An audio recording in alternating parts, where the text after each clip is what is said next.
Okay, should be live now. How's it going, everybody? We are about to start Chapter 3 of Genshin Impact. Let's see, we have Dendro. We finally have the Dendro element in the game. So let's get started.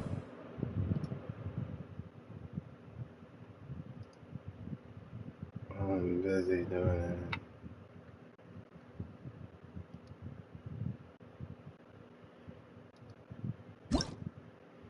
Okay.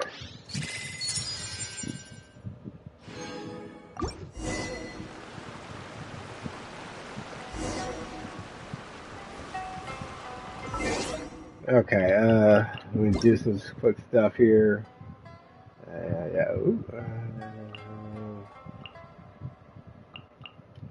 Reflect the stuff.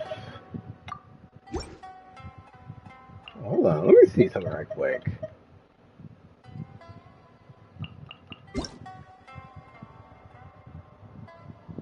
Always like that? The button layout was always like that? Okay.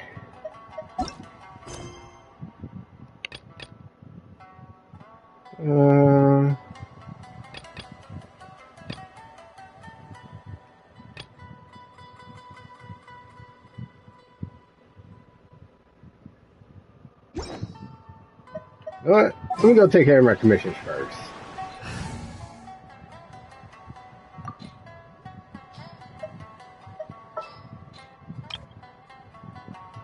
Let's see,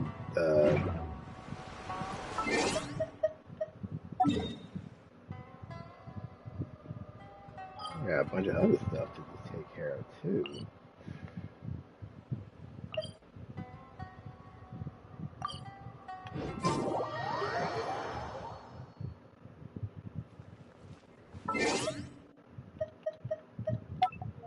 Once there was a glorious.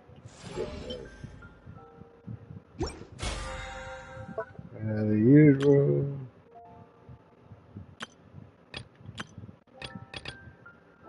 Oh, okay.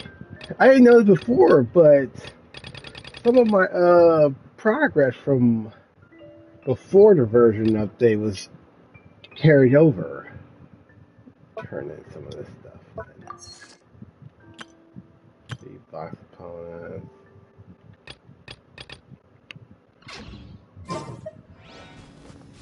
Go turn in my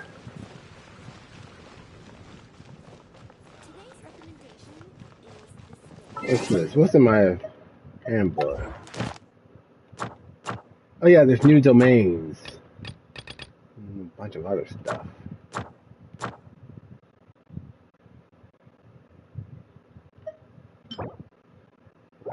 Wayfarer. Venturing, as in business, you always have to seize the opportunity while add Astra. Okay.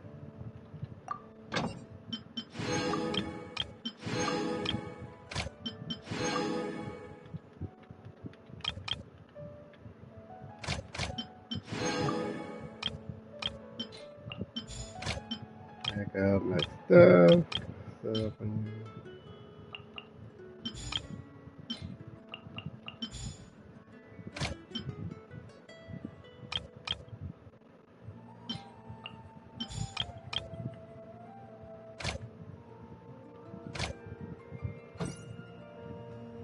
Alright, what else am I doing? Commissions. Let me start off. Let me get the commissions out of the way before we get started.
I didn't need to give him the Sunsettias anyway.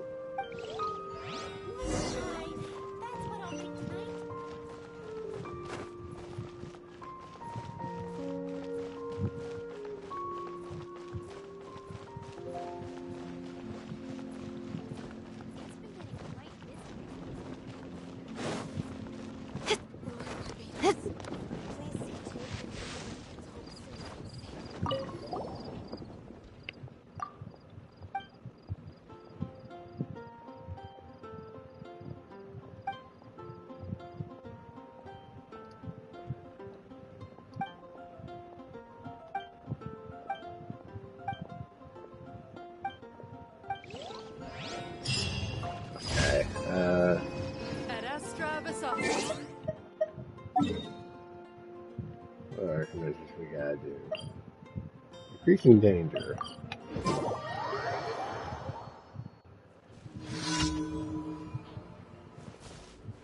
That away. Hold up.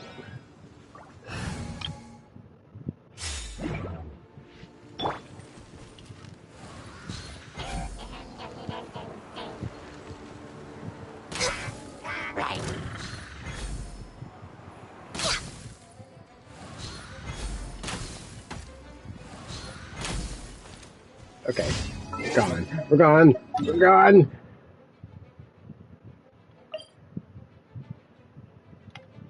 Oh, language. See, with increasing dangers, you don't actually have to fight them. You just have to take out the towers, and then you can just bounce.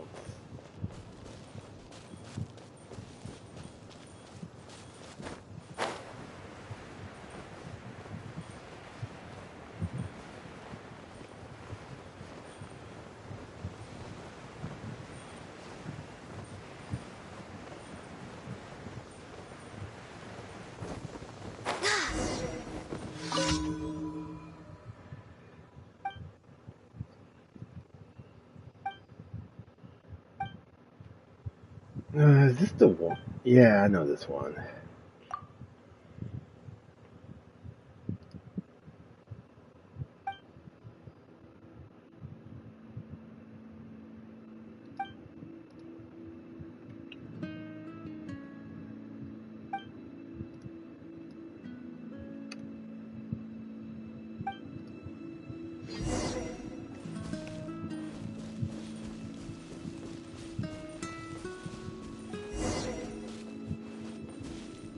Make sure these are all at the same. Oh, okay, those are expired.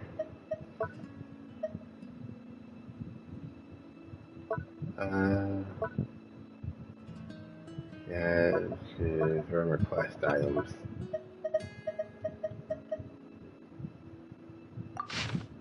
Okay. Okay. You know what? Let's use those.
Okay, that's 3.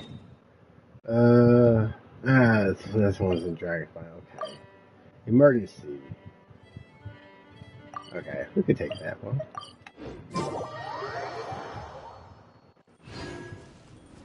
Next to the tree.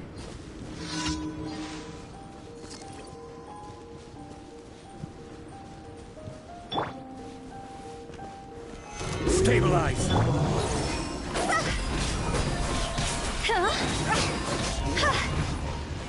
No problem. Probably didn't need the shield anyway, but whatever.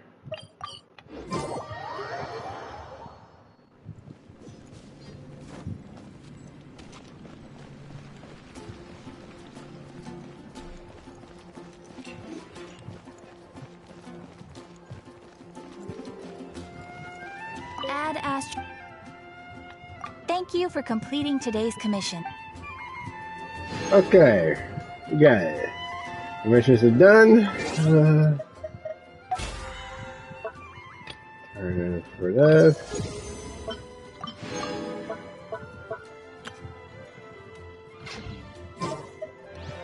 Let me see. Let me check a couple items. Let's see. We got.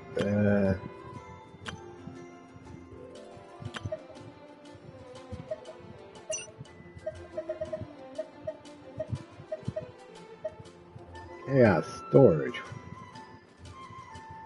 Some new items in the shop now. Trim bread silk. Yeah, we'll buy these. Better get this stuff now. I don't have enough.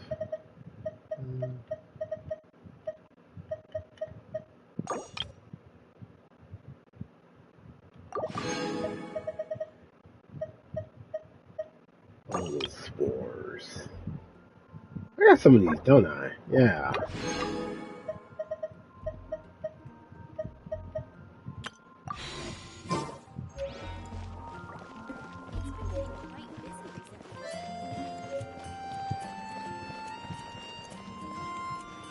Ancient alchemy. Really is fast.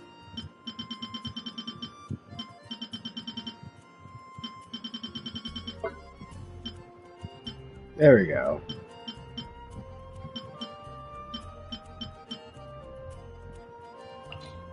So we got plenty of these. We can convert some of these.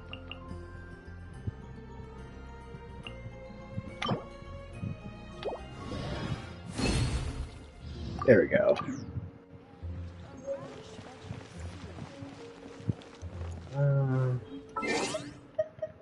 Events. Okay, test run.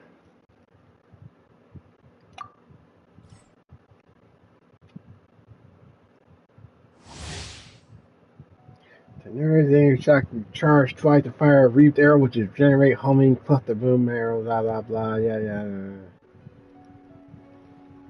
Okay, we'll learn as we go.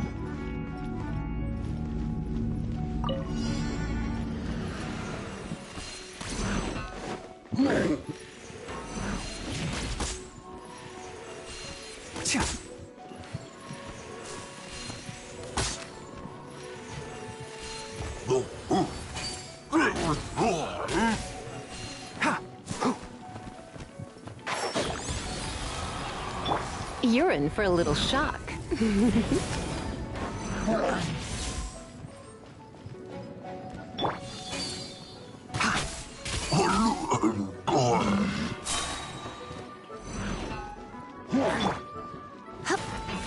One with the forest.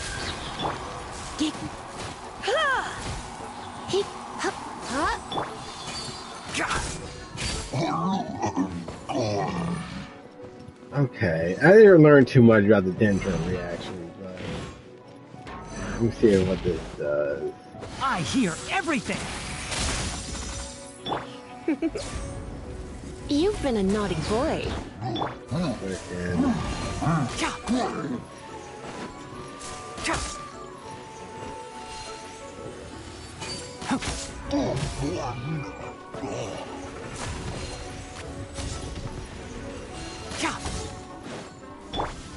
Let's spark things up a little.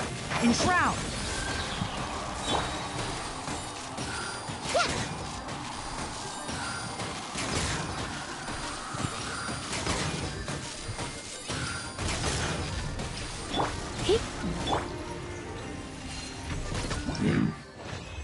Okay.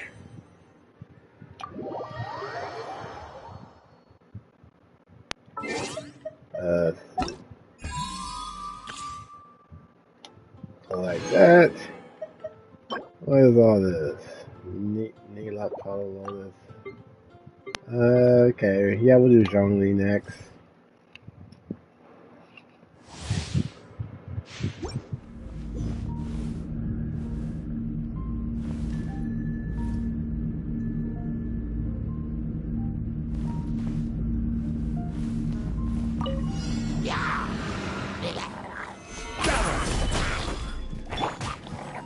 Freeze! Come a little closer. Blitz.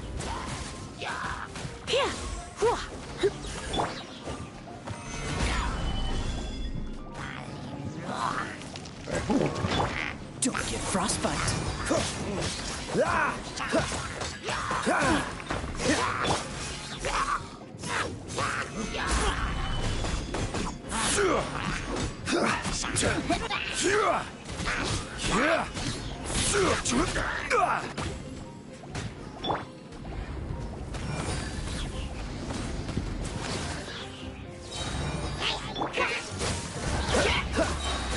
Oh, so sorry.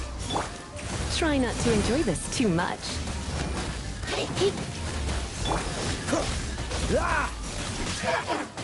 Order guide you. Dodge this.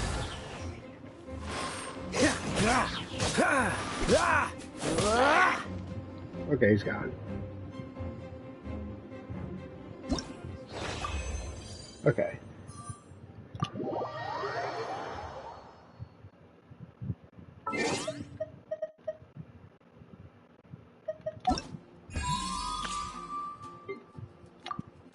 Oops. Shoot. I didn't mean to go back in there.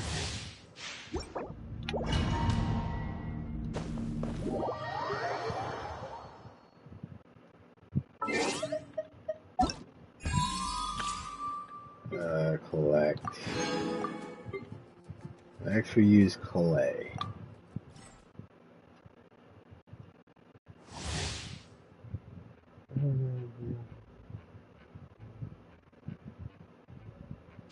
Okay, here we go.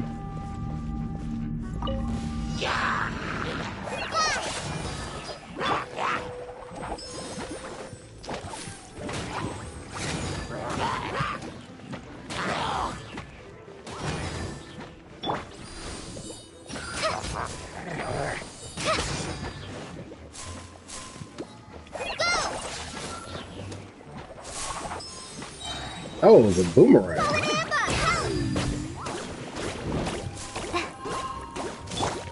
Nice and spicy.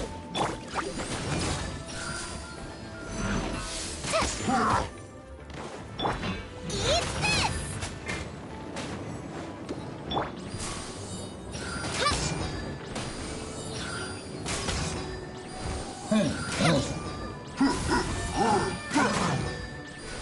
Did they nerf the burning effect? Okay, maybe a little bit.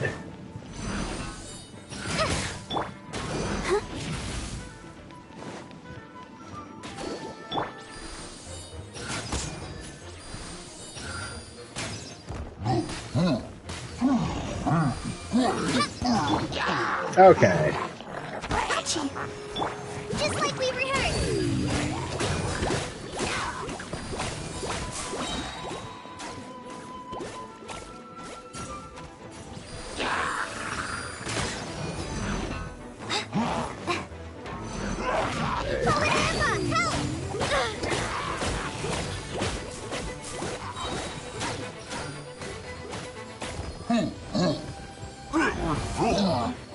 Jeez. Blue looks overpowered.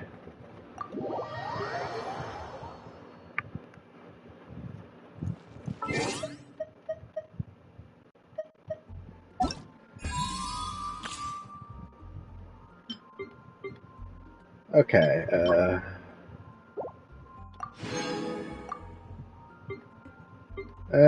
I'll do these I'll do these some other time. I'll try to wish for Tighnari. We're gonna go for the Hunter's Path.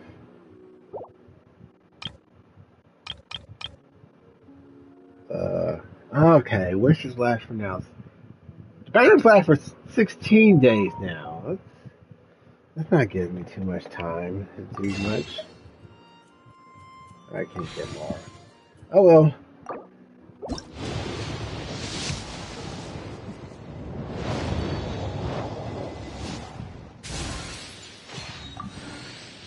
No, junk.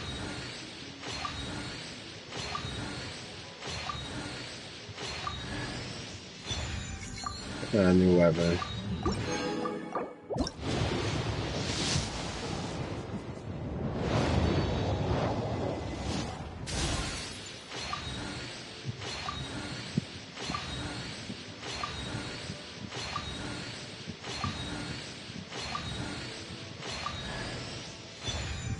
Yes!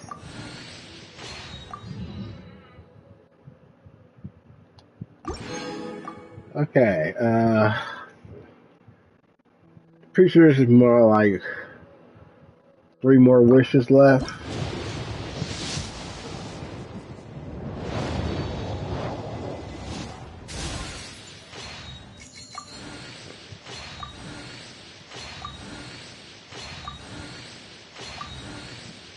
Oh, we're gonna skip through this.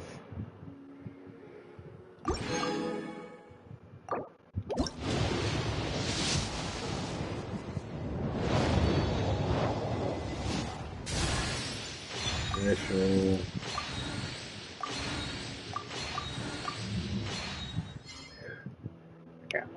I got everyone except Collei.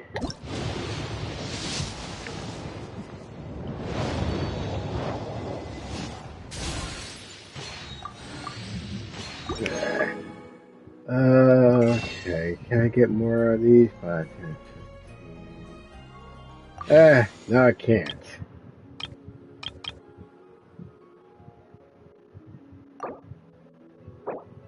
I don't have enough. We're gonna have to earn more.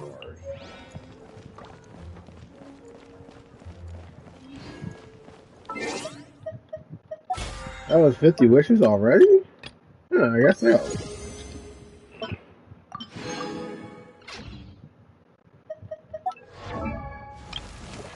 Alright.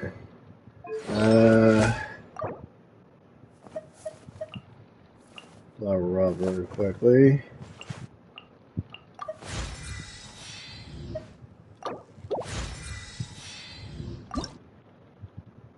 Oh, look at the center real quick. Does this mean I'm making progress?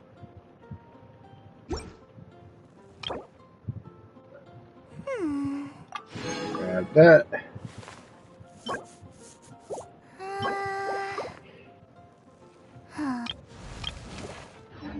Okay. Quest.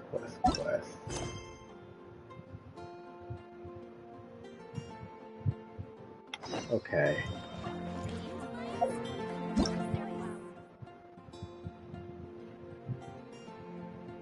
Okay, yeah, the creatures are affected by Hydro and Dendro. The bloom reaction will be triggered. Green Dendro cores.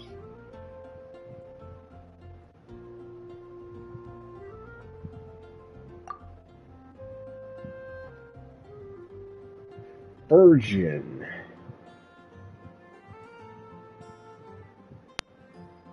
Huh.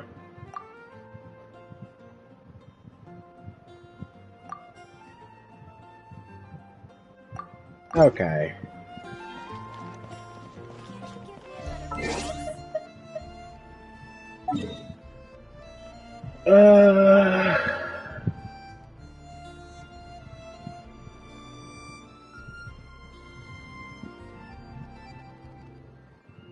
Wait, there's another one over here. There's another waypoint over here. Where did that come from?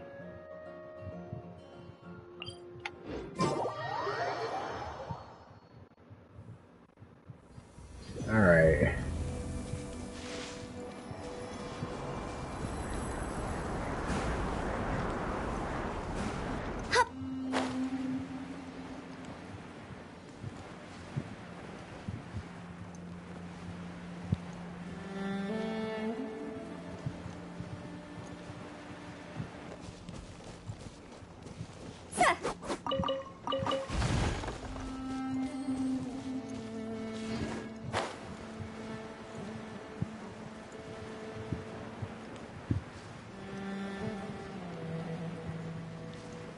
I don't know where it is.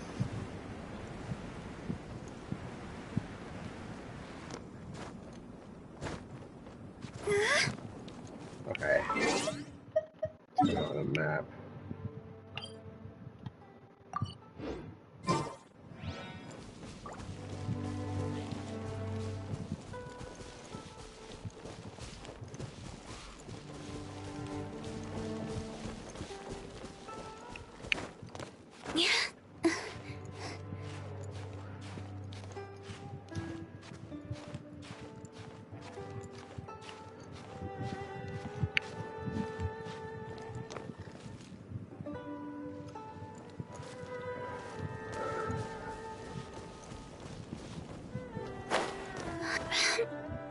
Right over there?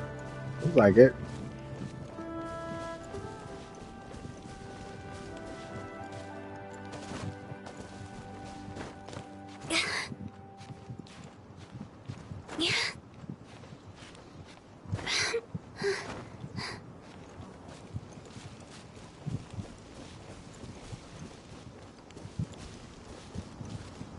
Wait, where is it?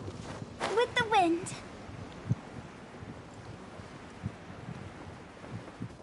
I forget, I'll find it later.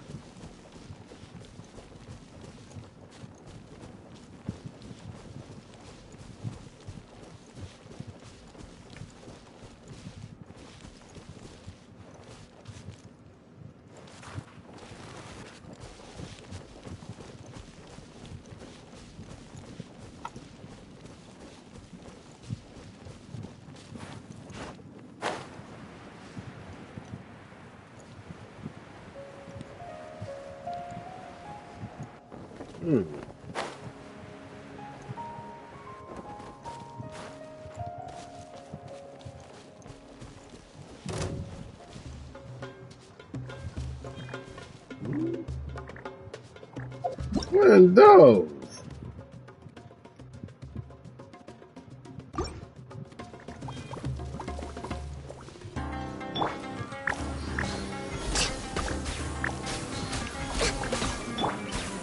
Stabilize.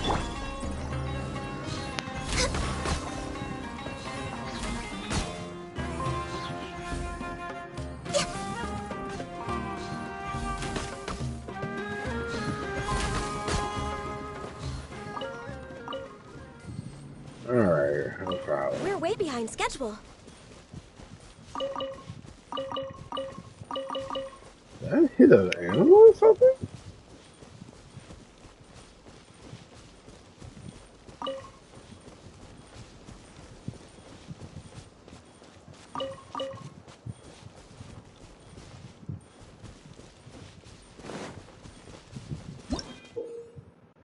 Forley sigil. I'll figure that out later. Wait. Whoa! Oh, it's a telephone device.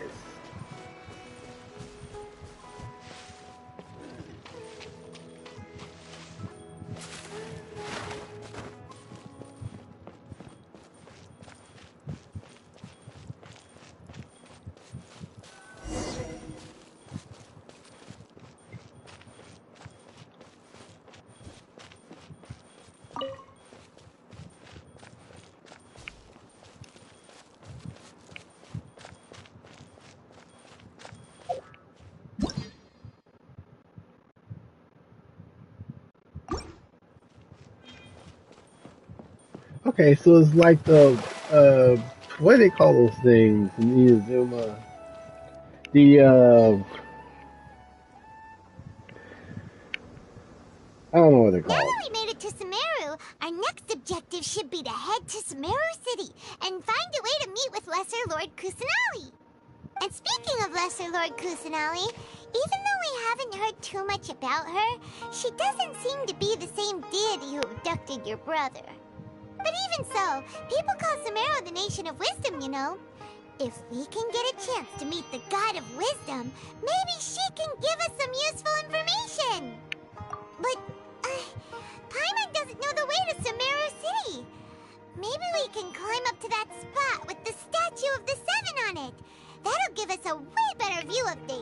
Even if we can't see exactly where the city is, at least we'll be able to check for some smaller settlements nearby. Wait a second. Look! There's someone up ahead! Perfect timing! Now we can just ask for directions rather than wander around like lost adventurers. Hey there! We're not from around here and seem to have gotten a little lost. We'd like to ask for some directions. Huh? Did they not hear Paimon? Hey! You over there! Could you give us some directions? Oh, she heard you this time. Huh? And she ignored us. What's going on here? There's no way she could have missed that. Oh, wait! Could she be ignoring us? How dare she? Well, even so, she might be heading someplace where we could find other people to ask. Let's keep our distance and follow her. When we get the chance, we'll just ask someone else for directions.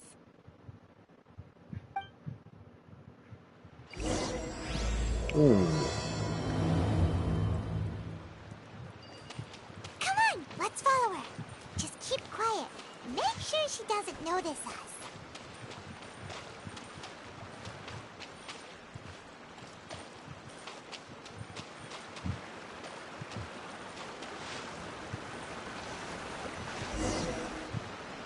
Huh? She just walked near that small waterfall and then suddenly vanished. Let's go take a closer look. Man, she just truly climbed up that mountain. Paimon thought this cave would lead to a village or something, but it looks like that's not the case. Look, she's sitting over there. Wait, she couldn't possibly be living here, could she? What should we do now? Do we try asking her for directions again? Alright then. It's not like we have anyone else we can ask. Even if she's not very friendly, we just need her to point us in the right direction. That's all. Oh. What a lovely smell. It's coming from that sensor over there. This is definitely not your typical place to call home, but at least it smells nice. Maybe living here wouldn't be too bad after all.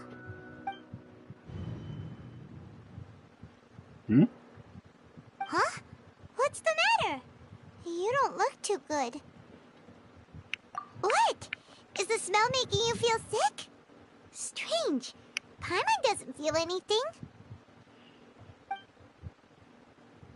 Oh.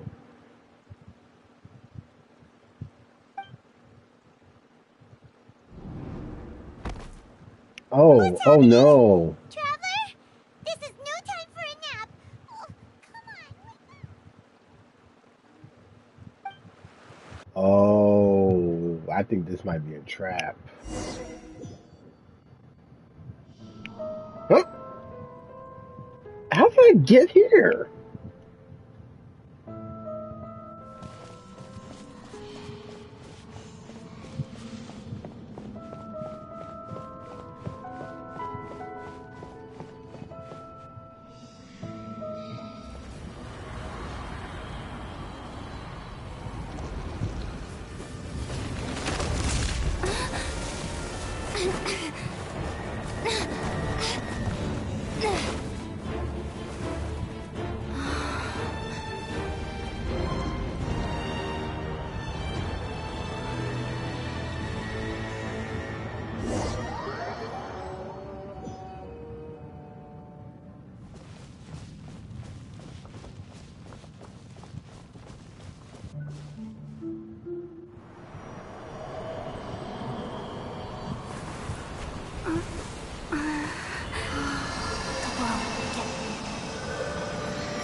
Traveler's been out for a long time now. Yes, you can relax. Believe me, Master is extremely knowledgeable. If he says that she's going to be alright, then there's absolutely nothing to worry about. Oh, are you awake now? Oh, thank goodness! Traveler, you're finally awake! Well, we're at... Good question. Where are we? Haina was in such a panic when you passed out that she even forgot to ask what place this is. This is Gandharvaville. It was originally built by scholars from Sumeru as a place to rest in the rainforest. Now it's mainly used by the forest rangers as a base of operations. My name is Collei. I'm a trainee forest ranger. My master and I found you passed out during our patrol, so we brought you here. Oh, no thanks are necessary. I didn't do anything, really. By the way, how are you feeling now? Any discomfort? Oh, that's Master's herbal medicine you're tasting. He gave you some while you were unconscious. Before I forget, Master mentioned you should take more medicine once you wake up.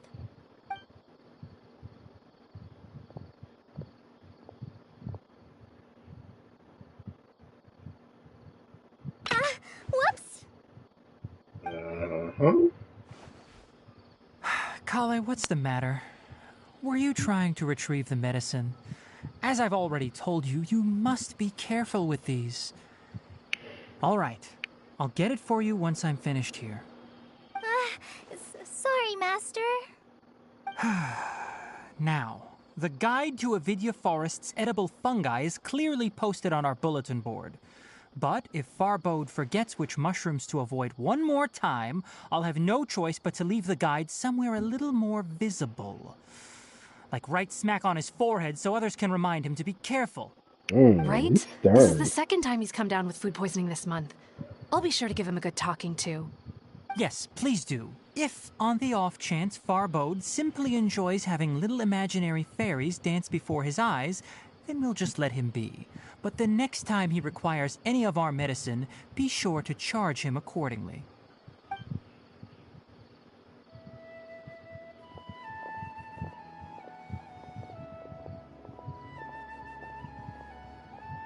So, how are you doing? Feeling better? Oh, this is my master, Forest Watcher Tighnari. He is chief officer over all the rangers here in Gandharvaville.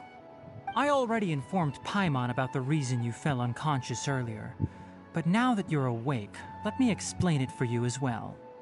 It is common practice for Sumeru scholars of certain darshans to dedicate themselves to training and meditation in isolated areas, particularly the nearby forests. While meditating, they use a certain incense known as spirit borneol to help calm their minds as they enter a state of deep rumination. In hopes of asking directions, you two followed a scholar named Hypatia into her cave. The incense you smelled inside was the spirit borneol I just mentioned. That incense typically has no effect on most people, but for a very select few, it can have profound effects on one's cognition, as you experienced firsthand. Does that make sense? Mm-hmm. Very good. Now, answer me this. Did you feel anything after passing out? Say, any out-of-body experiences? Or did you see anything while unconscious?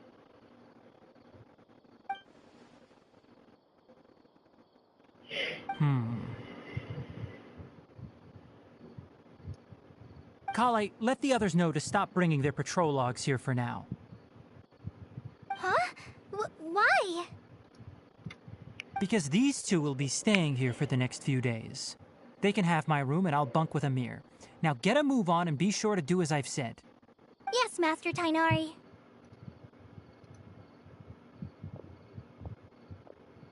Wait, hold on a second. Can you tell us what's going on? Sure, let me fill you in. I originally planned to send you on your way once you finished your medicine. However, it appears now that you should stay a while longer in Gandharvaville for further observation while you recuperate. Further observation? No need to be hasty. As long as you have the capacity to judge between right and wrong, I promise that you'll understand the gravity of the situation once I explain everything to you. Based on what you saw after smelling the incense and losing consciousness, we can conclude that you experienced a powerful hallucination, which suggests your mental state is not in the best of shape. If you're skeptical, have a whiff of this. Oh, are you okay? You're experiencing a similar sensation as when you passed out, aren't you? So even though your condition is stable as of now, if I were to haphazardly let you leave, it's highly likely that you'd suddenly pass out again somewhere else. The rainforest is home to many fierce animals and hazardous areas. If something were to happen to you again, I'm afraid you might not be so lucky. For now, I suggest you continue taking your medicine each day and avoid wandering off on your own.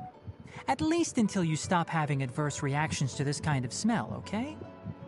Good. Now continue resting while I fire up another bowl of medicine for you. Seriously? We just arrived in Sumeru and we're already having problems left and right! Paimon knows we're set on meeting Lesser Lord Kusanali as soon as possible, but you really don't look too good. It'd probably be best to let you recover first. Hey! Are you even listening to Paimon? Paimon's over here worrying about you, you know! What's weird? You mean how you're feeling now?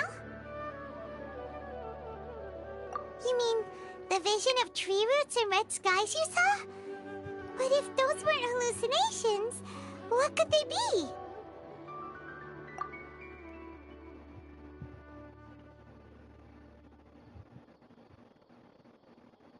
Well, considering how unique you are, Paimon trusts your judgment here. But why didn't you say anything about it to Tighnari? If he misjudged your condition, then there's a chance you could get worse, premonitions right? of the future. Huh? You mean that Tighnari already knows that what you saw weren't hallucinations? But if that's the case, why would he try to hide that from us? Oh, Paimon gets it now. That explains why you were so quiet earlier. Well, that settles it then. We'll stay here to rest up and figure out what's going on with your hallucinations. But it seems like asking Tighnari might not be an option anymore. What do you think we should do? Good idea. Collei's pretty friendly. We can ask her tomorrow about what she knows regarding the Dendro Archon and customs in Sumeru.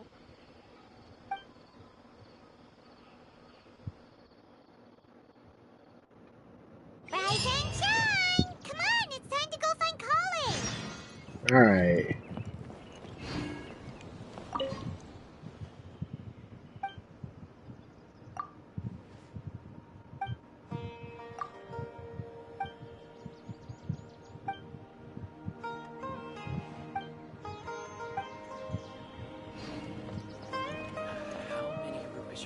mushrooms do I need to sell before I properly down?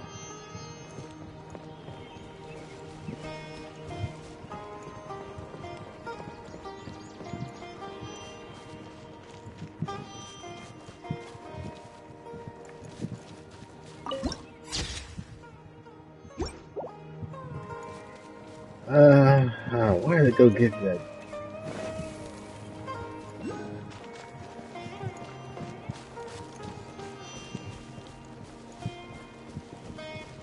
Go up there first.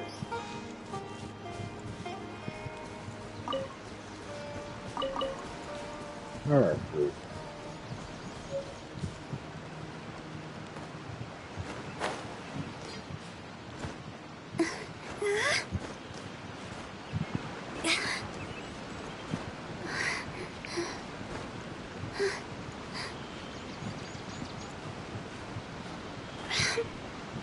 Oh shit, right now, stamina.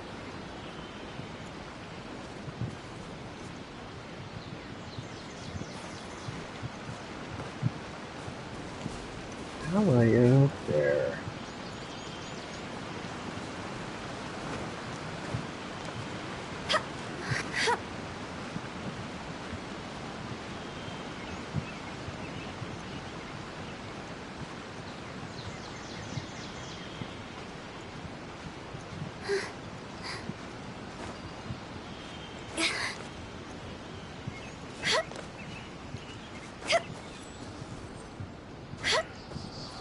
Alright, no problem.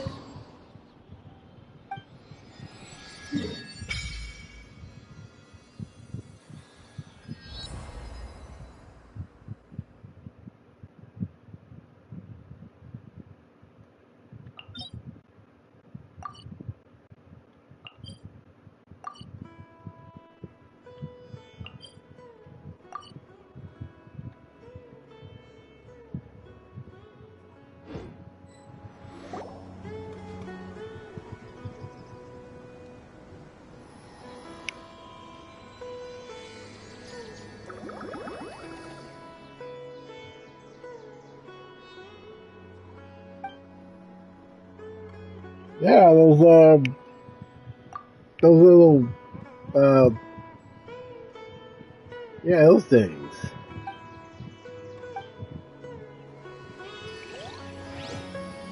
Alright.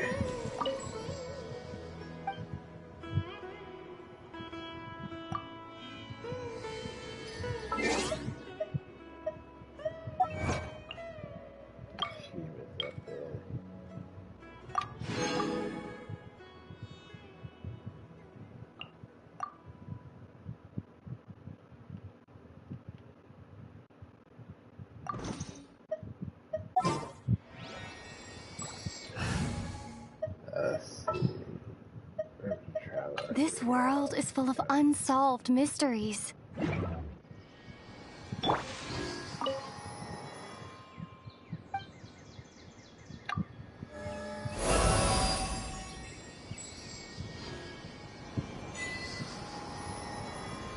Okay.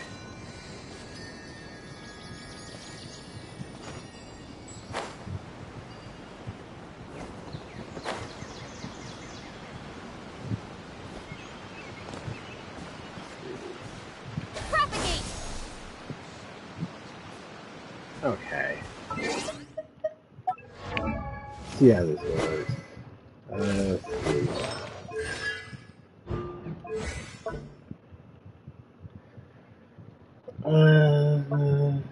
Flourish your blade.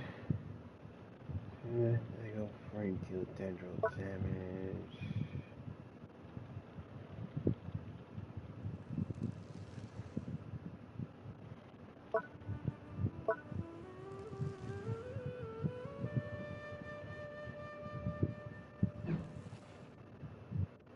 Okay.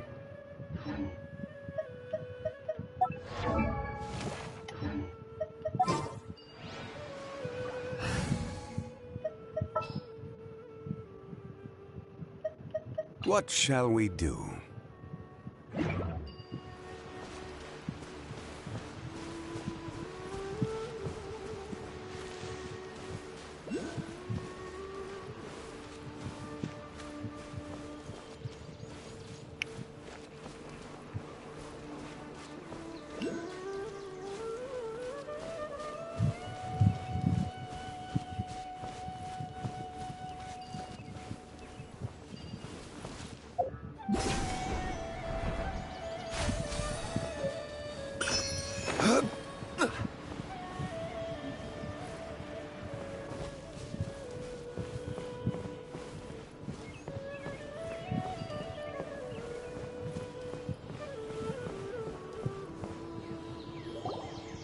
Alright, next let's see your right hand.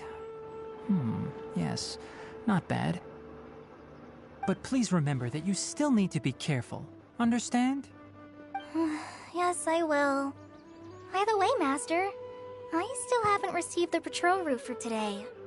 Look, Collei, today's patrol will be a long one, so you won't be coming along this time. Besides, there's a chance we may encounter... well, you understand. But I have a vision too! Okay, I think this might have something to do. Don't talk like that, Collei. This is not something you need to be worrying about right now. What are we talking about? Ah, there you are. Feeling any better? Torre? Yeah, the Fatui. They did experiments on Collei. It's all part of like the manga.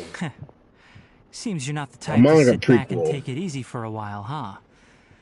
In that case, Oh, it's perhaps a Collei webcomic. could take you two for a patrol south of Gandharvaville for the day. And if you're feeling up to it, you can be responsible for cleaning the Statue of the Seven. Tighnari, we're ready to head out. Roger, I'll be right there. All right, we'll be heading into the forest now. I'll leave any further details to Collei. Yes, you can count on me. So, Collei, what exactly are we going to be doing today? Tighnari mentioned cleaning the statue just now, but, that doesn't really sound like the job for a ranger.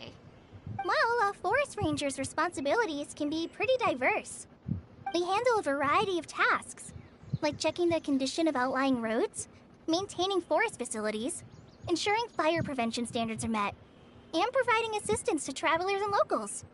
As for Master, well, he has to handle more dangerous areas of the rainforest. Today we can perform routine checks on the pathway lamps as we make our way to the Statue of the Seven. Oh, I was just already over This there. way! You can leave the task of checking the lamps to me. In the meantime, you two can keep an eye out for anything unusual. Yes, dear.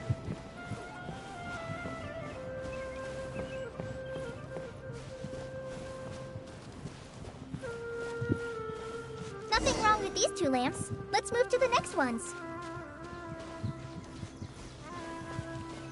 Oh, this lamp seems to be getting a little wobbly. Let me make a note of it.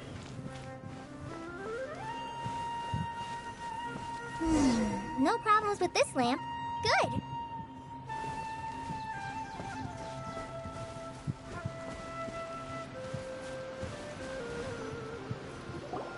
The Statue of the Seven is up on top of that large rock formation. You must have seen it when you came down this road before. It's pretty high up there, isn't it? Don't worry. If you're afraid you can't make it up there, I'm sure Master wouldn't mind if you don't clean the statue. Oh? I guess I'll leave it up to you then. There's not much footing once you reach the statue, so be careful up there. Oh. Paimon will fly up with you and help you with those hard-to-reach areas. By the way, Collei, do you know anything about the Dendro Archon? I was just over there at the What's she statue. like? That depends. Are you referring to Greater Lord Rukkhadevata or Lesser Lord Kusanali? Wait, who? Greater Lord Rukkhadevata? Oh, is that the name of the former Dendro Archon? Uh-huh. Greater Lord Rukkhadevata was Sumeru's first Dendro Archon. She created the rainforest as well as the wall of Samiel around the desert. Her works provided a means of peaceful living for everyone. To the people of Sumeru, she's not only a symbol of wisdom, but also of power and kindness. Unfortunately, she disappeared in a great calamity that occurred a few hundred years ago. According to what Masters told me, the sages later found the newly born Dendro Archon and whisked her back to Sumeru. To celebrate the reinstatement of their lost deity, the sages dubbed her Lesser Lord Kusanali and let her reside in the sanctuary of Sarastana. Uh-huh. Then what happened? Well, and then... I'm not too sure what happened, to be honest. Huh? You're not too sure? But aren't you from Sumeru?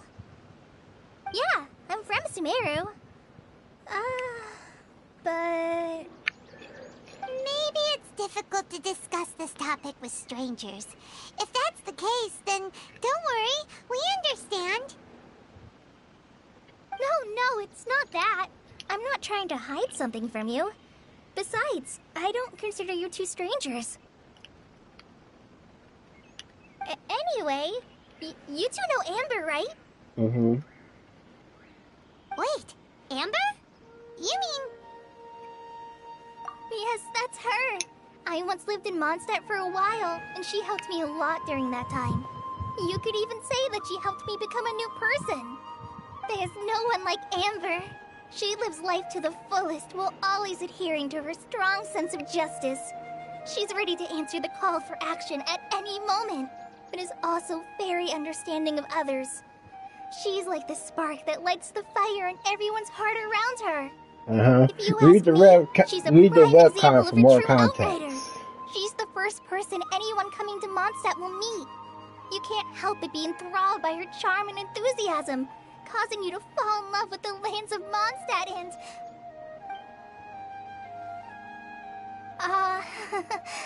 sorry. Paimon thought the work of Outriders was a little different from what you just described, but one thing's for sure, you really like Amber. Sorry. I was rambling on just now. It must have sounded kind of weird. It's alright, Collei. Knowing that you're a friend of Amber somehow makes Paimon suddenly feel a lot closer to you. So, how do you know that we've met Amber? Well, after I returned to Sumeru, Amber and I have stayed in touch by writing each other letters.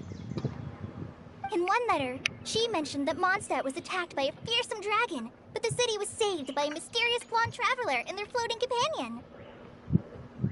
I knew you two were the ones she mentioned in the letter the moment I saw you. But, considering everything you've been through that day, I thought it'd be inappropriate to bring it up. Ah, so that's how you knew. Yep, so please know that you two have my complete trust, really. I wish I could tell you more about the Dendro Archon, but I have been away from Sumeru for some time, and I haven't read any books. Sorry. That's alright. You've already helped us a lot. We had never even heard of Greater Lord Rukkhadevata or the Sanctuary of Surasthana until you mentioned them. Oh, I'm happy that was helpful. There is one thing I want to ask, though. Why do you two want to know about the Dendro Archon?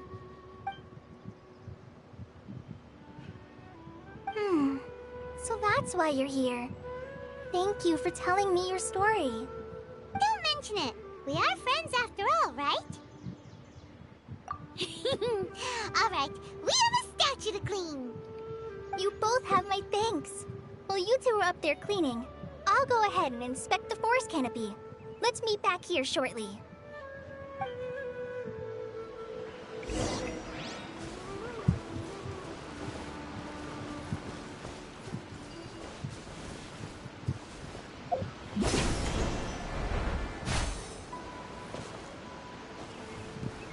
I don't think that's very helpful.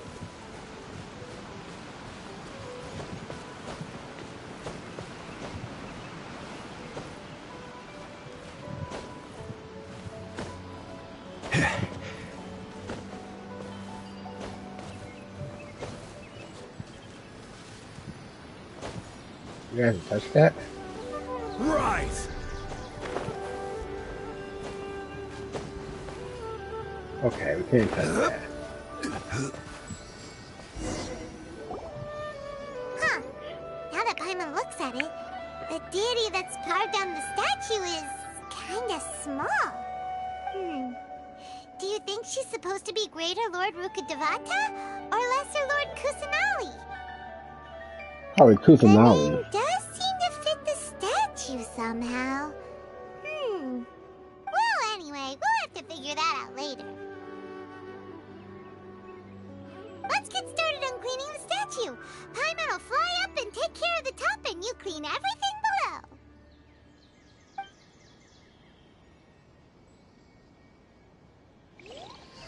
Nice work.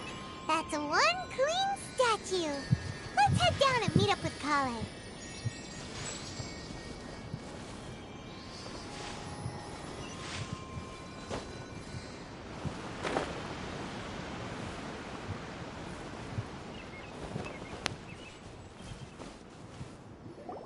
Collei, we're back!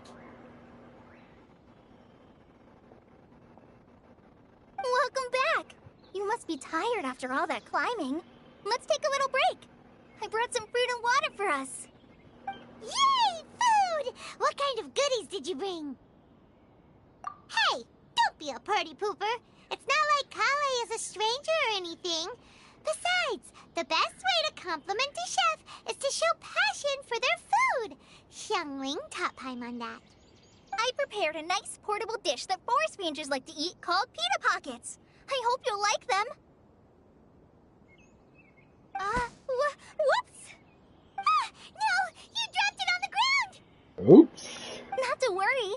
I wrapped a few layers of oiled paper around each pita. They should be fine. Oh, whew. Paimon nearly had a heart attack there.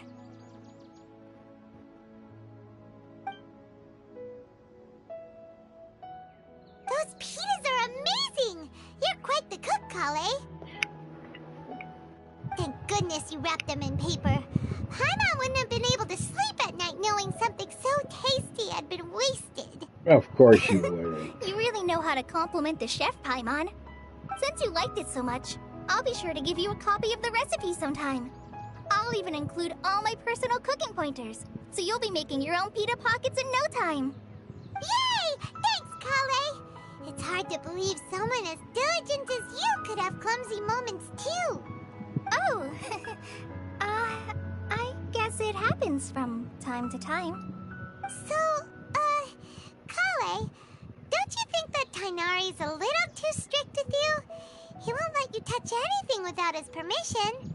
Paimon knocks stuff over all the time flying around the Traveler, but she's never said anything. Everyone has their clumsy moments. No, you've got the wrong idea about Master. Sure, he may seem a bit harsh at first, but with some time, you'll see that he's actually very kind-hearted. I've heard the veteran rangers say that Master is from some ancient and mysterious race that is known for their cunning wit and reclusive nature. Oh, by the way, you've heard of the Academia, right? Well, there's a group called,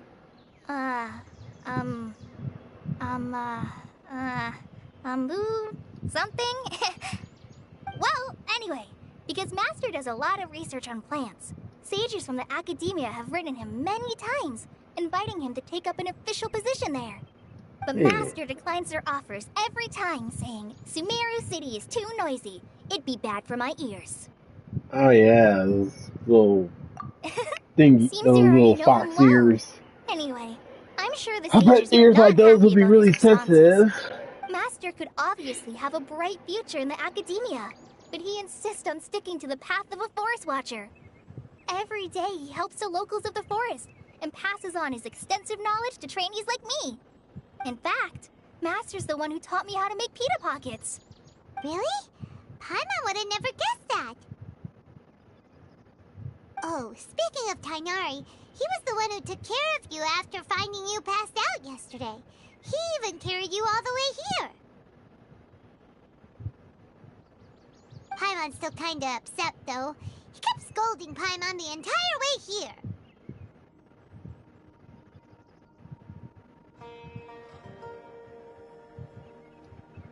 Oh no, I'm sorry. Master might have been overreacting a little. But, it's mostly because Paimon wouldn't stop yelling, Why, oh why? Is she going to die? It probably started to get under Master's skin after a while. Oh yeah, definitely. Don't laugh! Paimon was genuinely concerned about you.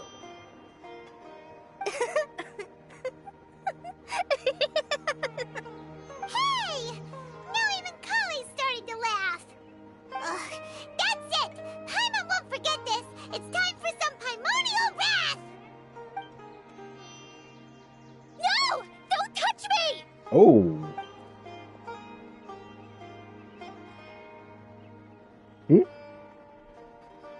Oh, sorry, Collei. Paimon didn't mean to scare you. No, I just... I didn't mean that. Collei, are you okay? What's the matter? No, I'm fine. I'm sorry. I must have startled you both reacting like that. Oh, well, it's getting late now. Let's hurry back to Gandharville. I think Master and the others should be back by now, too. Huh? What was up with Collei just now? And why is she in such a hurry all of a sudden? Look, she's practically running back. Paimon can't even see her now.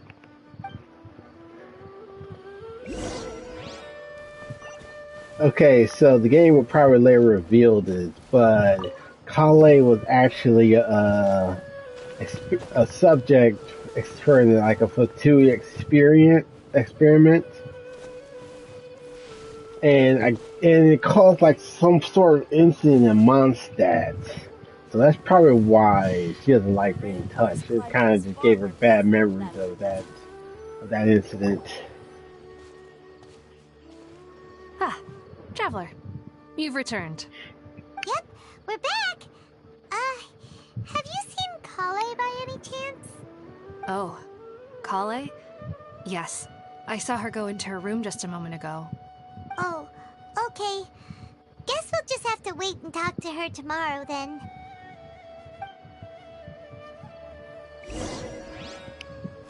Okay.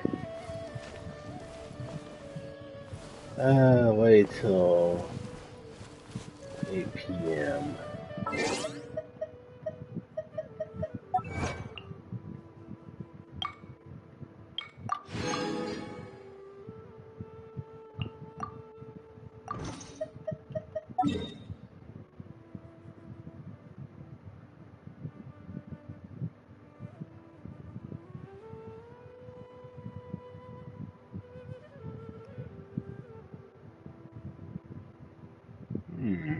I'm gonna explore. I'm gonna try to get to this other waypoint.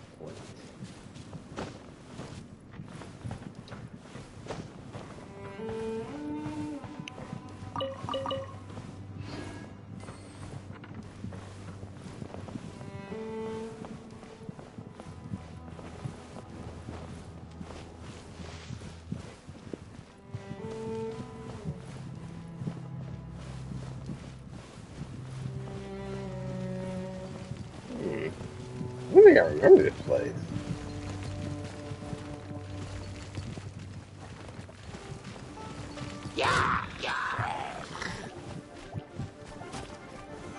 Solidify!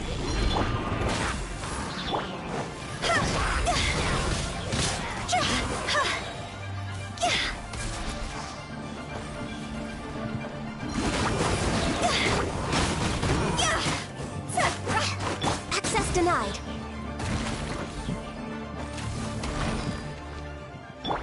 Crumble!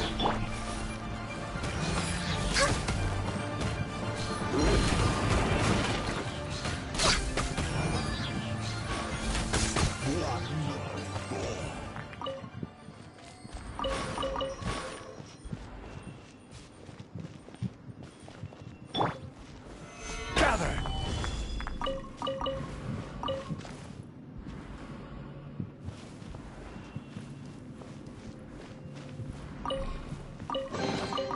One man's stone is another man's gem. Solidify!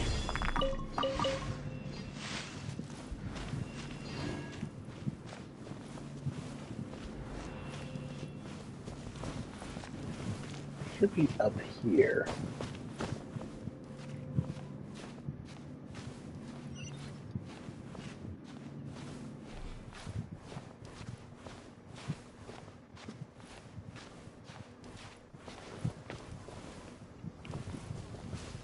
There it is. Was this always here, or?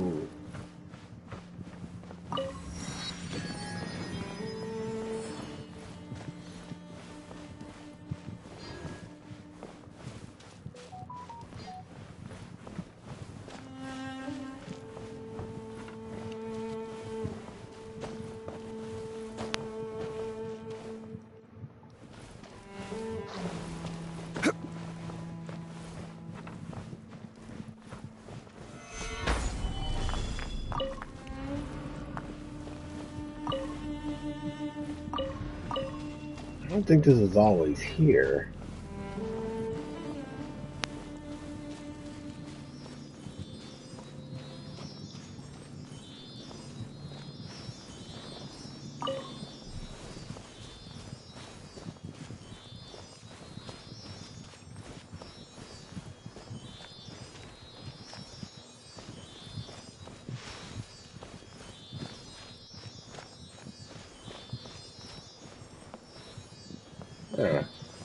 At least it's Sumeru.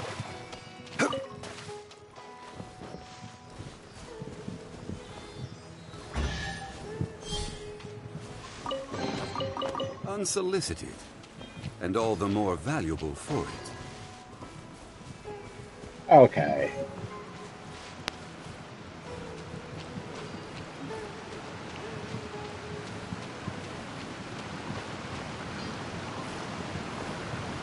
Oh.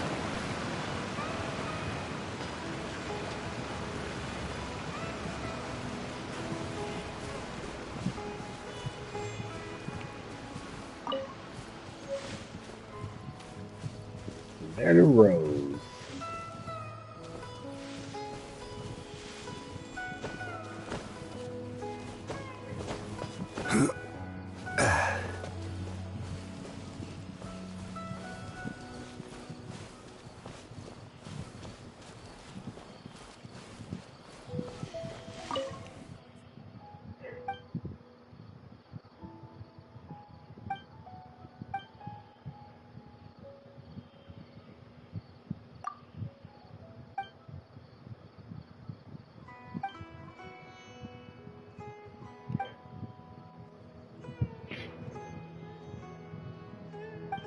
The goddess of flowers. That must be the Greater Lord. The previous Dendro Archon.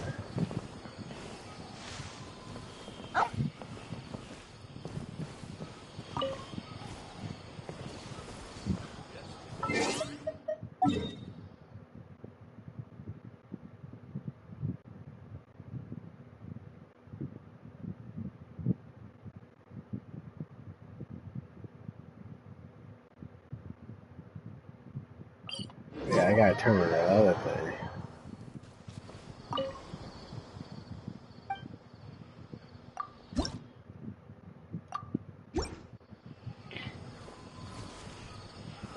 Okay.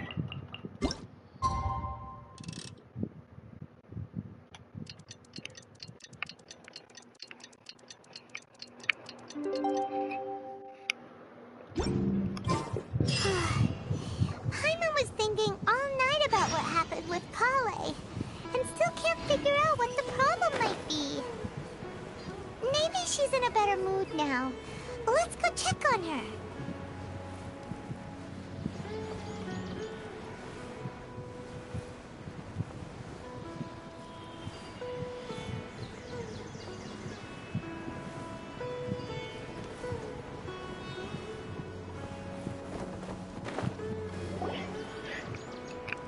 Ah, it's you two.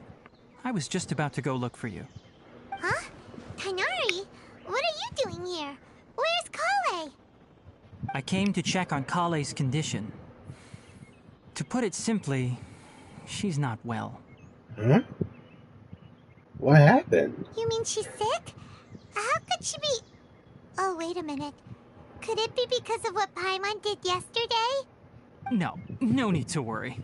Something as small as you could never harm her. This sickness is something that Collei has been dealing with for some time. Collei has been more excited than usual since you two arrived. A little too much so, to be honest. She hasn't remembered to take care of herself. I suppose it's understandable, though. She hasn't been around anyone she considered a friend for some time now. It must have been refreshing for her to have you two here. So, Tighnari, what's really wrong with Collei? Let's take this conversation elsewhere. Collei just fell asleep after taking her medicine. She needs some peace and quiet. Alright.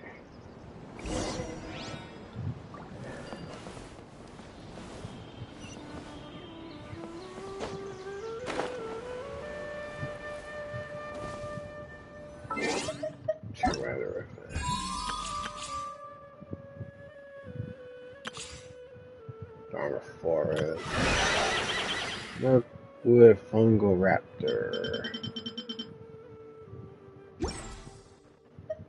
How many more do I have?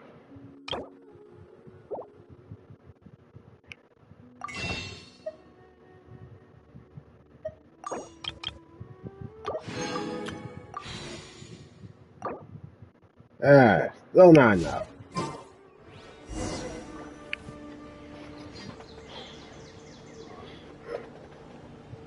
Alright, let's continue our conversation here, shall we? To be honest, I hadn't realized that you're that honorary knight from Mondstadt until Collei told me just now. I've also heard all about your deeds in Liyue and Inazuma. So, just to clarify, what I'm about to tell you about Collei is not because of who you are or your past feats. Instead, I am going to tell you because... well, because Collei asked me to. And honestly speaking, I was against Collei revealing her past to you. But she insisted, saying you two treated her with sincerity and as a friend. So now she wishes to reciprocate the gesture. So, Tighnari, what exactly is wrong with Collei? You said this is something she's been dealing with for some time. Just how serious is it? Right. Ever since she was a child, she's been afflicted with a disease called Elazar. Elazar? Yes. It's a disease unique to the lands of Sumeru. So Elazar It is is characterized by dark and hardened scales that form on the body. At first, the afflicted may only feel mild numbness on the affected area of the skin. However, as the disease progresses, one may begin feeling fatigued and even experience peripheral paresthesia. In its final stages, the disease strips a person of the ability to control their own body, and they effectively become completely immobile. That sounds terrifying. They lose Wait, control hold over their on. body. So when Collei seemed to be acting a little clumsy earlier, it was because... Correct. The Elazar that would be happening. the effects of Elazar, which is precisely why I do not want her carrying or holding anything, lest she ends up hurting herself. With appropriate treatment, the disease can be effectively controlled before it progresses to a more serious stage. However, there is unfortunately still no true cure for Elazar. Nevertheless, Collei's mother still hoped that there was something out there. She handed Collei over to an organization known as the Fatui after one of their members lied and said they had a cure. What? Yeah. The Fatui?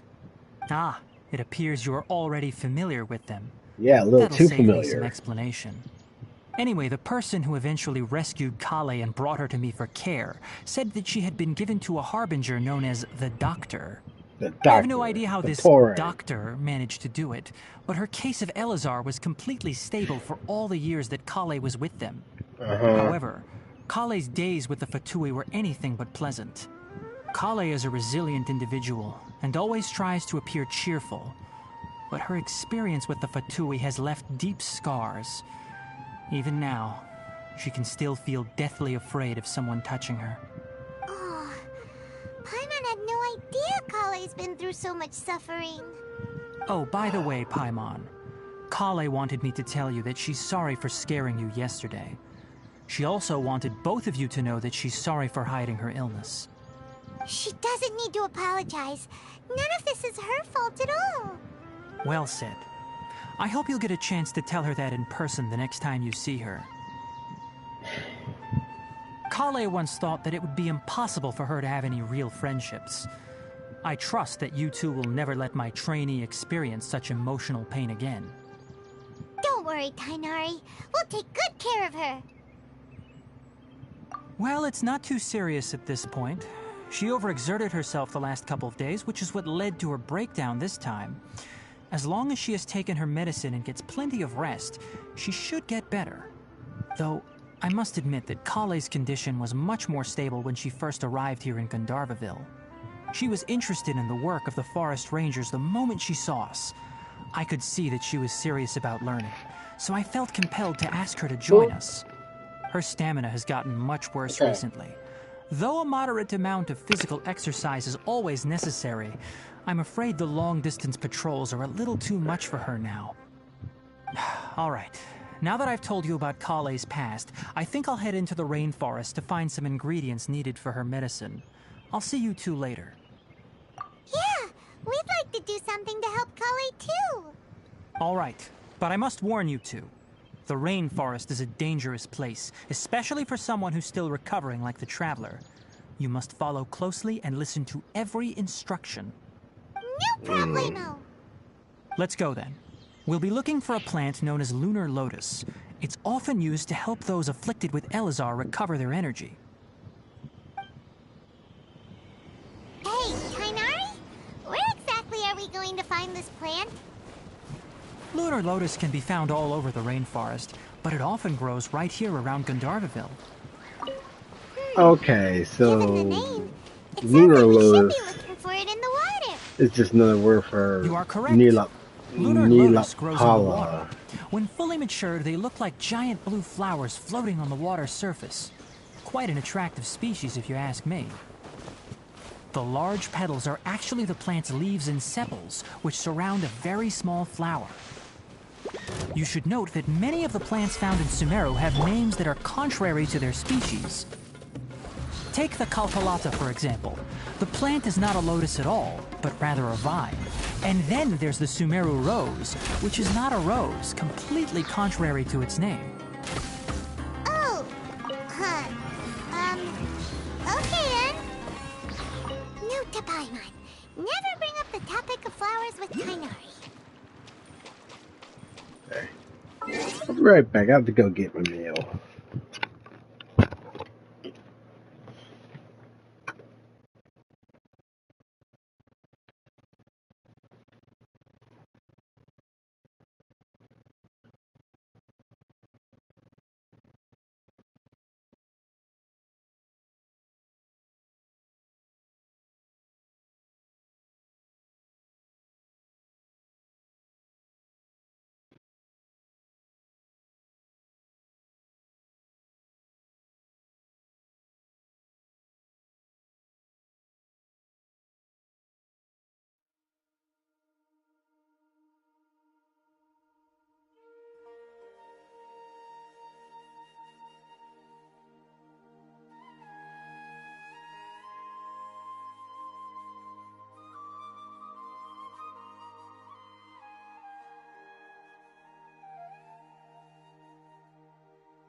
Okay.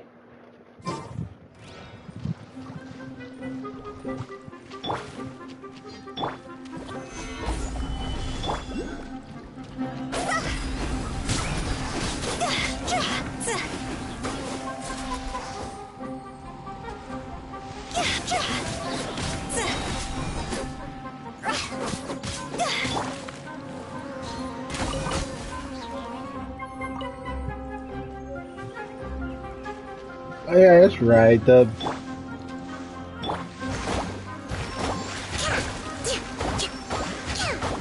fungus gets different depending on like which elemental attacks you hit it with.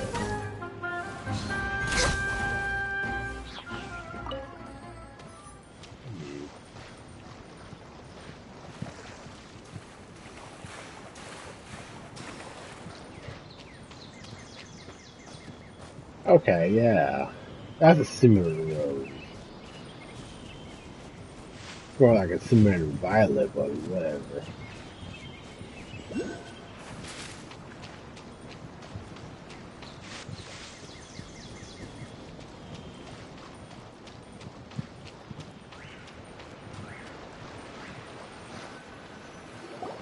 There should be lunar lotuses growing somewhere in this area. Let's split up and begin searching. If you could manage to gather 4 of them, that would be sufficient. We'll rendezvous here once you've gathered the needed amount.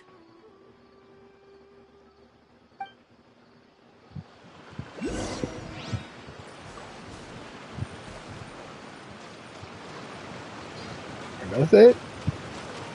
Yep. 2, 3, 4. Alright, we've gathered enough lunar lotuses. Let's head back to meet Tighnari.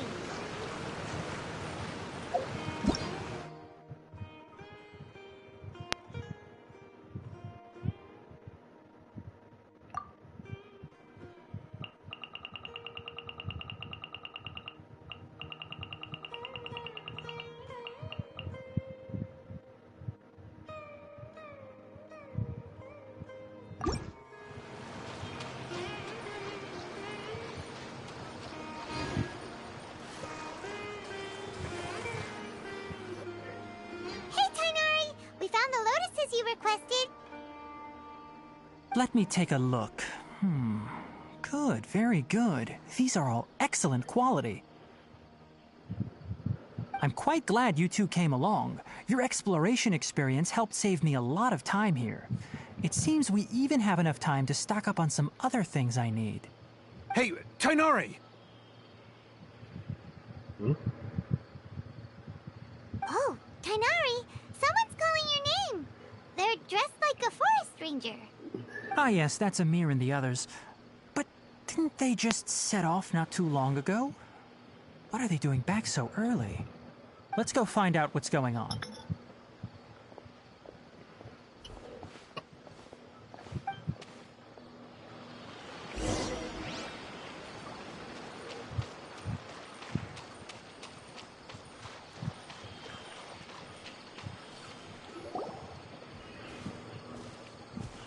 Tighnari, thank goodness we found you here. We were just about to head back and find you at Gandharvaville. What's going on? We just discovered a withering zone.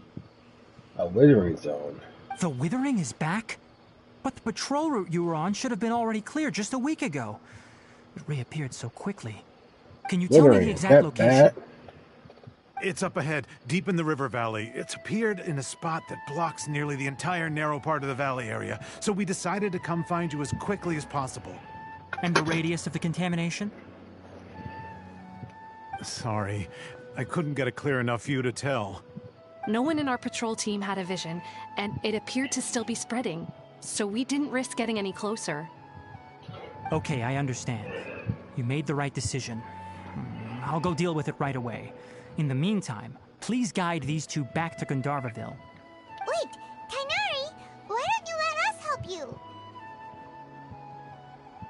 You two have only just arrived in Sumeru. You're still unfamiliar with many things in these lands. There's a unique type of anomaly that occurs in the Sumeru rainforest. It's called the withering. The affected areas not only cause nearby vegetation to wither, but it's also lethal to wildlife and even people. If you don't carry a vision, then you should think twice before approaching such places. Yes, Amir is absolutely right. I wasn't kidding when I said the rainforest is a dangerous place. As Amir said, only someone with a vision, that is, the power to manipulate elements, will be able to resist the withering's corrosive effects for a time. That's right. If any of the forest rangers without a vision come across a withering zone, we first make a record of the location and then have a ranger with the proper abilities deal with it, like Tighnari here. Only someone with a vision can venture within a withering zone and find a way to deal with it. But you don't seem to carry a vision. Don't worry, she may not have a vision, but she's a real pro at using the power of the elements. It seems the rumors about you are true. In that case, all right, you two may accompany me.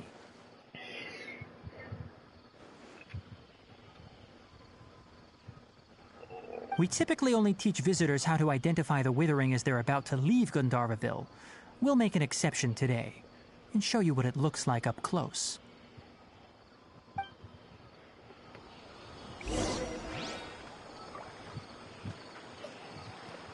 Okay, so the withering zone.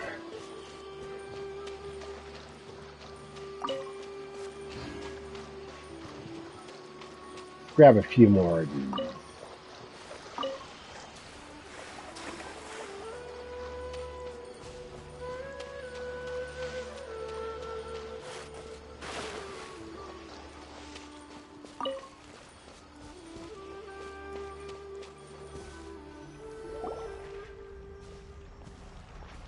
Stop. Don't move any further. Look there in the distance. Huh? Where? Oh, look! Those plants have withered! That whole area is kinda gloomy. Even the air looks like it's filled with ash. Oh, Paimon doesn't like the look of this. That is the withering. All right, traveler. We're going to have to enter that withering zone. Once inside, we'll need to look for what we call tumors of the withering. If we eliminate those, then the area will be saved. Okay. Sounds easy enough. But I must warn you. Don't push yourself. This is your first time handling this sort of thing, after all. Even with elemental powers, once you step inside the withering zone, you may experience extreme discomfort. If at any point it becomes too much, return outside the zone and take a breather. It could become a matter of life and death. You ready then? Let's go.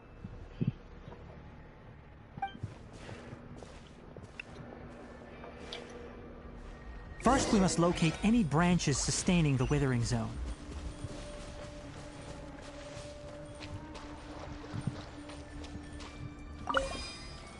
Dendrogranum.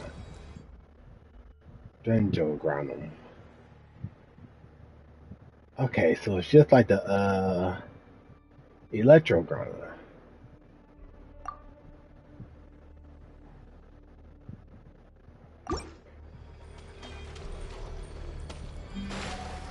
What are those?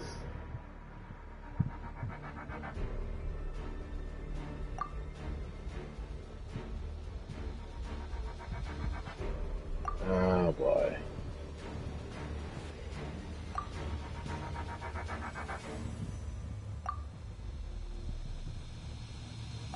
So it's like, so this is like the sheer cold.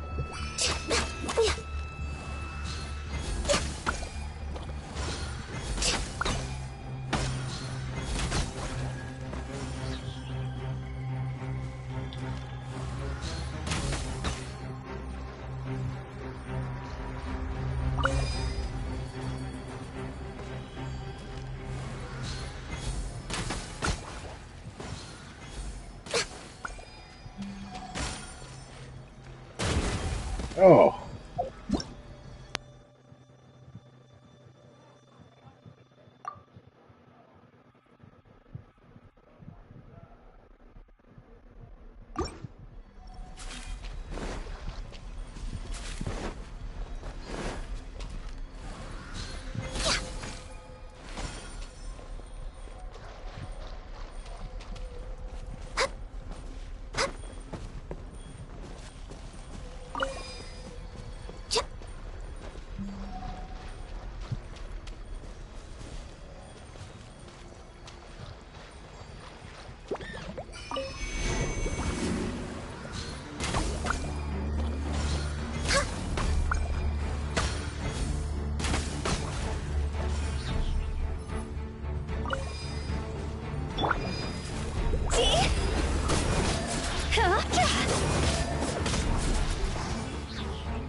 Yeah.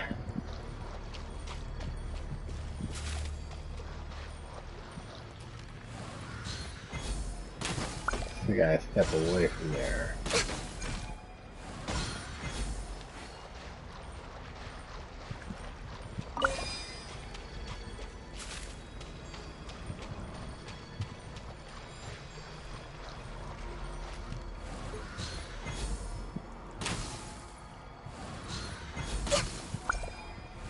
Great work. Now that all the branches are complete, we need to take care of the tumor. Oh.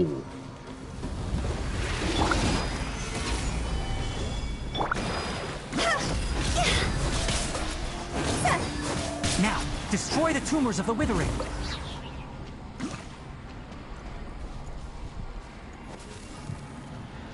Attack it.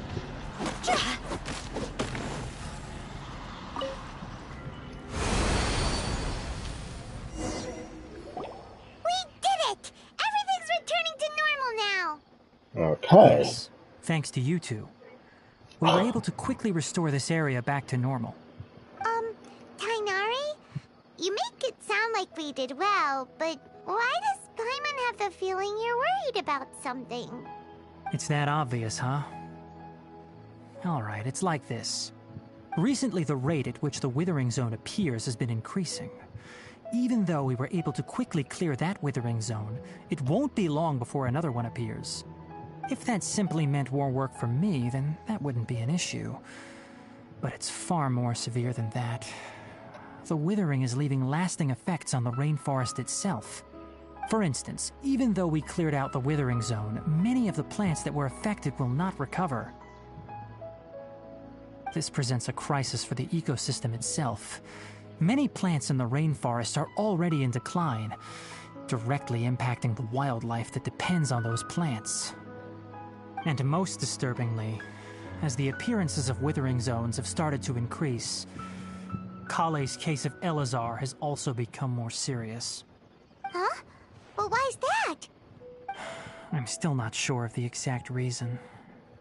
However, I've received word from acquaintances at the academia that similar cases are being reported for patients with other conditions. No, none that we know of. The withering has been recorded in Sumeru for millennia. It's said that it originates from the depths of the world. By the way, have you heard of Irminsul before? Irminsul. No. Irminsul is a tree located deep beneath the surface. Although it isn't like any tree we know in a biological sense. You can basically think of it as a large tree that grows downwards rather than upwards. I'm sure you've heard of ley lines, right? Yeah. They're like the roots of Irminsul, spreading and extending from a massive cavern deep underground all the way up to the surface.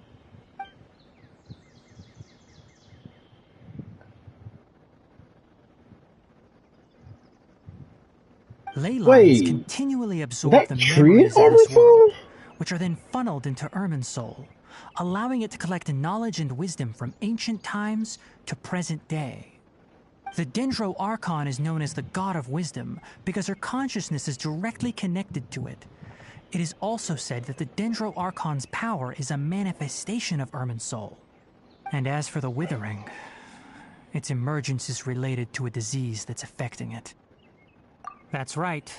My ancestors learned of this from Greater Lord Rukkhadevata's familiars a long time ago. But even those mysterious creatures did not know of a cure for Irminsul. I'm afraid we Rangers will be battling the Withering Zones here for a long time until a cure is found. Alright, that's enough on this topic for the time being. Now that we've taken care of things here, it's time for us to head back to Gandharvaville.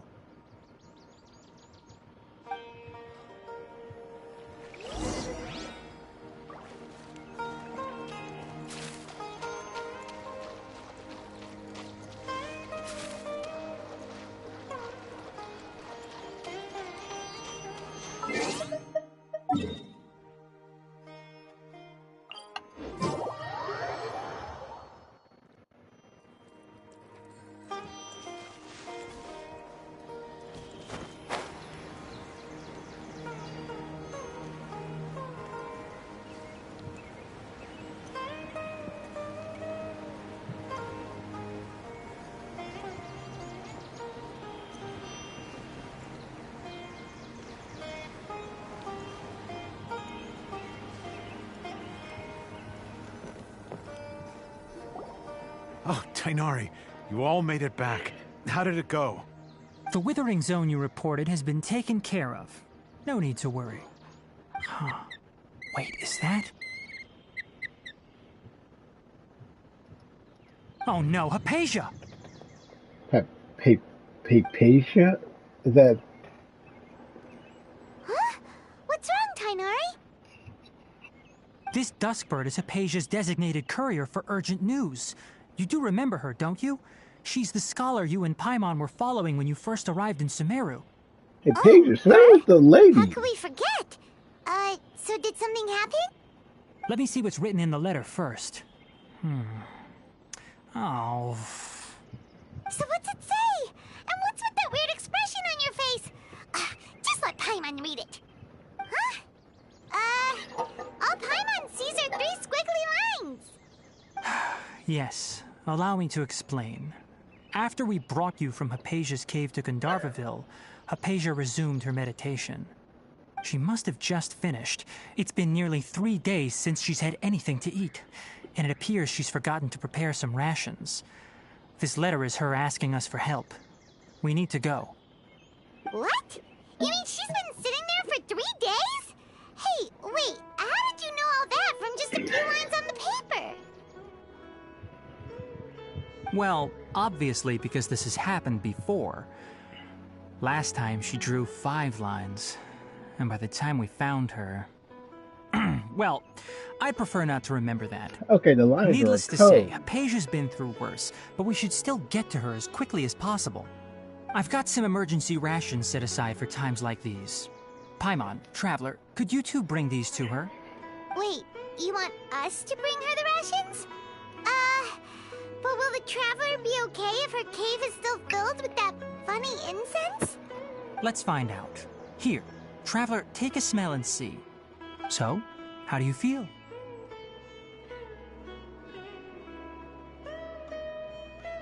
Huh? Really? You're not feeling even a little drowsy?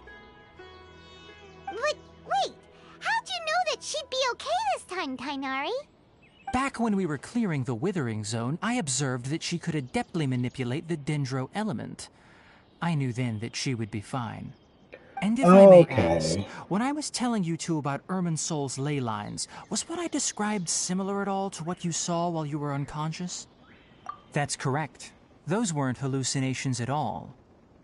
Though I don't intend to apologize for deceiving you. Because what you saw is of significant importance. Not just for the nation of Sumeru, but the entire world of Teyvat. My forefathers were shown much favor by Greater Lord Rukkhadevata. We took an oath to protect this nation together with her. Now that that duty has fallen to me, it was part of my responsibilities to ascertain whether you could be entrusted with the fate of Sumeru. Now, after seeing you in action with my own eyes, you have earned my confidence, and I no longer feel the need to hide any secrets from you. When you passed out, your consciousness had connected directly with Irminsul. What you witnessed were actually real memories contained within Irminsul itself. I could try to tell you more, but it would be better if you went to ask Hypatia instead. Her focus on meditation and use of Spirit Borneol are aimed at establishing a connection with Irminsul, just as you did. That sounds nice and all, but will she really help us? Seriously, she completely ignored us the last time we tried talking to her. That was because when you ran into her, she was in a special phase of her training. During that time, she must avoid communicating with others. Okay. Please, wait here for a moment. That makes a lot of sense.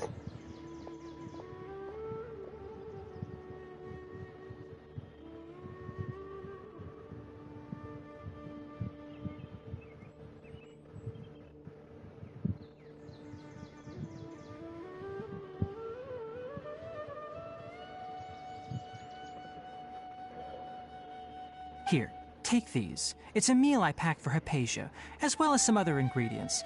I'm sure it'll come in handy. Also, here's a letter that I would like you to give to her. Just show it to her and she'll answer any questions you may have. No, I should be the one thanking you. You've both been a great help these last few days. Hypatia should still be in the cave. Let's go inside and see how she's doing.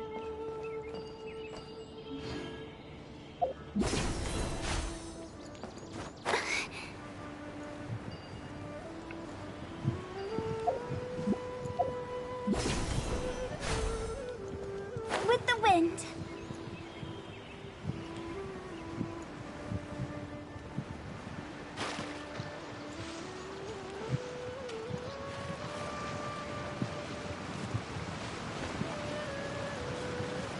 Let's do something right quick.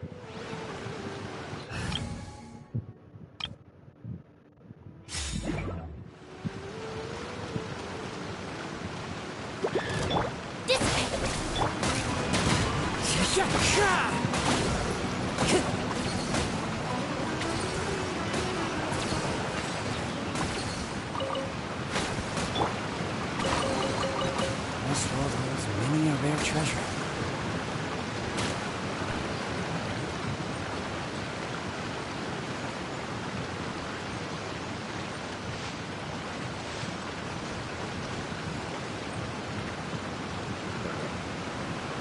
All the way up there.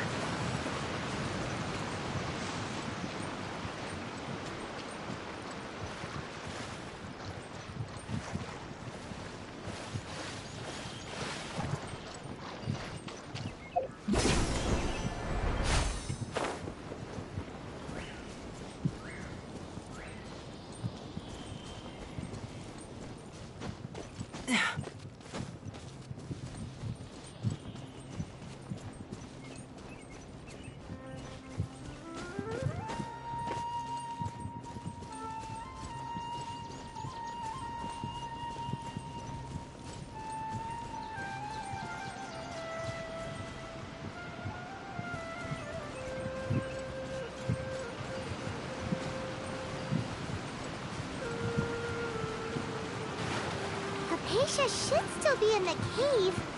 Let's go inside and see how she's doing.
Where is that cave? Okay, she's close.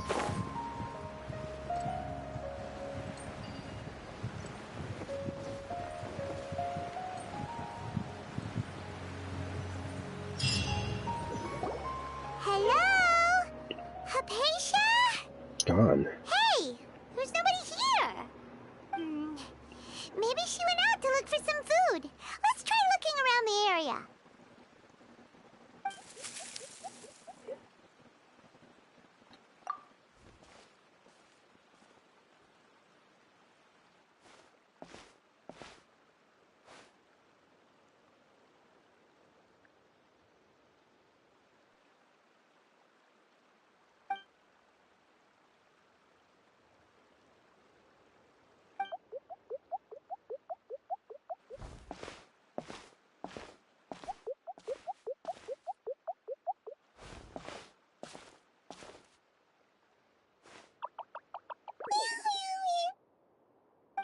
Is that a Korok?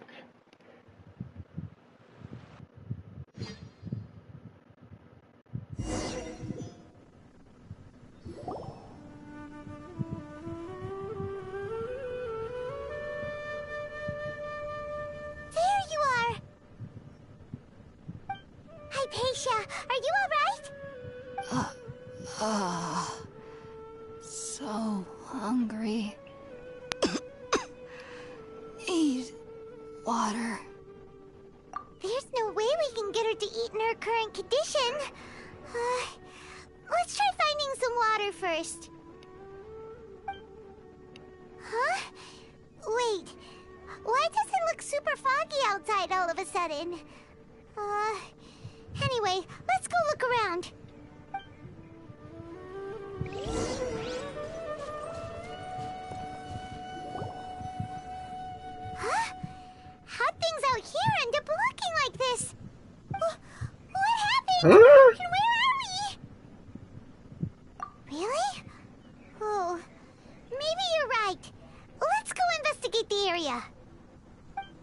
Okay, I don't like this one bit.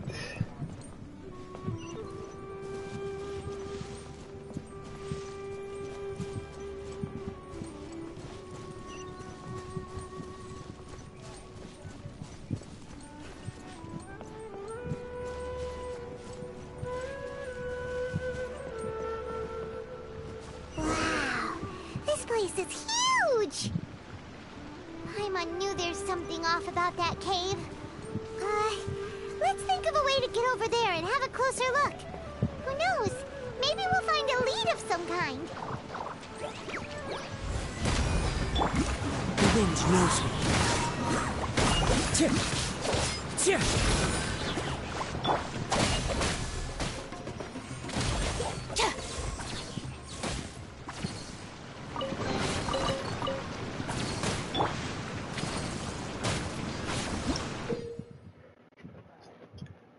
Okay.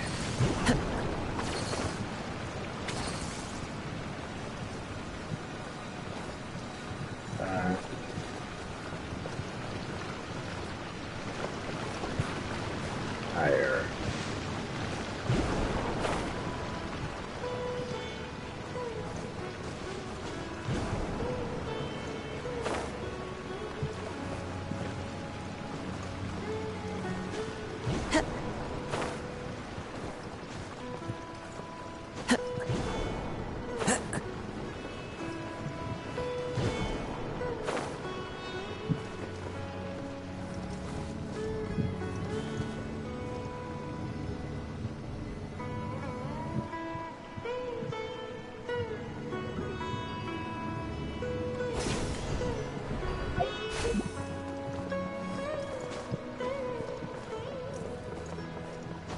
Follow the wind.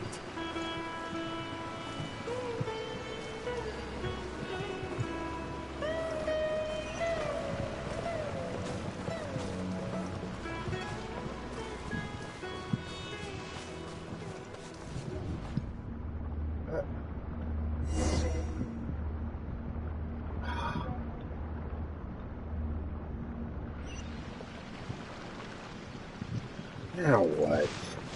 Huh? What happened just now? Why'd everything around us suddenly change?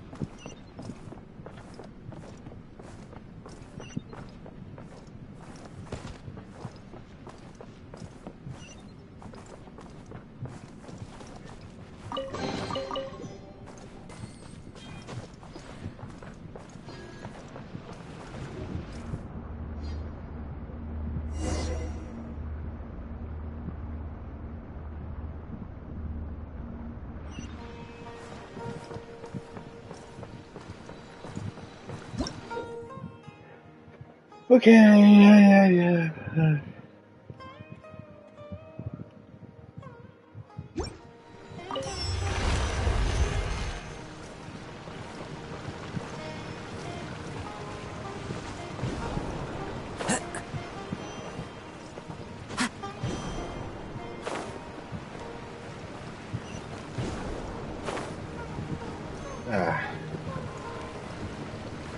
That way.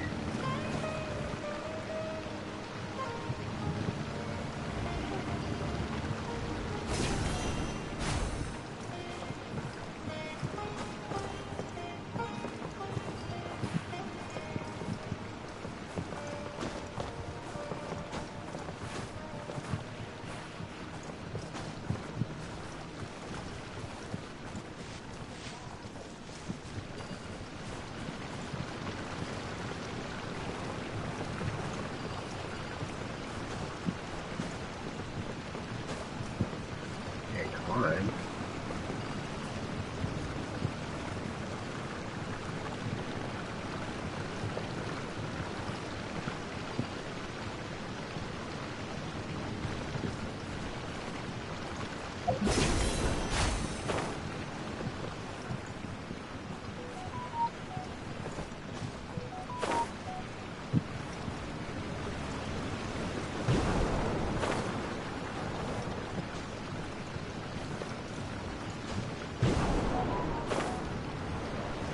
What's going on?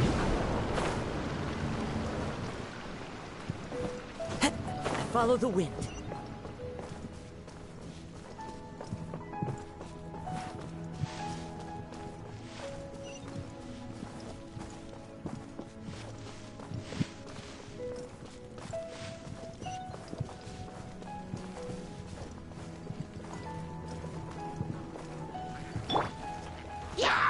The bond is strong. Into the wind.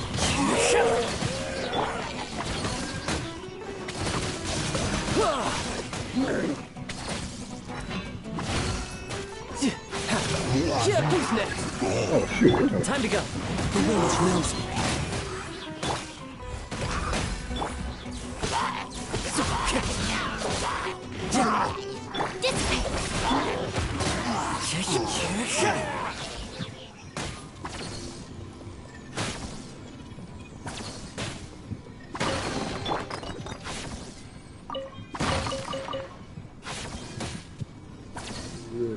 I'm trying to be touching this.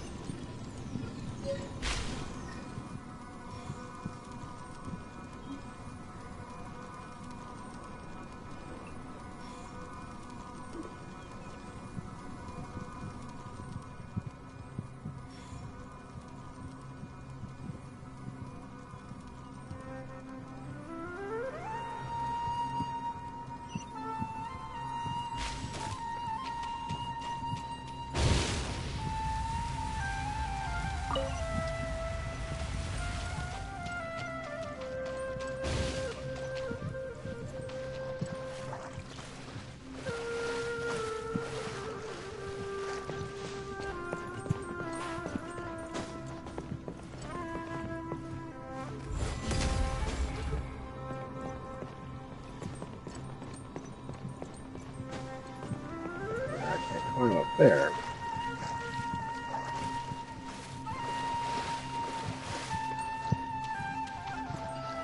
Okay, there's one.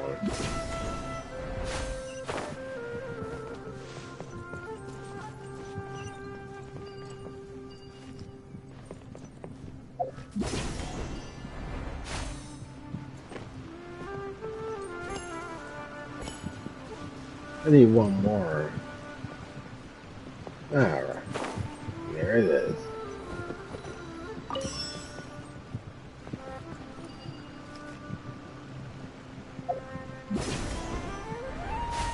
I have to look directly at it in order to activate it.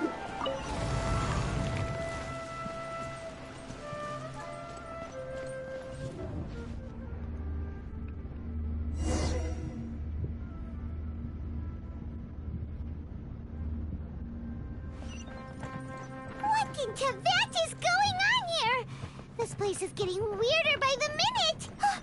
Hey, what's the matter? You don't look so good.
Can't go that way.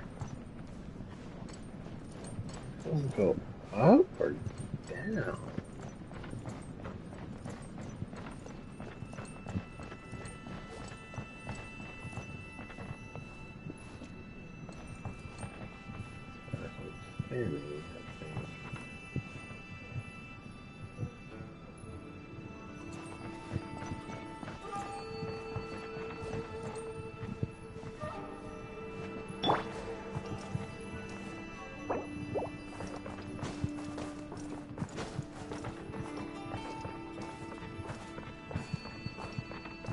Can't go any further.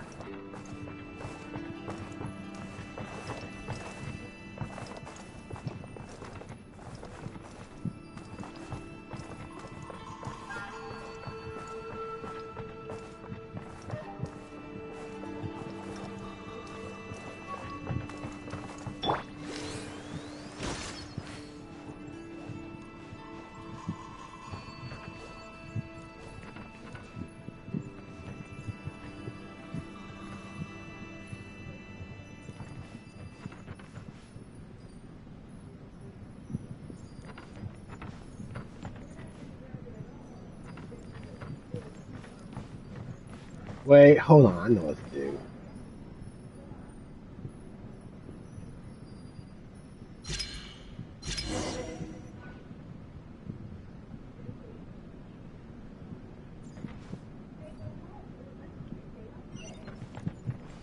Oh.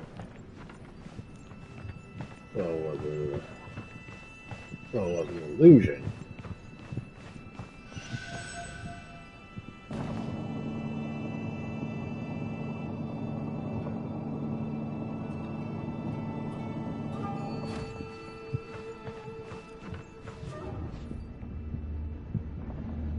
Oh, great. Now what?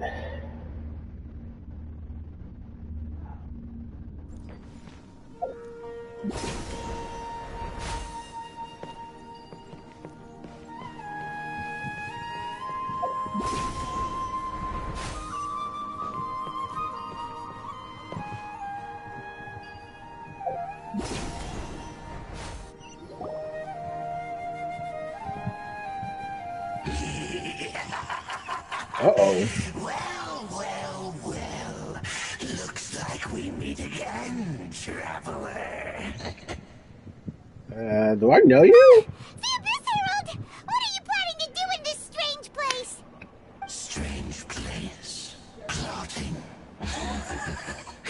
You needn't worry about such things. They don't concern you. Bow before the Abyss!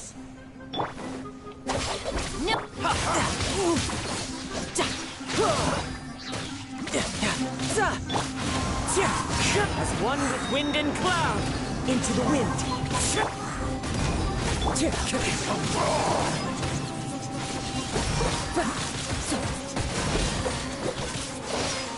Lightning terrified! One with nature. Is futile. That hurts! Shield. Burst forth. A miscalculation.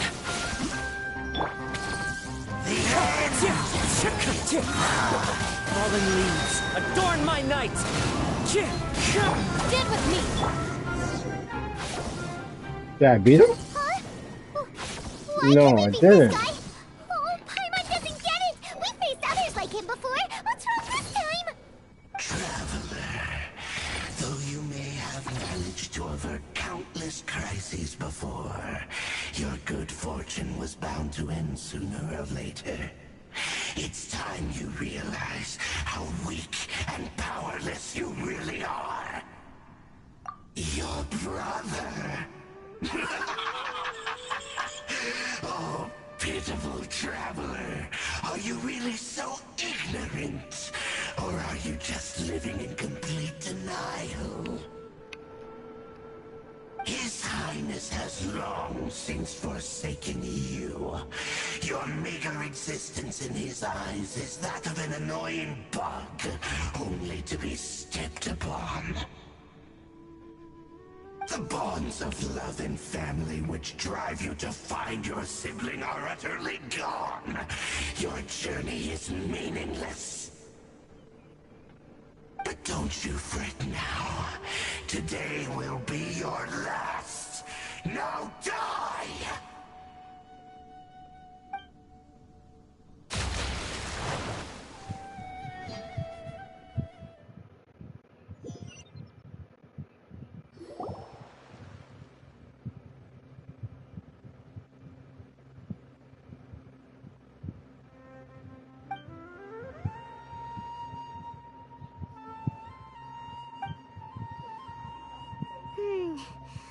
What do? We haven't seen Hypatia anywhere out here. Oh, there she is! Quick, let's see how she's doing. Wait, did we not just dream that? Well, the good news is that she's still conscious. Hey, why'd you drop her food on the floor like that? Oh, guess that makes sense. She does look kind of rough at the moment. Anyways, we can talk about this later. We better make sure she's alright first.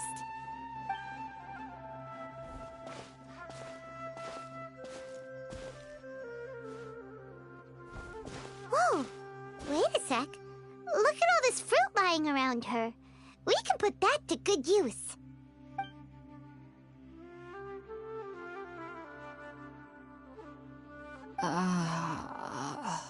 Who is there? Tighnari, is that you?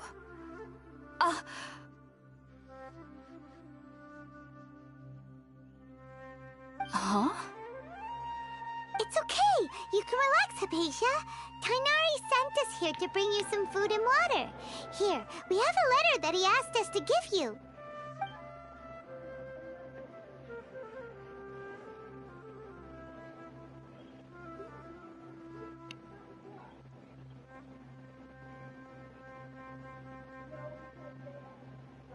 I see. So, you're friends of Tighnari. I apologize for all the trouble I've caused you. I'm grateful that you came so quickly to save me. You even brought all this fruit. Well, actually, we didn't bring the fruit. It was already here when we arrived. We were kind of wondering about that, actually. When we found you here, there was all this fruit lying around and even some juice dripping from your lips. How did you end up like this anyway? Oh, really? I seem to understand now. All the fruit was likely from my, neighbor. Must have come by and saw me like this. Your neighbor? You mean there's someone else living nearby? Oh? So you're able to see them too? You mean two? Wait, hold on a second, Traveler.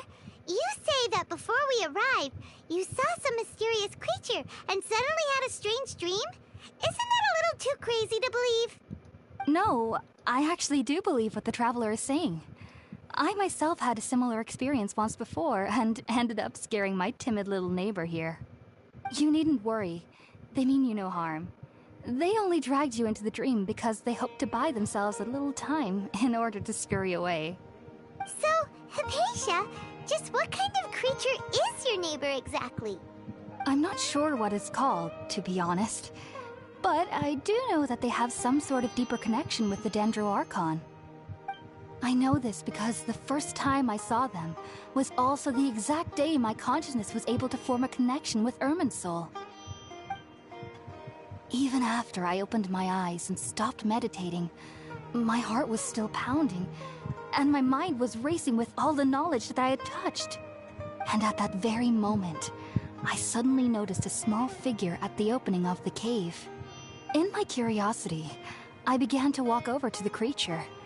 They must have already been used to me living in the cave, because they didn't seem to mind me approaching them.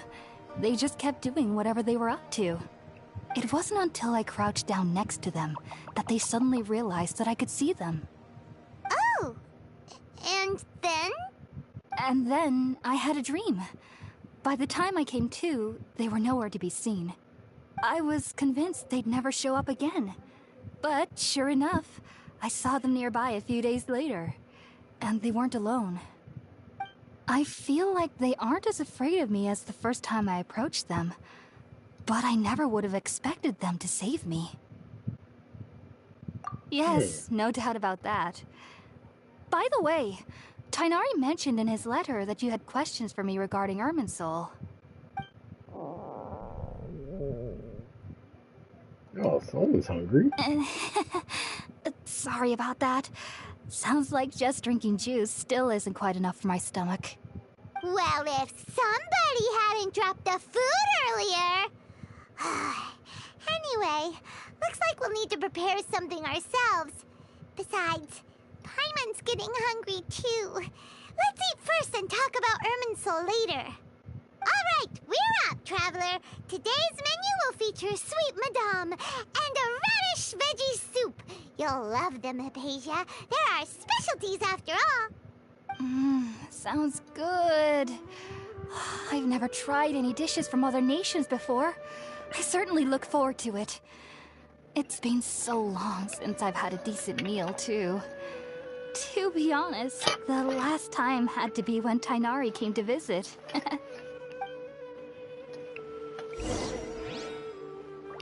Okay.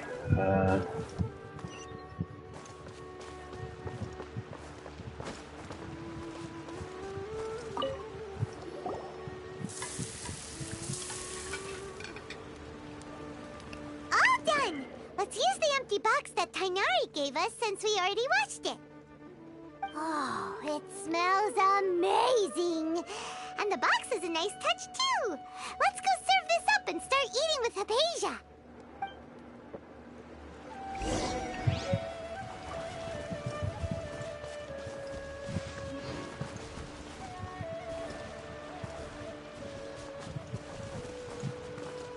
Any other recipes I can learn? No, I don't.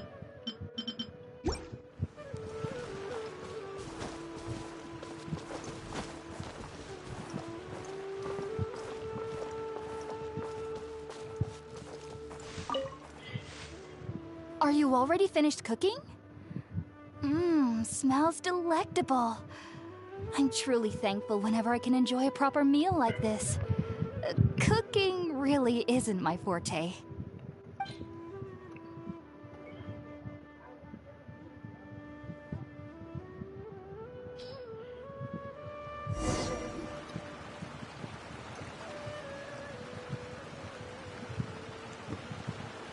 Even though everything you mentioned was in Tighnari's letter, it's still hard to believe you were able to connect with Irminsul immediately after smelling Spiritborn Ale for the first time. It took me nearly 3 years before I could do so. And everyone at the Academia even lauded me as a genius. You should know that some researchers spent their entire lives without ever successfully connecting with Irminsul as you have. So why does this incense allow people to connect to Irminsul? The ingredients used to make Spiritborn Ale primarily consist of plants created by Greater Lord Rukkhadevata. These special ingredients are conducive to heightening our senses to the Dendro Archon's power. Since the root of the Dendro Archon's power lies within Irminsul, we can occasionally tap into her powers to peer into the depths of the earth. Oh. Naturally, anyone who can establish a connection with Irminsul in their first ever attempt must be a person of great understanding. Makes sense. But Paimon's got a question. Why was she sensitive to the smell of those plants for such a long time? That was primarily due to her body's unique constitution.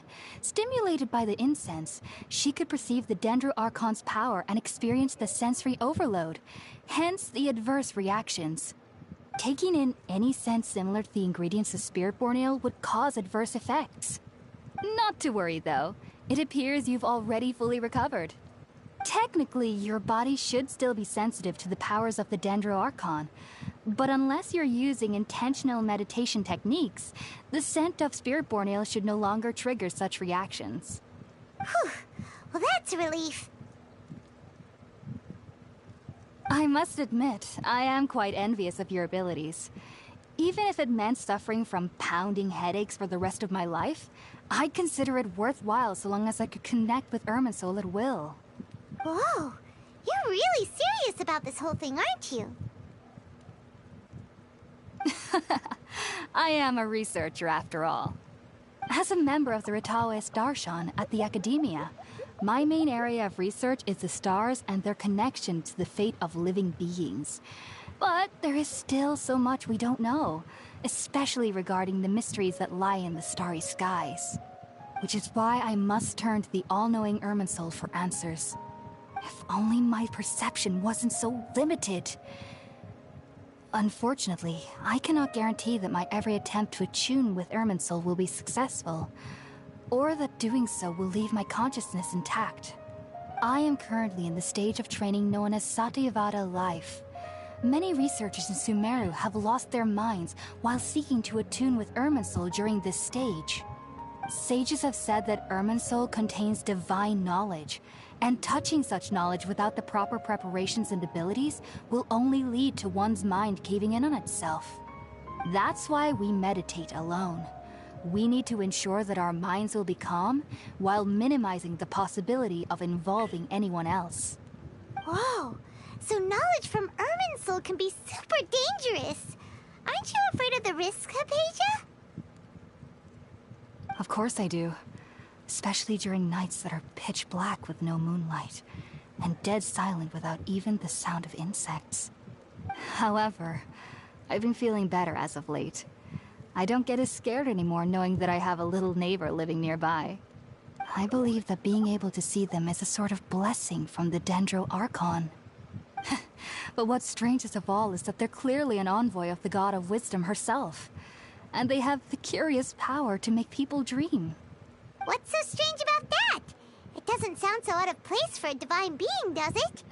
Well, it's strange because nearly nobody in Sumeru can ever dream. Oh, is that true? Yes, well, to an extent. Only children can dream in Sumeru. Adults, however, never do. The sages say that wisdom implies rationality, but that which occurs in dreams is often neither rational nor logical. Yes, if one struggles with anxieties, those emotions could influence their dreams. The fact that the people of Sumeru do not have dreams is seen as a blessing by the sages. They believe that Greater Lord Rukkhadevata, the god of wisdom, is keeping us away from the foolish delusions you encounter in your sleep. I was born into a family of scholars in Sumeru City. Ever since I was a child, my parents would always tell me that I'll know I've grown up once I stop dreaming. I studied hard, enrolled as a student in the academia, and went on to become a researcher. Sure enough, I never dreamed again. But then, on the day I scared the little Aranara, I suddenly saw a dream again. It was incredible. Though I don't exactly remember what I saw, I clearly recalled the feeling. I suddenly felt like I was a child again. Back then, I was foolish and ignorant as any youth would be, but I was free of fear. Maybe dreaming isn't as bad as we've made it out to be.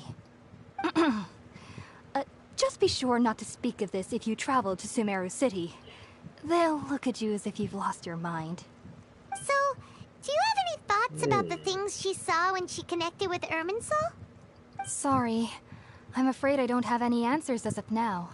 All I can say is that what you saw is a memory contained within Irminsul itself. World forget me.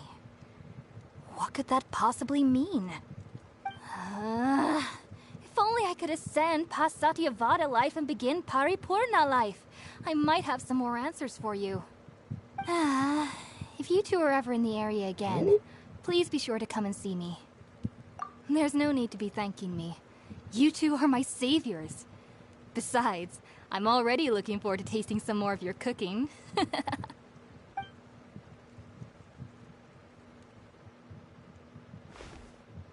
Now that we know Hypatia is alright and had the chance to ask her some questions, Paimon thinks it's about time to head back to Gandharvaville. Alright. Heading out, I see? If there's anything else you'd ever like to ask about, you know where to find me.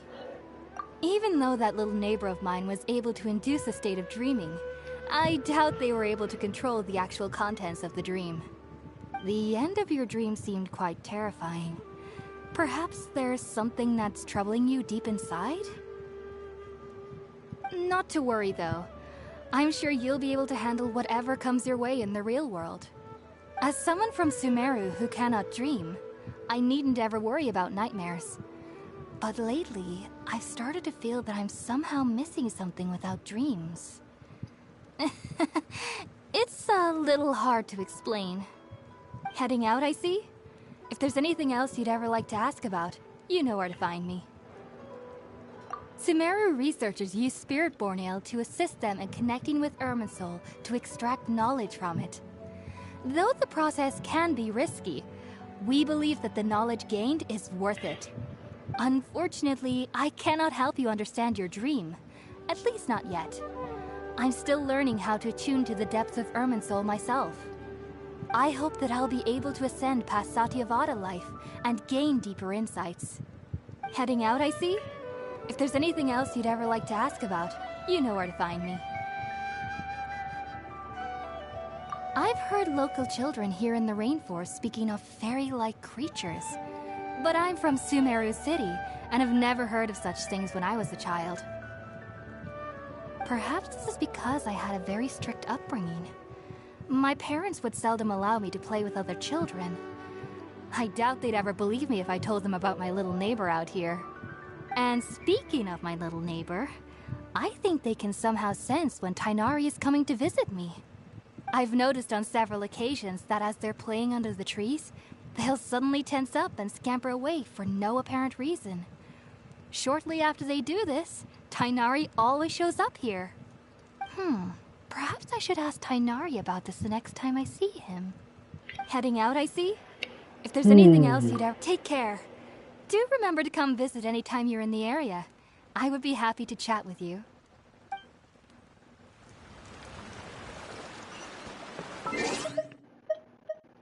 Alright, back to Gandharvaville.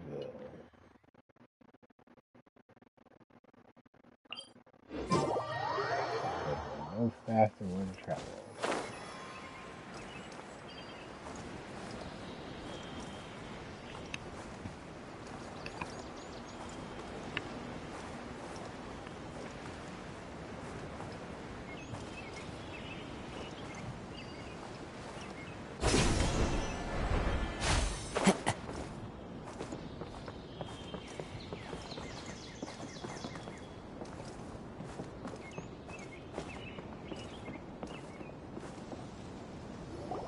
Think about it, Tighnari. Refusing to join is tantamount to burying your head in the sand.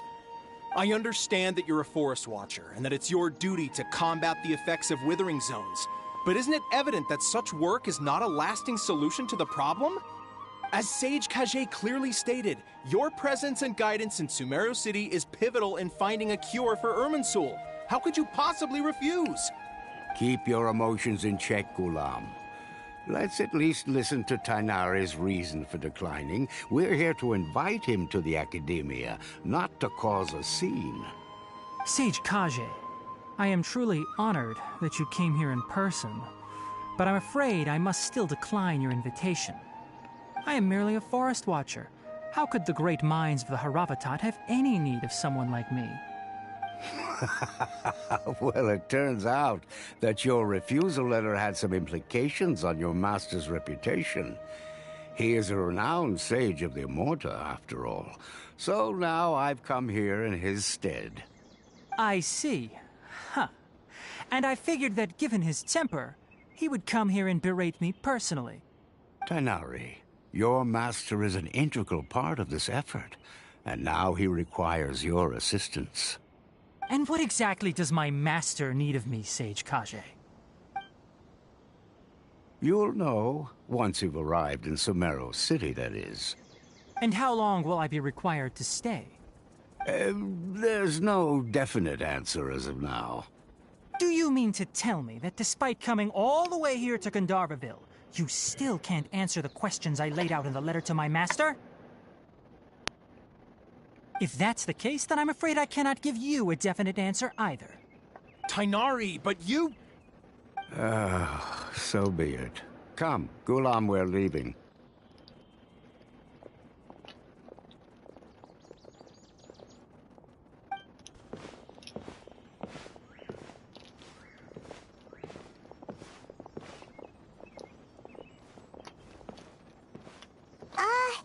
Tighnari, what was that all about? It's nothing. Some people from the Academia wanted me to go to Sumeru City to assist them with a project, but I had to refuse on account of all my responsibilities here. But all that can wait. How did things go with Hypatia? It was quite the eventful trip, but the main thing is that she's safe and around. She answered a bunch of questions for us, too. Very good. Now that the traveler has made a full recovery, there shouldn't be any reason for you to tarry here longer.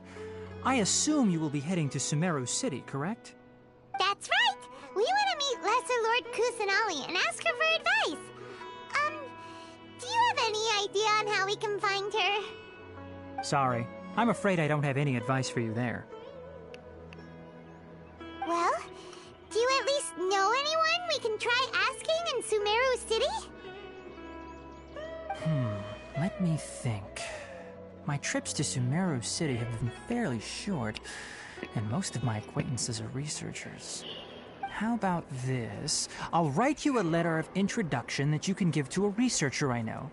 He's from the Amurta Darshan and is adept at gathering information. Asking him might prove worthwhile.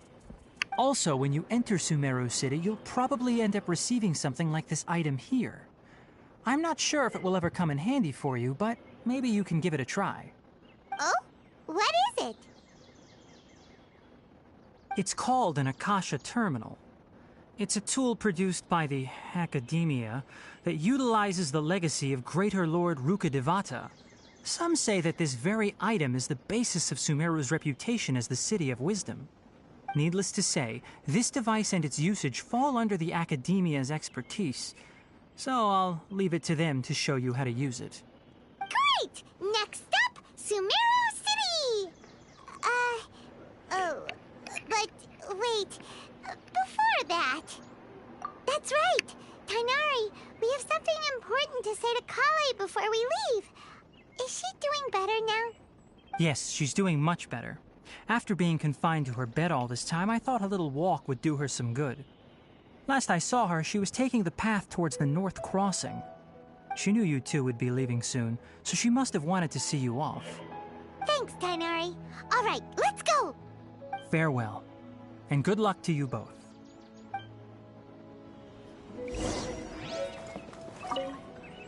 Collei is waiting at the northmost crossing of Gandharvaville. You should be able to find her there. Don't you worry about Collei. I'll look after her. I'll find a way to understand the relationship between the withering and her disease. Collei is waiting at the northmost crossing of Gandharv. It seems there's a major project underway at the Academia, and my master has also joined the effort. But I can't afford to leave Gandharvaville now. Things are not going well here in the rainforest, and Collei needs someone to watch over her. Besides, I was never one for all the pomp and circumstance of life at the Academia. Given that my master hasn't come to give me an earful personally, tells me that my presence is not as sorely needed as they make it out to be. In fact, the letter he sent to me was uncharacteristically polite. Collei is waiting at the northmost crossing. Farewell, traveler. Okay. Let's go see Collei.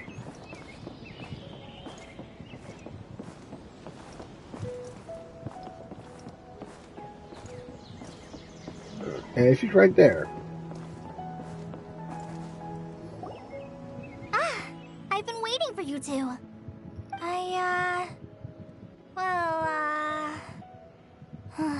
Never mind.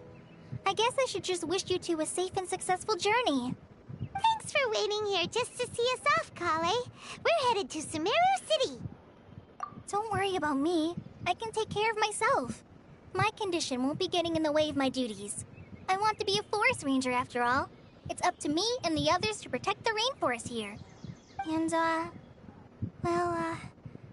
I'm sorry. I should have told you both about my condition when we first met.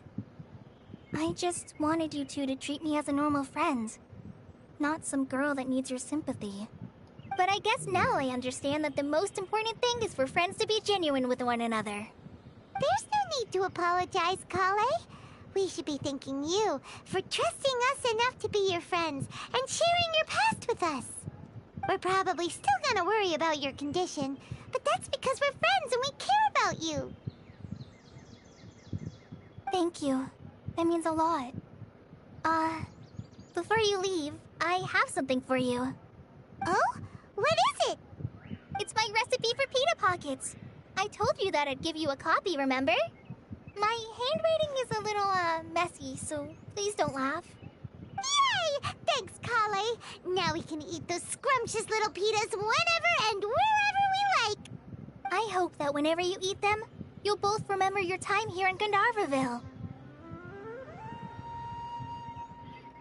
Well then, I, trainee Forest Ranger Collei, bid you both farewell. Please visit Gandharvaville again. The Rangers will always be ready to assist you here.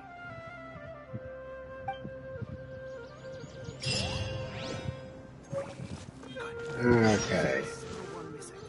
And left the Sumeru City.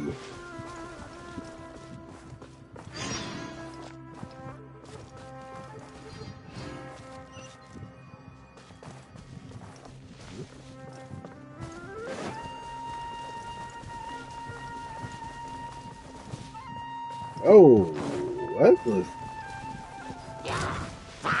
Come into being! Into the wind!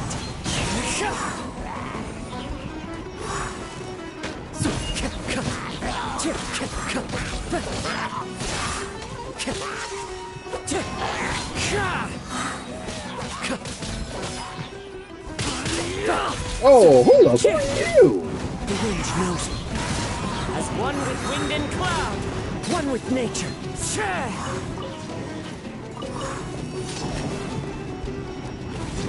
Time to go.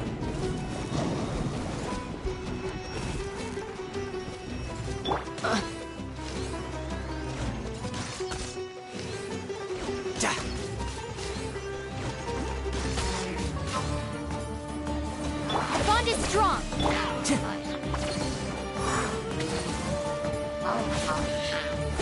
Wind strike.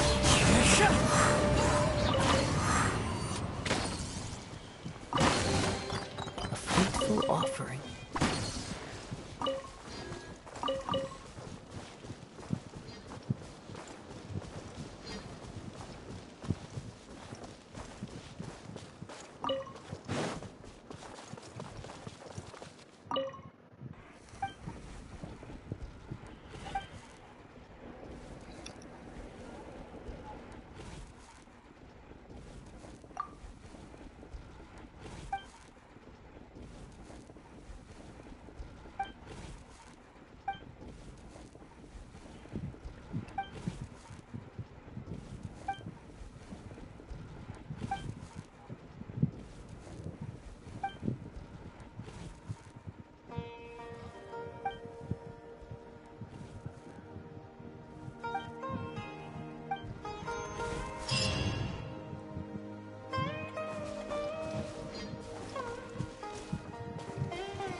Okay. Back on track.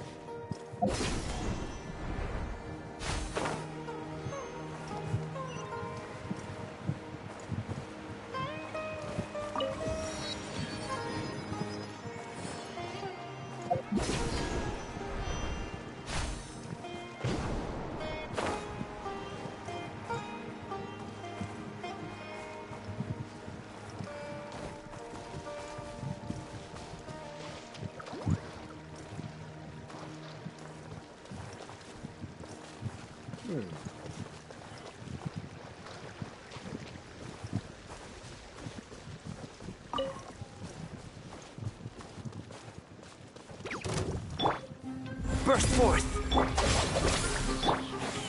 Into the wind!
like that.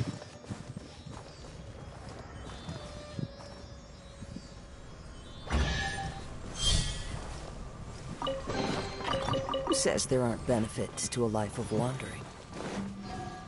Oh boy. Right, play was scary.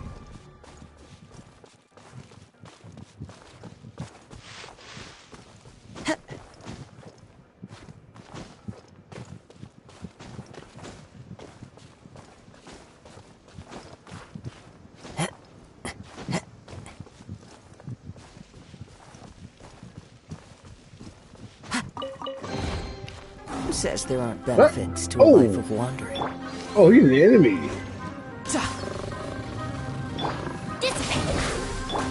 Wind strike.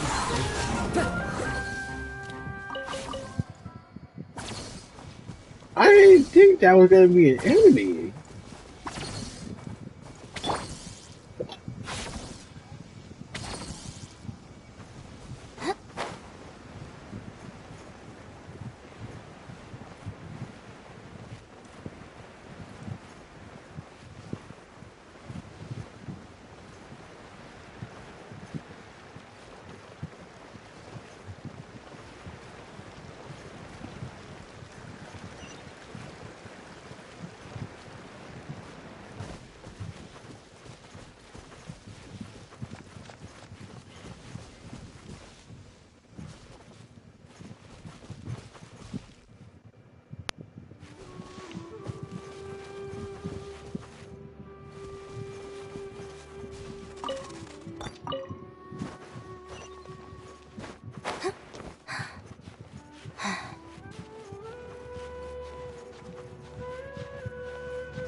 Tree.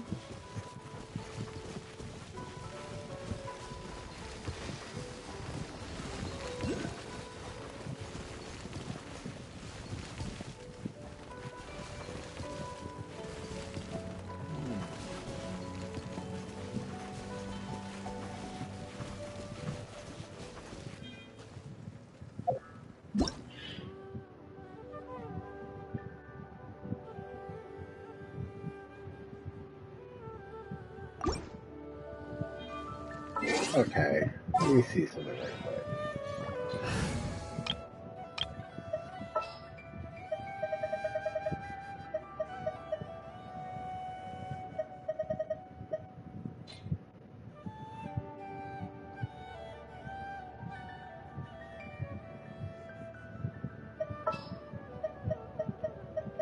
Just what will we come across this time?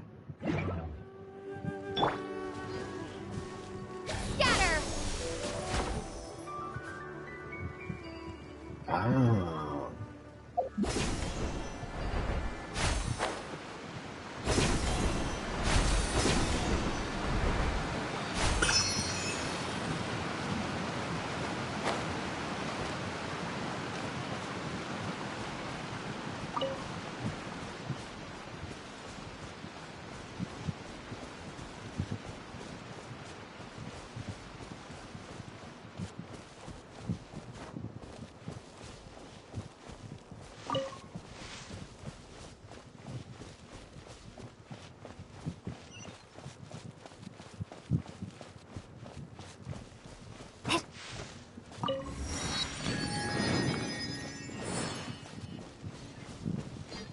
Okay, looks like we have made the Sumeru city.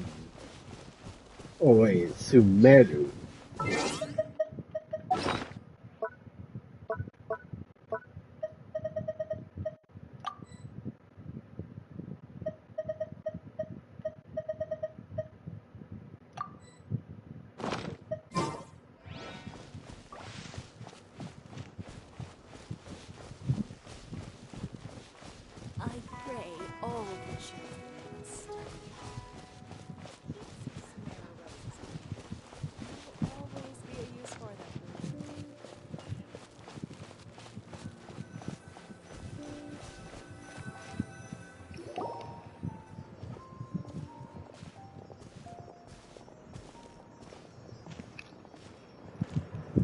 Sumeru City!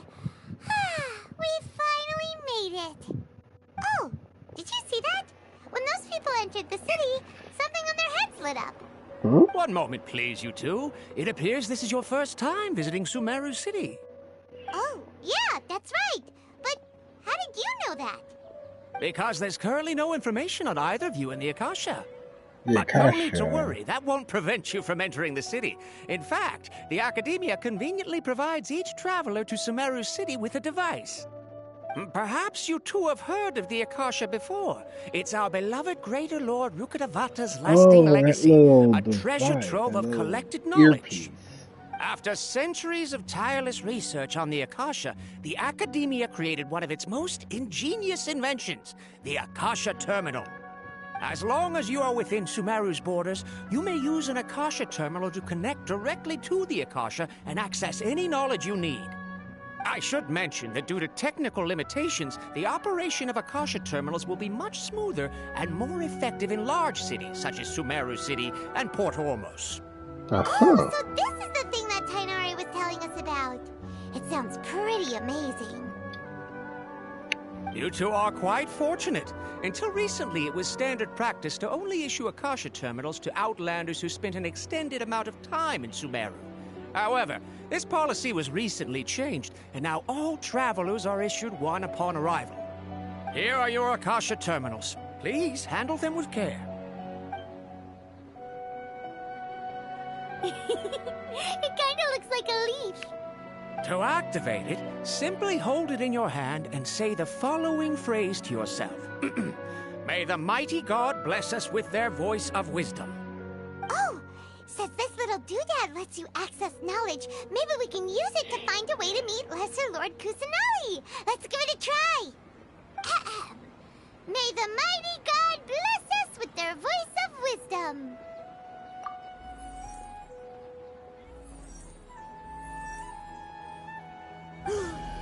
Whoa!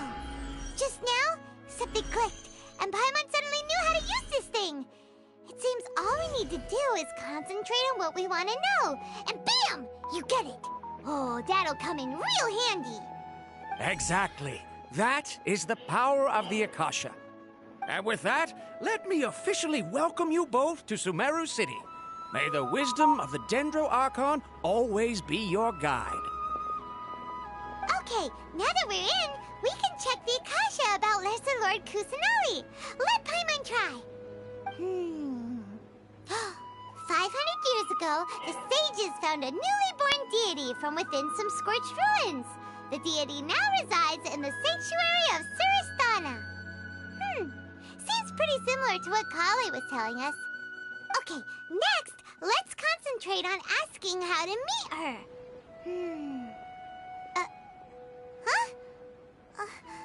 Paimon doesn't sense anything. The Akasha didn't respond to Paimon's question. Oh, come on! Ugh. Focusing on this question feels like when you have something you're trying to remember and it's on the tip of your tongue, but you just can't think of it. Ugh. Paimon's brain is exhausted.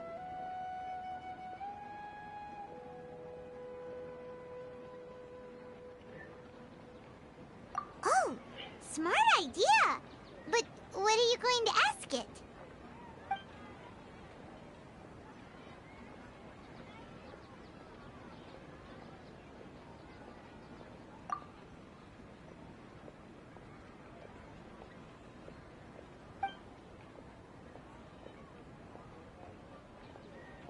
Uh-oh.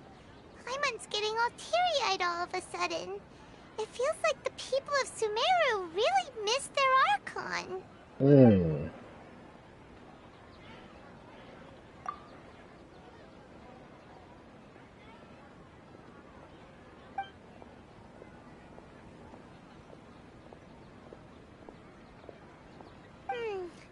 You too? Well, glad it's not just Paimon.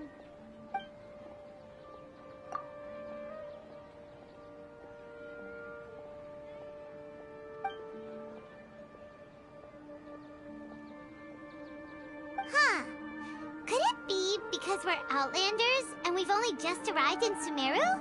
You know, maybe we're not qualified to receive an answer to this sort of question or something.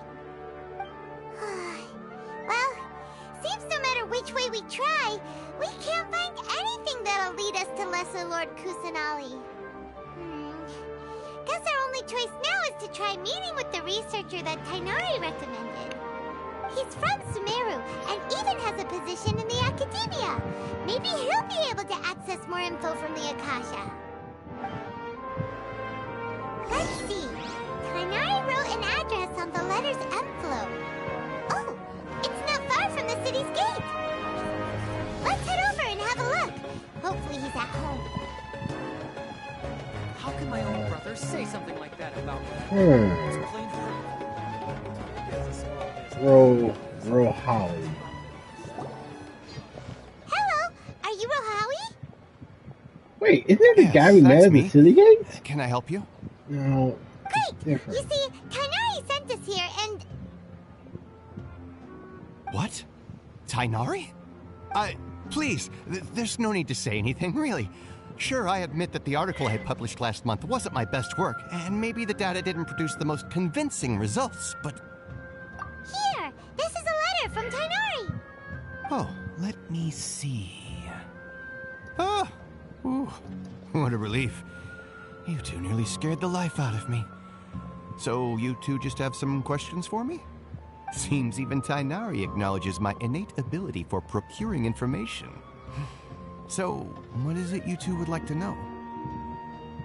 We want to meet with Lesser Lord Kusanali. Do you know a way we can do that?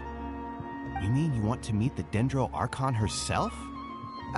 This isn't exactly my area of expertise, but let me see what I can find in the Akasha.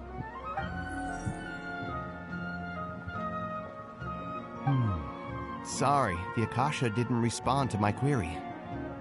What? You too? But what about your abilities for getting information and all that? Paimon was sure you'd be able to access more info than we did. Well, as I said, this isn't my area of expertise. I am but a lowly researcher, so the Akasha doesn't see a need for me to know more about the Dendro Archon. All I know is that ever since Lesser Lord Kusanali returned to Sumeru, she's never left the Sanctuary of Sorasthana or made a public appearance. Huh. Didn't expect her to be such a mysterious figure. The Dendro Archon is somewhat of a recluse. Perhaps she just doesn't want to entertain visitors, which would explain the lack of information in the Akasha. But then what can we do? No need to worry just yet. I'm only hypothesizing here. You could certainly try asking around and see if anyone else has ideas. And besides, you two should consider the bright side of things. Not being able to see Lesser Lord Kusanali may not be a bad thing. In this world, there will always be information you cannot obtain from the Akasha and things you can never accomplish. Knowing when to yield is a form of wisdom. Take me, for example. It's a miracle if my brain cells can spit out one paper every 3 years. But Tighnari? That guy can publish 3 papers in just a single year. Okay. Thanks for your advice. Don't mention it. If you two ever want information about things like who's been promoted within the Academia or relations between the 6 great sages, come find me. Hey, come on! This is a survival skill at the Academia. Oh, Paimon's expectations were pretty low, but this is so low it's like digging holes in the dirt. So what do we do now? Even if we want to talk to someone, we don't know anybody here. Huh? Like who? Oh, Catherine. You're right! Catherine! The Adventurers Guild has There's its always own a Catherine here. Let's hurry and find her. There's always a Catherine everywhere. All we gotta do is find her, and we can be on our way.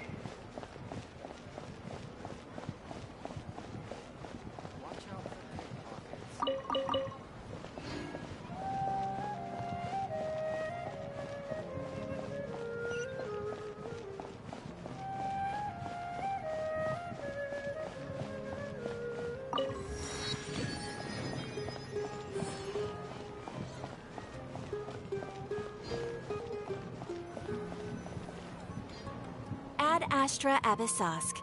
Hello, Traveler and Paimon. Wait. Catherine, we need your help with something.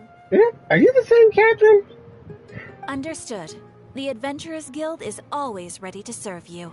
With what do you require assistance? We want to meet with Lesser Lord Kusanali. Do you know a way we can do that? You two wish to meet with Sumeru's Archon. Understood. Please wait.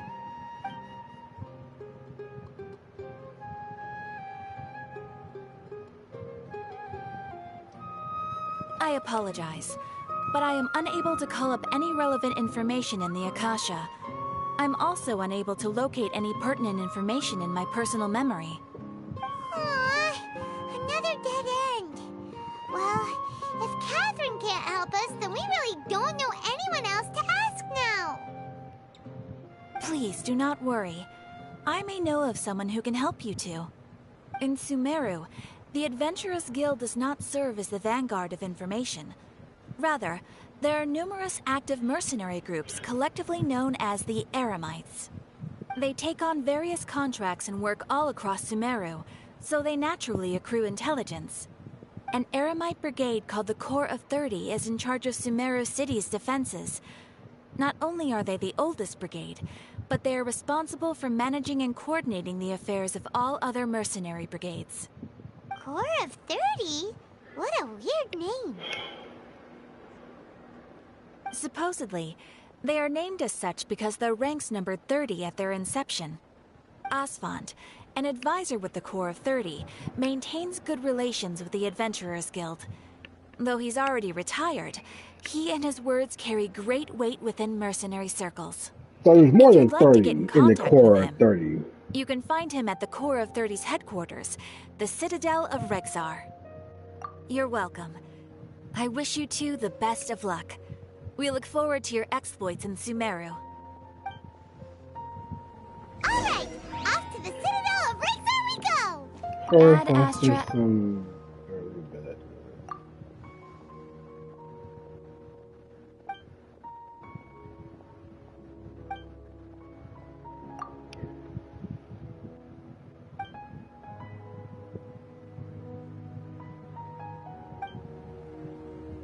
So, wait, is it the same Catherine, or is she just like the same Catherine everywhere? What can we find? Zayton peaches, pine cones, pear fruit.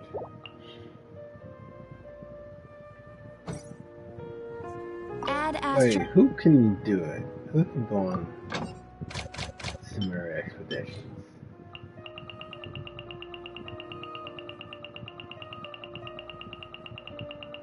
Nobody. Okay.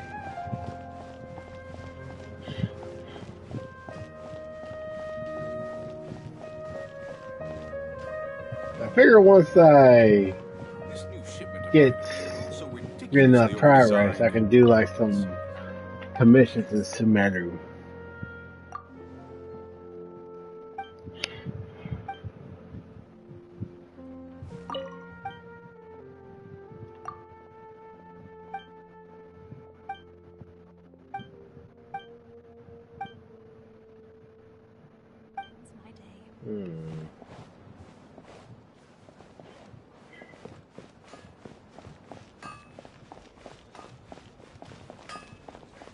Okay, and here's the blacksmith here.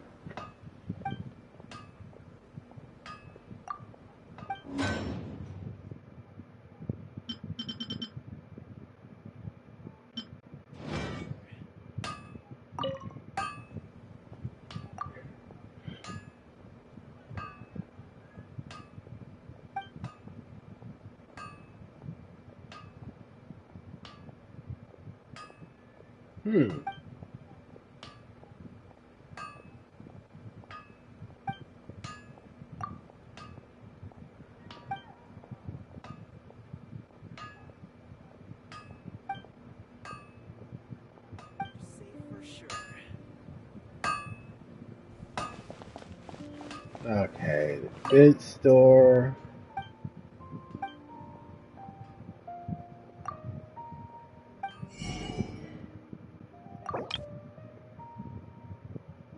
this. Some of that. Anything else? No. Nothing we don't have plenty of. I can buy some more rice. More shrimp meat.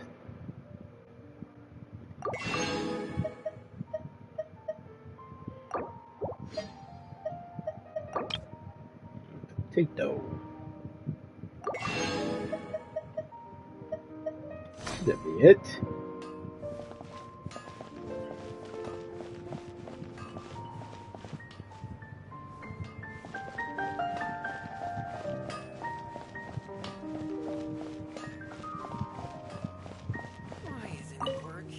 What's that?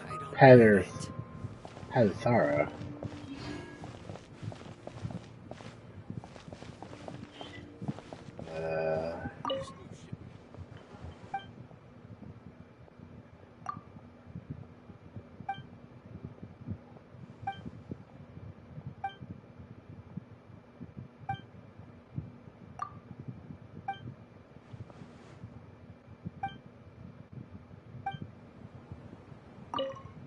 And this is the crafting bench.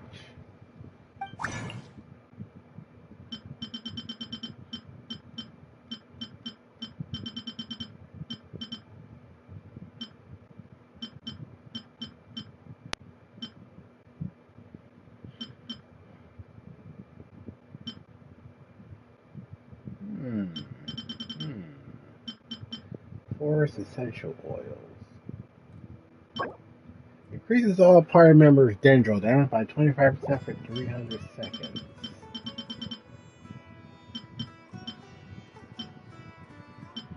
And the Dendro side potion. And increases all party members' Dendro rest 25%.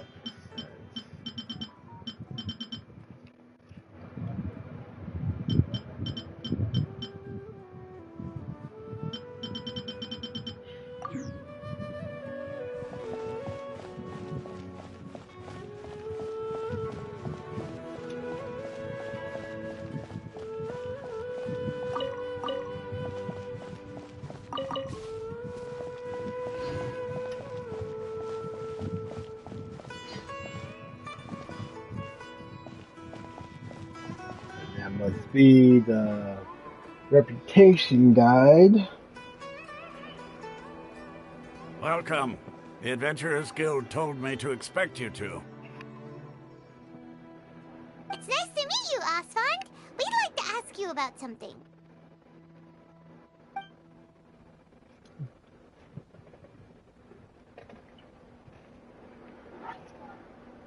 I see. So, Catherine's the one who sent you this way. Ha! It's true that the Eremites' network is vast, but even I can't help you meet the Dendro Archon. Wait, seriously? That's it? Afraid so. The Eremites aren't terribly religious, so we don't know much about divinities. As far as the Akasha goes, we can access even less than you. We originally came from the desert. The gods there died off long ago. Since those days, we've used our own two hands to carve out a living. We don't beg gods for their aid. It isn't just us, though. If you ask me, I think most in Sumeru aren't interested in Lesser Lord Kusanali. Oh? Why's that? Just take the Academia, for example. They're the ones who truly rule Sumeru. Although they believe in gods, most of them only care for the late Greater Lord Rugadavada. So it looks like In their Kusanali eyes, has big she was shoes the to one fill. who founded Sumeru and gifted us with the Akasha. Lesser Lord Kusanali just happened to inherit her legacy. Because of the Academia's influence, most citizens are more familiar with Greater Lord Rugadavada and hold her in greater esteem. Not to mention that Lesser Lord Kusanali never makes an appearance, and the Academia never announces anything about her. As far as the people of Sumeru are concerned, She's just a god that exists. And that's all. Really? Aw. After hearing all of that, Paimon sort of feels bad for Lesser Lord Kusanali. Ha! But who knows? We're all just guessing when it comes down to it. Besides, I'm sure the God of Wisdom doesn't worry about her reputation among people like us. All right. Well, thanks for the info, Osfond. No problem. Always happy to help out the Adventurers Guild.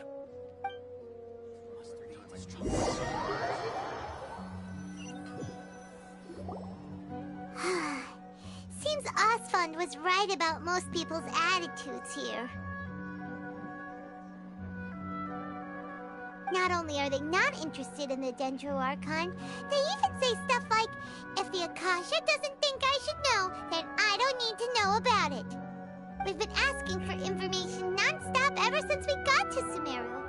But the harder we try, the more helpless everything seems. Isn't there at least one person in this entire city who cares about Lesser Lord Kusanali? Oh, you two are interested in Lesser Lord Kusanali? Huh? Who are you? From the sound of it, you two are Outlanders who recently arrived here. You've been asking around for information on Lesser Lord Kusanali, right? Oh, I'm sorry. I forgot to introduce myself. I'm Dunyarzad, one of Lesser Lord Kusanali's faithful followers. Whoa, really? Then do you know how we can meet with her? I'm afraid I can't help you with that. But your conversation earlier did happen to remind me of a legend about the Dendro Archon.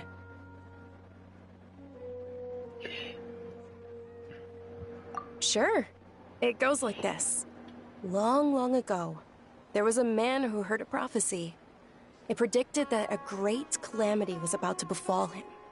Panicked by what he heard, the man sought out the Dendro Archon in hopes that she would bless him with the wisdom to help him escape his predicament. The man journeyed across deserts and through rainforests and experienced tribulations of every kind. However, he still couldn't find any trace of the Dendro Archon. In despair, he thought, alas, the Archon has abandoned me. He then had no choice but to sorrowfully resign to his fate. Okay, and then what happened? And then, the calamity came. But to his own surprise, the man felt somehow emboldened by the trials of his journey. By relying on his own strength, he managed to overcome the adversity. At that moment, a bird perched upon his shoulder. This bird was, in fact, an avatar of the Dendro Archon. She said, "O Archon Seeker, do you now understand? She and her wisdom have long been found by you." Along your journey, we were in every flower and blade of grass, every ray of sparkling sun, and every breath of dancing wind. So long as you continue to think and ponder, we'll be wherever you go. Yeah, thanks for the story! Paimon feels all warm and fuzzy inside after that. In a way, it seems like this story is also one of the Dendro Archon's avatars. Dunyarzad, since you worship Lesser Lord Kusanali, can you tell us anything else about her? Of course. So did you two know that, I'm terribly sorry, but it seems something's come up now. Let's chat another day. Why in a big hurry? Hey, wait! What the heck just happened? It looks like they're searching for someone. Dunyarzad was acting super nervous just now. You think they're looking for her? This stinks! We finally managed to find a lead about Lesser Lord Kusanali! We can't let them get in the way now! Let's see if we can get rid of them.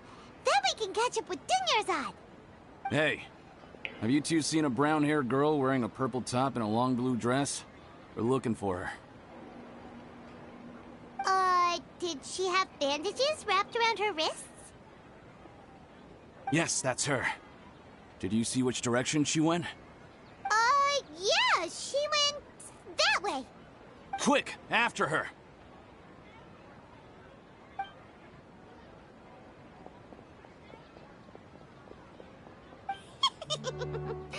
That should keep him busy for a while. Let's hurry and find Dunyarzad.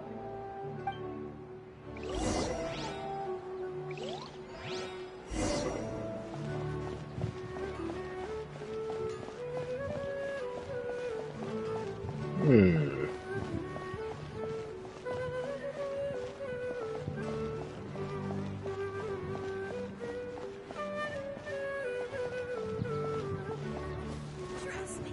Just take my word for it. There you are, Dunyarzad. We thought you might have been long gone by now. Oh, it's you two. Oh, you startled me there.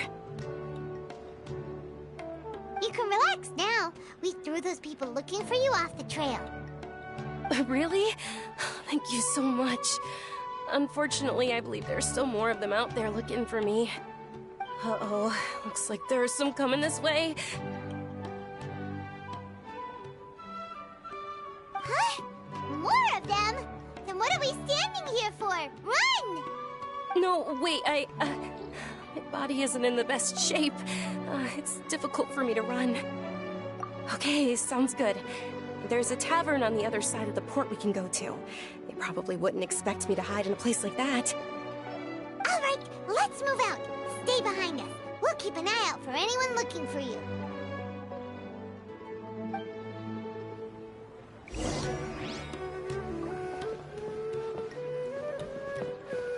Tavern.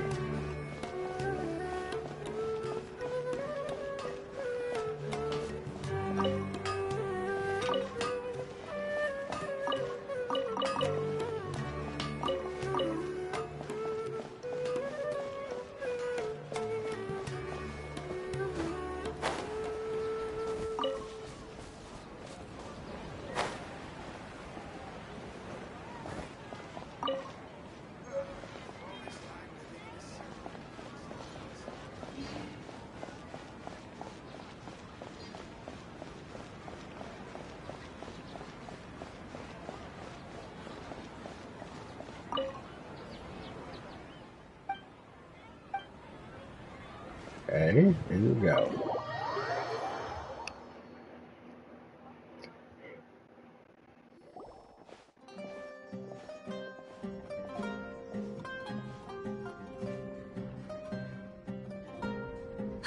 We made it. Oh, they shouldn't be able to find us now. Wait, stand down, Dia. Uh-oh.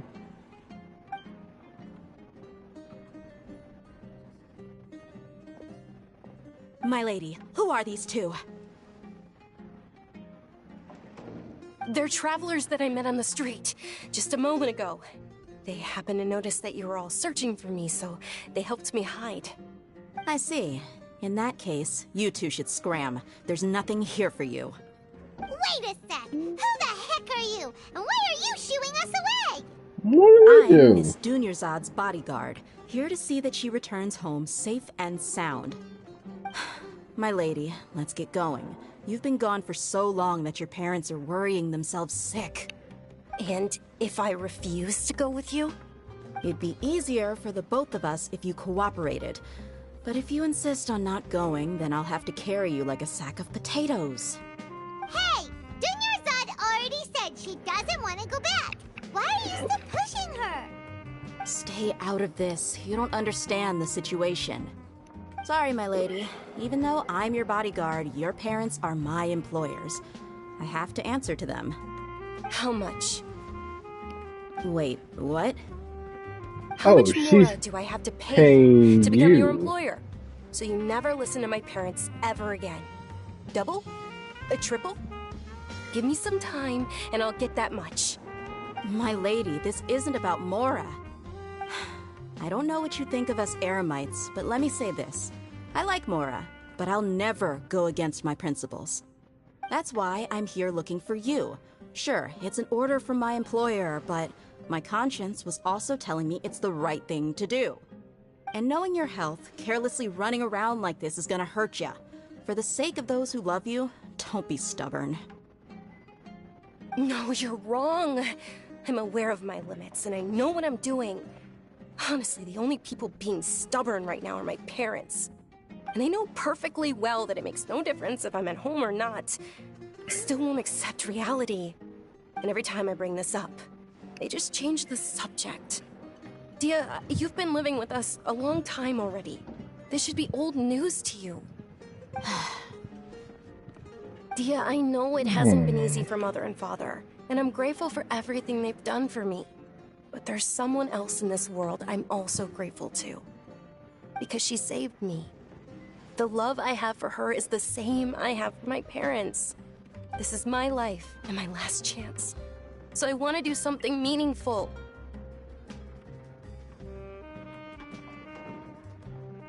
My lady, are you sure what you're doing now is meaningful?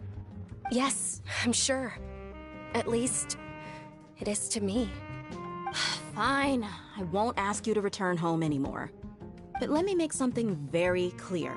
I'm only doing this because I respect your determination, not because I agree with you. Thank you, Dia. Sorry for being so rude just now. My nerves were acting up. And I even brought up your payment in such an offensive way. Don't worry about it, my lady. I did say that I like Mora. Besides, that's our next topic of conversation. Today's little excursion caused such a ruckus that every single bodyguard at the estate was deployed. It wouldn't be easy to hide things from your old man. Since this definitely won't be your last escapade, here's a little tip. You should at least make it look like your room and things are still in order when you leave. Also, you'll need someone to cover you for when you're out and about. So, I'll let you hire me, my lady. This way, everyone wins. As for the pay, let's say half of what your father pays me. We can settle the bill when we return to the estate. Okay, deal. Yay! Looks like they've reached an understanding.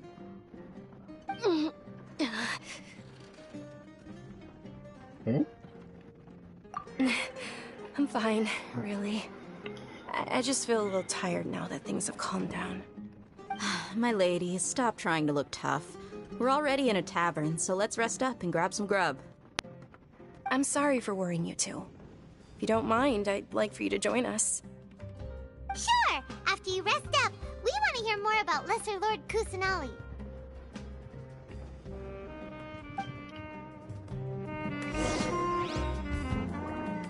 Okay. And while waiting.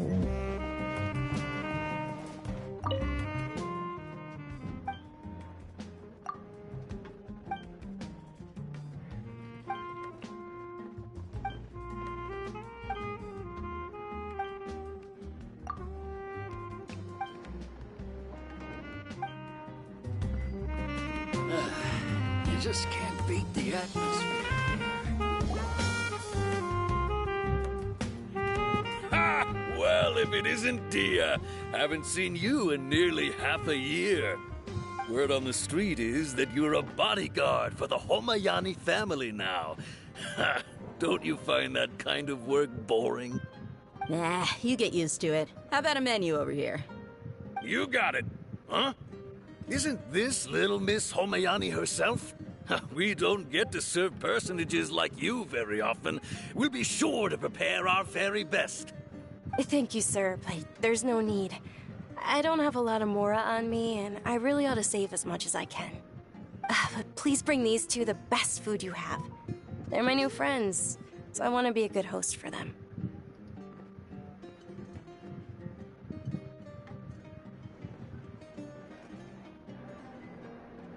Yeah, we're already super grateful for everything you told us about Lesser Lord Kusanali. How about our coconut charcoal cakes? They're our signature snack, and they run cheap. Look, other customers over there are eating some now. Coconut. They look kind of burnt and dry. Paimon will pass. Hey, come on! Paimon has personal preferences too, you know. Really? I didn't know that. Dunyarzad, we asked a lot of people when we first arrived, and almost nobody was interested in Lesser Lord Kusanali. So, what made you want to follow her? Well, remember when you asked me if I knew how to meet the Dendro Archon? Even though I don't know how, I think I've actually seen her before. Huh? Really? Yes, it was when I was a child. At the time, my illness had kept me bedridden for the better part of a year. I was stuck inside and couldn't make any friends, and my parents did their best to find treatments for me. But even then, the Akasha didn't have any helpful information. My younger self no longer had any hopes or dreams. One flare-up was so bad that I was in a semi-conscious state for several days. Then one night, I woke up alone in my room. I was terrified. My body was paralyzed. Even if I cried, there was no sound. At that moment, an ethereal voice spoke in my mind. Dunyarzad, don't be scared. You don't have to cry. Dunyarzad, don't be scared. You don't have to cry. Who are you? How do you know my name? How do I explain this? You might not be able to understand, but actually, I know everything about you. Really? Of course. I know that you're scared of thunder, that you hate taking medicine every morning, and that you love counting the petals on your mom's skirt. Wow, you really do know everything. Dunyarzad, is there anything you want? Want? Not really. I can't go anywhere or do anything. Huh? But aren't you a child? All children have wishes. Tell me what you want, and maybe I can make it happen. But, can you make my illness go away? Oh. I'm sorry. But I'm not powerful enough to do that right now. Right. Then, can you be my friend? Right, because Kusanali is actually the youngest of the current Archons. So After that, the voice said, "Okay, I'll be your friend." Although my body was suffering during those days, that voice encouraged me and told me many wondrous things. Beyond my window was the flourishing Sumeru city. Beyond the city was a lush rainforest. And beyond that was the wall of Samiel, deserts, and all of Teyvat. Once I finally made it through that bout of illness, I couldn't hear that voice anymore. I told my mother about it, but she said that I must have been dreaming. But I know that that voice wasn't a figment of my imagination. Before that, I had never heard of Teyvat. Yes, for sure. If it weren't for that voice, I would have never grown curious about the outside world, nor would I have learned how to read and enjoy so many books. That voice sparked a desire for wisdom. It had to have been the Dendro Archon. I've been hoping for a chance to repay her kindness. In fact, I was running around today to help prepare the Sub-Zerus festival for her. What's the Sub-Zerus festival? It's Lesser Lord Kusanali's birthday, which was the day that she was found by the sages. It's actually an old holiday that originally celebrated Greater Lord Rukkhadevata's birthday. When she passed away, the holiday eventually became a celebration of the Lesser Lord's birthday. I heard everyone was overjoyed when they welcomed her back to Sumeru. In those days, the festival was a huge deal. But because of the Academia's influence, people have gradually lost interest in the festival. The Academia actively participates in Sumeru's many holidays dedicated to Greater Lord Rukkhadevata. But when it comes to the Sub-Zerus festival, forget any funding. They practically act like it doesn't exist. Maybe they see Lesser Lord Kusanali's birth as confirmation of Greater Lord Rukkhadevata's death, so they're reluctant to celebrate it. Aww, but that's awful. It is. It's absolutely terrible. Sure, the Greater Lord founded Sumeru, but hasn't Lesser Lord Kusanali been the one quietly protecting us for the past few hundred years? Just remember that we're still out in public. Don't get too carried away now. I know that people over by the Grand Bazaar still hold the Sub-Zerus festival to this day. But I hadn't met any of them before, so I was never able to contribute. But recently, I made a friend there who also follows Lesser Lord Kusanali. I gave her my savings because I want her to throw a wonderful festival this year. That's the least I could do for Lesser Lord Kusanali. Hold on, my lady. Does this friend happen to be Nilou, the one who sends flowers to the estate? Yes, that's her. I saw her leaving the other day with a nervous look on her face. It seemed like she was hiding something in her arms. Did you give her something? Yes. Initially, I didn't have much Mora prepared, so I had Nilou sell one of my skirts. I've agreed with Nilou to meet up at the Grand Bazaar today, and see how things are coming along. Dia, would you accompany me? Sure. That's quite the trip, though. I'll carry you. No, that would be too much, even for you. You might as well just accept the lift. If I let you walk, who knows how long it'll take us. And if anything happens to you, then I'd really never hear the end of it from your father. But of course. Nilou will be thrilled to hear there are more people interested in Lesser Lord Kusanali. Alright. Grand Bazaar.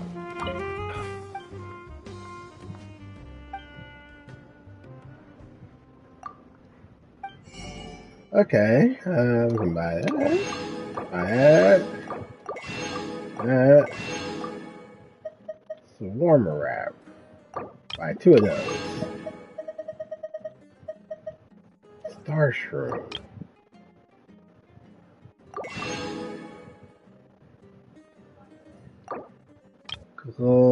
Glabrel's bean. Buy some more fish. And spice. Buy some of those too. So you can process spice. Tunnel visioning.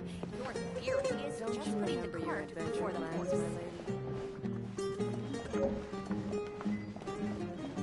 Okay.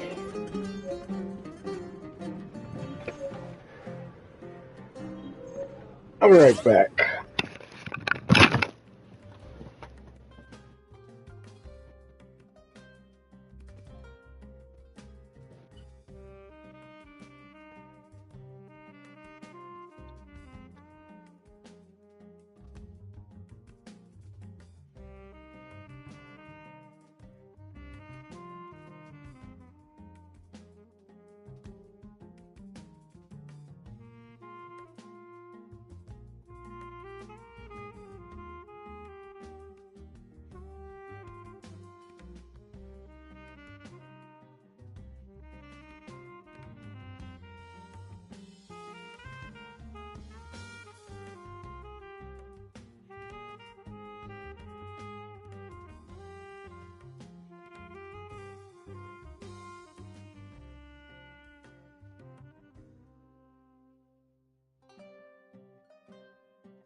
Yeah, okay. I've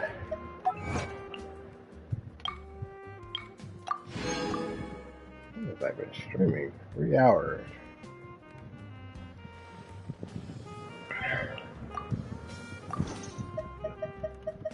Do I have more programs? I need 50 more Primo Gems.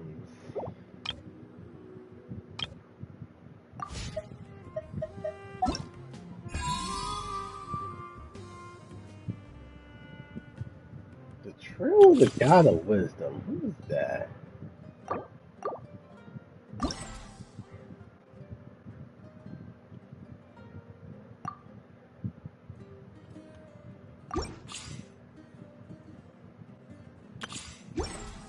Wait, hold on. Is that recurring quest? Okay, yeah, it is.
Oh. Don't know what I can buy.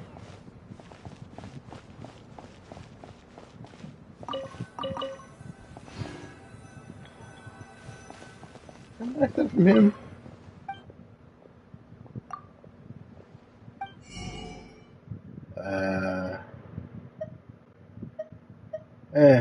Junk. Welcome.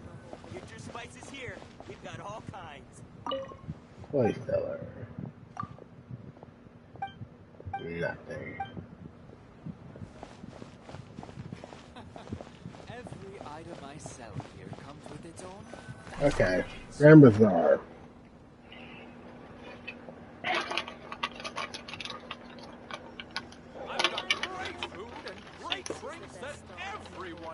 Sorry I'm late, Milu. Oh, Dunyarzad.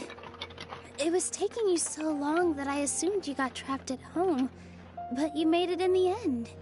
Uh-oh. But if Dia's here, that means you got caught, right? You could say that, but everything worked out. She's on our side now. Not completely. Oh, and who are these two? Oh, meet the Traveler and Paimon, my two newest friends. They're visitors who just arrived at Sumeru City and are looking for information on Lesser Lord Kusanali. So you're followers from another land?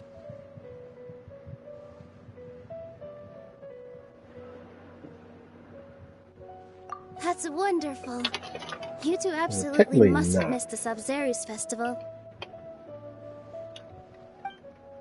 By the way, Dunyarzad, we've already started decorating the Grand Bazaar. It looks spectacular, thanks to your generous contribution. You're very welcome. It's the only thing I could do. Do you still have enough Mora? Probably? But don't sweat it. We've already finished renovating the stage. Come on, I'll show you.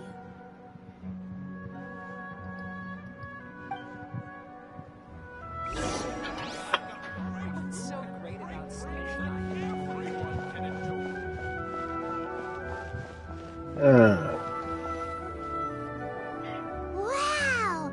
This place is amazing! Wow. Not bad. Last time I was here, the stairs were full of holes. The stairs were nothing. A little while ago, we discovered that the tree above the stage had a huge chunk of bark ready to fall off. Mr. Zubair was worried sick.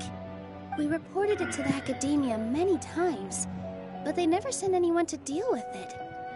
We didn't want anything bad happening, so we were going to cancel all the stage performances. Oh, probably because it was the theater asking. The Academia looks down on performers like us. They probably think it would be best if the theater closed down completely. We can't let that happen, though.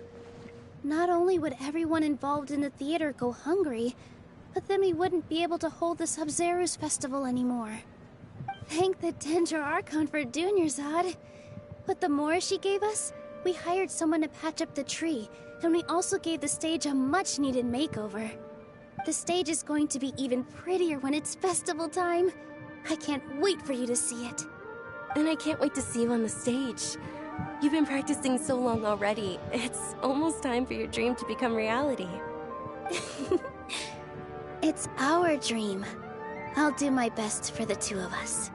Nilou, what are you gonna be doing at the festival? She'll be dancing the dance of Sub-Zeros, the most important performance at the Sub-Zeros festival. Dunyarzad, have you told him the origin of this holiday? I only told them about the Greater Lord and Lesser Lord so far. Okay, then I'll tell you two about how this holiday came to be. According to legend, the Sub-Zeros festival was originally the Goddess of Flowers' birthday celebration for the Greater Lord. A long, long time ago, on one of Greater Lord Rukkhadevata's birthdays, her friends threw her a celebratory banquet. Some of the gods got drunk. One started playing music, and the Greater Lord started singing, so the Goddess of Flowers began to dance. As she danced upon the grass, countless beautiful parisaras began to bloom wherever she stepped. Those brilliant purple flowers became her dazzling stage. All the gods clamored, "Oh, if only time could stop at this very moment." Of course they did. When people mention the gods, they always think of the Archon War. But Sumeru's gods also had happy times. Although they aren't around anymore, they're preserved in our tradition of dance. This outfit I'm wearing is apparently based on how the Goddess of Flowers looked. Though we're just tiny people compared to the Divine, we still have to do our best to make sure that the birthday girl feels loved on her special day. Nilou, you of all people will definitely be able to convey our well wishes to the Dendro Archon. I also noticed that you went the extra mile and scattered parisaras around the stage. They symbolize the Goddess of Flowers, after all. It's just a shame that all the real parisaras went extinct after her death. Yeah. The Greater Lord brought forth parisaras in memory of the Goddess of Flowers. But she ultimately could never truly replicate that beautiful purple. Thinking about the Goddess of Flowers dance makes me wish I could have seen it.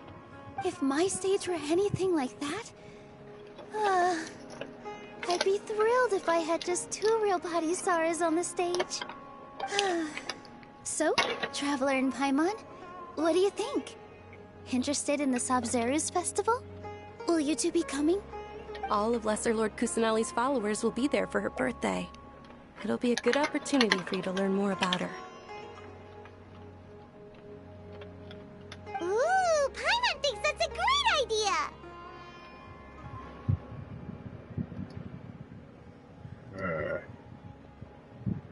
Hey, come on! There's nothing wrong with enjoying a festival. Besides, it's Lesser Lord Kusanali's birthday. She'll be happy to have more people who are celebrating it. So how about we all attend the Sub-Zeros festival together? Okay. Dunyarzad, let me show you which stage decorations we've picked out so far. Traveler and Paimon, if that doesn't sound interesting to you, then feel free to explore the area. Everyone at the Grand Bazaar loves Lesser Lord Kusanali, and we're all looking forward to the Sub-Zeros festival. In that case, we'll take a look around.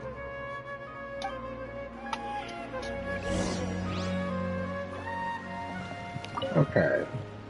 Whoa! What's with your yellow hair? And why do your clothes look so funny? Are you an Outlander? Did you know that the Sub-Zeros festival is about to happen? There'll be loads of fun things to do at the festival. But the best part is when Ferris, the Knight of Flowers, passes out candy to everyone.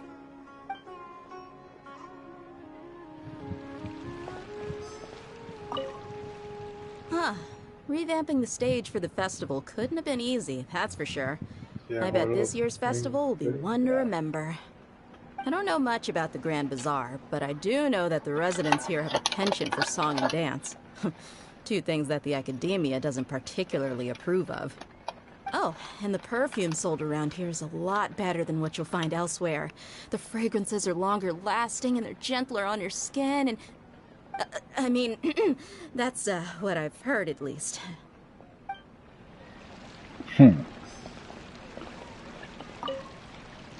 Things are really shaping up, and there's a buzz around the festival this year. We're expecting people from all over to come by this year and buy things during the festivities.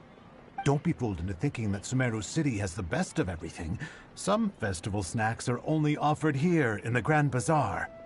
And when it comes to musicians, dancers, or singers, the Grand Bazaar's got the best of the best. Sure, those folks at the Academia might not like it, but what's a festival without song and dance?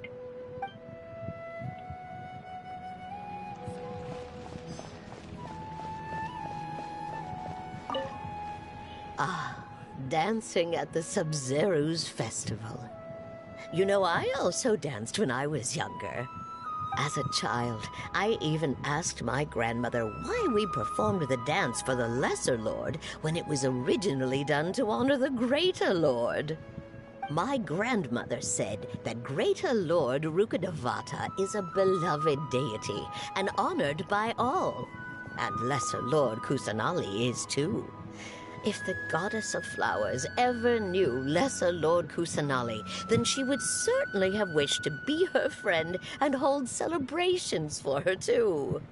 The Sub-Zero's festival has been losing its appeal over the years. That is, until a wealthy benefactor stepped in this year and brought the festival back to life. I heard she forked out a lot of mora to make it all happen.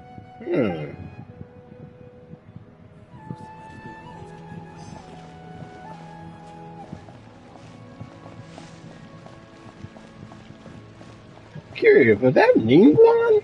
That's the only woman I would know with lots and lots of mora.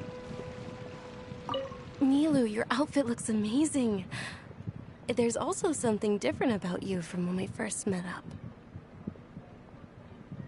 I thought I'd add a little extra pizzazz to my dress for the festival. See? Wow, did you sew all that yourself? Uh-huh. Sewing is a fundamental skill for everyone in the theater company because we make all our own costumes. Did you know that Mr. Zubair not only can make costumes, but props too? I've noticed that you can't keep your eyes off that crown over there. Would you like to try it on? May I? Of course. The legends say that the goddess of flowers had beautiful horns on her head, so this crown was made to reflect that. Dunyarzad, you look absolutely stunning with it on. It's like I'm looking at the goddess of flowers herself.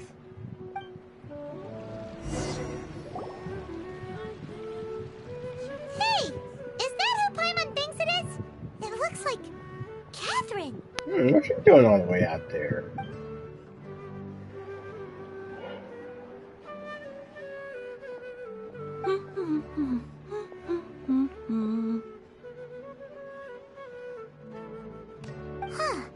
Come to think of it, Paimon's only ever seen her behind the counter at the Adventurers Guild. This is the first time we've ever seen her taking a break. Hey, Catherine? Oh, hey! It's the Traveler and Paimon. What's shaken? What's shaking? Break time Catherine sure sounds a lot less formal than usual. Paimon was still waiting for her to say Ad Astra Abyssosque. Sure. Standing behind the counter at the Adventurers Guild doesn't require any complicated functions. But saying and doing the same old things over and over again can get pretty monotonous. Like watching the same Fontaine movie day after day. But take YouTube, for example. You travel across Tevat to enrich your lives and gain new experiences. Well, we enjoy traveling Vat and all that, but we're mainly looking for clues about her brother. Yes, you should keep searching. Sometimes the answers we're looking for aren't necessarily at our intended destination. Instead, they're found along the way. Huh. Haven't we heard someone say something pretty similar recently? Maybe, I don't know. Anyways, what brings you out here, Catherine? No, not particularly. I guess you could say that I'm loving the recent atmosphere here. If festivals bring happiness to everyone, then that's where their true value lies. Oh, it looks like it's about time for me to be heading back now. Alright, we'll see you next time at the Adventurers Guild. Oh, by the way, thanks for connecting us with the Eremites. We've already made some great friends in Sumeru City thanks to you. I'm sure you two will get along well with the people here. You've already been blessed by the element of Dendro after all. See you around.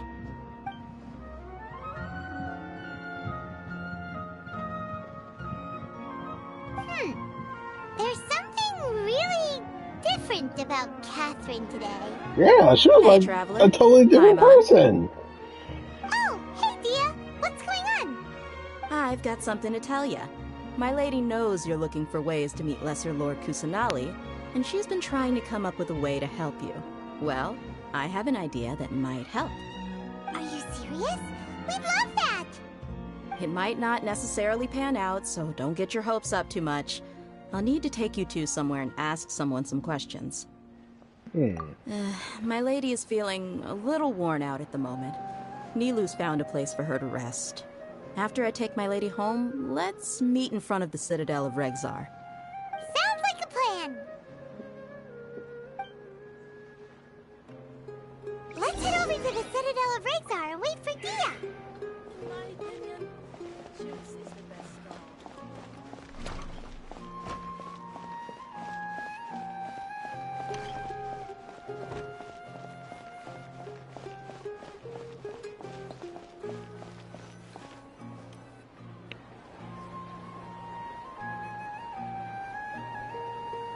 Sorry, I'm late. It took some convincing for the master and mistress to believe that Miss Dunyarzad was only sitting in the port for a while because she was in a bad mood. Anyway, I guess I should be thanking you. I haven't seen Miss Dunyarzad that happy in a long time. If it wasn't for you two, she probably would have been caught and dragged back much earlier. You sure sound a whole lot nicer than when we first met, Dia. Who would have thought you had such a soft spot for Dunyarzad? It's called being a professional. I'm a bodyguard, and I work for whoever's paying. Look, Dia's blushing.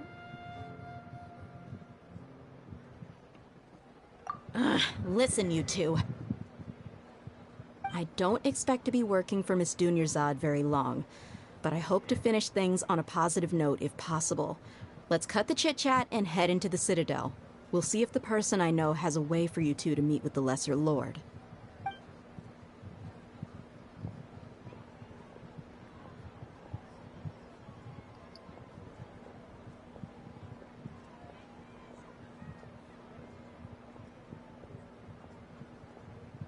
Oh, hey, Chief.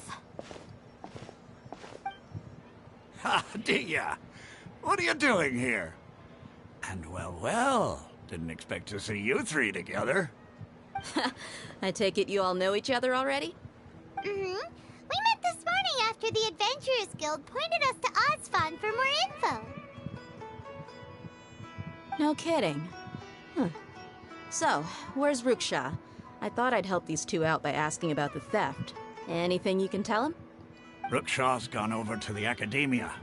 The Grand Sage recently ordered Sumeru City to begin bolstering its defenses, so people from all over have been called back to the city. Since you've already mentioned the theft, I suppose I might as well tell them what we know. Appreciate it, Chief. Theft? Sorry, what the heck are you guys talking about? Just recently, the Academia lost something, and there's a chance the item is connected with the Dendro Archon. This case might just somehow help you in meeting her. I suppose that's one way to look at it. But if you ask me, the case is more about the Academia than anything else. Let me fill you in. The Academia recently sent a convoy to pick up an important package from Aru village. Word got out, and the convoy was robbed on its way back. The Grand Sage took the whole matter very seriously. Not only did he dispatch the Matra, but also enlisted our help in the search for leads. All we know so far is that whatever was stolen is currently in Port Ormos. You two have heard of Port Ormos, haven't you? It's the largest commercial port in all of Sumeru. You can travel there by leaving Sumeru City and heading south along the river. The Academia's grip isn't long enough to reach all the way to Port Ormos, so the city's a little more laid back, meaning the population's also a mixed bag. You never know who you'll meet there. Apparently what was lost has a great deal to do with the Akasha, knowledge, and even the gods. I'm afraid I don't have any other details for you, though. If you're interested, maybe you could head to Port Ormos and ask around yourselves. If you want my advice, try introducing yourselves as students of the Academia once you're there. Oh, why? Yeah, why? Are you serious, Chief? All the Academia students are in Sumeru City, you know. Why should they pretend to be students in Port Ormos? If you're also interested, just go there and see what happens. Count me out. I've got plenty of work to do here for the Homayani family. And take it from me, if you two really do decide to visit Port Ormos, you'd best watch your backs. Let's just say that the Eremites there aren't nearly as friendly as those here in Sumeru City. There are even some extremists who go around shouting slogans like, "Retake Sumeru for the Scarlet King." Word is that more and more are joining their movement. They're becoming a real headache for Chief and the others. The Scarlet King? The Scarlet King's been dead for thousands of years. Now they start spreading rumors of his return. Ridiculous. Not everyone's like you, Chief. Even the desert natives who abandoned their homes in the wilderness still wish to have a god of their own. Well, Traveler, that's about all the information we have for you. Thanks, Dia! And you too, Osfond! Since we've gathered all we could for the moment in Sumeru City, let's head to Port Ormos and see what we can find next. Miss Dunyarzad is looking forward to seeing you both at the Sub-Zerus Festival, so be sure to get yourselves back here in time for that.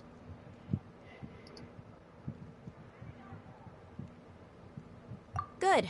Then we'll see you both at the Sub-Zerus Festival.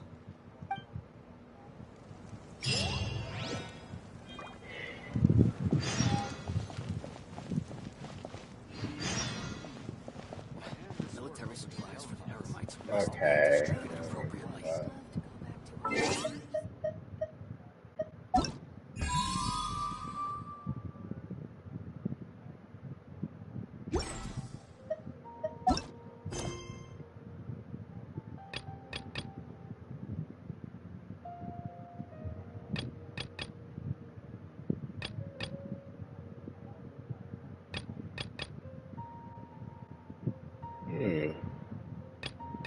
Okay.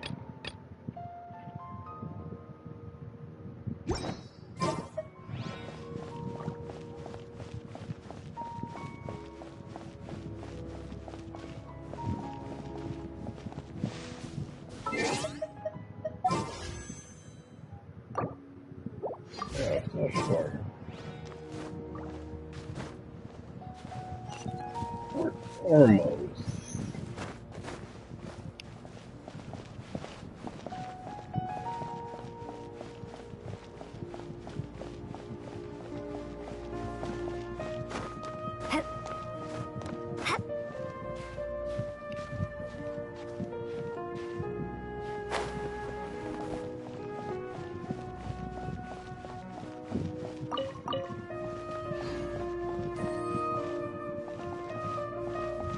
Let me go turn on that waypoint up there, folks.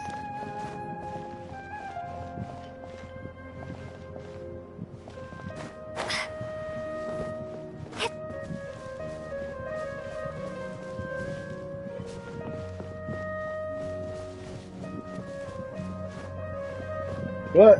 Yeah. No, that makes this easier.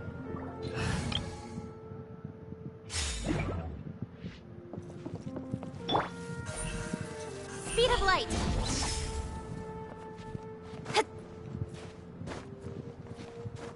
Okay. Don't blink.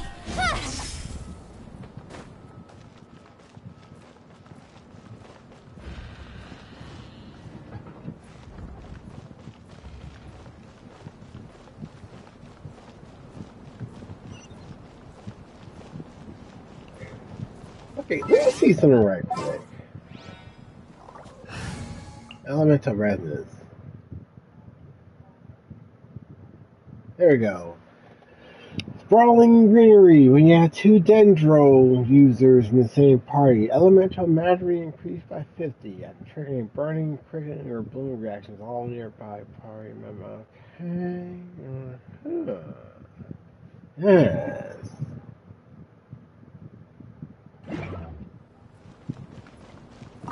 Turn that on.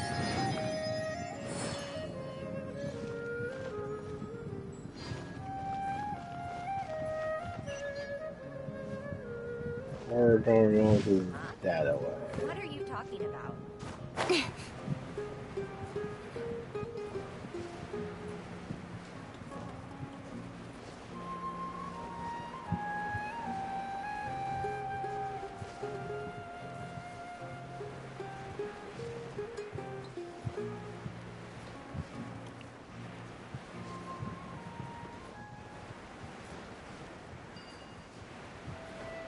We don't need to use that right now.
Oh, what the? Lucky that time. Let's play.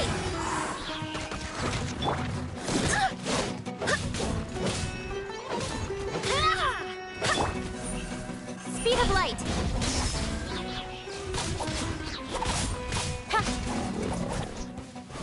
Where in the world are these things? And now you're gonna drop like actual materials.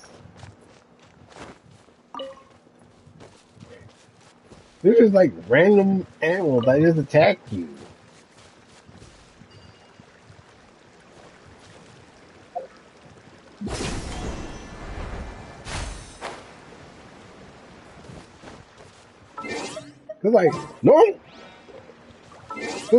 Normally animals shouldn't attack you unless you provoke them. That's usually how it works.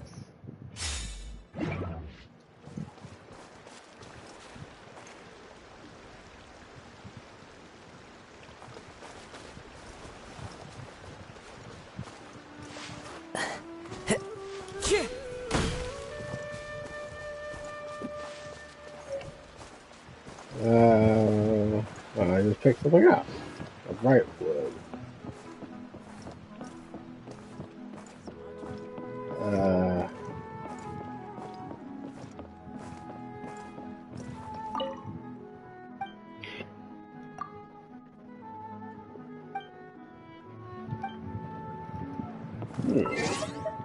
Okay, let's check the map right quick. Oh yeah, we got a long way to go. Let's stop the statue first. That'll give us a good view of the map.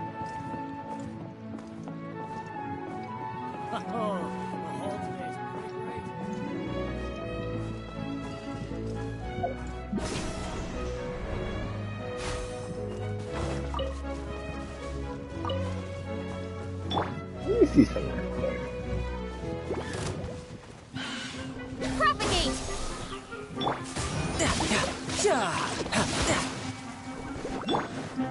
One with nature.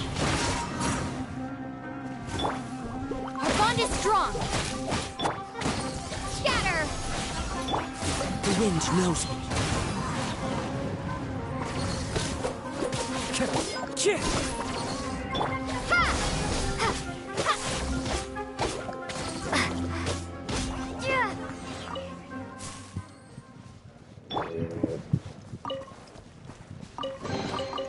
Who says there aren't benefits to a life of wandering?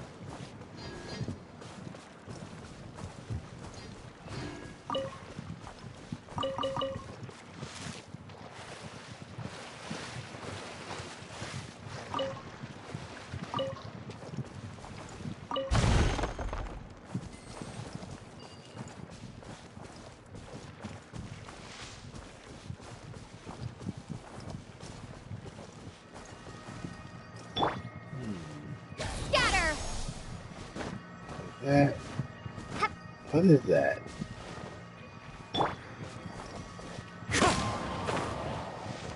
Don't know what that is. Feel like I need to hit him with a Dendro tag. Let me try Collei. See how that works. Everything's ready. Let's go.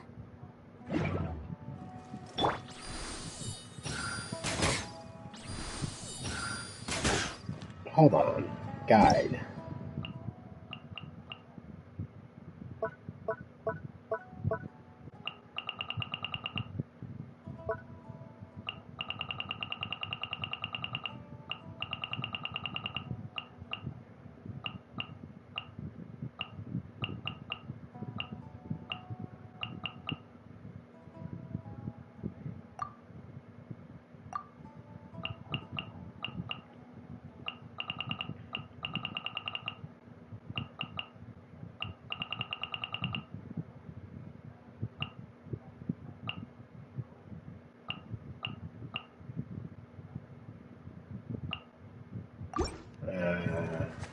No, nothing.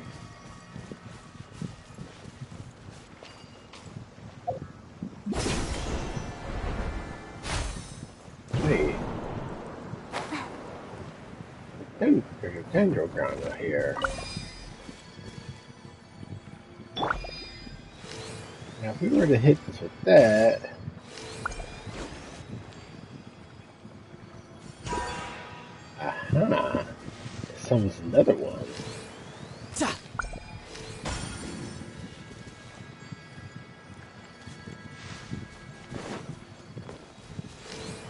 Another one.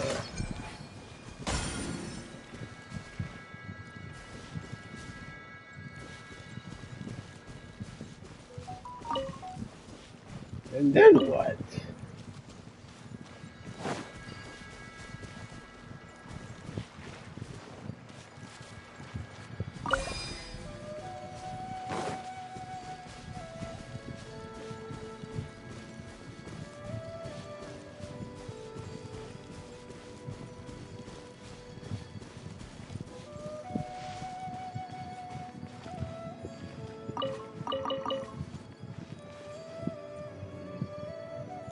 Nothing in here.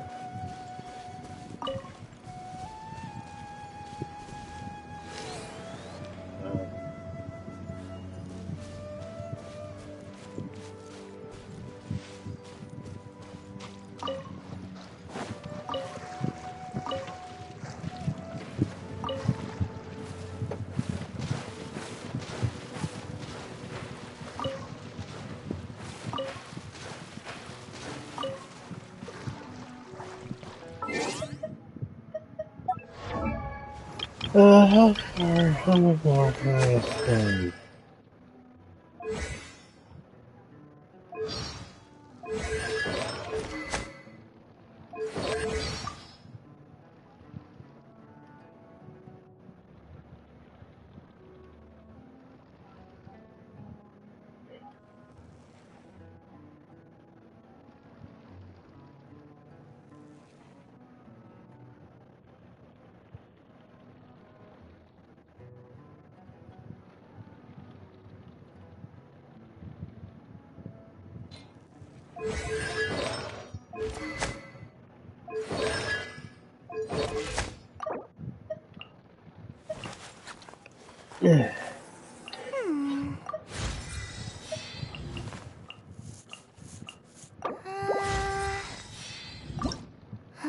I can't send her any further. We need more of the mushrooms.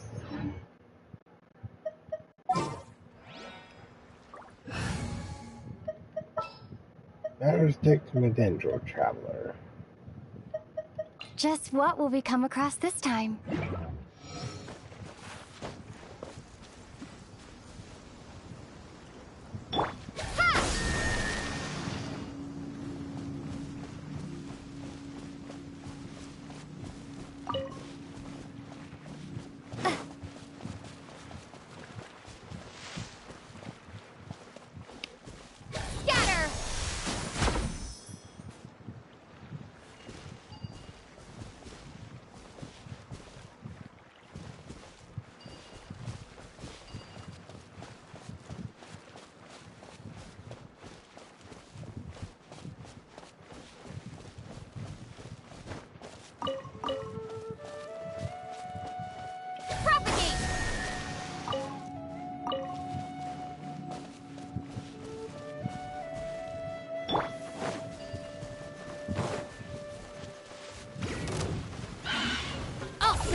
One with nature.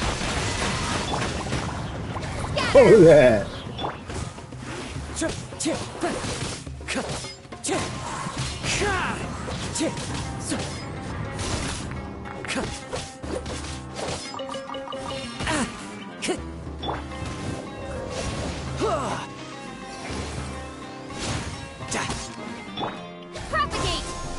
I can't reach it.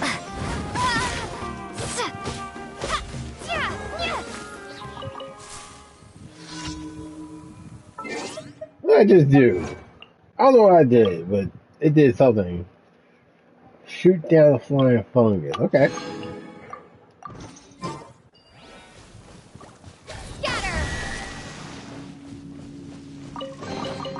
I'll keep this close.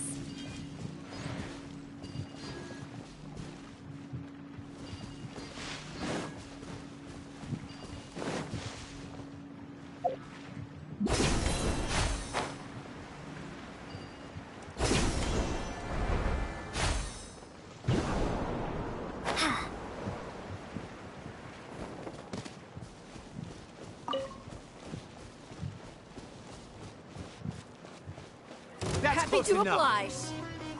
Ha! Dissipate. The wind knows me.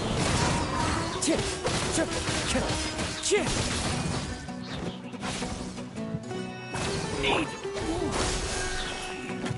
Tidal wave. How? I'll be back.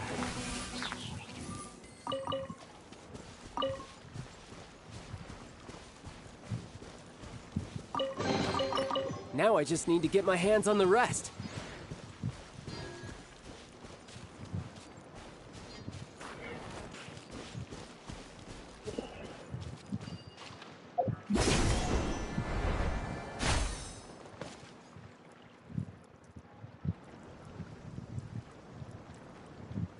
Wait, those things?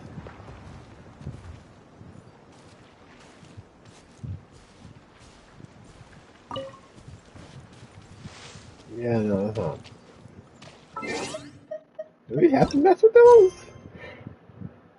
They look dangerous.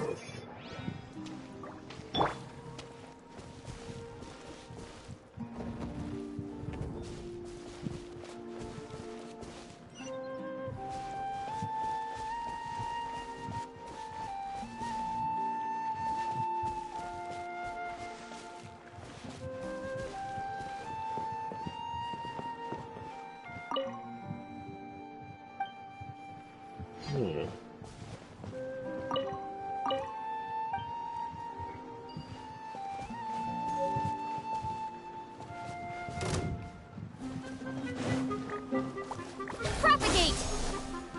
Shit, man.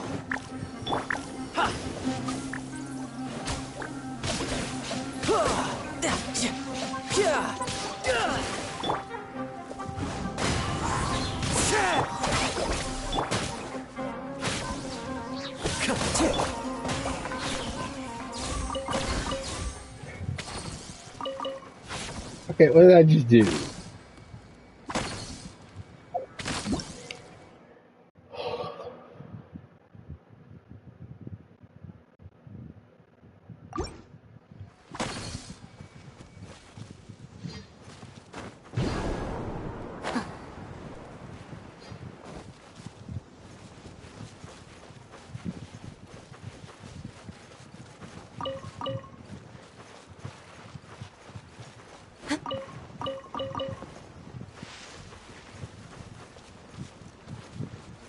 Our bond is strong.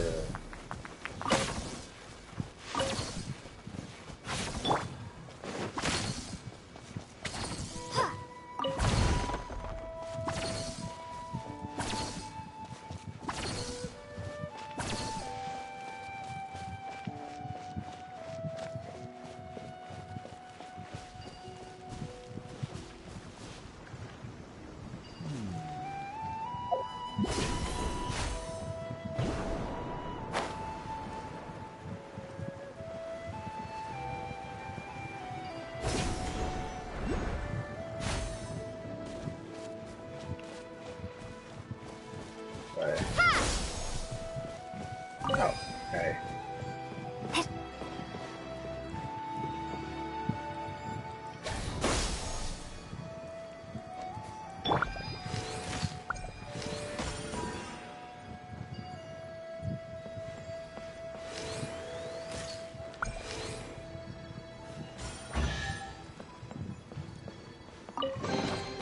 Not bad. Not bad at all.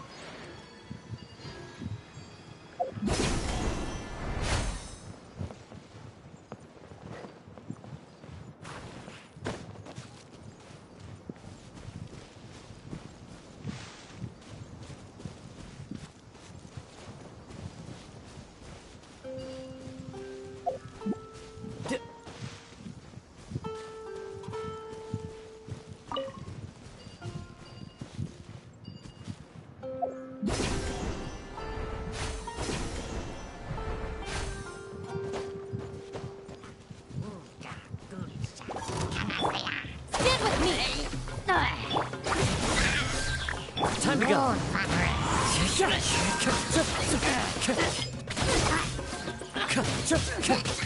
You're mine. Ow. Into the wind. Oh wait, that was a Dendro. No time to lose.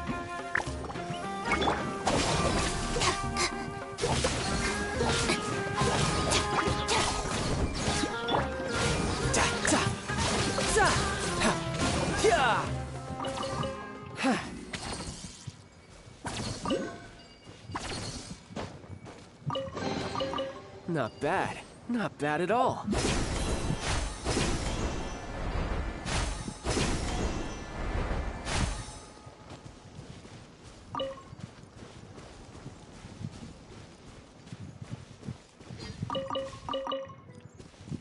Oh wait, yeah, I'm supposed to be going toward the statue.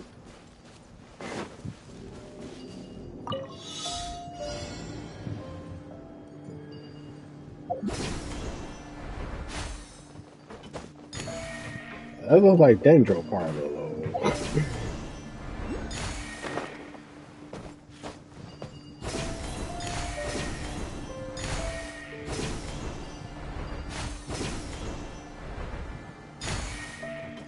No time to lose.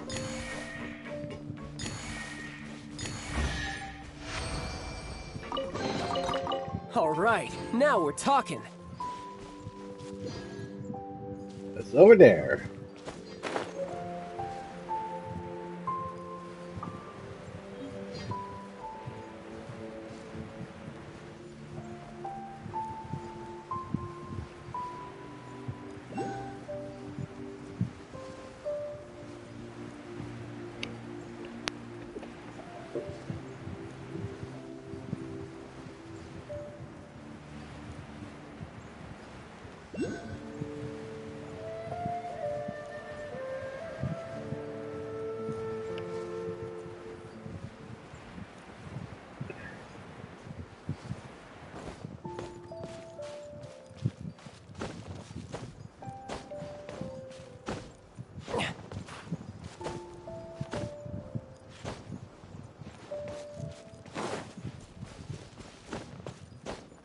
Oh, not stamina.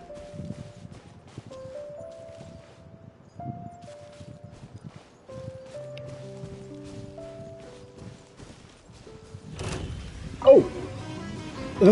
Is now on. Our bond is strong.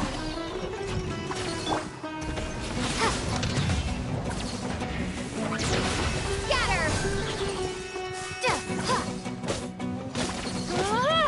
Okay, what is it?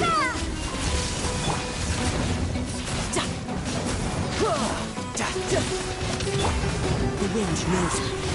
Clouds high. The birds call. One with nature. Tidal wave.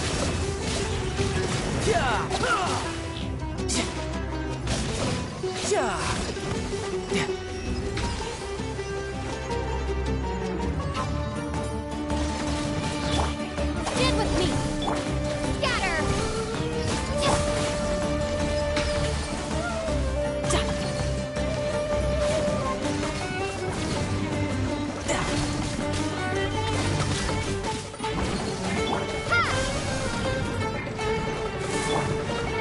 The wind knows me.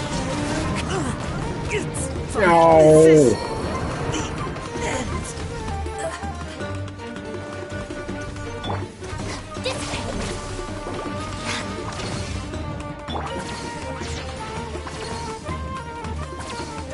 One with nature.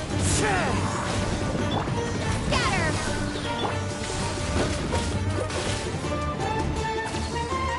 Into the wind.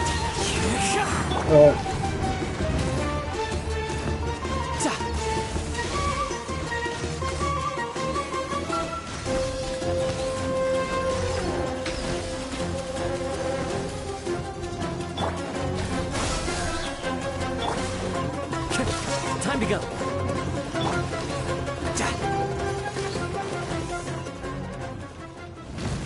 Alright, no problem.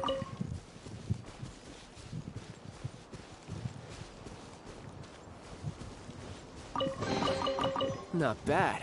Not bad at all. Okay, now let's just activate that statue.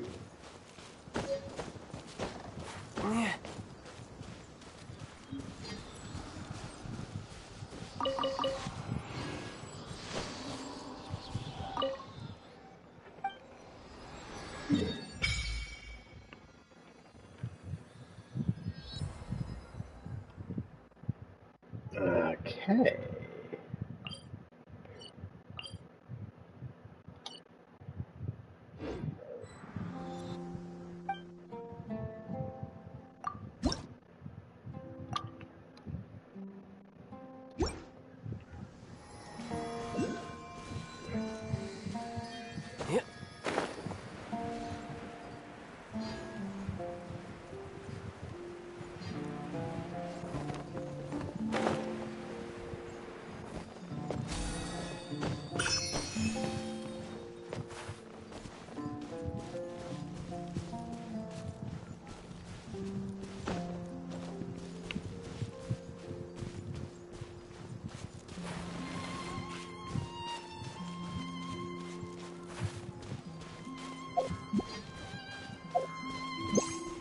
Oh, wait.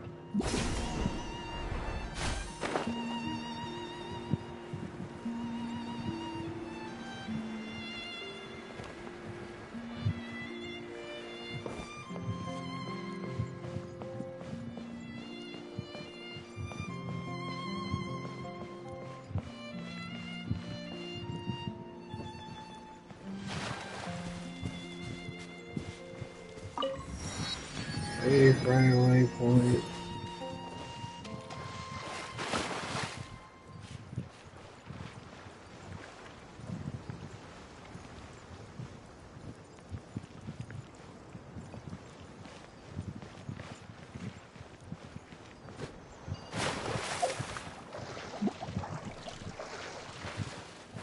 Can't use it on swimming.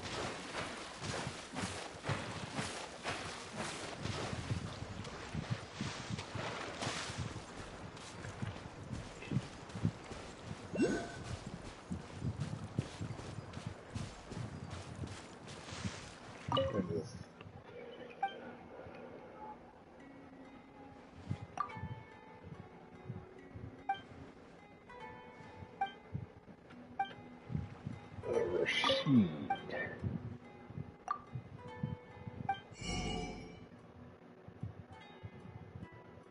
We'll need. Wait. Huh? Oh, okay.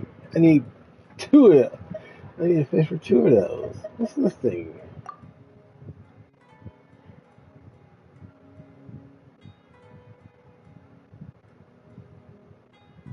Oh.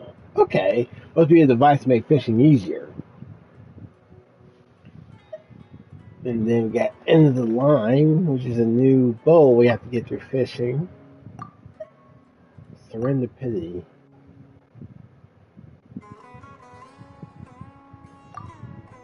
Shady Clarity.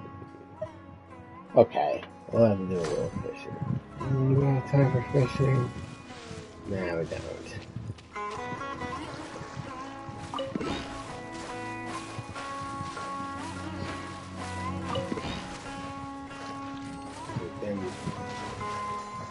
There's not a Dendro list here.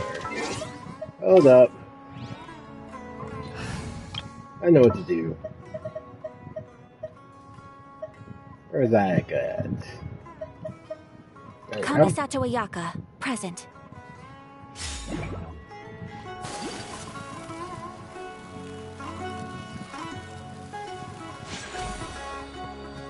So yeah, I do. Take flight!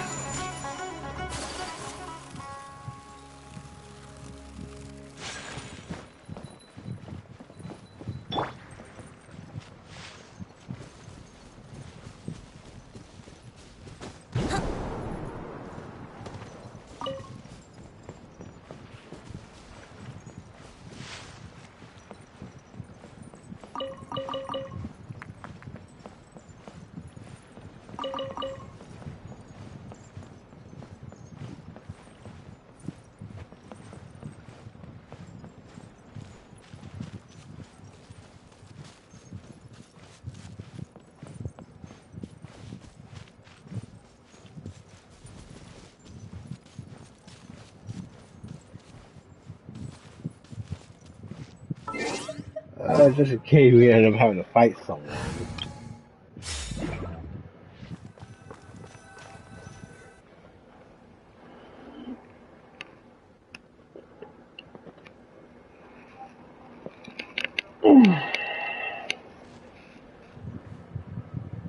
Come and have a good look yourself. Traditional spices of the highest quality, made with pride and experience. You've got a deal. I can't thank you enough for always looking after my business. Believe me, I'm not making this up. Several Eremite mercenary groups are nearly in open conflict, but does the core of 30 care? And that's not all. Did you know that... Wow! Talk about hurly-burly! This place is busy! Well, guess that's only to be expected for the largest port in Sumeru. Maybe it's because of what Dia told us earlier, but Paimon can't seem to shake the feeling that there's also danger lurking in these crowds. Ooh. Let's get our bearings so we can start looking for leads. We know that whatever the Academia lost is related to the gods. But other than that, we don't have much else to go on. Osfun told us to try posing as Academia students while asking around. Paimon checked the Akasha on the way here, and the Academia doesn't seem to have any research facilities in Port Ormos. Paimon doesn't get it. Won't we look even more suspicious going around saying we're Academia students and asking about the stolen item? Well, given all the people that come through here every day, if there's any information to be found, Paimon bets we could find it in the market. Let's ask around and see what we come up with.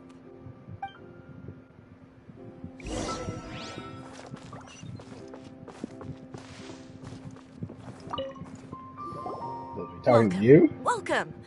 How can I help you too? Hi there. We would like to ask you a question. Do students from the Academia ever come to Port Ormos? Of course. especially around this time of year. Students from Sumeru City that are about to graduate often come to Port Ormos to cut loose a little. Many people often talk about how hard it is to get accepted into the academia, let alone graduate. But those who finish their studies and go on to become full-time researchers at the academia have it even harder. Sure, we may not be Sumeru City, but Port Ormos offers beautiful scenery and a stress-free environment. Some even say it's good luck to come to Port Ormos, so students and researchers come flocking here when things get to be too much at the academia. Ah, you see over there? Those are students from the academia. They've been looking worried and miserable ever since they got here a few days ago. If you ask me, the life of a merchant is better. So long as the Akasha teaches us what we need, then life is good. Those students seem to be discussing something. Let's see if we can listen in.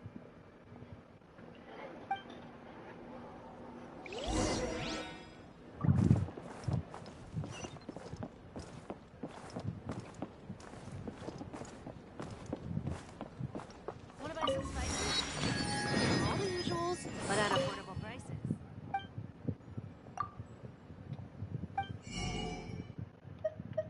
I can get more spices.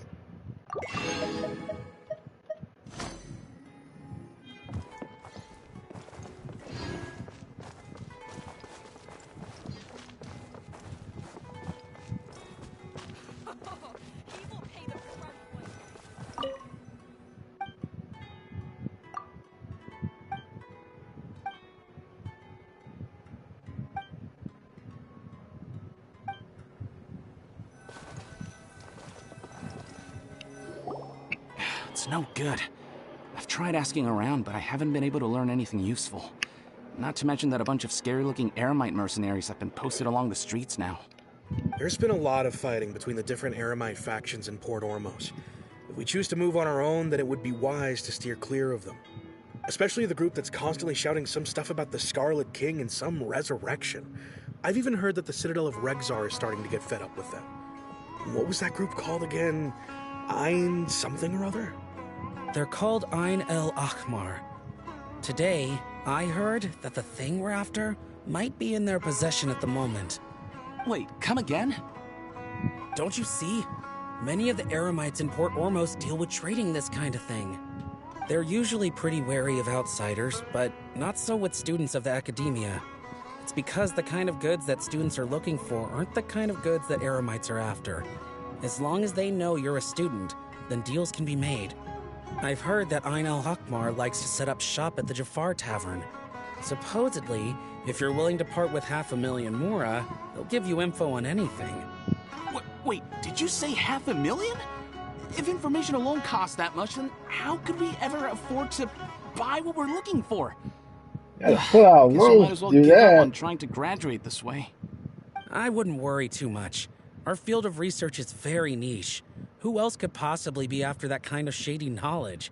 I bet it's practically worthless to anyone aside from us. Well, I guess that makes sense. Then the only thing left for us now is to find a way in. Why don't we all just pool our money together and pay for the information? Whoa! Did you hear that? A niche field of research and shady knowledge? It all sounds pretty suspicious to Paimon. Is knowledge something people just buy and sell like that?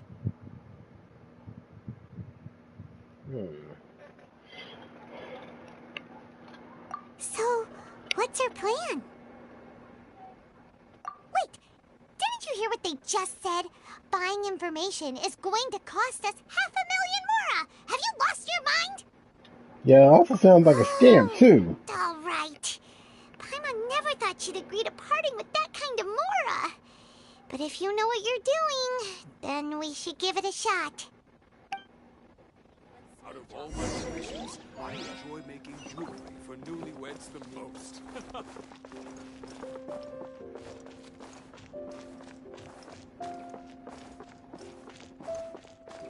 Just ask the cats how fresh my fish is.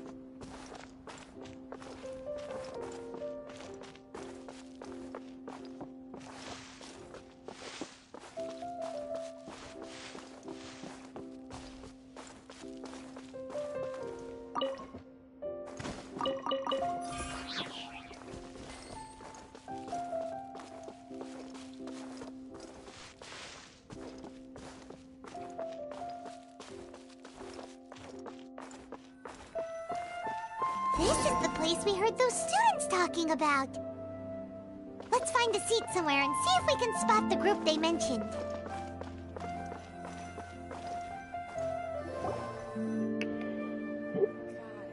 Oh, you've arrived. Please, take a seat. So, they think that they can go toe-to-toe with the boss? Ha! Once we reclaim the power of the Scarlet King, they'll be the first that the boss punishes. They're nothing to be afraid of. Our main rival now is the Caracal Battalion. They've also amassed a significant amount of Mora this time, so we mustn't underestimate them. How can the Caracal Battalion compete with the boss when they're nothing but a bunch of money-grubbing opportunists out for a quick Mora? Yeah, with Boss's fervent devotion, he'll be able to use this power to bring our god back this time. Huh.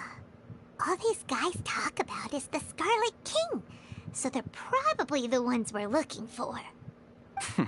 Greater Lord Rukkhadevata. That traitor and her followers must not be spared. The day will come when the Scarlet King exacts vengeance on Sumeru, and all of them shall be punished.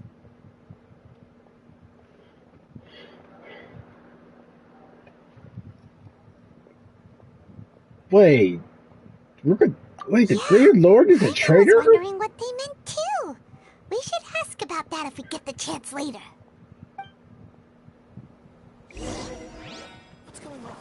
How can there be Kayaki? So then, what happened next? Huh? Who are you? What do you want? A student? What's a student from Sumeru City doing in Port Ormos? Ah, well, if it's info you want, you've come to the right place. The question is, can you afford it?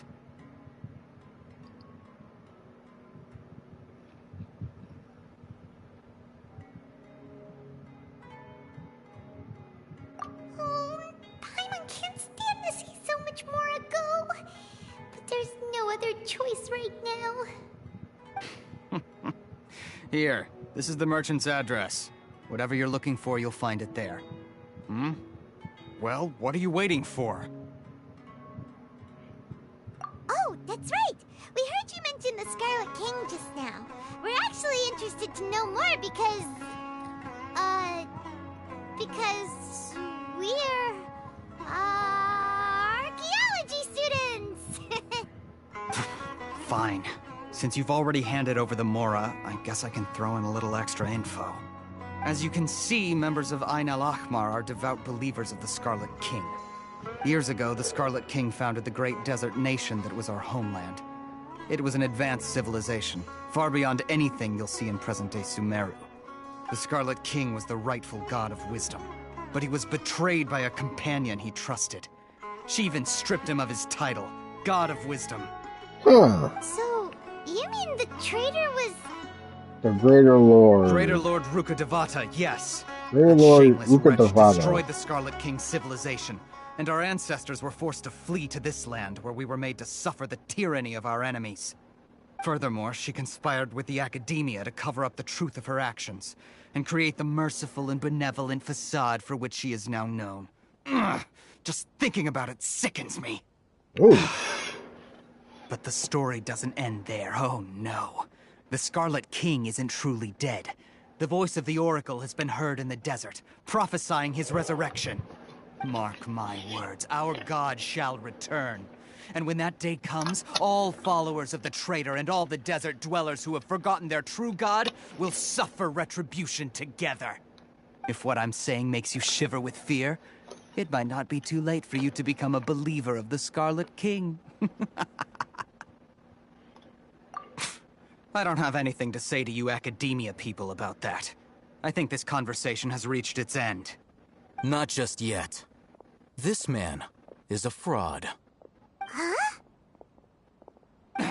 You again? Deranged Academia lunatic. Yes, it's me again.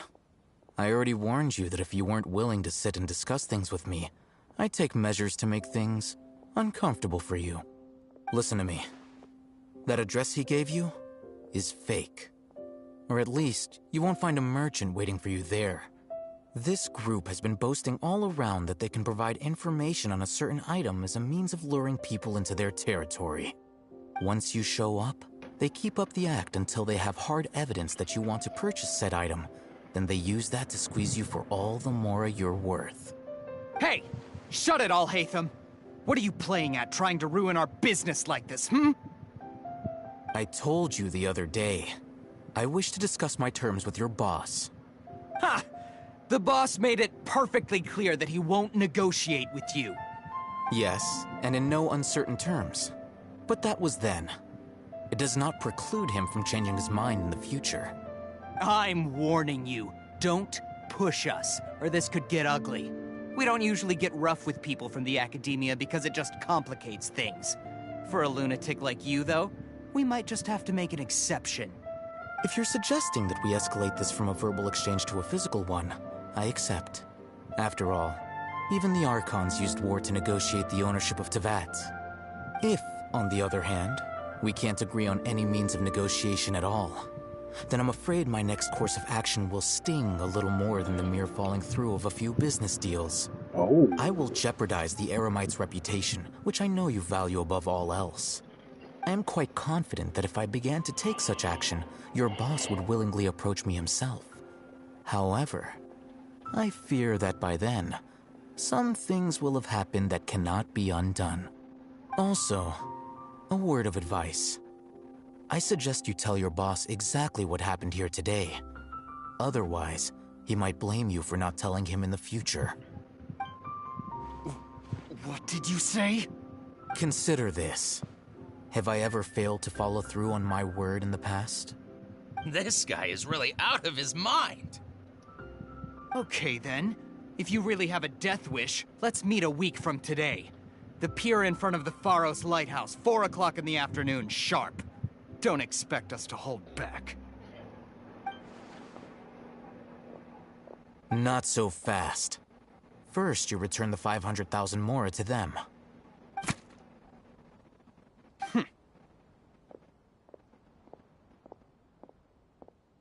Please, I beg you, don't provoke them. We can't afford any trouble with this crowd. They haven't even paid for their food yet. Ah, Mr. Iman. There appears to be fewer staff in the restaurant recently. This wouldn't happen to be because they're all busy spreading the word to the students, would it? Well... Someone who chooses to do business with a group like that really can't afford to get so flustered the instant someone confronts them about it. Consider the meal compensation for our silence. I'd say you're getting an excellent deal. Oh. Whoa, did you see that? He not only got us our Mora back, but sent the Amorites running too. Plus, he seems to know a lot about what's going on around here. Let's catch up with him and ask some questions. He went that way! After him! Got it. Oh, so then what happened next?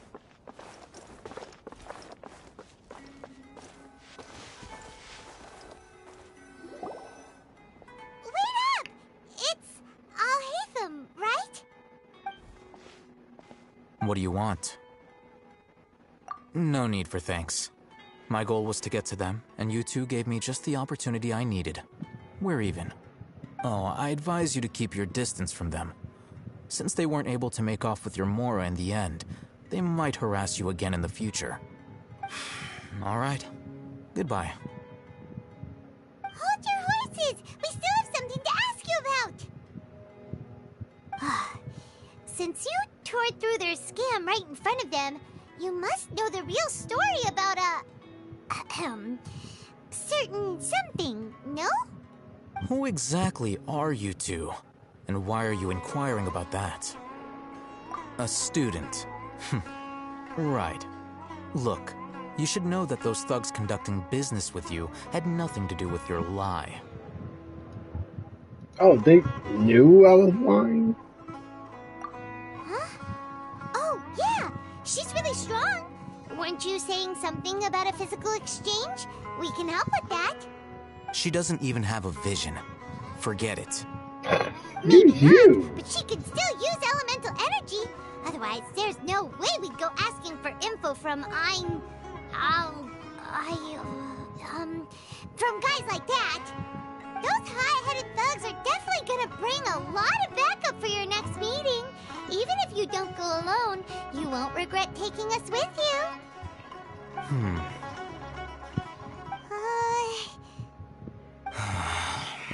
All right, I accept. Got a pen and paper? If you're searching for someone who sells that kind of merchandise, I'll give you one of their addresses, and you can try your luck. We'll reconvene at the appointed time by the pier. It doesn't matter if you show up or not. So, since you were happy to give us this merchant's information, does that mean you can tell us exactly what we're after? You were willing to part with 500,000 mora for something and you didn't even know what it was? Okay. Well, if you truly are as skilled as you claim, then you can beat the answer out of them when they become hostile. Look, if you've been making inquiries, then you have to know something by now. Tell me what you know so far, so I don't waste time repeating information. We know it's connected to the academia somehow, and that not only do the Eremites deal in it, but some students want to get a hold of it too. What else? You know almost everything there is to know, but you're unable to compile this information because you've never seen the object before. This is what you've been looking for. Paimon can't tell what it is. It looks like some kind of ornament. This is a knowledge capsule. To put it simply, it's a vessel that can store a fixed quantity of canned knowledge. It's like a miniature Akasha. And why do you Anyone have who it? links it to their personal Akasha terminal instantly becomes privy to its contents. Correct. Anyone. Unlike the Akasha, which heavily regulates who can access what information, knowledge capsules confer their contents without any requisites. That's amazing. It's essentially a convenient and harmless vestibule for knowledge. Unfortunately, it's illegal in Sumeru to privately possess or trade them. They were created as a means for scholars to transfer knowledge gained from Irminsul into the Akasha, and are intended to be destroyed immediately after use. But despite strict regulations, some of these knowledge capsules will always escape destruction. After all, there will always be those in this world who are dissatisfied with life as designed for them by the Akasha and wish to change their fate. Over the past century, a wide variety of canned knowledge has been leaked from the academia. Now, in Port Ormos, the valuable ones are a means to mora for the Eremites. Meanwhile, those which the Eremites deem to be useless to them occasionally prove useful to the common citizens and hapless academia students. Well, I think that about sums it up.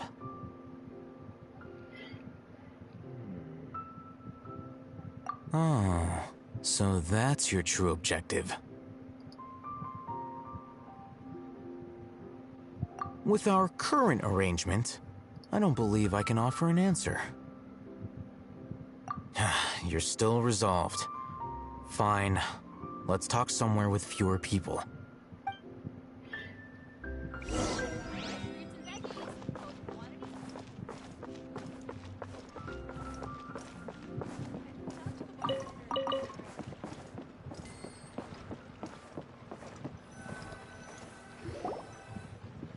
Let's continue our conversation here. If you wish to learn more about the knowledge capsule that the Academia lost, then you must help me with something. I need you to find someone named Dory, a traveling merchant. Unlike the peddlers who hawk inferior knowledge capsules, she often has quality goods in stock. Some say that as long as there is profit to be made, there is nothing she won't dare to sell. She's guarded against people from the Academia because most of her wares don't comply with Academia regulations. I think she blacklisted me. I met with her informant, but it soon became clear that they had no intention of letting me get any further. Become one of Dory's customers and earn her trust.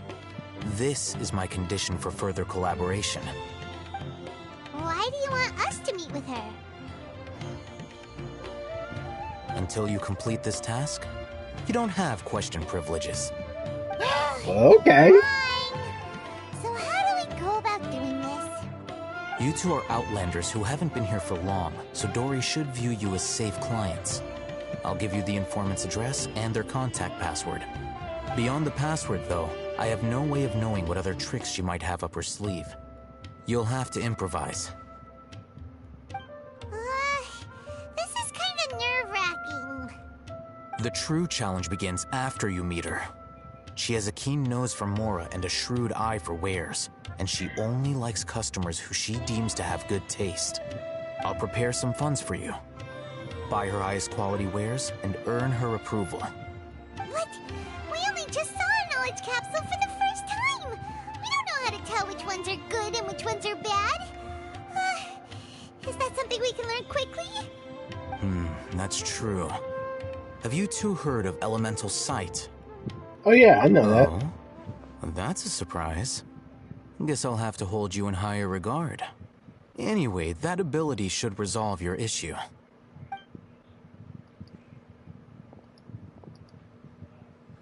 Here are 2 knowledge capsules. Tell me, can you detect any difference in their quality?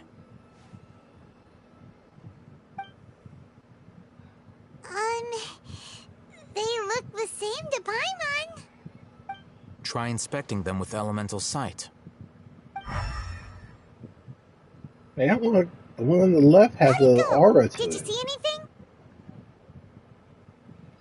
Rumor has it that higher quality knowledge capsules generally appear brighter when viewed through elemental sight. That's because knowledge originates from Irminsul, the root of Dendro power itself. The more powerful the knowledge, the richer it is in Dendro energy. However, some canned knowledge with a high concentration of elemental energy is of little use in contemporary times, so those capsules are of little value. Using elemental sight is merely a stopgap measure, but it should suffice for earning Dory's trust.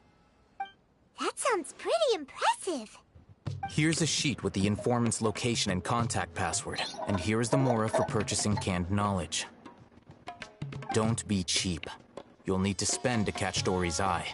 If there's any Mora left over, just keep it. Okay.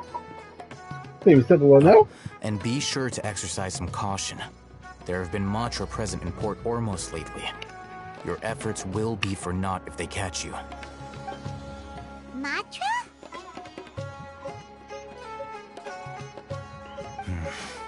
They belong to the Academia's regulatory body. They also handle cases of illegal canned knowledge transactions. Like I said, the Academia has banned both their trade and possession. The Matra are razor sharp. You're in for nothing good if they lock their sights onto you. If you two want to back out, now's the time. Okay, then we have a deal. If you succeed in your dealings with Dory, come find me at the Wikela Funduk. We'll have an open discussion then. Looking at what Al-Haytham wrote, Dory's informant is a traitor near Old Ormos. Let's follow these instructions and try to get in contact with him.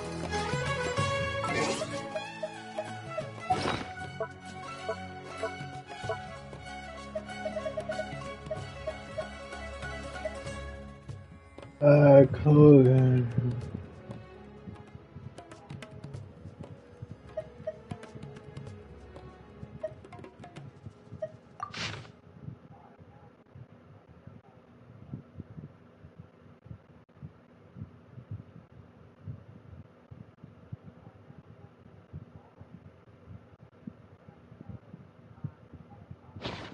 Okay. I don't think I remember all that.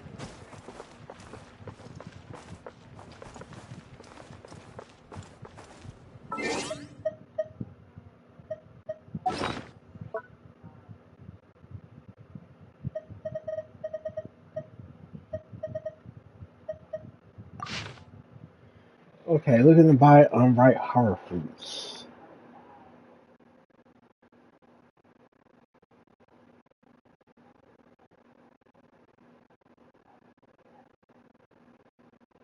Mouse.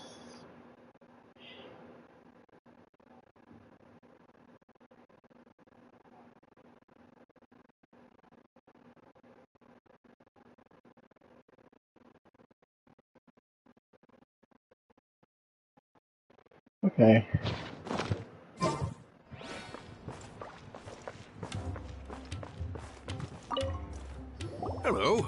are you two looking to buy? What a unique palate. We have unripe horror fruits, but we usually keep them in the back. I'll have someone escort you. Following the paper got us past the first round. Ronak, these two want to buy unripe horror fruits. Show them to the warehouse. Got it. You two, please follow me. You two have a fascinating fashion sense. We haven't seen a customer wearing a Sumeru rose for quite some time.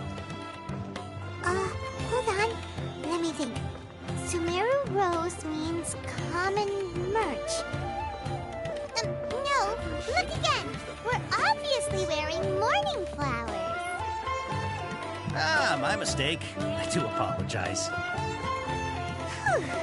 That pop quiz sure was scary. The warehouse is up ahead. Please follow me.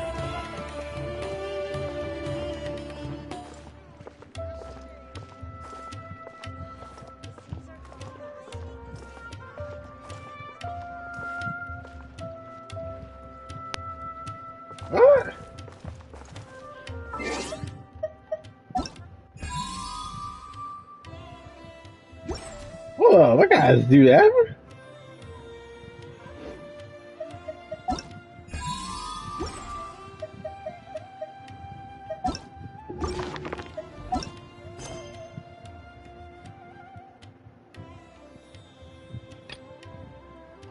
Okay.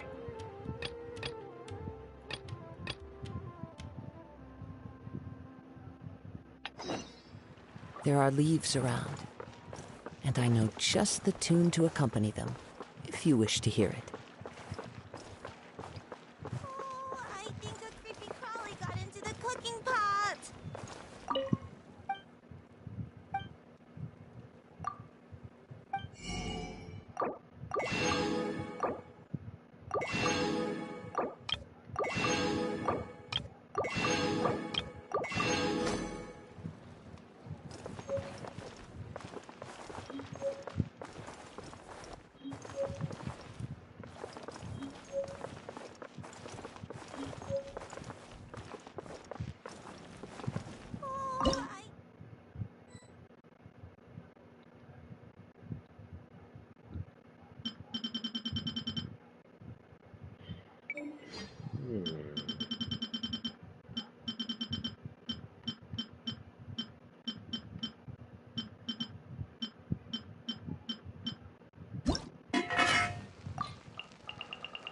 Okay,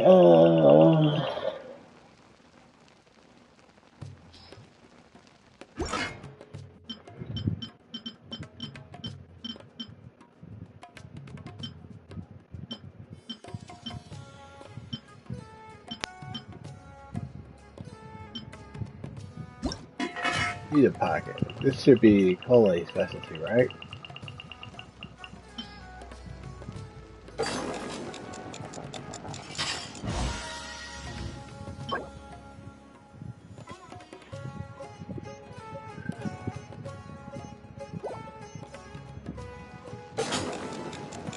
Yardy.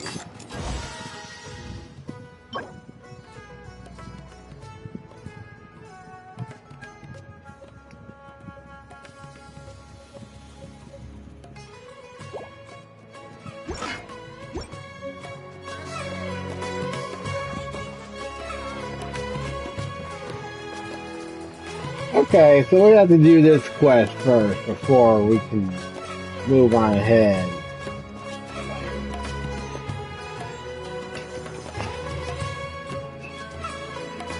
Port Ormos is pretty great.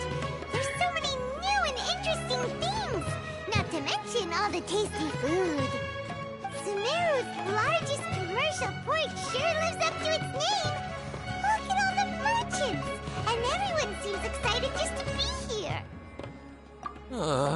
How did things end up like this? Who's not All thanks excited to at all? your artistic license. That's how.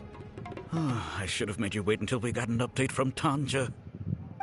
But when I finished the prototype Aranara yesterday, you agreed that the kids would like it.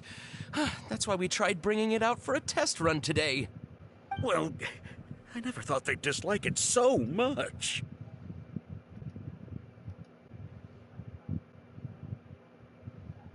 Oh, what should we do? Whoa. Yeah. Compared to everyone else, they seem really down in the dumps. Let's go find out what's going on. Hey there! Paimon's name is Paimon, and she's a traveler who was just passing by. Is there something bothering you? Oh, I noticed you two a moment ago. Welcome to Akara Crafts, the best toy store in Port Ormos. At least for now. What's bothering us is this prototype Aranara. To start with, could I get your opinion on it? Prototype Aranara? You mean this wood carving here? It looks like a mushroom monster to Paimon. Oh, there we have it. The verdict is in. What a headache. Not the first negative feedback we've had. So, what exactly is a prototype Aranara? So for context, Aranara are magical creatures in Sumeru fairy tales that live in the forest. For the store's 20th anniversary, we plan to release a series of hand-carved toys based on the Aranara stories that kids know and love. This is a prototype we made to get an idea of how they would react. When we put it out there, the reaction was not quite what we'd anticipated.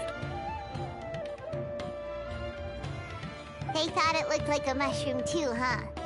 No, worse than that, actually. I can't quite describe it, though. And I'm also not very good with kids. Maybe you could ask them for yourselves.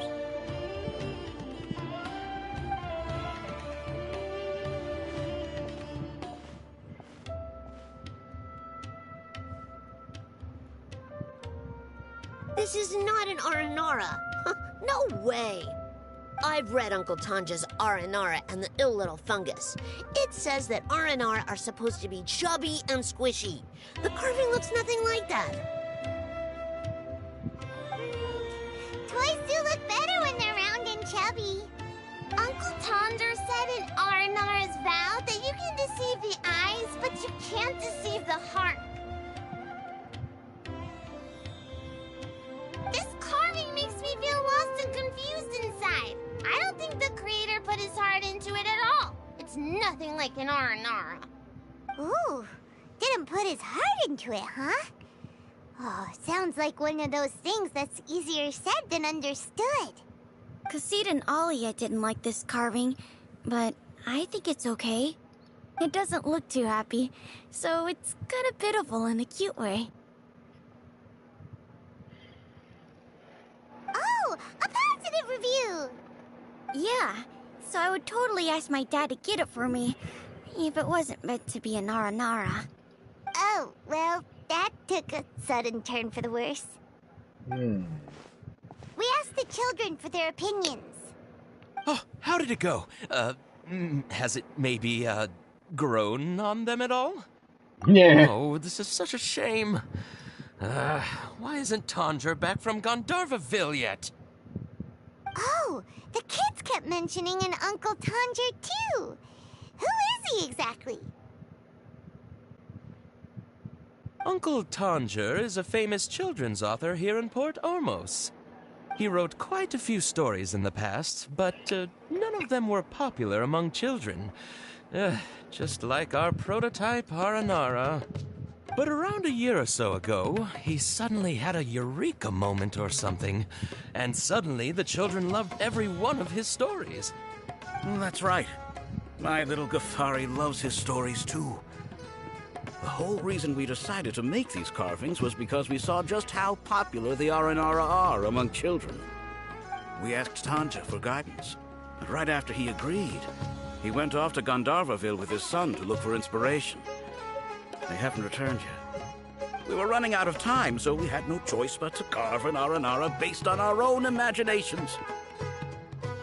As you can see, this was the result. Oh, we have to do something.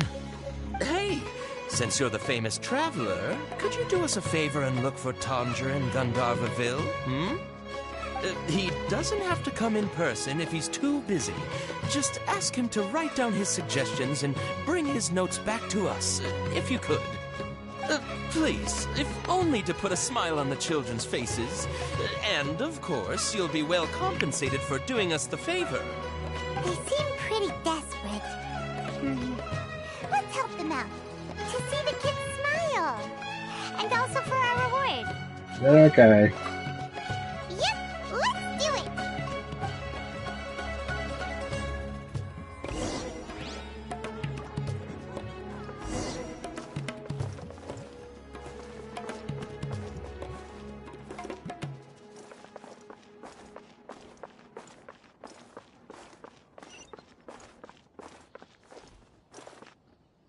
I'm gonna go back and do that part after I'm finished here. First, I'm gonna turn this on.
I mean, oh, come on, I need one more, Primo. Wait. No.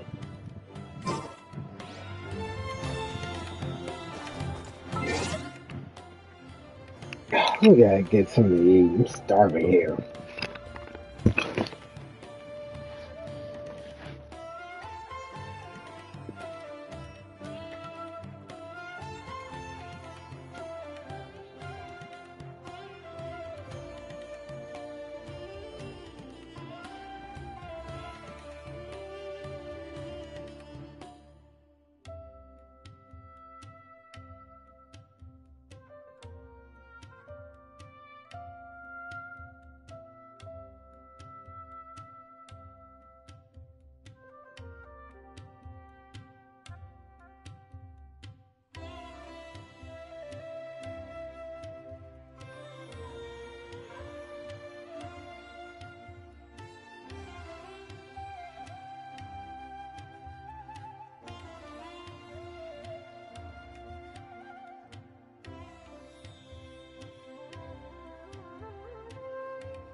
Alright, okay.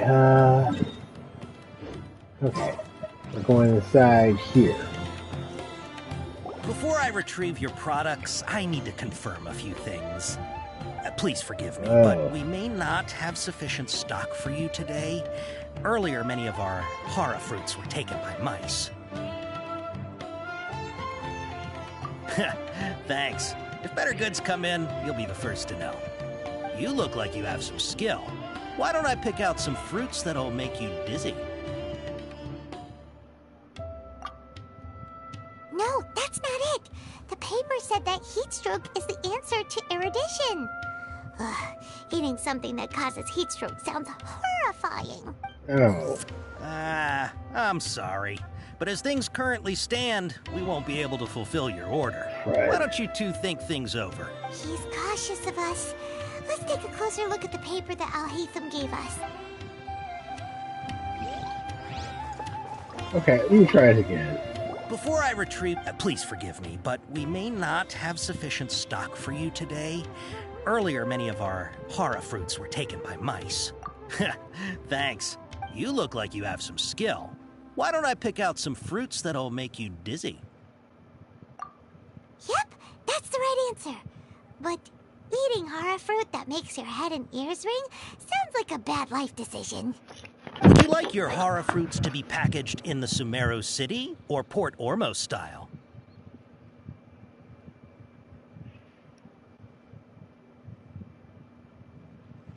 Wow, you two sure are generous customers. We'll be sure to package your products beautifully. Okay, there's the one. Okay. Everything has been confirmed. Miss Dory is waiting for you up at... Shoot! It's the Matra! Run! Uh-oh. The Matra? Where? Al-Haytham said we're done for if they catch us. We gotta get out of here. We don't know this area, so let's follow that informant. Okay. Oh.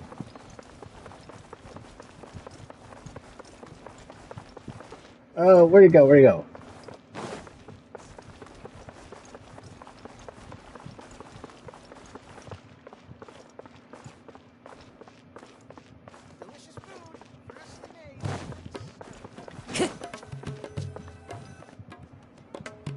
He ran that way.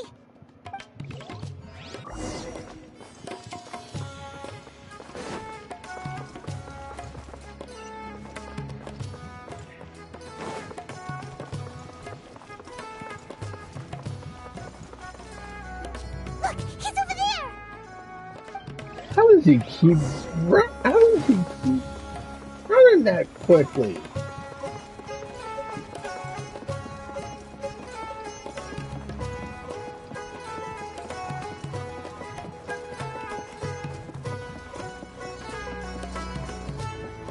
Hey, if you're hiding from the Rishmaland tiger, come this way. Another password. Oh, that voice came from behind the building on the right. Here, over here. You can stop running now. Okay, so you're the person we were looking for. So you were the one who was calling out to us just now. But, are we definitely gonna be safe here? These two good customers wish to buy some hara fruit, Miss Dory. And if there's nothing else, I'll just excuse myself. Oh, very good. Thank you. Okay, so that's Dory. She's shorter than I thought. Wait, you're Dory? Paimon sure thought you'd look a whole lot scarier. Hey, what are you trying to say, Princess Pea-Brain? I can be scary enough when I need to be, believe you me. If you don't watch what you say, then you can forget about doing any business. But it seems you two have actually done pretty well so far. Not only did you manage to find the informant, your reactions were also pretty sharp. You don't really look like criminals or anything, but I bet my Mora that you've been involved in some shady dealings, haven't you? Paimon's not sure if that's supposed to be a compliment, but we'll take it. I can't risk doing business with people who start huffing and puffing after just a few paces. No matter how much Mora they might have. Not only will they get caught by the Matra, but they'll also get us into trouble. as decent folks trying to run an honest business. We don't need any of that. Wouldn't you agree? So that's why I prefer to have customers like you. It's your first time here, but don't worry, I won't ask too many questions. Even if you wish to buy enough knowledge capsules to decorate your house with, please, knock yourself out. As long as you have lots of round, shiny Mora, then we're all good. Ah, yes, of course, of course. Go ahead, help yourselves. Voila! Wow, she has a trove of canned knowledge. Whew. She'd probably be in serious trouble if the Matra caught her with all this. What kind of products do you seek, my dear customers? Don't worry, I'm not interested in your reasons for buying. I can, however, offer some suggestions. Take this one, for example. An analysis of the sociological ideology and dialectics of the Hilichurls. Only 3 people in all of Teyvat have ever studied it, making it extremely rare. It's on sale now for 350,000 Mora. Yeesh, who would want to be an expert in that topic? Elon Musk, Or obviously. the architectural styles and construction methods of Teyvat in the early Archon War period. With this one, you can become an expert in historic architecture preservation and find an excellent, well-paying job in nearly any nation. Ooh, now this sounds like it could be useful. 2 million Mora, and it's yours. No discounts. Whoa! 2 million? Mora! Of course, you are free to pick whatever your heart's desire. The contents and price of each knowledge capsule are indicated in small text on the body of each one, down at the bottom. Alright, let's try the method that Alhaitham mentioned.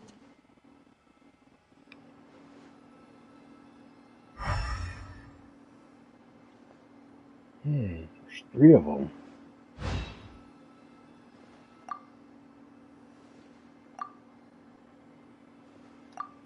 Ah, you've really got a good head on your shoulders, and quite the eye for quality. We'll take these, please and thank you. My oh my, you are blessed with a taste for both the exquisite and the extravagant. Customers like you are a rare breed. 1 in 100. No, 1 in 1,000 even. Listen, I have a special offer for you two. If you spend just 100,000 more, you can pick any knowledge capsule of your choice up to a value of 1 million Mora. Oh, Say what now? what a discount. Hey, did you hear that? Spend another 100K and we get a capsule worth a whole million! Yeah, we heard you. But hold up. all the canned knowledge we just bought is easily worth 500,000 Mora. If we spend just a little more, we can get something worth 1 million Mora. Isn't that a fantastic deal? It does, but it We've gone sounds to all this kind of... trouble to get this canned knowledge. And so far, everything we bought belongs to Alhaitham. Aren't you even the least bit curious about how this whole canned knowledge thing works? We're talking instant knowledge here. Don't you want to try it yourself? Come on. We still have around 100,000 of Alhaitham's Moral left. So let's put it to good use by finding something useful for you. Ahem. You've got a deal, Dory. We'd like to I spend still have an a bad extra feeling about this. 100,000 Mora. Excellent. Then please, select from this fine collection of canned knowledge over here. Hold on a second. I thought we could choose whatever we wanted. Why can't we choose the ones from over there? Oh, but my dear customer, the knowledge capsules over here are worth 1 million Mora each. I'm sure discerning customers like yourselves will be able to find something to your liking. Please, take your time. Uh-oh, Paimon has a bad feeling about this. See, I Let's told use you. Elemental Sight again to check these.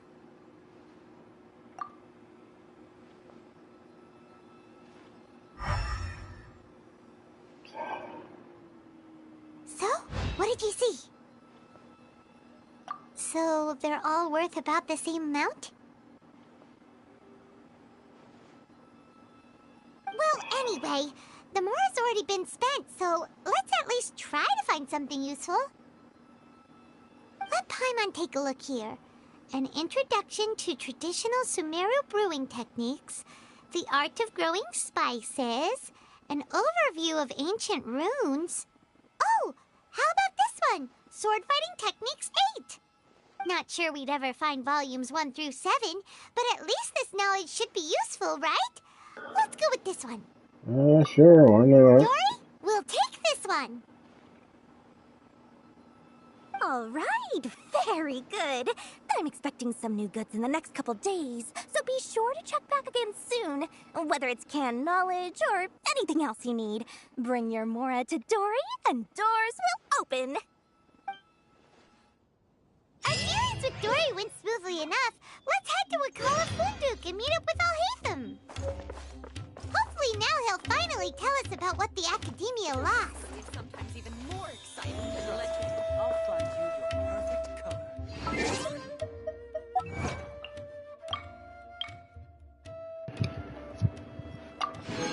Okay, that should be enough to make another wish. See if I can aim for Tighnari this time. No!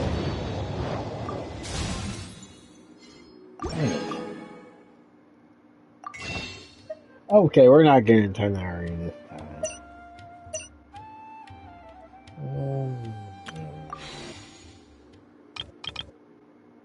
I don't think he's on the standard banner right now. No.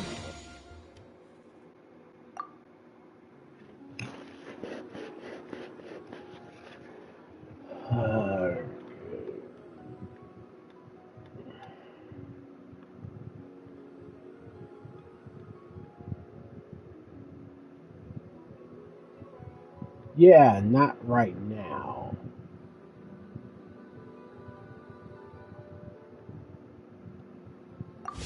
Okay, we can hold on to it.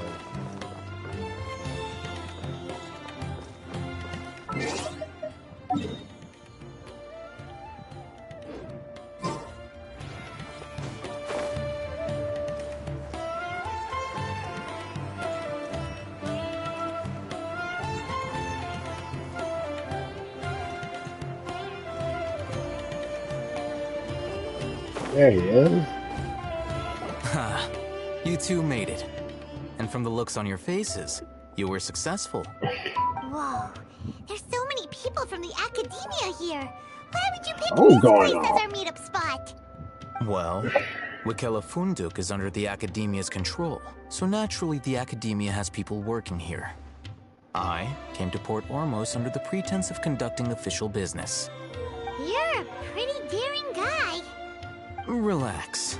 No one here is interested in anything we say, and the Matcher won't come here. Okay now, tell me how your encounter with Dory went. Okay, we did what you asked. So, can you tell us about the knowledge capsule that the Academia lost now? Before that, I have to ask. Why are you two so intent on tracking it down? You don't have to answer, of course. Yeah, she just wants to meet the God of Wisdom and ask her about something important. We've been in Sumeru for a while now, but we still haven't found a way.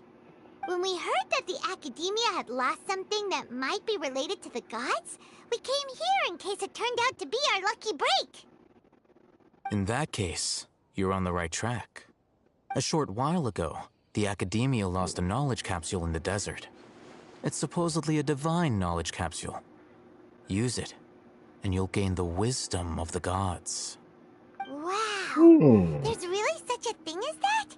Hey, if we find it, do you think we could learn how to meet the Dendro Archon? Ooh, or even how to find your brother? I highly doubt it has any mystical properties, but it does indeed exist. And it's right here, in Port Ormos. Oh! So, where exactly? That's what we need to find out next. I won't deny that. I am investigating because I'm curious as to what the Divine Knowledge Capsule truly is. As you know, the Eremites in Port Ormos also have their eyes on it. It is an extremely precious item.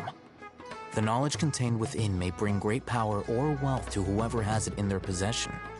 Several brigades have been vying for ownership of it as of late, but there is still no victor.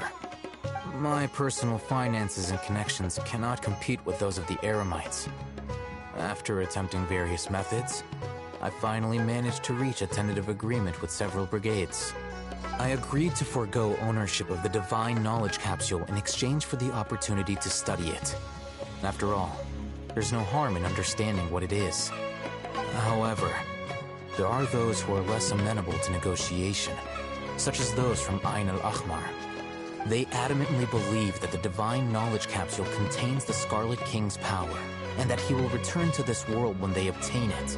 They refuse to let anyone from the Academia tarnish their deity's soul.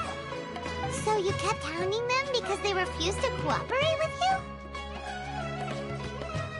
you? Yes. Ain al-Ahmar isn't exactly wealthy, but its members are determined to get that capsule by any means necessary. To that end, they've resorted to many methods more foul than fair in order to amass sufficient funds. So, I've been sabotaging their business to force them into negotiating with me. The Divine Knowledge Capsule should be up for a secret auction within the next few days. Each brigade will place their own bid, and the prize will be covertly given to the winner. To ensure the capsule's security and to evade the Matra's notice, the winning brigade will not publicly disclose their victory. Unless I know whose hands the Divine Knowledge Capsule ends up in, my agreements with them will fall through. Dory is the most reliable source of information, but that avenue was previously closed to me. With you on board now, the situation is different. In other words, you wanted us to befriend Dory so you could find out where the Divine Knowledge Capsule is. Yes, you can say that. But this arrangement harms none of us. The day after tomorrow, go back to Dory and try to purchase information on the Divine Knowledge Capsule's whereabouts. If she has no information, wait 2 days and approach her again. If I get the opportunity to study the Divine Knowledge Capsule, I will relay my findings to you. Will that suffice as compensation? No. Okay. Then we'll meet up in 2 days. Alhaitham, before you go, we actually bought a knowledge capsule for ourselves, but we're not sure how to use it. You two want to try using a knowledge capsule? Sure, I can teach you. Doing so right under the Academia's nose is a bit problematic, though. What do you say we head to the outskirts of town?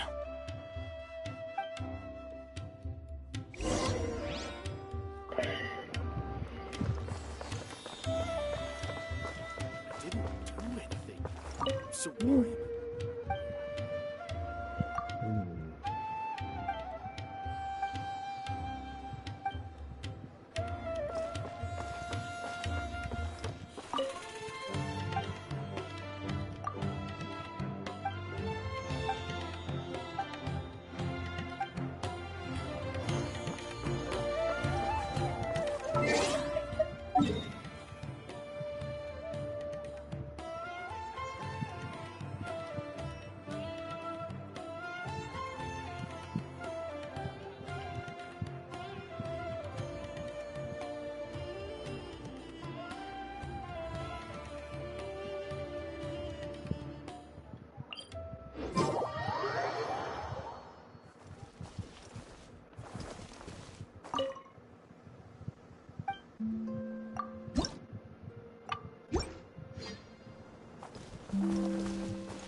What? Who in the air mine?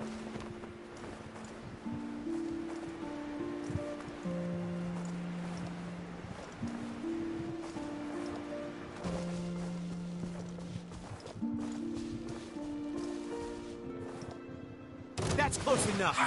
Bond is strong. That all you got? Don't be a killjoy. Wait, that thing's in too? Time to go. It's fine. The wind knows me. Fallen leaves adorn my night into the wind. Germinate!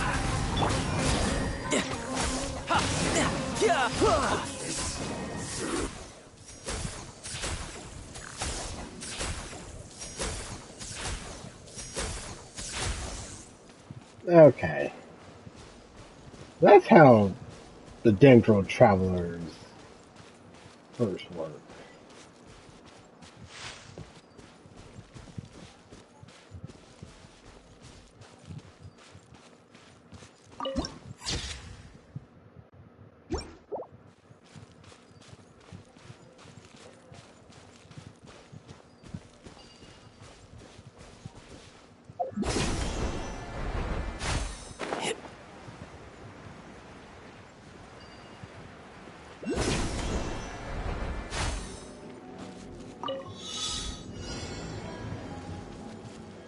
Oh.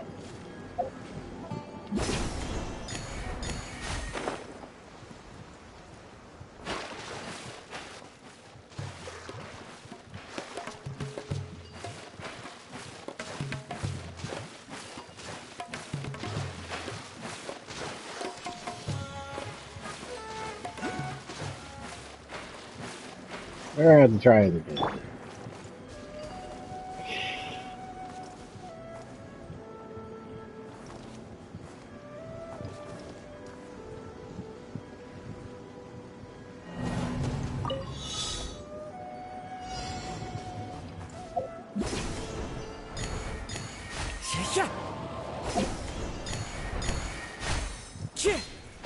Oh, shoot.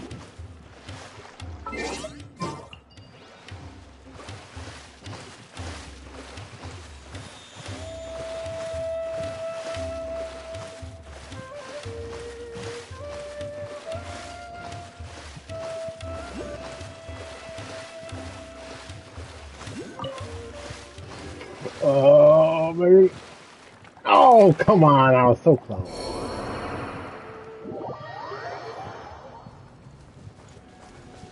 All right.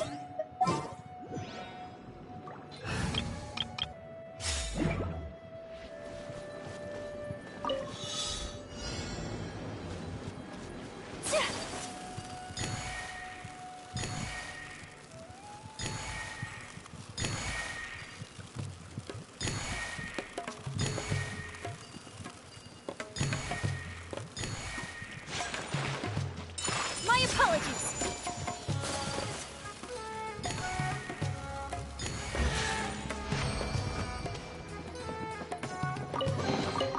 I shall treasure this good fortune. Anyway.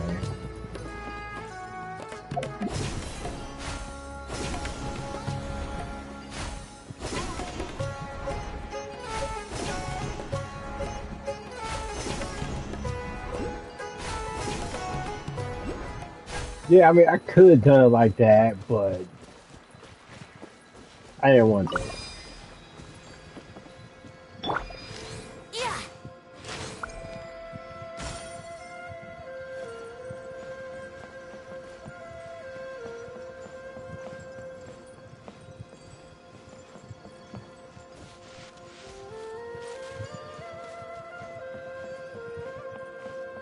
Okay,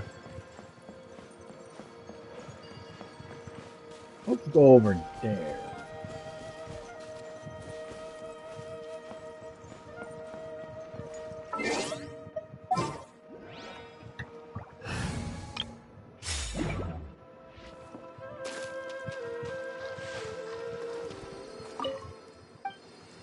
Oh.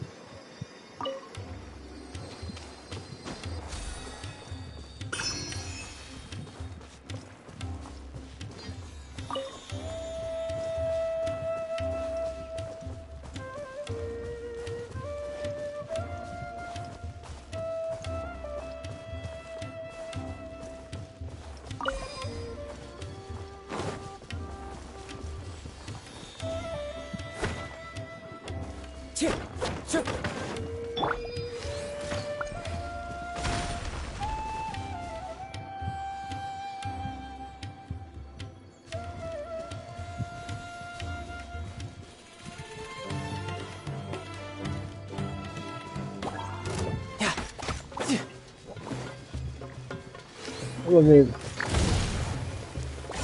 Tidal wave. Yeah. The wind knows you.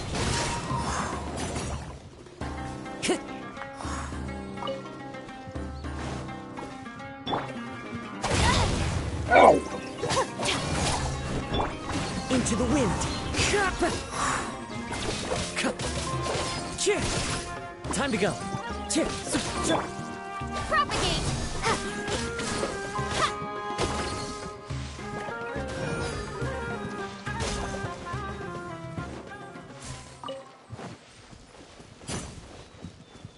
Okay, so there's a little ruin thing.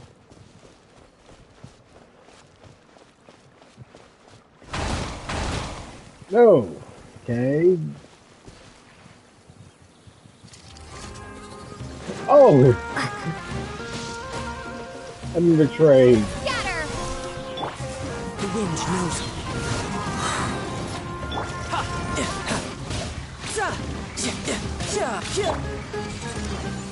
Into the wind. Stand with me! Propagate!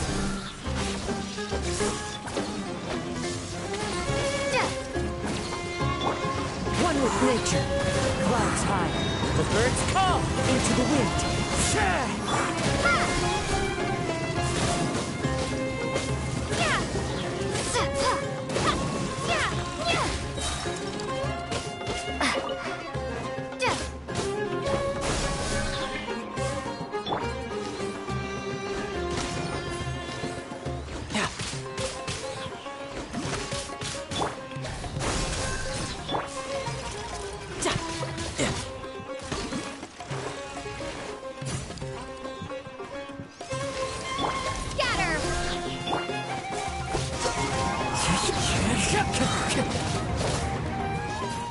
Time to go.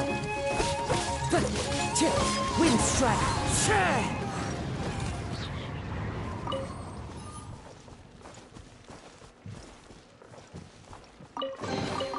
A fateful offering.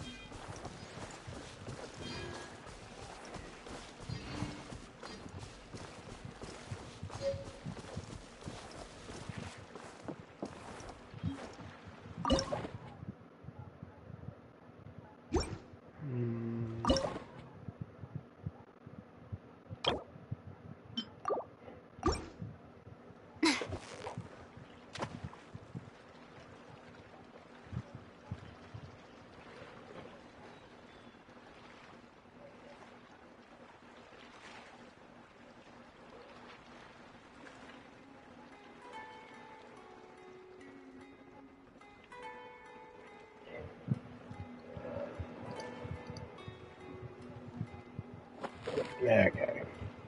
So good.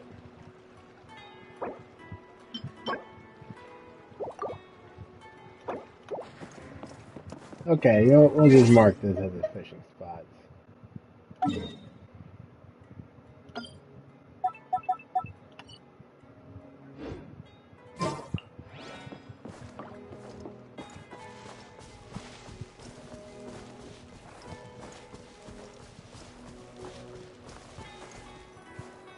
All right. This place works.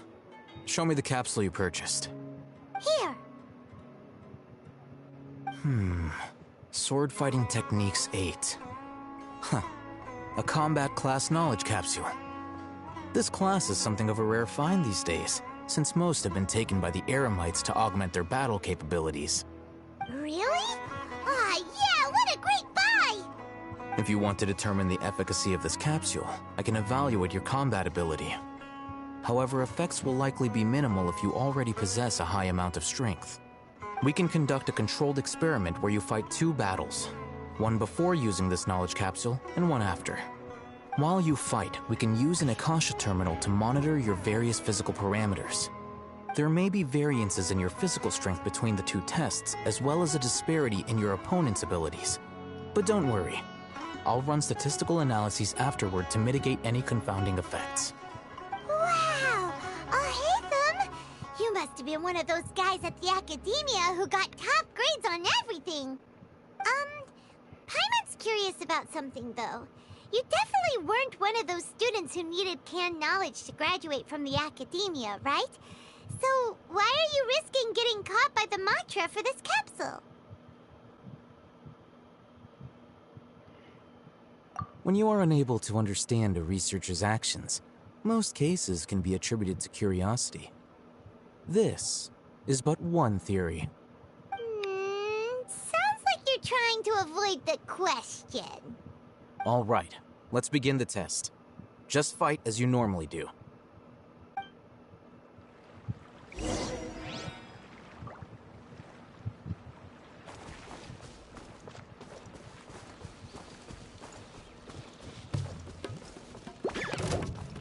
The wind knows me. Dissipate! Okay, watch it. Lightning, Shadow Bolt! Spring force!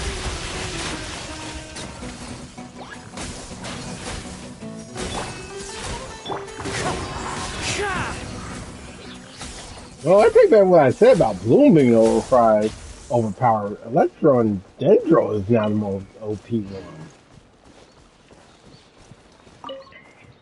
All right. I'll link your Akasha terminal to record data. The next step is to use this knowledge capsule. Hold it in your hand. I'll help you establish a connection with it so you can activate its power.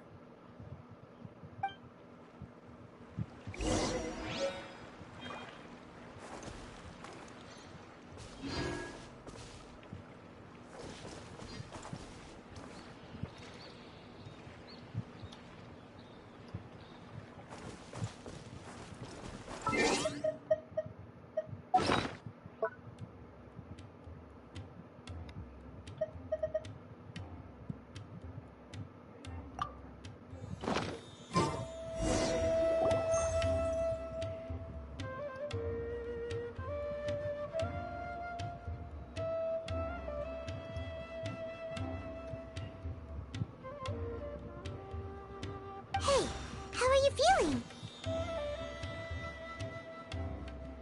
You mean that it worked?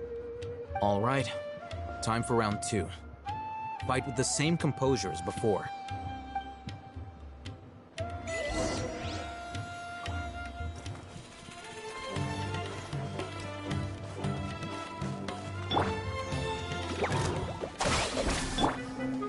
Propagate! Ha! Yeah! Ha! Yeah! Yeah! Into the wind. Fallen leaves. Adorn my night. One with Hey, nature. hey, hey. Okay, you come over here.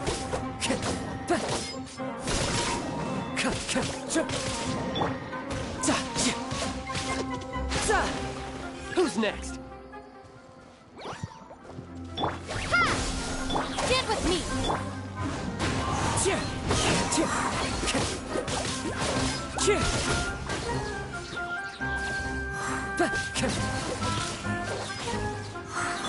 Scatter!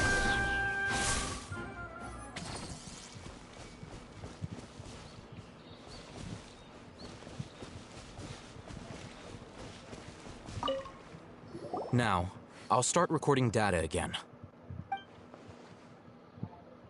Oh, hey, Thumb. How's it going? Well, the knowledge capsule you purchased did improve her combat capability. During the second fight, her overall fighting performance increased by 0.073%. Wait, how much?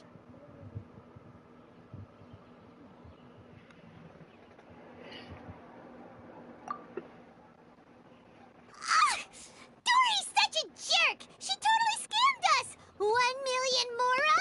This thing isn't worth a tenth of that amount!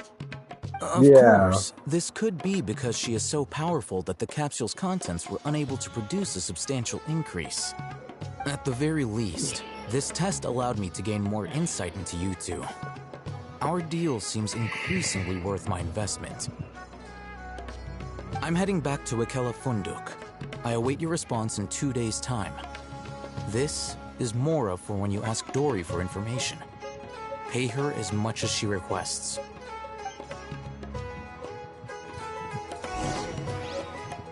Okay.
I need to test something out. I'm pretty sure burning is a nerd.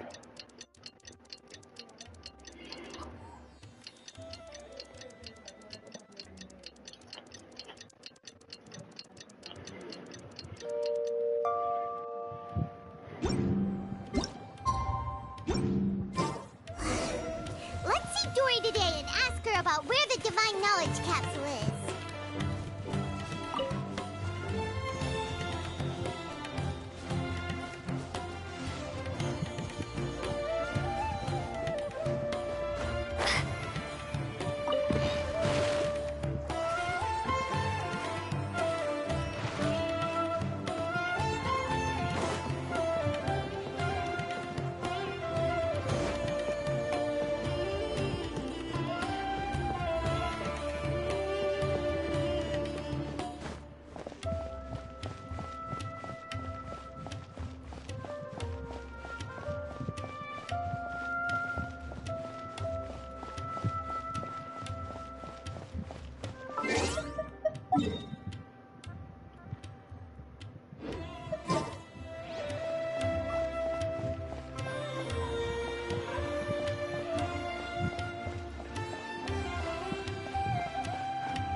I need to get up there.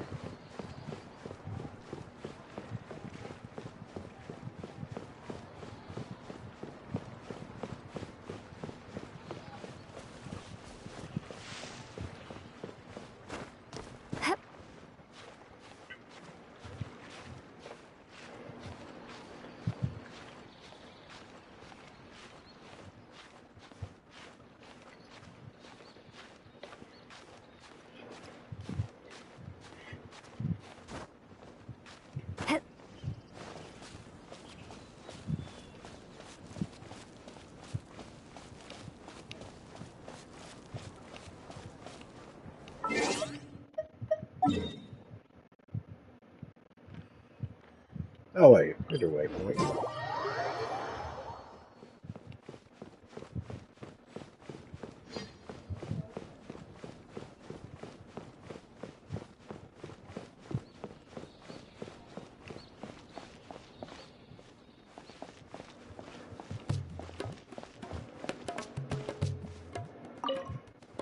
Here, over here!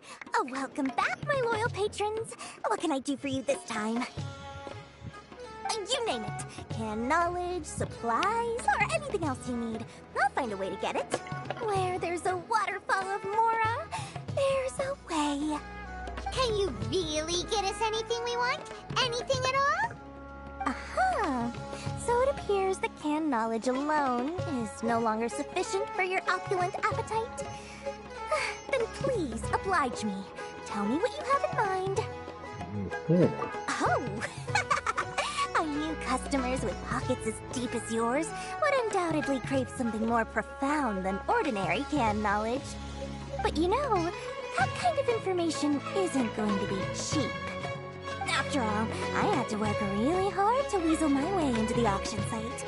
Not to mention that if anyone found out that I was the leaker, I would be in big, big trouble. But how can we be sure your information is accurate? Paimon's curious. How you just happen to have this kind of info the moment we need it? Because to me, anything of value is what I consider to be my supply. Therefore, I must always be aware of what's hot on the market in order to secure more sales. As for the information's authenticity, well, you've no need to worry about that. I used a camera to take a picture of the transaction. That way, no one can dispute it. It's always a pleasure doing business with such sterling patrons. Now that you've paid in full, here's the scoop. The Divine Knowledge Capsule was purchased yesterday by a certain Misery, the leader of Ain el Ahmar. Ain el Ahmar? You mean the Eremites who worship the Scarlet King? Ah, so you're already familiar with them. The group has done everything in their power to obtain the Divine Knowledge Capsule.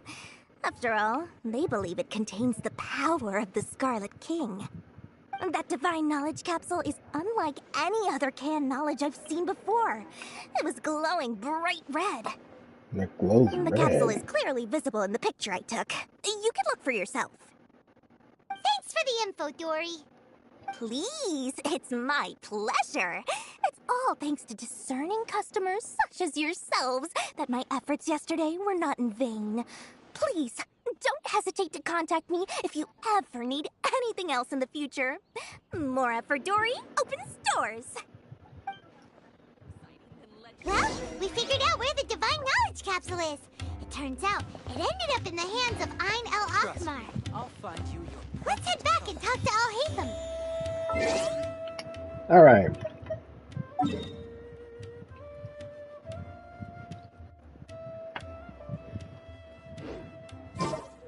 We're still in the first act?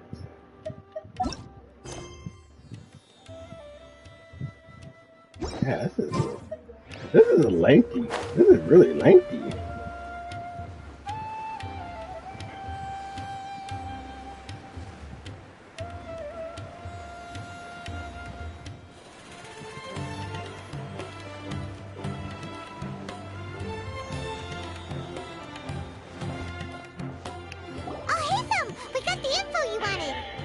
Really?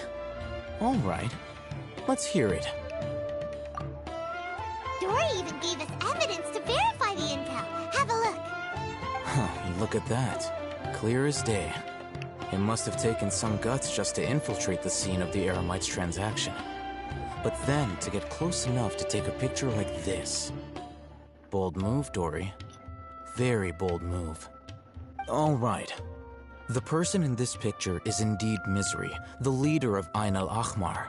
And the glowing red capsule he's holding appears to be the Divine Knowledge Capsule. In which case, if we play our cards right, when we confront them next week, we should be able to force them to show their hand. At first, Paimon didn't get why you were provoking these Ain El Akhmar guys. But now, it sort of makes sense. Everything's playing right into your hands. After we defeat them, we can finally have a serious talk with their boss and get them to lend us the Divine Knowledge Capsule. Thank you for your time and efforts. Take a few days off while I make some preparations. Let's meet up again on the afternoon of the arranged date, 3 o'clock sharp. See you then. Gotcha.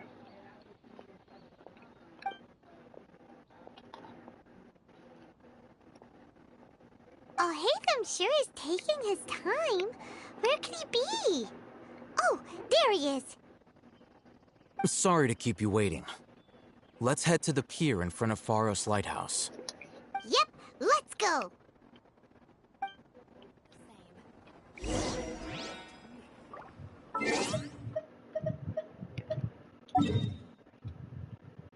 The lighthouse. Over there.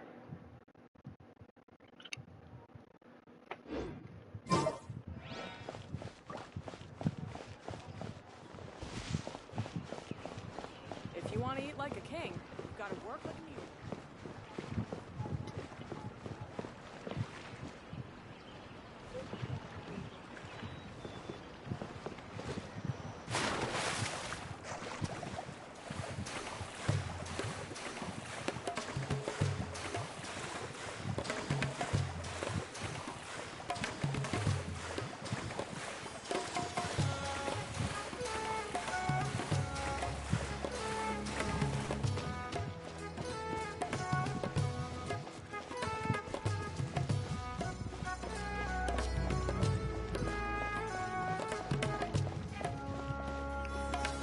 Oh, Haytham. I knew you were crazy, but I didn't know you were crazy enough to actually show up. It was I who demanded that these negotiations take place. I was more worried that you might go back on your promise. But to your credit, it appears that you're sticking to your word. This is turning into quite an occasion. I also brought some backup. I assume you don't mind. Backup? Aren't you the brat from the restaurant the other day? You've come to support this lunatic because he helped you out? Fine, your funeral. I'm not going to mince my words. Once we're done with you, you'll be nothing more than fish food. Get 'em, boys!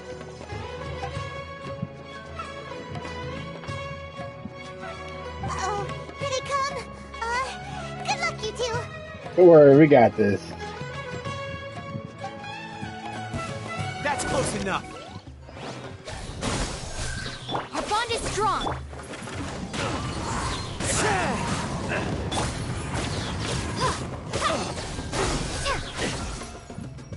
I'll be back. I'll be back.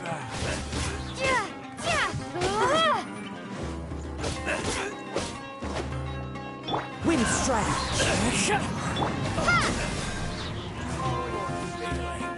Today. Come on, Howard. Into the wind. Clouds high. The birds come. Oh, didn't need that anyway. Academia scum!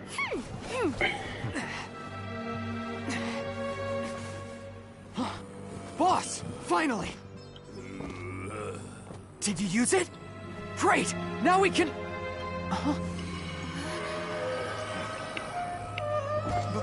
Boss?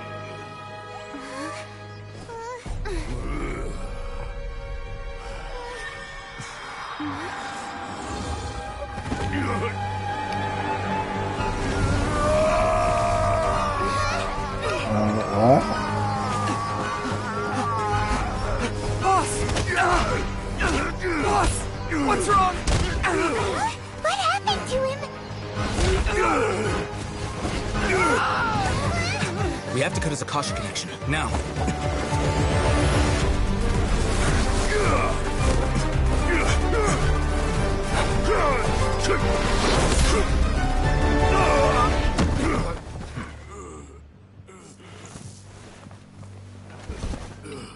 Target acquired. Arrest him.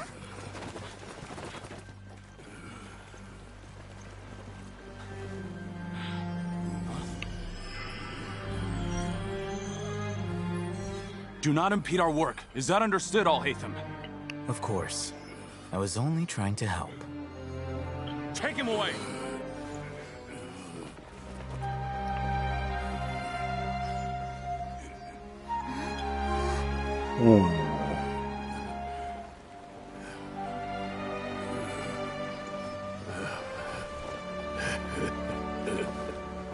World, forget me.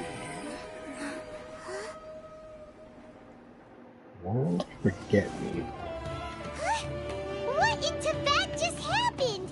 It's like that big guy suddenly lost his mind. It looks like he used the Divine Knowledge Capsule. You mean the Divine Knowledge Capsule did that to him? Oh, yeah. You mean how some researchers go insane after getting knowledge from Irminsul? I've heard of numerous incidents of researchers in Satyavada life going insane. The state that man is now in suggests that this is a similar situation. This Divine Knowledge Capsule does appear to be linked to the gods, but beyond that, it doesn't seem anything like the rumors suggest. Possessing it doesn't grant you divine wisdom or power. Did you hear what he said? World, forget me. What could that possibly mean?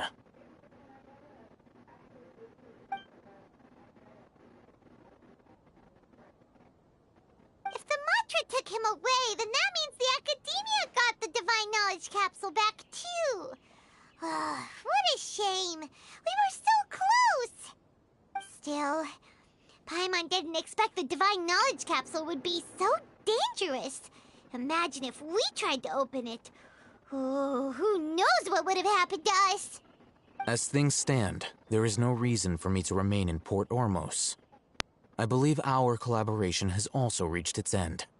Oh, we were so busy trying to find the Divine Knowledge Capsule that Paimon forgot to ask you something. Since you're a member of the Academia, do you have any idea how we can go about meeting Lesser Lord Kusanali? Truthfully, I don't. Lesser Lord Kusanali appears to exist outside of Sumeru's entire administration. Most of the time, you wouldn't know she exists at all. Moreover, since the Academia possesses the Akasha, a symbol of our deity's wisdom, scholars have no reason to desire to make contact with the deity herself anyway. Everything about Lesser Lord Kusanali is such a mystery! I'm heading back to the Academia. How about you two?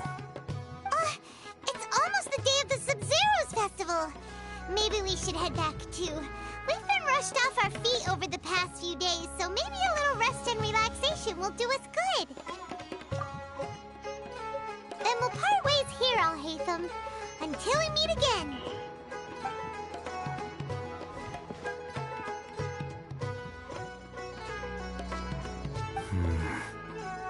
Now, do I deal with this thing first? Or should I produce the report that the higher-ups require? Oh, I don't think you should. Just when you thought you could probably trust him, he might be up to no good.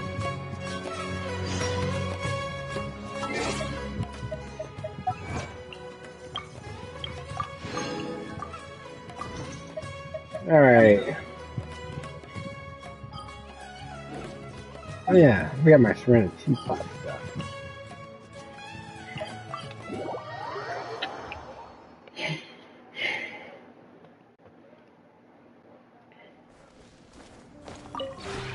This realm... New stuff in the Realm Depot.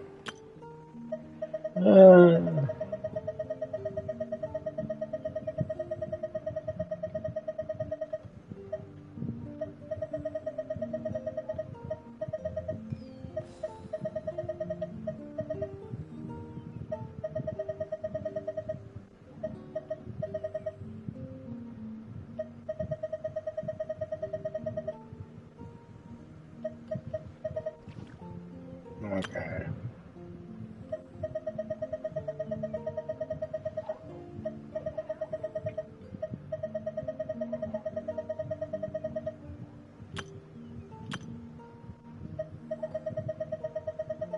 Yeah, we should be able to buy. Yeah.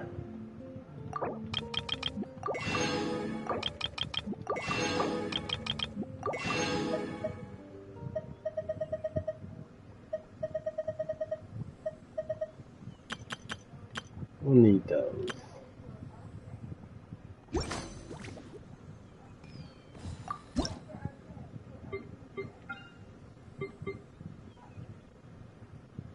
Wait, we can convert wood?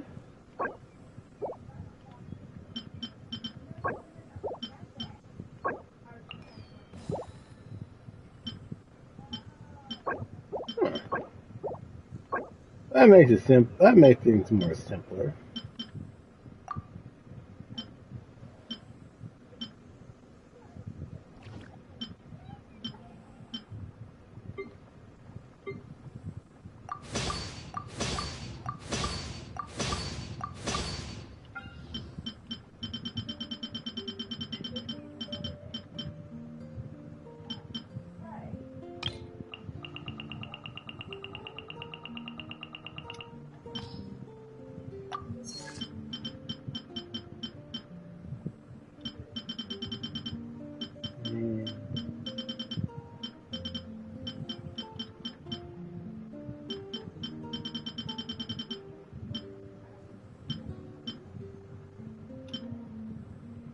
Make a bunch of disposable stuff. Now let's use those vials to get those. There we go.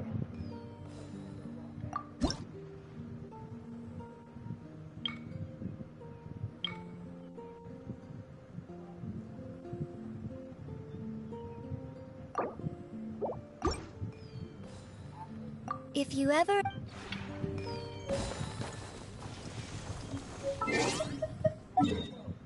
Now let's plant this stuff. Oh, yeah, Ram Bounty. Where collect that? This realm is...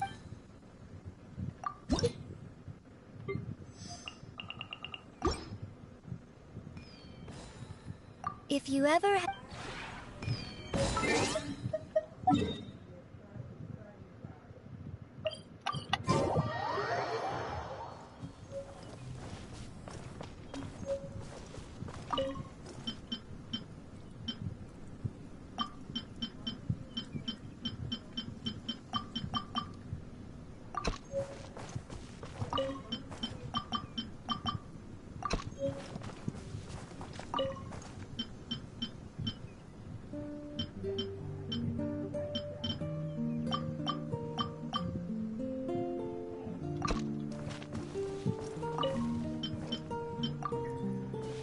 Okay.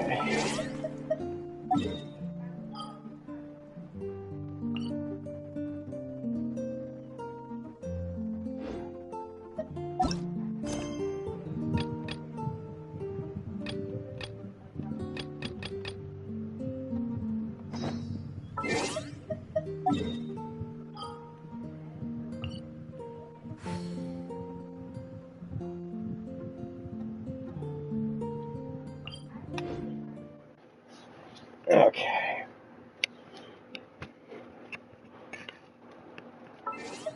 I'll be right back.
Whew.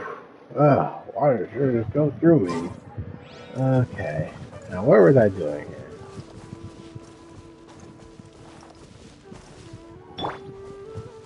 Scatter!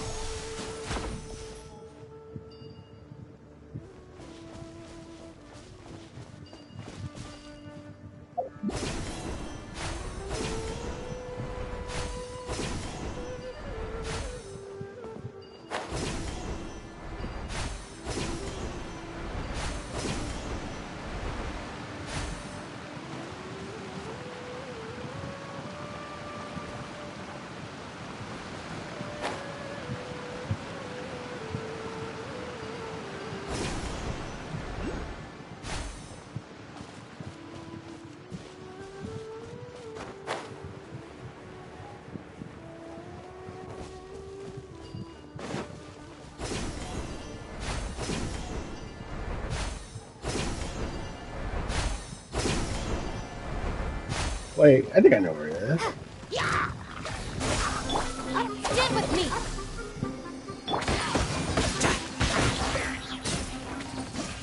Yeah.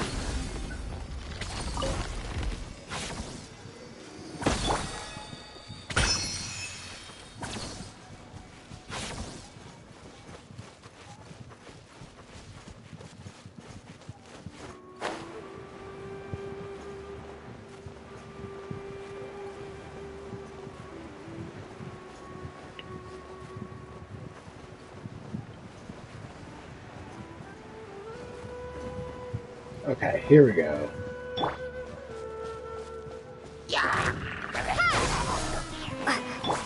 One with nature.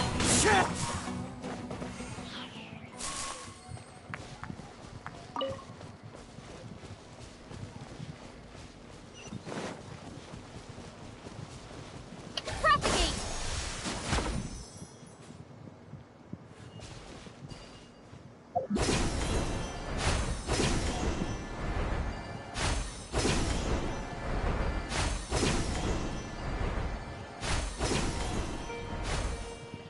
Scatter!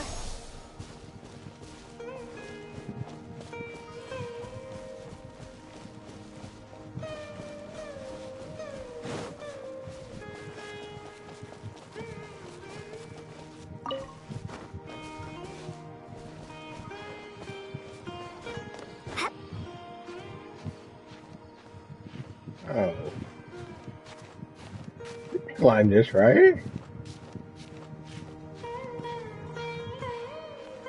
Wait, hold on. Yeah, crash in.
No, wait, that's not dead.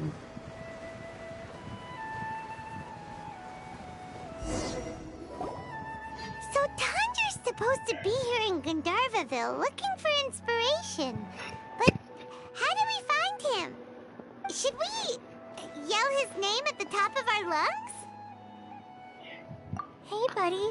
What's your name? What are you doing here all alone? Do you live in Gandharvaville? Regardless, don't worry. As a trainee forest ranger, I'll do everything I can to help you. Hi, Miss Forest Ranger. I'm Rozzy. Don't mind me. I know the way back to Gandharvaville.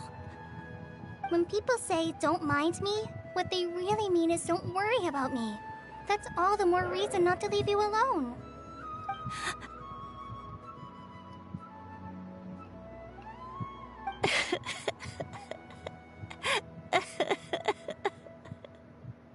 Hey, don't cry. What's wrong? Take your time. You can tell me all about it. Huh. That voice sounds familiar. Paimon's heard it somewhere before. Oh, it's Collei! And a child who seems to be upset. Oh, let's go say hi.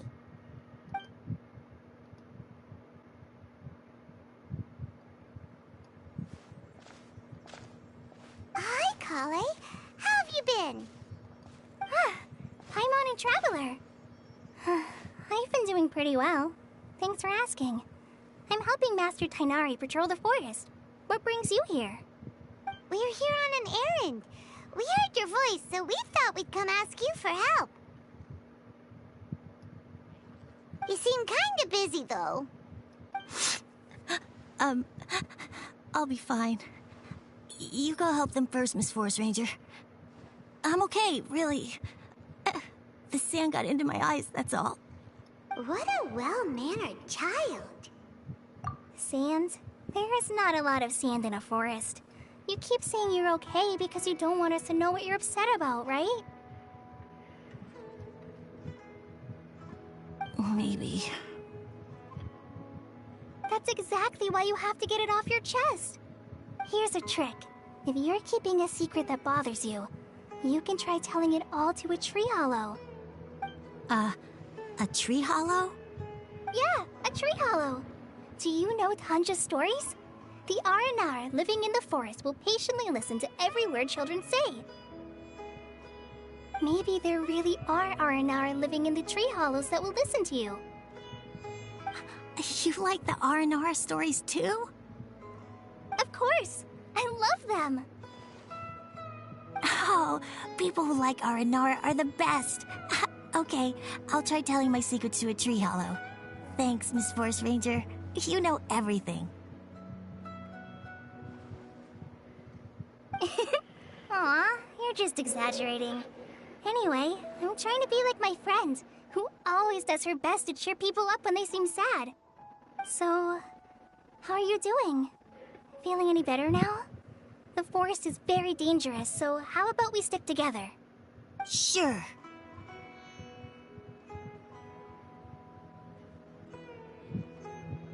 Wow, Collei's so good with kids.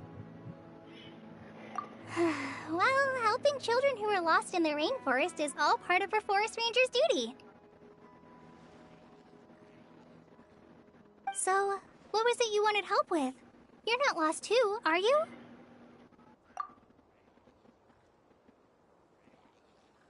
Okay, so you're looking for a children's author from Port Olmos called Tanja. And he's here in Gandharville, looking for inspiration. Wait, when you say Tanja, do you mean the Tanja? That's right, Uncle Tanja. So he's in the area, looking for inspiration for a new story as we speak? This is amazing. Could you wait for me for a second? I'll run Razzie back to Gandharville and then I'll be right back. I've always been curious what the man behind those incredible stories is like in person.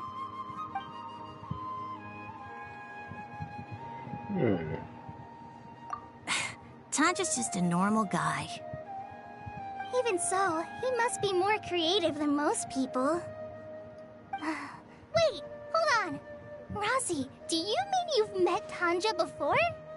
Mm-hmm. He's my dad. Your dad? Oh. Tanja's your dad? As in you're Tanja's son? Uh-huh. Ah, Paimonsees! That guy at Akara Crash told us that Tanja brought his son along with him. So he meant Razzie.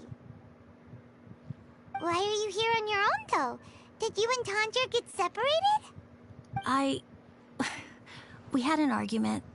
I was upset, so I ran off here by myself. Oh, in that case, we should take you back to Gandharville first. Then we'll look for your dad and tell him where you are. No, I'm good. Thanks for your advice, Collei. I'm not so upset anymore. Come with me. I'll take you to him. Yay! Thanks, Razzie! Paimon thought we'd be spending the whole day looking for him. Oh my gosh! I can't believe I'm actually gonna meet the Tanja! Oh.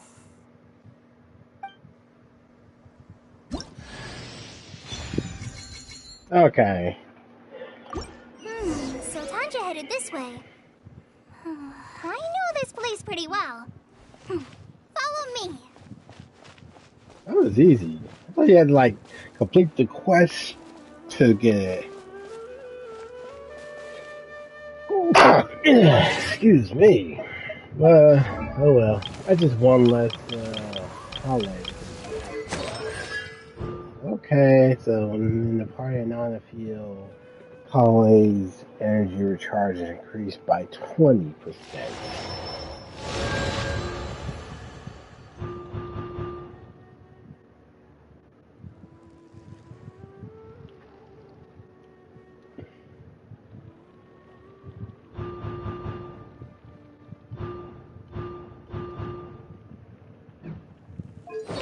Alright.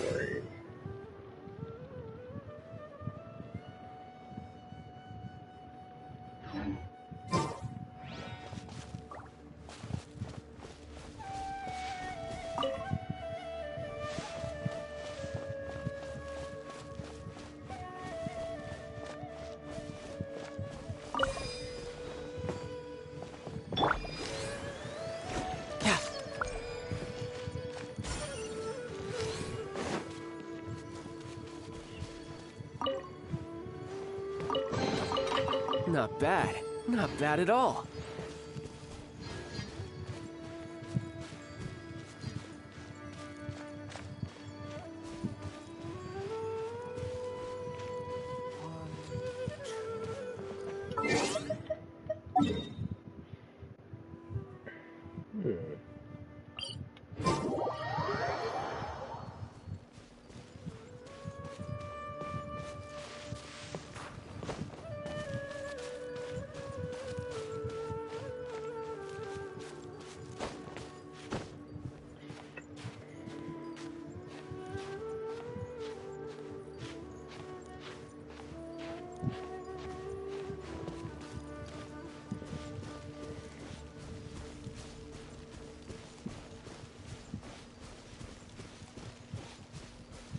Rosie!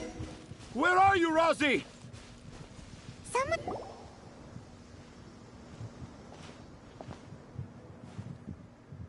Oh, Rosie! Thank goodness I finally found you. What would I do without you, my son? Were you in danger? Did the wild beasts scare you? Did the stars guide your way? I'm okay. All thanks to their help. Thank you. Thank you all. I dare say that even the most cold-hearted Spino crocodile would be moved to tears by your kindness. Oh, it's nothing. It's all part of my responsibility as a trainee forest ranger. I'm the one who should thank you for creating so many wonderful stories for the children of Sumeru. I love them too. Really? I didn't know anyone read my stories apart from young children. That must mean you're still in touch with your inner child.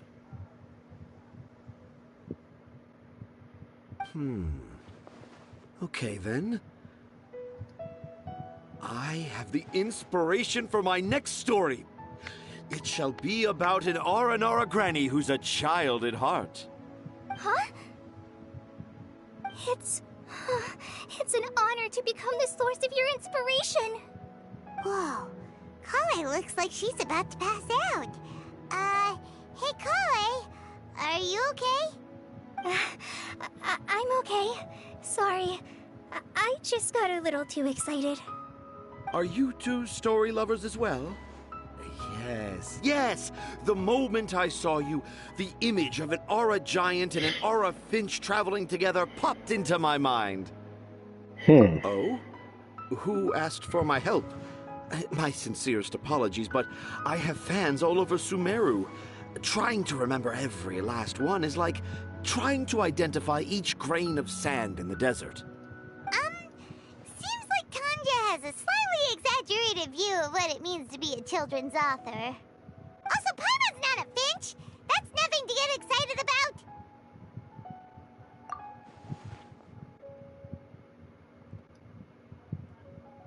Akara Crafts. Akara Crafts.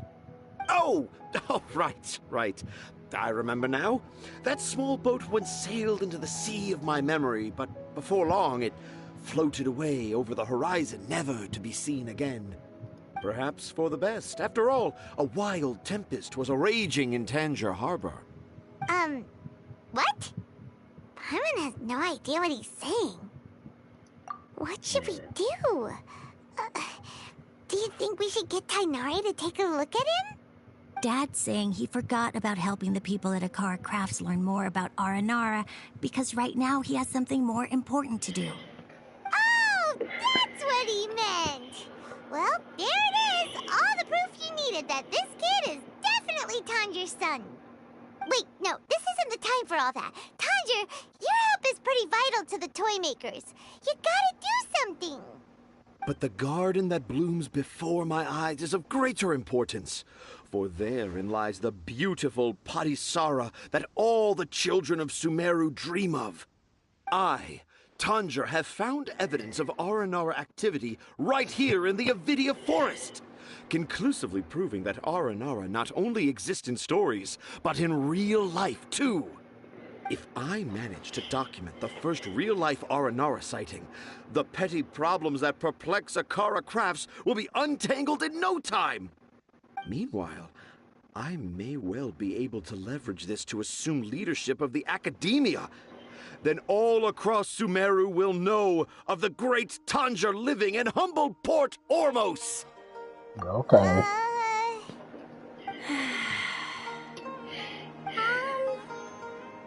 I in any papers myself, but I think you need to have a bunch of them approved by the review board before entering the academia. You also need a detailed and objective experiment record. Anyway, Tanja, what did you mean by evidence of R&R activity?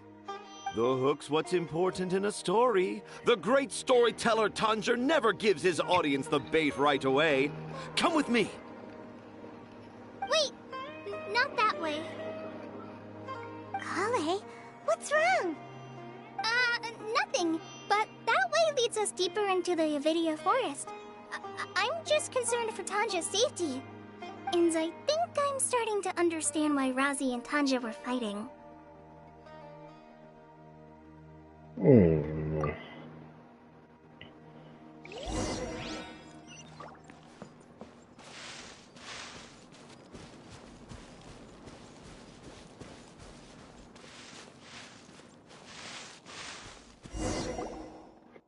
Just as I expected, the promise of one of my stories has kept you hot on my heels.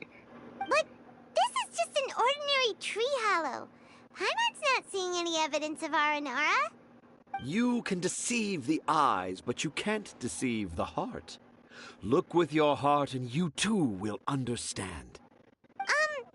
Paimon's not sure what look with your heart means, but anyway, let's start by investigating the area around this tree hollow.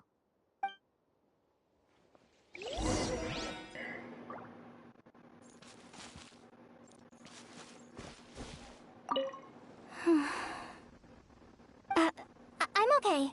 You guys go ahead. I'm just a little tired.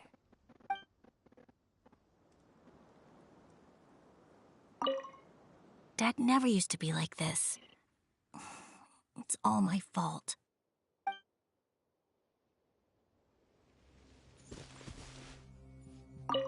You can deceive the eyes, but you can't deceive the heart. This line is at the beginning and also the end of Aranara's vow. I'm certain that in 100 years' time, this line will become a famous proverb in Sumeru. Don't you think?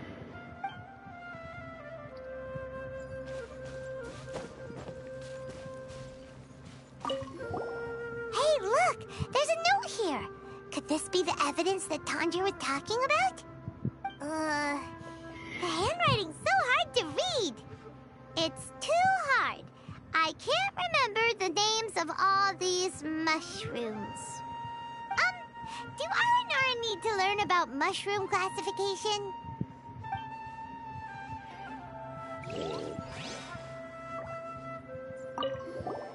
Here's another note that says, "This tree hollow is my castle." That sounds more like something an R&R from the stories would say.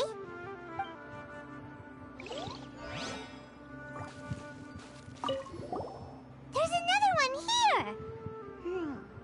If only I were a clever Aranara. A clever Aranara. Is the emphasis on clever or Aranara?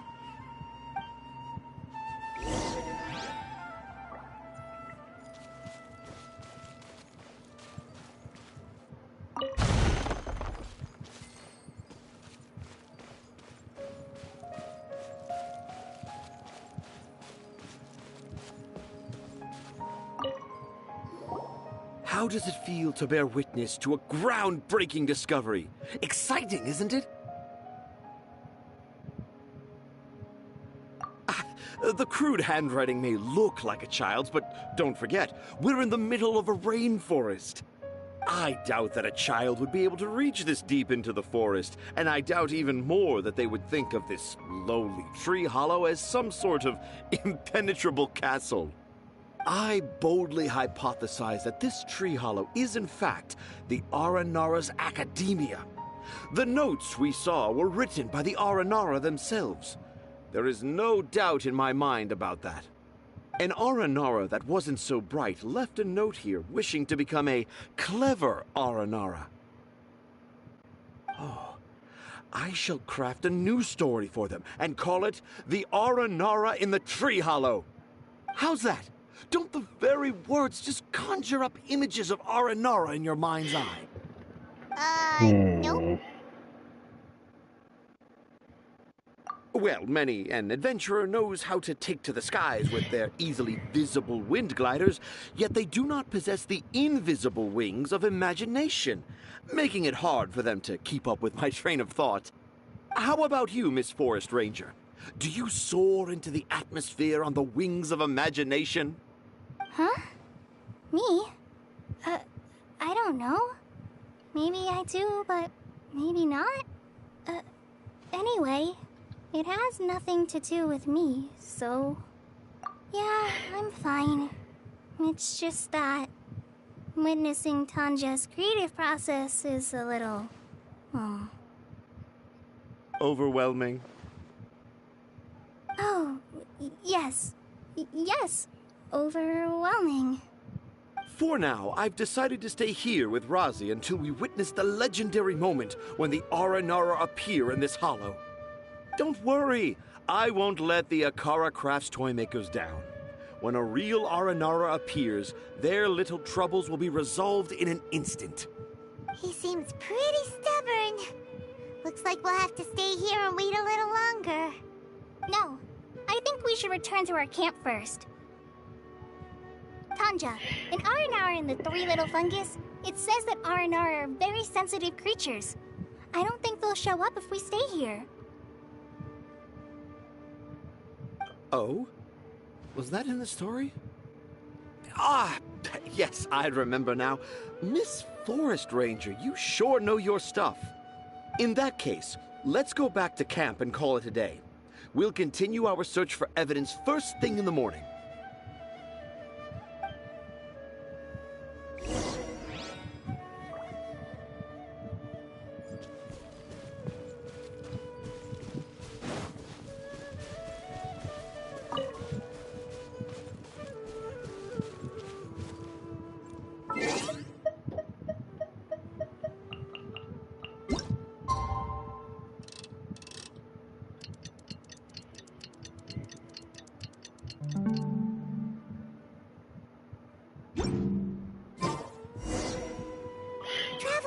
Traveler, wake up! It's not the Aranara, it's Collei. She's gone! Uh-oh. Oh, Paimon's been worried about Collei since last night.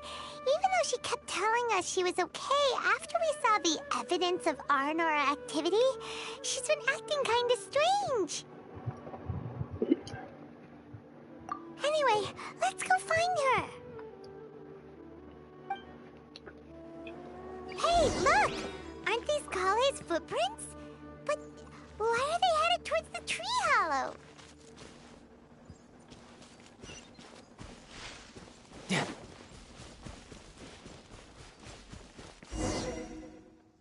So Collei came back here alone.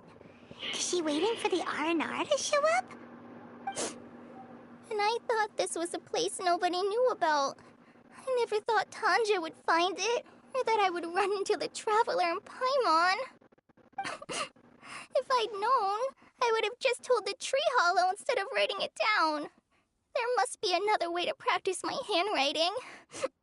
Now I've created a whole new problem for myself. What do I do now? Dress up as an Aranara? Oh, no, that won't work. I should be writing something that an Aranara would never say, so that Tanja won't mistake me for one of them. But what should I write? What should I write? Oh, I've got it! There's no way Tanja could see this as the work of an Aranara.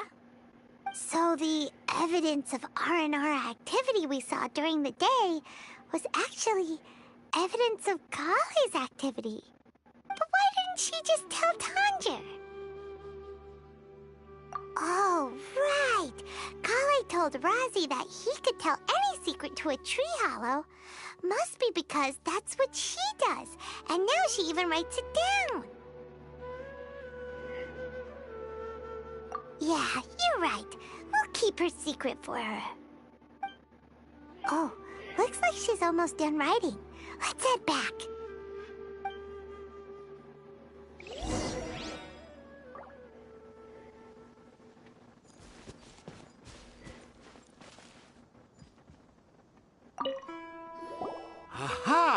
there's a new note just as I expected.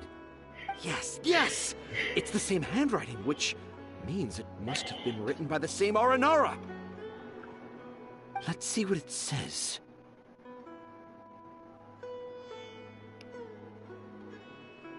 Ooh, what could it be?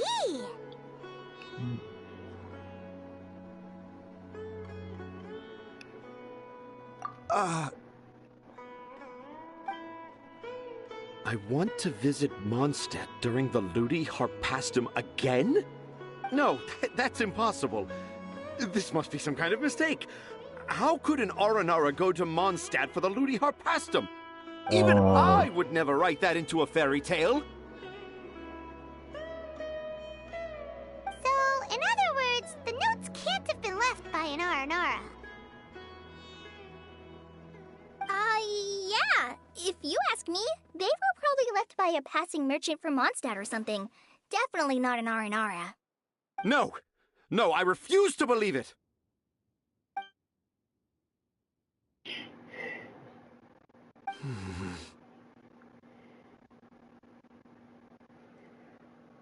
I can't. Why not? What do you mean you can't? It's not like it'll take you a huge amount of effort. You've written so many stories beloved by the children. I'm sure you can help create carvings that are just as successful.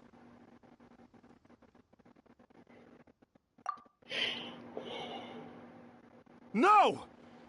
I can't do it! I thought that if I could find an Aranara, I'd be able to help Akara Crafts.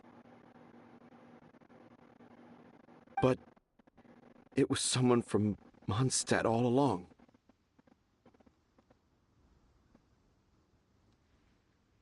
But you've managed to write all those stories without ever having seen a real Aranara, right? What makes this so different?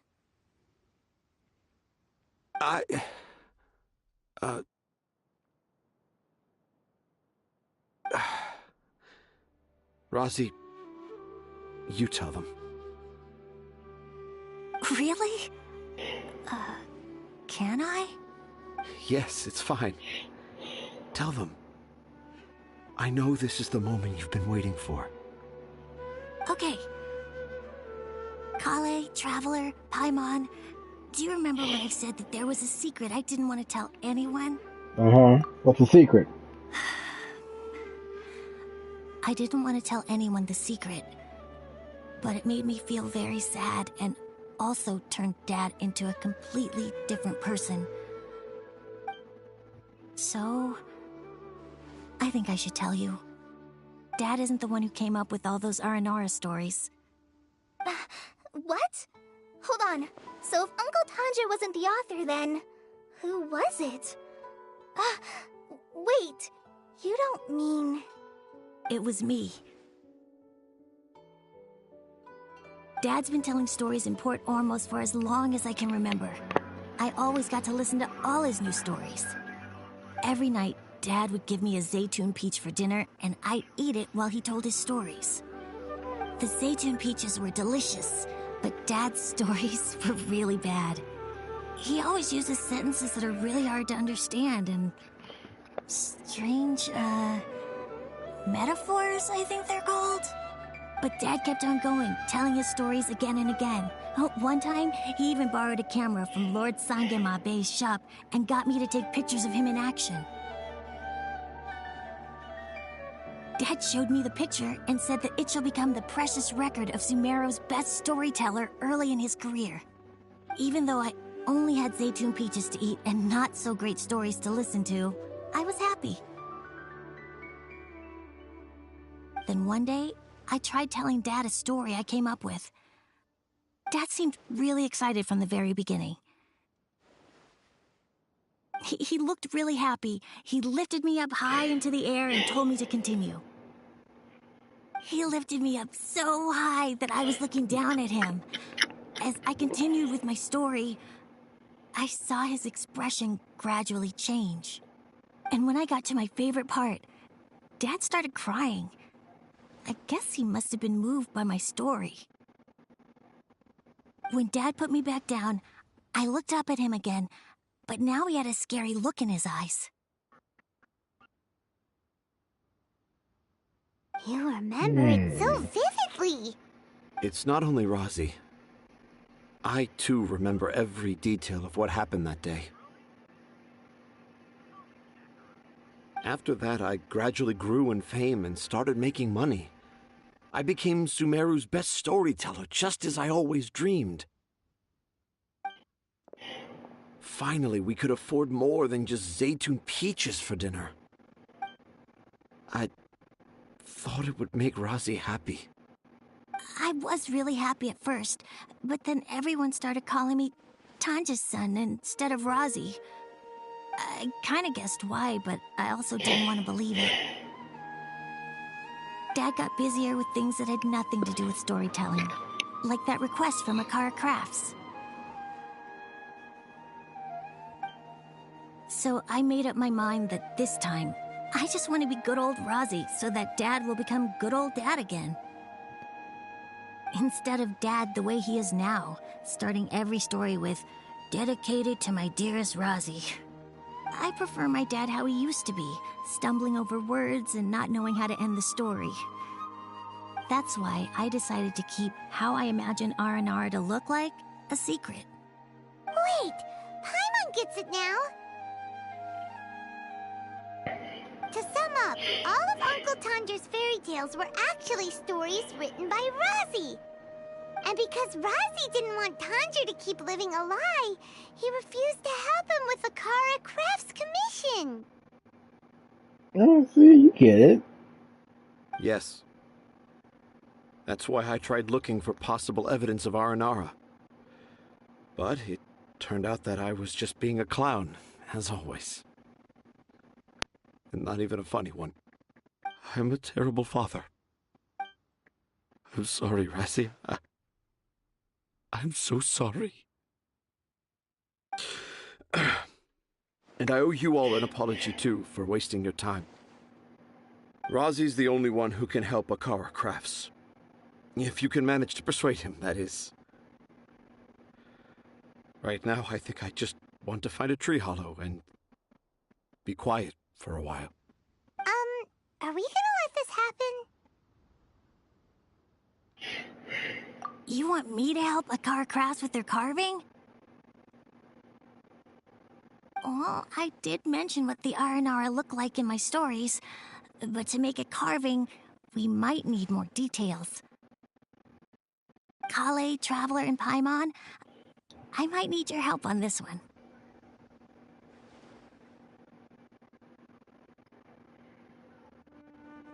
I've never really left Port Ormos before.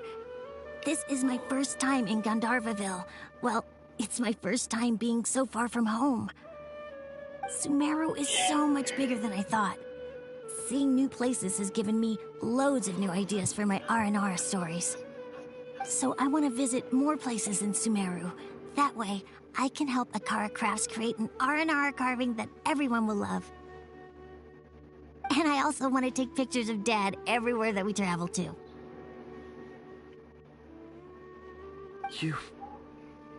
You still want me to come with you? Even after all I've done? Yeah, of course. Come on, you're the best dad ever. This is the happiest Razi has sounded since we met him. I want to thank you, Collei.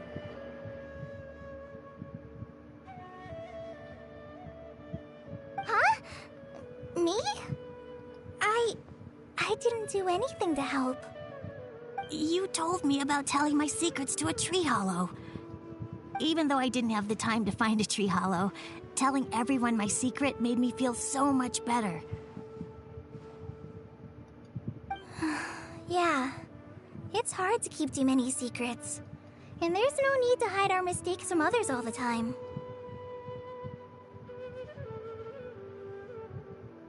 I made a lot of mistakes back in Mondstadt. But when I look back on them, it all feels more like a new beginning. I'm sure this experience will be the same for Tanja. Yes. I'll do my best to become a good father again. Wait. Did you just say you've been to Mondstadt? I just... Ooh, Just pass busted. by once. Never mind that. Come on now. Akara Crafts is waiting for us. You just passed by one. Let's Pretty go, sure you Ozzy. don't just Grab that keynote and pass see what hidden by. inspiration you can discover along the way. Pretty sure you don't just pass by. Okay, let's go. Come on, Dad. Pass by Mondstadt. Rossi, slow down and watch your step.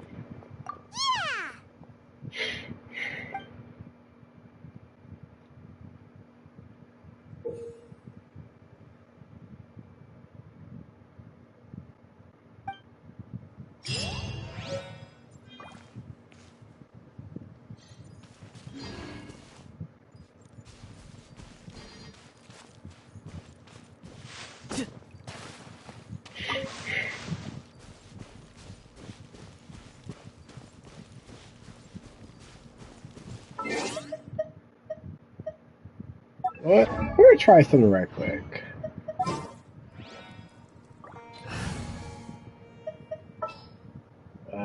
Beta.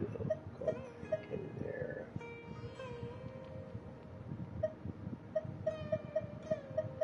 Some in-the-field research?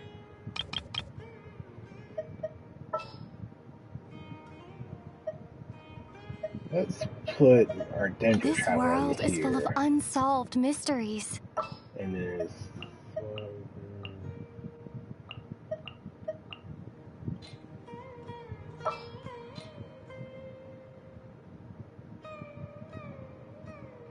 this party.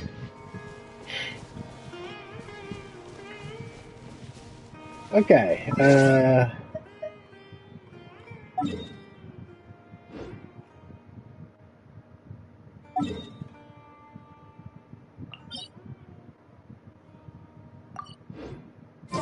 over here.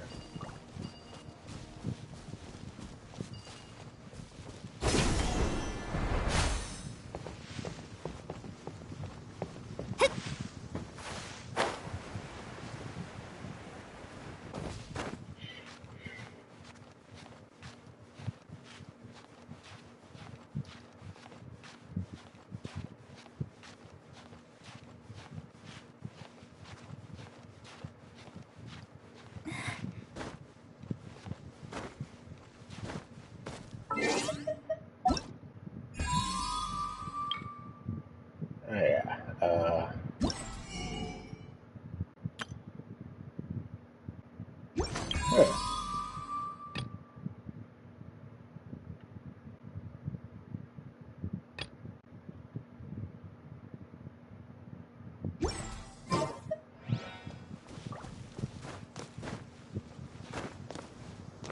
Next phase is unlocked in 5 days.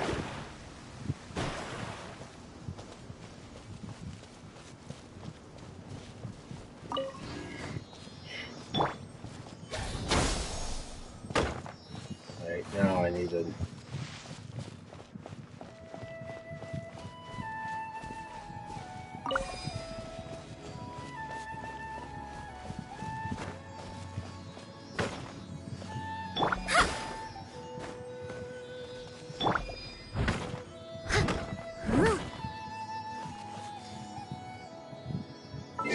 hit this with an arrow. Hold up.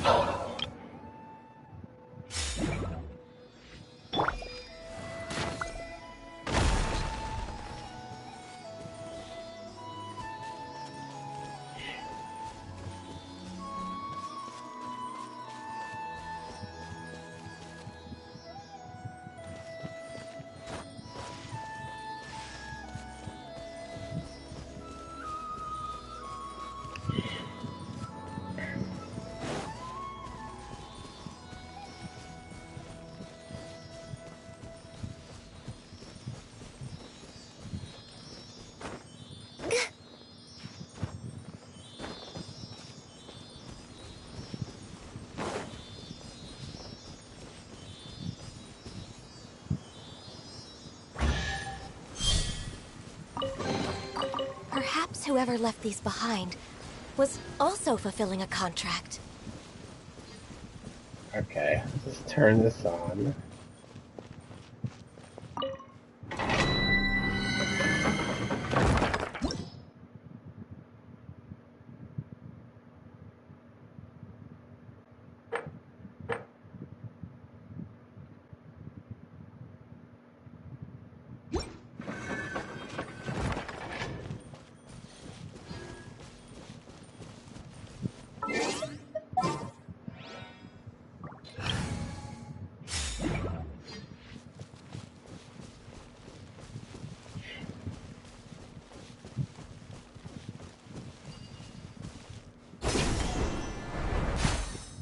That's close enough. There is no escape.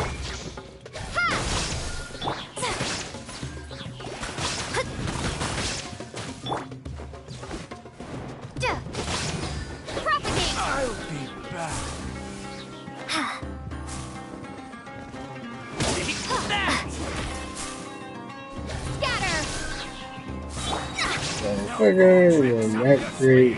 Illusion shattered.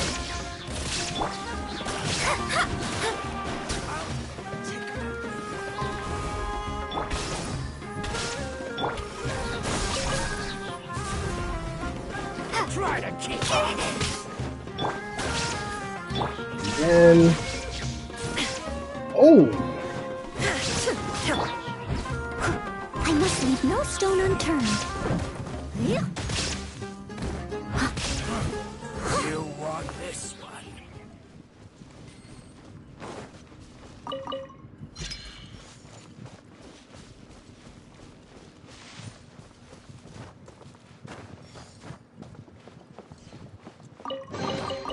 Ooh, wonderful.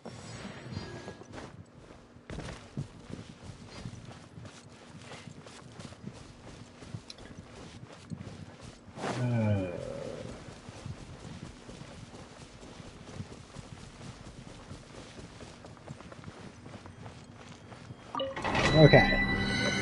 Let's get in here. See if we can ride some. Okay.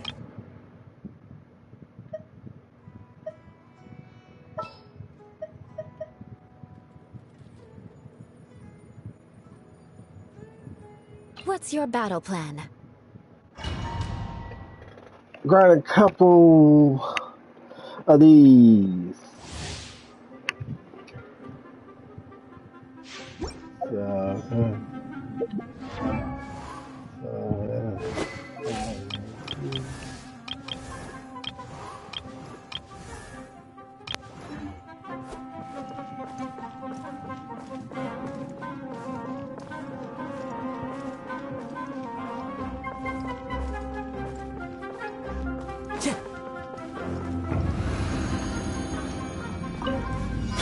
You are not welcome here. Oh, who's that guy? Into the wind. Fallen leaves. Adorn my night. The wind knows me. Beg for mercy. Now you're testing my patience. Tidal wave. I'm getting sick. Shouldn't let your guard down. Pulverize!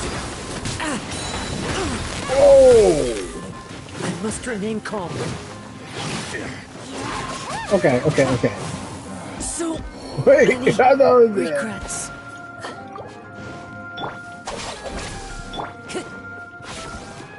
Is that all you've got? One with nature. That hurts. Terrified!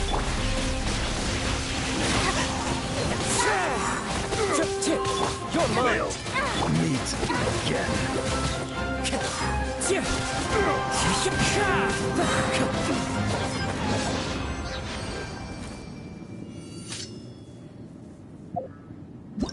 No problem. Aramite Sunfrost.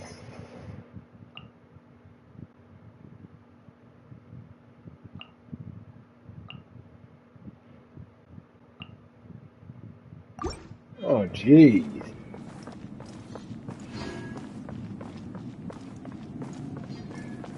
Okay.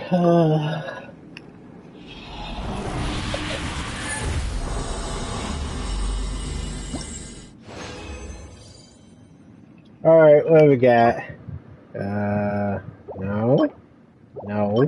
No.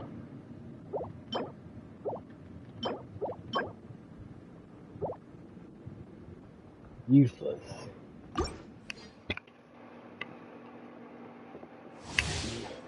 Alright, we're in this again.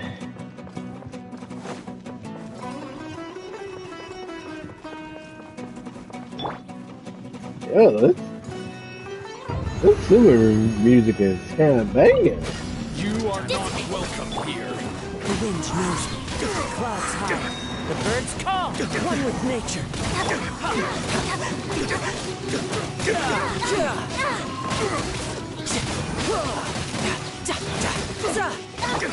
The wind knows me.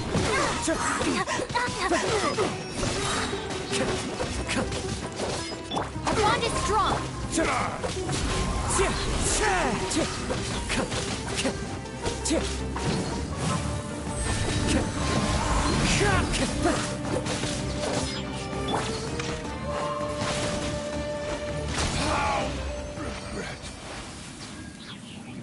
Oh, he got turned to dust.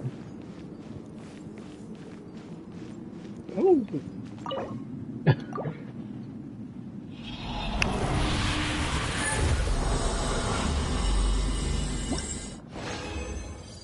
Alright, what do we got now? What? Gilded Dream? No. No. Well, maybe we can keep that. Hang on. Energy recharge.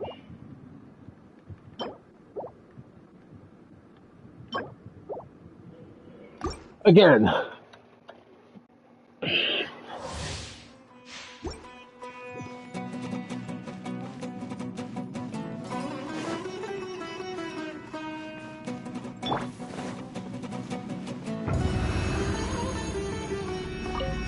You are not welcome Out of my here. way!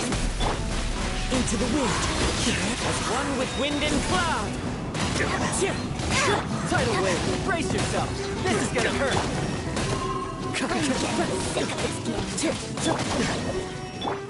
The wind knows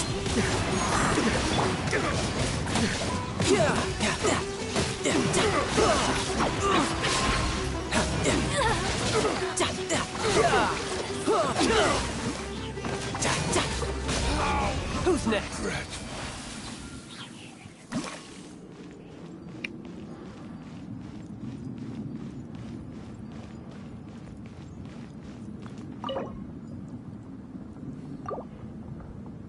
Alright, looking good.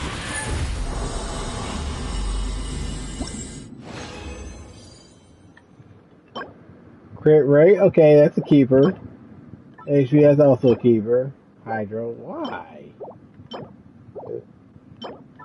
Okay, we'll have to keep that one. Again.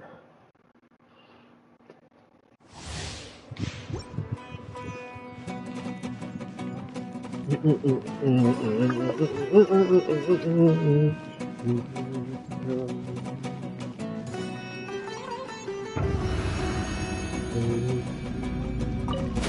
are not welcome here. Into the wind. Clouds high. The birds call. One with nature. You're mine. Shouldn't let your guard down. Now you're testing my patience. Lightning terrified! Into the wind. Gotcha. Whoa. The wind knows me.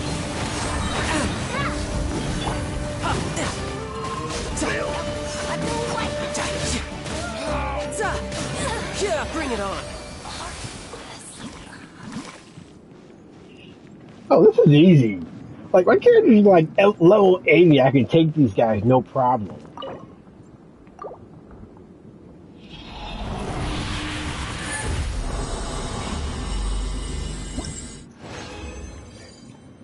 Alright, what do we got? That's a nut. That's a maybe. You can keep that. Keep that too.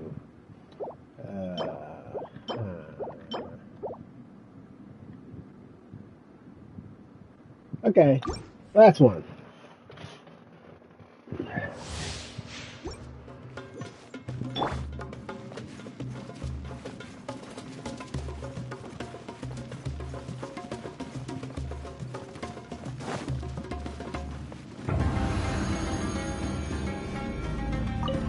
You are not welcome here. One with nature. Falling leaves. Adorn my night. Into the wind. No time to look.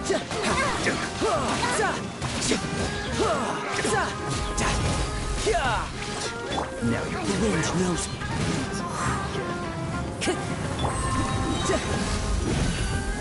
Dissipate!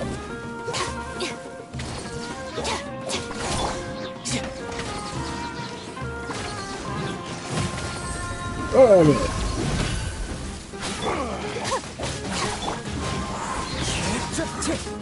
Tidal wave.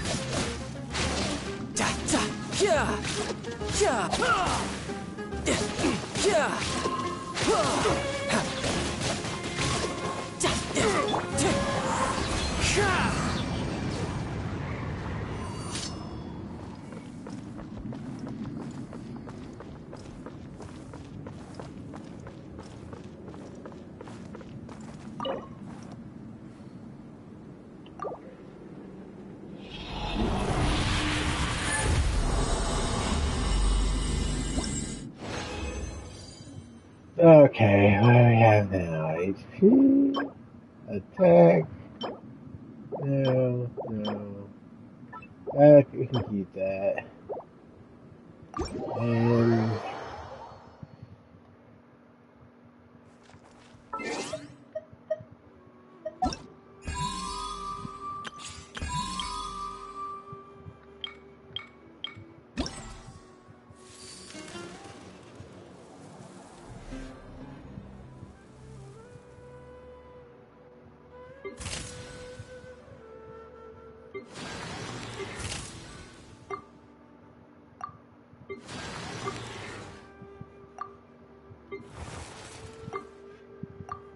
okay. Yeah, we'll do this off.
Okay,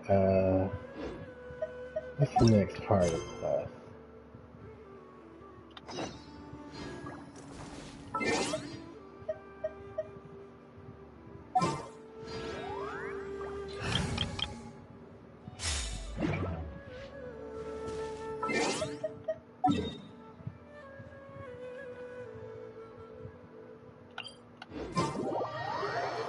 We didn't miss the Sub-Zero's festival, right? Let's hurry and find Dunyarzad. Paimon thinks she must be around the Grand Bazaar, since she showed us around there last time.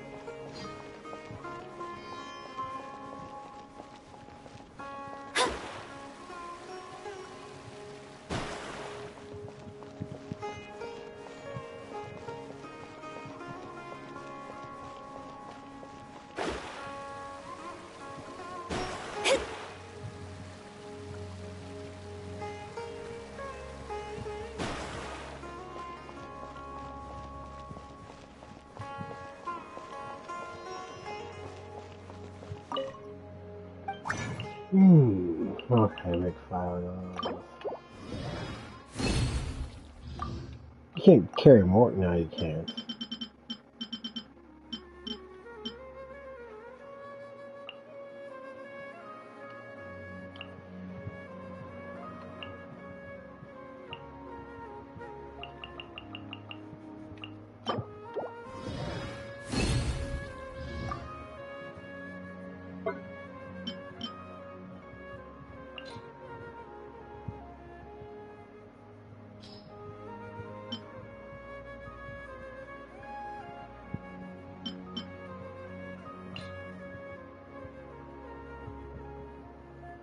Well, I don't know that many of these.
Okay, here we go. There she is! Dunyarzad! We're back! Just as promised, Traveler and Paimon. I'm so glad that you two came back to celebrate Lesser Lord Kusanali's birthday. Indeed. The festival's tomorrow. We've been preparing for so long that I can't help but feel a little nervous. There's no need to be nervous. I'm unsure that Lesser Lord Kusanali will feel everyone's gratitude. Thanks, Paimon. I hope that everyone who comes to the festival will also have a good time. Speaking of which, did you manage to make your way to Port Ormos? Discover anything over there? Of course we went. A lot of things happened there. I see. Sounds like you two had another exciting adventure. If there is another chance, I would love to join. My lady, if you went to Port Ormos in your current state, we'd both be in for a lifetime of trouble. Dia! You were eavesdropping! It's called covert protection. Keeping an ear out for what's going on around my employer is part of the job. It's alright, Dia. I merely said I would like to go. I know better than to think my body could handle it. The festival's tomorrow. I've been doing nothing but causing trouble for you. So Dia, please take some time to relax. I'll be fine. Even when you put it that way, it still doesn't feel right. Don't worry, my guardian knight. Okay, fine, but only tonight. Tomorrow's a big day, and many no-good scumbags are gonna try to take advantage of that.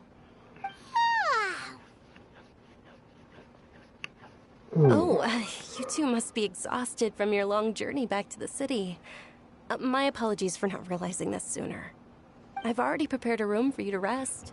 Please follow me. Whoa, you're so thoughtful. Paimon's so ready. I've got great toys anyway. Welcome. Get your spicy beer. We've got all kinds.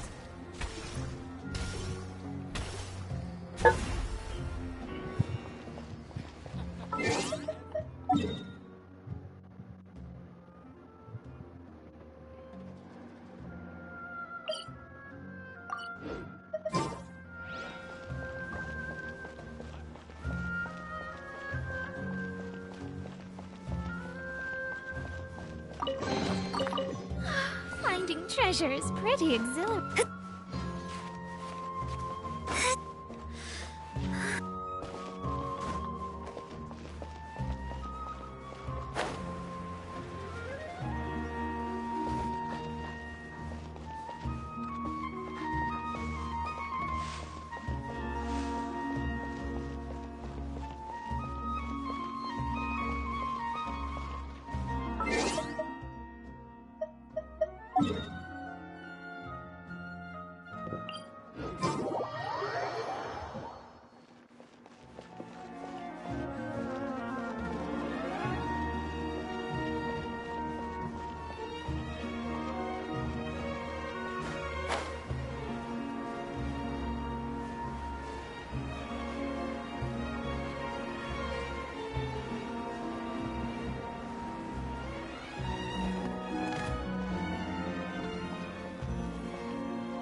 Here we are. It's also fairly close to where I've been staying. It looks really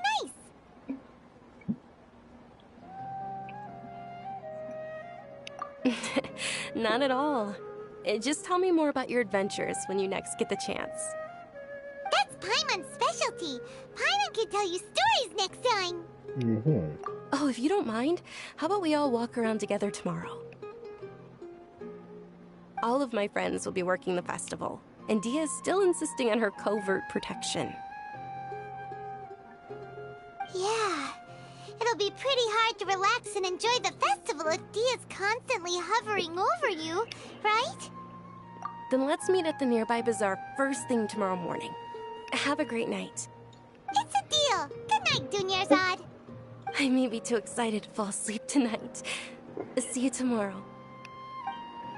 Paimon started starting to really look forward to the Sub-Zero Festival, too. Will there be lots of yummy food? Oh, no. Thinking about food is just gonna keep Paimon up all night. The earlier we sleep, the better. Let's go inside, Traveler.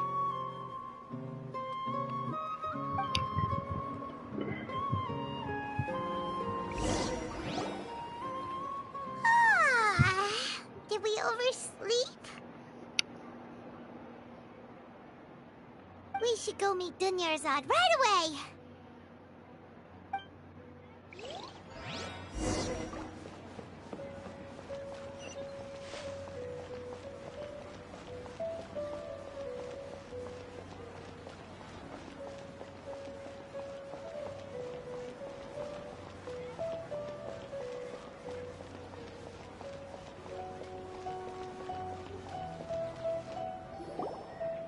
Traveler, Paimon, I've been waiting for you two. Good morning, Dunyarzad. We must have overslept a little bit. Not at all. I arrived early. Today is finally here. I must cherish every moment as if it were gold. You've worked so hard for this day. You gotta enjoy it to the fullest. You know it. It's just that, as expected, I had some trouble falling asleep last night. I'm hoping my body won't be too much of an issue today. Well, shall we? Let's start with the stalls over there. Many vendors came out of the blue to support the event, and they insisted on covering costs themselves. Let's go give them some business. They paid for everything out of pocket? Oh, sounds like they're not in this just for the Mora. They all said that contributing to a lively festival atmosphere is more important than money. Especially since we don't often get to celebrate Lesser Lord Kusanali's birthday. Ooh, they're selling food over that way! Let's go take a look! This is a stall offering foods from the Haftmewa feast. Oh, you could tell straight away. I thought most people nowadays wouldn't know. Mushrooms, flowers, and all kind of fruit? It's all vegetarian stuff. Oh, Paimon's a little disappointed. So, what's the Haftmewa feast you mentioned just now? It's another Sub-Zero's festival tradition. People used to set their tables with 7 different foods. Generally speaking, the most common selections were foods like Rukushifa mushrooms, lunar lotuses, Sumeru roses, sunsetias, kapulatas, hara fruits, and zaytun peaches. So, the Sub-Zero festival is a vegetarian holiday? You don't have to be a vegetarian to enjoy the spread. We just use the 7 foods to symbolize the 7 virtues of the Dendro Archon. Wait, but if that's the case, if Sumeru uses vegetarian food to represent the Dendro Archon, then wouldn't the Pyro Archon's festival be full of food like roasted fowl, juicy meatballs, grilled steak? Oh, Yeah, point to actually. get on as soon as possible. Yeah, maybe a version I hope of your wish comes true one day, Paimon. 4.0. How about we also check out some of these other stalls?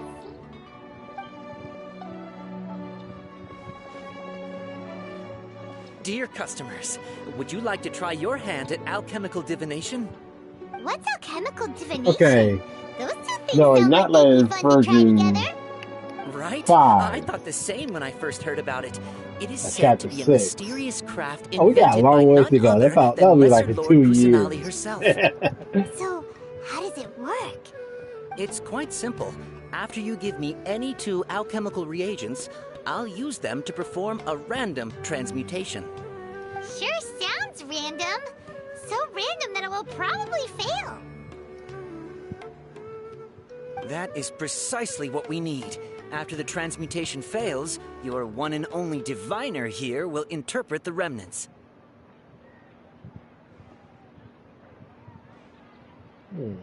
Well, according to Lesser Lord Kusanali, everything is interconnected, and all that occurs can be traced back to fate. You could say this is a pearl of old wisdom. Why does everything sound so much more credible when Dunyarzad says it? Are you guys working together? So that's the true wisdom behind it. This young lady sure knows her stuff. So, how about it? Want to give it a try? Okay, so can't go all the way. And let's see what we come up with. Okay, one moment. It's the moon. Is that good or bad? Too. Is it? It looks more like a pie that Paimon bit into. Generally speaking, the moon signifies... It means... Wait a moment. Is he really looking it up in a book? Oh, I remember now. It means illusions and lies. Illusions and lies? That sounds rather ominous. Yes, but this book says that if you trust your intuition and overcome your fears, the sun will surely rise. He's not even trying to hide his book anymore. Naturally, fate will only ever show you the beginning of a journey. It is up to you to forge your own ending. Oh, thank you so much. I'll keep that in mind. Oh, it's nothing. I'm just learning as I go. Guess that was still pretty interesting. Okay, on to the next stall. They say the Sub-Zerus festival was very lively a long, long time ago. Large flower carriages used to parade through the city. As they headed towards Port Ormos, people would throw flowers, candy, and liquor all along the way. Dunyarzad's eyes are sparkling right now. I wish I could have seen that spectacle. But if you ask me, I'm sure Nilou's Dance of Sub-Zerus will be just as impressive.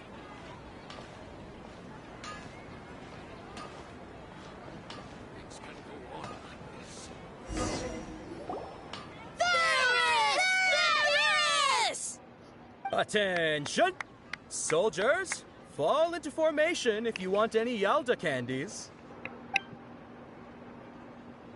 Ooh. It's a weird guy with a weird hat. And a weird mustache. Hey, it's Dunyarzad! Wow! Miss Dunyarzad, the children love you even more than the Yalda candies. In the few short days it took to prepare for the Sub-Zerus festival, the children have all grown very fond of you. The Hallowed Knight of Flowers. It's an honor that you know my name. Attention! In the name of Ferris, the Knight of Flowers, I commend you on your contributions to the glorious Sub-Zerus festival. All right, little soldiers. Take your Yalda candies and don't forget your loyalty to Lesser Lord Kusanali. Dismissed! Yes, Knight Ferris! Just what is going on here? Ferris, the Knight of Flowers, is another Sub-Zerus festival icon, and one immensely popular with children. In the past, the actor portraying Ferris would also sit on a flower carriage. It's all thanks to Miss Dunyarzad's sponsorship that the children can make such wonderful memories today. As are we to you, Vihar. Oh, not at all. Oh, speaking of tradition, do you want some Yalda candies? They're a festival staple, and I happen to have some boxes readied here. Take a look and pick whichever one you want. Whichever one? Don't these boxes all look the same? That is the fun part. Each box contains a random flavor. It's up to the luck of the draw. Flavors include lavender melon, hara fruit, sunsetia. Ooh, those all sound pretty good. And there's also lizard tail and oni kabuto. Huh? What's up with those two flavors? Oni kabuto is a little spicier than lizard tail. Dunyarzad, you tried them before? Traveler, help Paimon pick one. Paimon wants the sunsetia flavor. It's alright. Paimon believes in you. I also believe in your intuition. Great. These boxes of candy are numbered 1 to 5 from left to right. Which one do you want? Oh.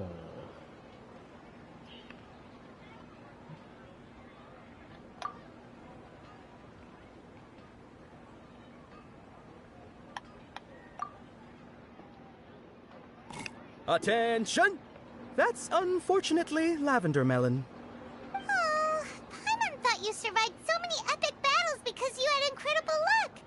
But looks like Paimon was wrong. The Sunsetia flavored candy was in box number 4. Oh, I was How just about thinking this? number 4. The most important thing is that everyone has a good time at the festival. So please, take both boxes. Really? Thanks a lot, Knight of Candies! Say it was It's number Night 4. of Flowers, not Night of Candies. Paimon really wilted the carriageless Night of Flowers. They all basically sound the same. We got our candy, so let's keep going. Oh, actually, I just remembered that I left something behind. Since you're here, can you come with me to get it?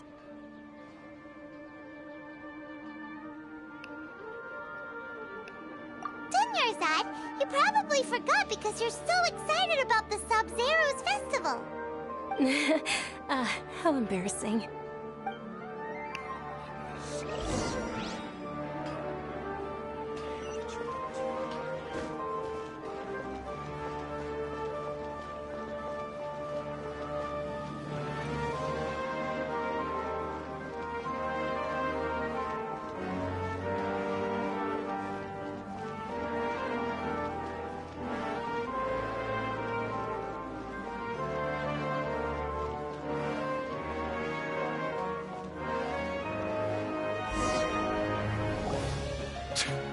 We're too late. Who knew the little lady was such an early riser? I know, right? Hey, wait a minute. Pause. Isn't that her? Oh, that most certainly is. We're in luck. She's walking right into our clutches. Those Eremites don't look like they're up to any good. Who are you? I don't believe the Homayanis hired you. That's right. We haven't received any of their mora, but I wonder how much the Homayanis would shell out to get you back. They're a gang of kidnappers! Traveler, hurry and protect Dunyarzad! Hey, did you scumbags even consider that the Homayanis might have hired a merc that outclasses you? You're... Dia! Dia the Flame Main! No wonder we mercs haven't heard anything about you for so long. You sold your unruly mane to the highest bidder. Don't speak so disrespectfully.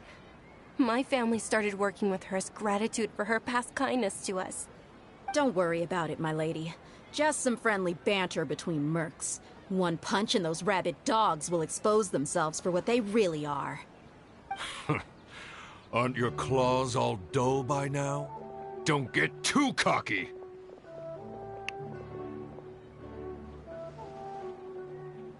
Traveler, take Miss Dunyarzad to a safe location. No, we're gonna stay and help. There's too many of them.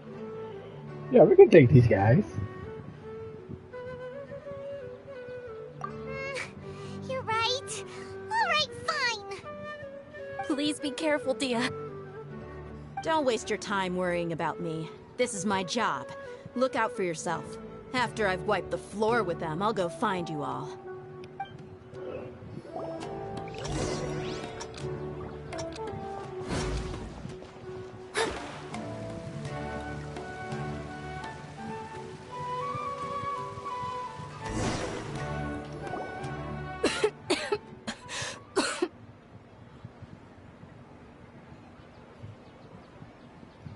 Dunyarzad, are you okay?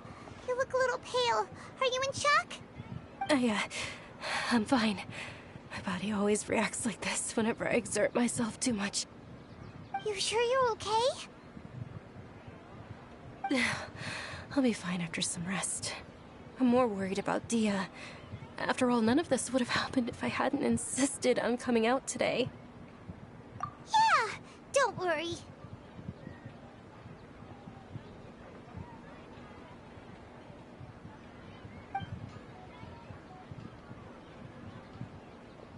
My lady, traveler, found ya. Tia! You took care of them so fast! Any more of them? Or rather, did anyone follow you? Dia, your arm. Oh, this? I'm fine. It's just a scratch.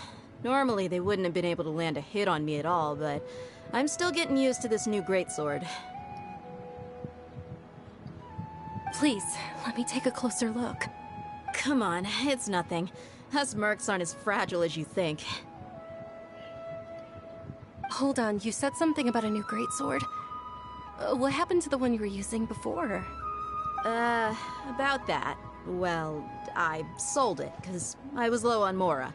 Stuff like this happens every now and then. It can't be. The anonymous donation that was used for the venue's final round of preparations? Wait, that was you! Hey, Miss Dunyarzad, I wasn't trying to make you cry. I'm not gonna lose my commission because I made my employer cry, am I? Okay, making your employer cry won't affect your commission, but selling your weapon without permission and getting hurt? I'll have to reevaluate your performance.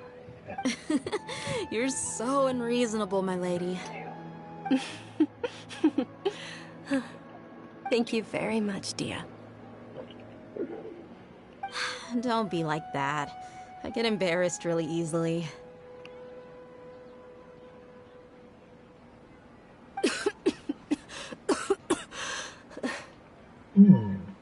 Are you okay? Are you feeling unwell again, Dunyarzad? My lady, your condition. Traveler, can you take her somewhere to rest? I'll look around the area to make sure we're safe from an ambush.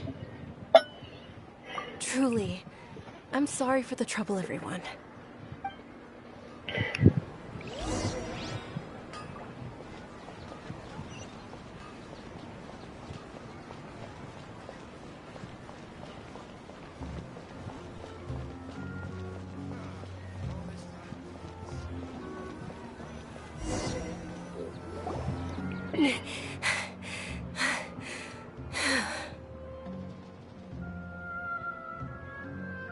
Are you feeling better, Dunyarzad? Yes, much better. Just give me a few moments and I'll be good to go. I didn't realize you were concerned about it. I guess I shouldn't continue to keep it a secret. I was actually born with Elazar. It's terminal now. Oh. Can't believe it's Elazar! Oh, the I've already same heard of Elazar. disease In that that case, Collei you probably has. know about its severity. In her case, Sumeru's is current medical terminal? advancements still haven't been able to find a cure. The disease's progression can only be delayed through environmental therapy. Dunyarzad. There's no need to be sad. I've always lived with Elazar and I came to terms with it a long time ago. Compared to the simple fact that I'm afflicted with this, its effects on my life have been much more painful. I know that my family loves me dearly. They've done all they can to provide the best environment for me so that I can live for that much longer. However, I know I will one day succumb to this. Did you know? Before I ran away from home this time, the world outside of my home didn't even know that I existed. Since I was a child, all I could do was sit on my bed and stare at everything outside of my window. I'm sure my family's worried and disappointed in me for running away, but I just didn't want to have any regrets. I wanted to meet other people. To me, there's nothing more beautiful than being able to meet and speak with others. Not to mention the incredible time spent preparing for the festival. The joy on everyone's faces here, and all the support I've received from friends like Dia. This way, when my final day does arrive, it will be less sorrowful. At the very least, many people will remember that I once existed in this world, right?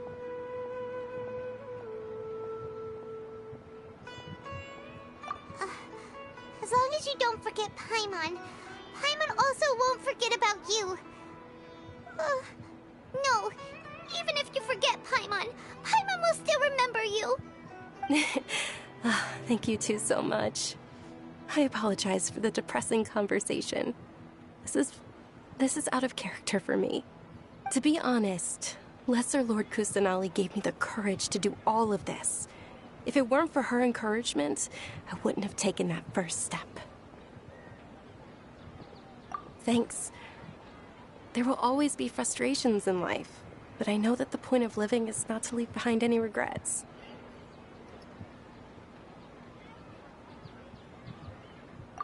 Oh, right. Isn't it almost time? Huh? Almost time for what? The festival. Isn't the Dance of Sub-Zeros about to begin? It's the part of the festival that I've been looking forward to the most. Nilou will recreate that legendary scene with her most splendid dancing.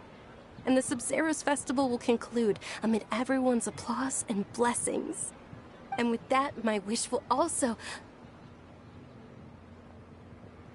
Then what are we waiting for? Let's go to the stage! Yeah, we should still make it in time.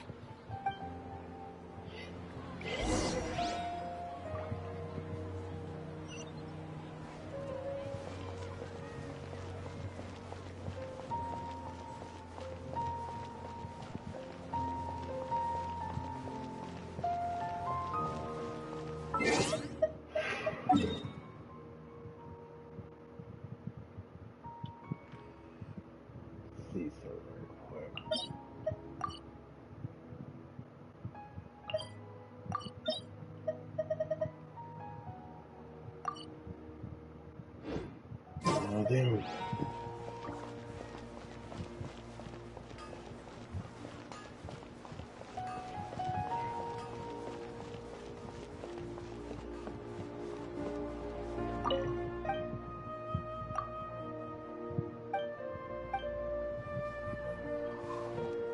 Is this shop never opening up? I'm pretty sure the jeweler's shop in Inazuma has never opened up either.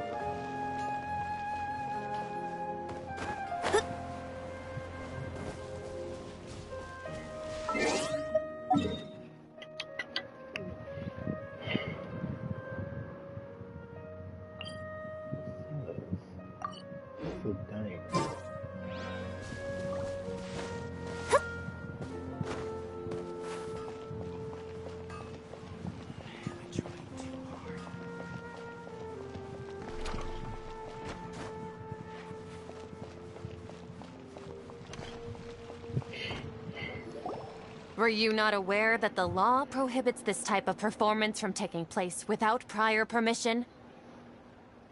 Over there! Someone's yelling at Nilou! I think I just saw the Academia's Grand Sage. Why is he here in person? But the Dance of Sub-Zeros is one of the key parts of the Sub-Zeros Festival. If we can't perform it... The Sub-Zeros Festival. The law also prohibits the private hosting of large-scale religious festivals. Only the Academia can host such an event. If you continue to resist, we will have to order an investigation into every single event organizer. The Grand Sage has already granted you much leniency. I advise that you exercise tact. How did things turn out like this? The Academia was originally responsible for the Sub-Zeros Festival, but they failed this responsibility for many years. I need to speak with them.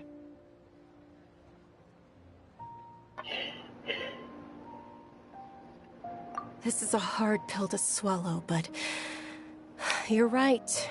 Things would only get worse. Art, dance. Aren't you ashamed of pursuing such frivolous and meaningless activities in this land of knowledge and reason? Our Archon created the utopia that is Sumeru City for all scholars who sought validity, verity, and truth, while people like you wish to defile it. No. I believe that our Archon never rejected the arts. Even the goddess of flowers dedicated a dance to her. With your lack of intellectual credentials, I do not believe you are qualified to debate with me. What you should be doing is finding workers to tear down this ridiculous eyesore.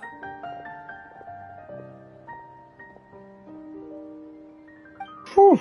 When we return, Harsh. have the scribe draft an ordinance before the next Nyargarbaha Day that prohibits public art performances. We will announce it to the public later via the Akasha. Understood. I will inform him when I return.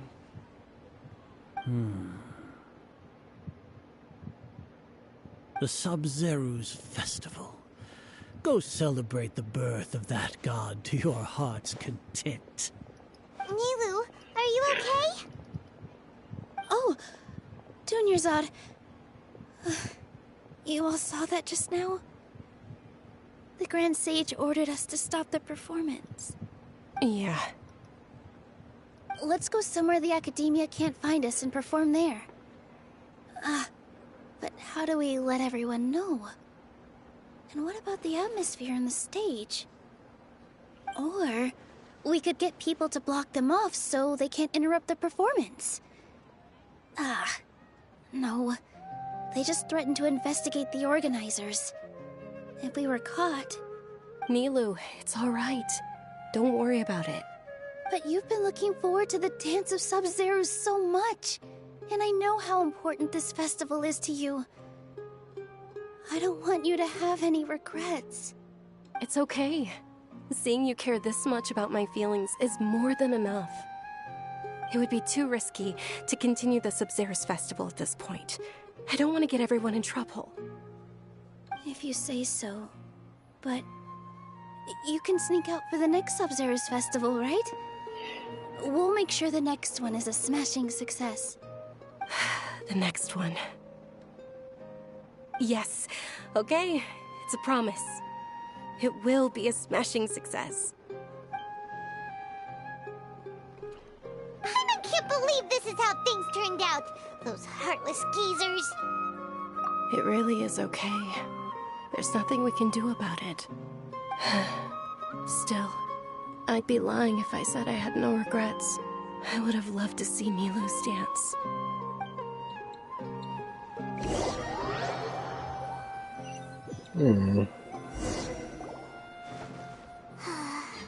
A lot happened today. It's a shame the festival ended the way it did. Nilou and Dunyarzad promised to make the next Sub-Zero's festival a success, but Dunyarzad is running out of time.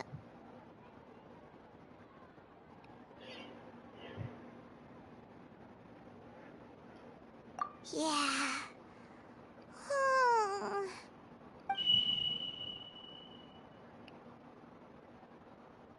All connections have been secured to construct the most stable framework possible. The project has entered its most critical phase. Power has begun to flow from...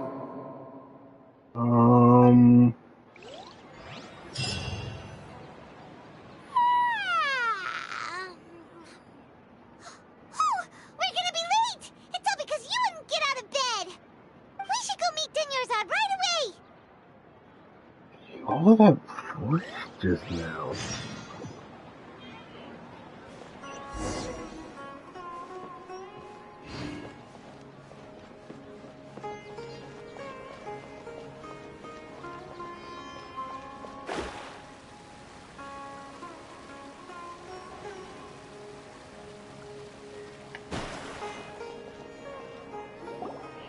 Good morning, Dunyarzad. Sorry we're late. Not at all. I arrived early. You seem kinda tired. Did you not get enough sleep? I'm doing well. There's no need to worry. Shall we go? Let's start with the stalls over there. Sure! Traveler?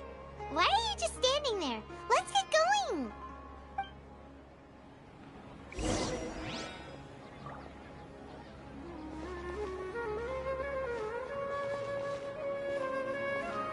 Ooh, they're selling food over that way! Let's go take a look!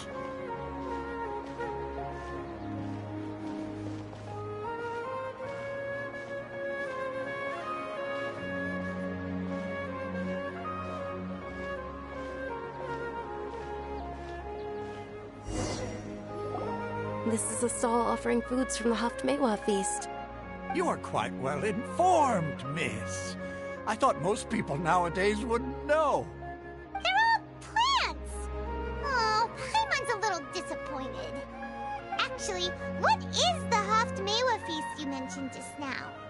It's one of the Sub-Zerus festival's traditions. People used to set their tables with 7 different foods to symbolize the 7 virtues of the Dendro Archon.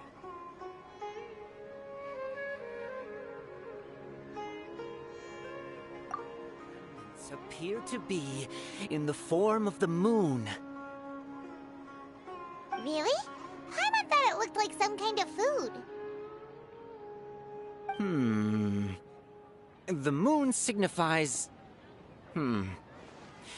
It's escaping me for now. Wait a moment. Is he really looking it up in a book? Oh, right. It means illusions and lies.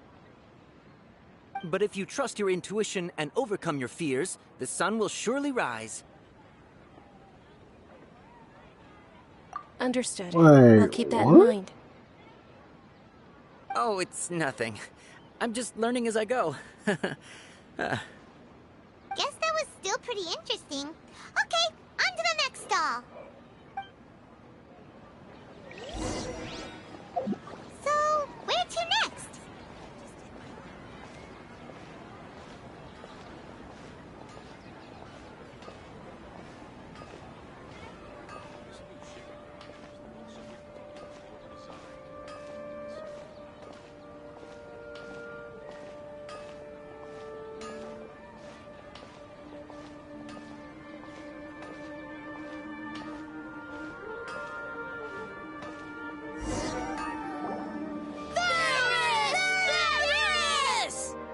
All right, soldiers. Now that you have your Yalda candies, don't forget your loyalty to Lesser Lord Kusanali.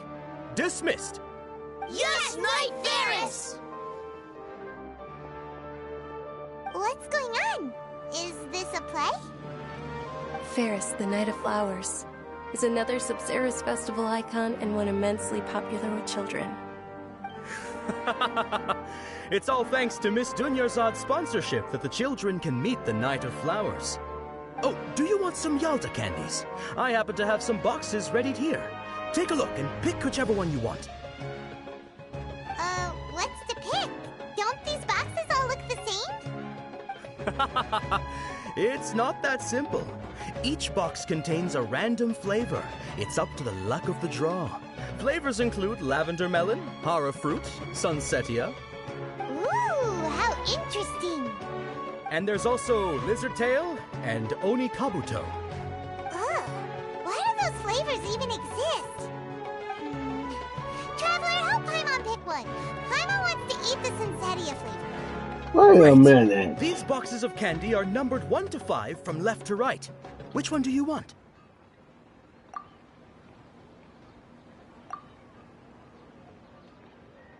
Ah, excellently chosen. Number 4 is indeed Sunsetia.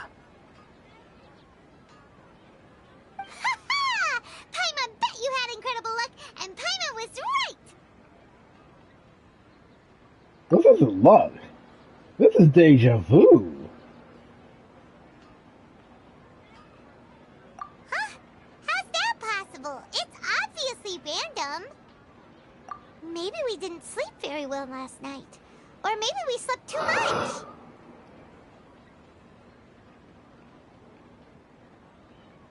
Oh, sure. Huh?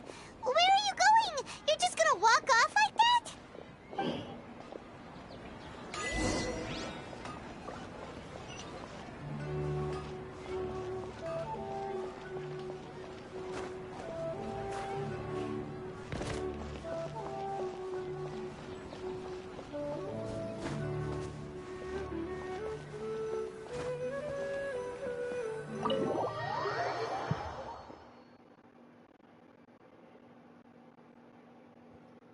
A feeling of deja vu? Oh, Paimon knows what that is. It's when you feel like you've already experienced whatever is going on. In that case, Paimon also felt something like that today. But that's just our brains playing tricks on us, isn't it? So why'd you run here in such a hurry? So that's it! You're intentionally doing things you usually wouldn't and seeing if you still get that same feeling of déjà vu. Welcome, you two. Are you here for lunch? What would you like to eat? Got it. You don't look like you're from these parts, but I gotta say, you've got good taste. I'll give this order to the kitchen. Coconut charcoal cake? Isn't it that burned thing that didn't look tasty at all? Oh, Paimon understands what you're trying to do now. You'd never normally order something like this.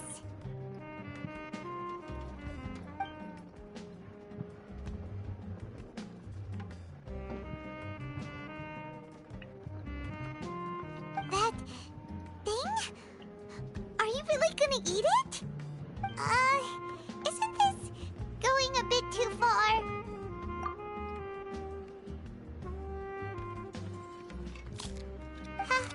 How was it? The look on your face is telling Paimon that it tasted awful. Then, you mean... Wait, you've eaten this before? That's impossible! We were just talking about how gross it looked! But when? So, would this be a case of taste bud déjà vu? Paimon also gets the impression that we've been here many times, even though we are regulars. How about we go out again and try something else? Okay, this is getting weird.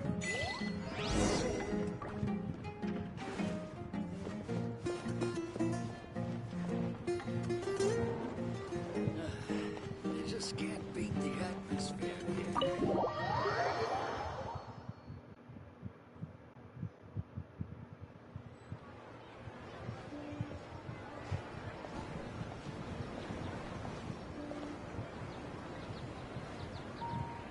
Hey! Dinyarzad is sitting by yourself on that bench over there.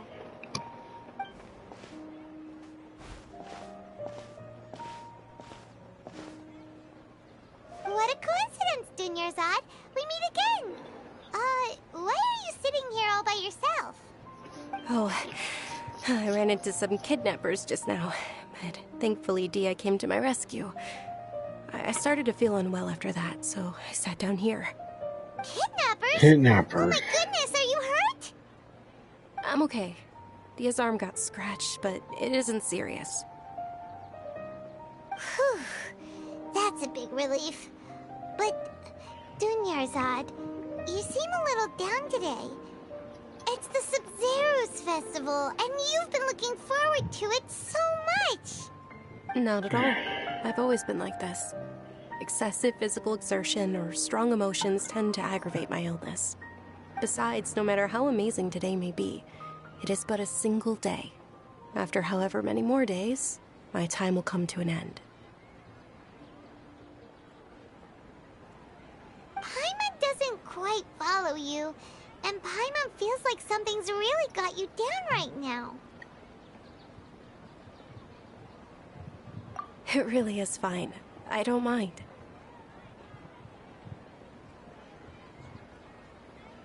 Huh? Did something happen? Dunyarzad, have you ever felt déjà vu?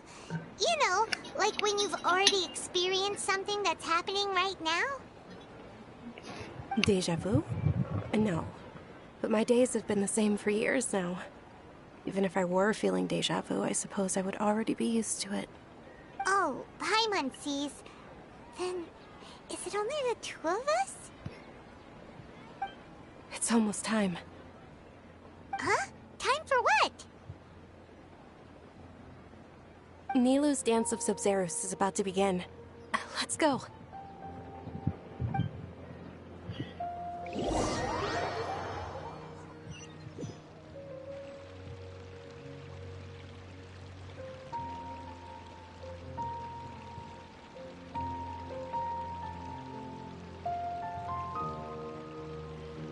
With your lack of intellectual credentials, I do not believe you are qualified to debate with me. What you should be doing is finding workers to tear down this ridiculous eyesore. When we return, have the scribe draft an ordinance before the next Nyagarbaha Day that prohibits public art performances. We will publicly announce it later through the Akasha. Understood. I will inform him when I return. The Sub-Zeru's festival. Go celebrate the birth of that god to your heart's content.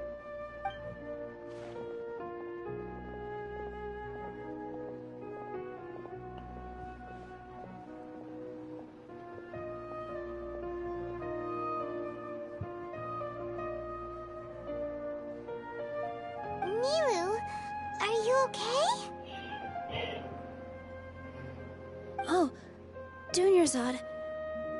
The Grand Sage ordered us to stop the performance. It's okay. There's nothing we can do about it. But you've been really looking forward to this. I don't want you to have any regrets. It truly is unfortunate, but I don't want to cause trouble for anyone. Didn't the Grand Sage say that he might investigate the organizers? True, but...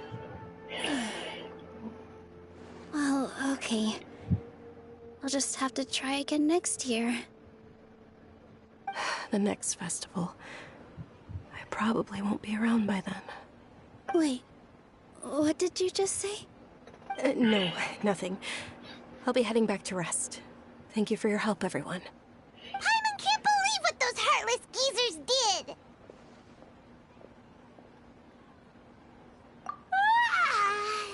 Did Dunyarzad already go back? We should also return and get some sleep.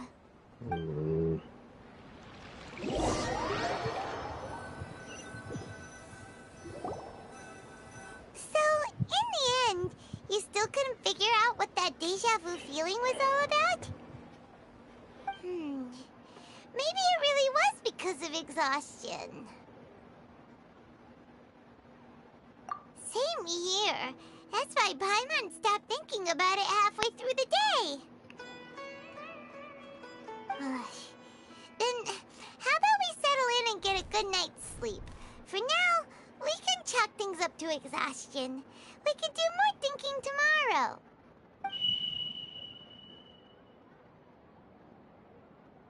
Observing a modest drop in the output of Jnana energy, but values still remain within normal parameters. Continue to monitor for variances in the data and find the cause as soon as possible.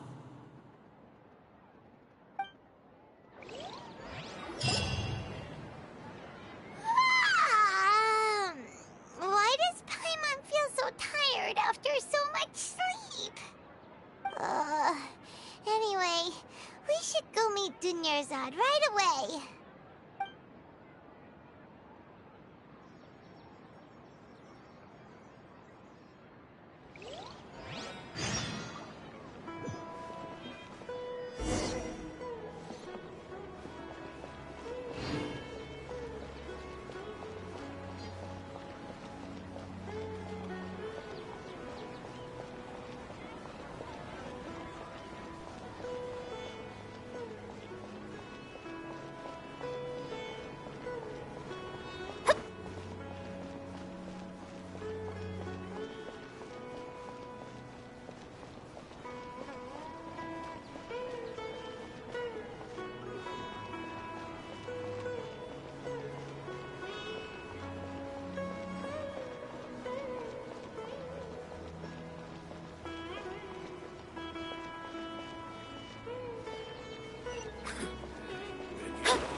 Not at all.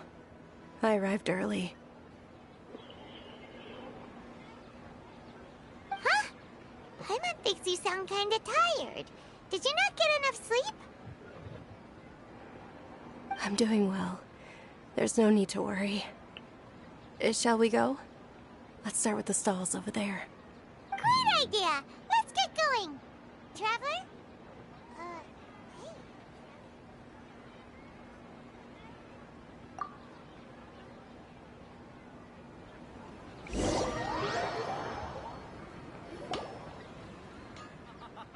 It's all thanks to Miss Dunyarzad's sponsorship that the children can enjoy the Sub-Zero's festival.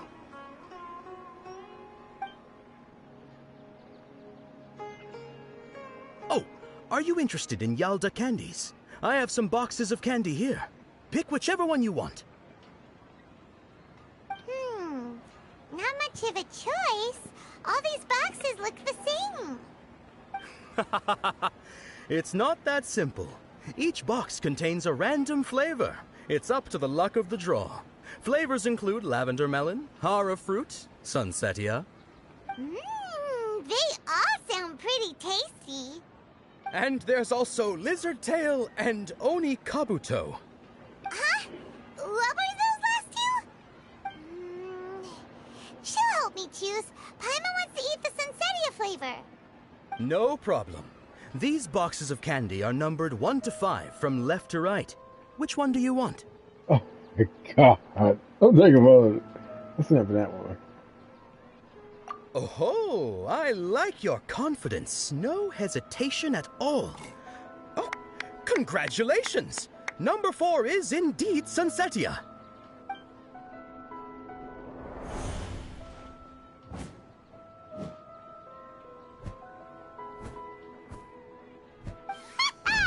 Paimon knew she always had incredible luck. Wait.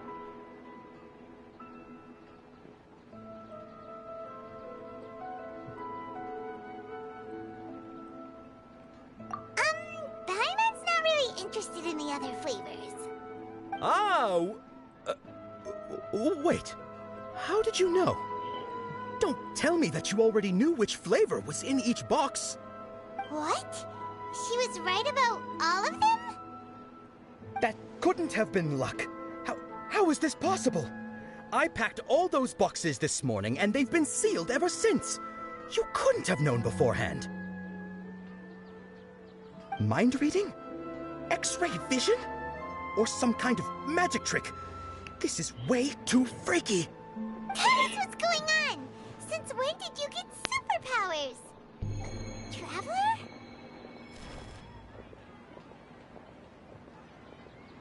Hey, where are you going?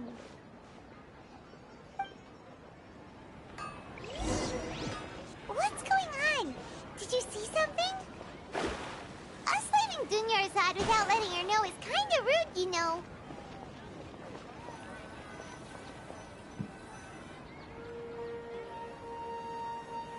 That way.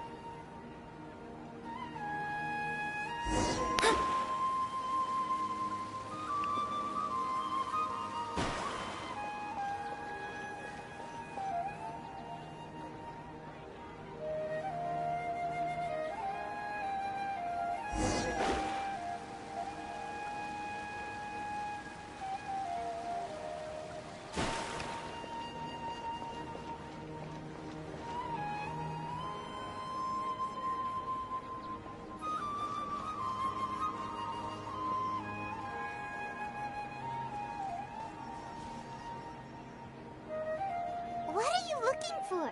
Why did we come here?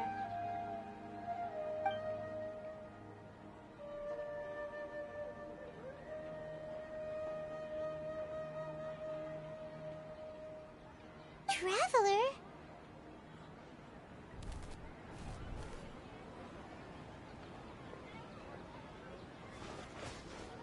That's...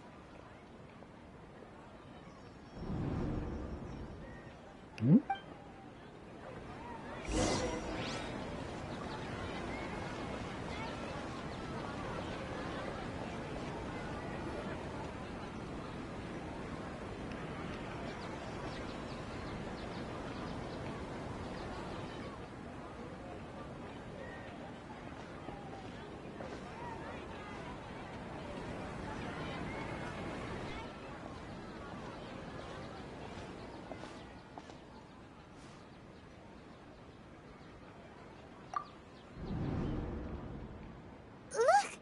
That's... Isn't that Dunyarzad? What's happening here? Why are there 2 Dunyarzads?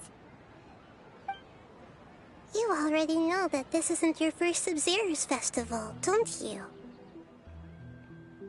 I'm sure you already know how to use this. Wait. A knowledge capsule? Where did you get it? What's inside? You. You should use it too, Paimon. You know Paimon? Well... You're definitely that voice from the Golden Apple Archipelago. Like this is what we should do.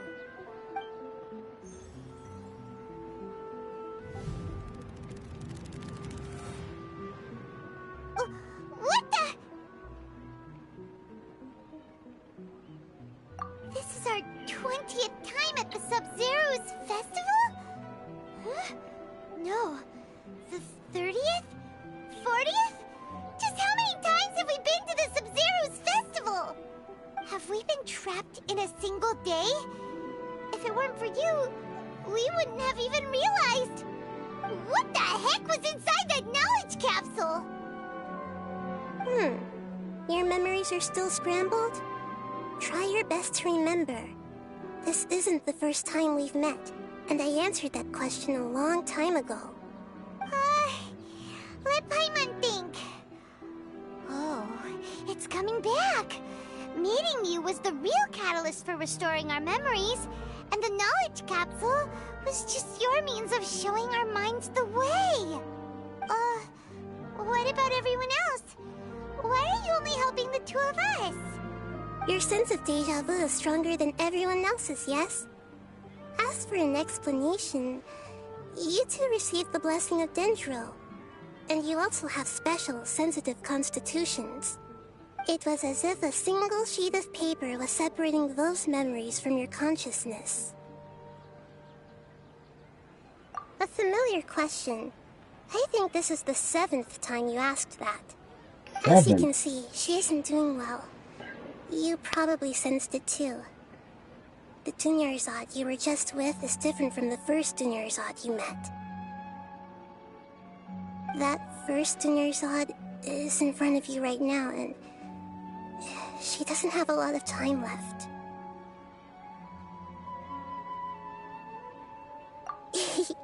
Looks like you're almost done sorting out your brain. Oh yeah, I'm Nahida. Good, you passed the test. What's happening? You can awaken our memories, and you seem like you know what's going on. Oh, wait, please don't tell Paimon even you don't know. Everything in this world runs in a loop. This cycle is called the samsara. You, me, and everyone else are all stuck inside the one-day samsara. As for the truth, that's on you to find out. If you were told the truth instead of discovering it yourselves, it would literally blow your minds. I don't know how you'd be after that. I can only give you surface-level help, like bits of information and subtle hints. For the rest of the time, I'll be doing all I can to slow down Dunyarzad's illness. She looks like she isn't doing well at all. Her illness gets worse after each Sub-Zero's festival. If we can break out of the samsara, I might be able to save her. But as things are right now, she's just a small bird in the sky that's about to lose its last feathers. All I can do is raise a gale to delay her fall. You sure love to use weird analogies. Analogies are wonderful tools. They let you use existing knowledge to understand unfamiliar things. Okay, so, with what you know so far, what do you think the truth is?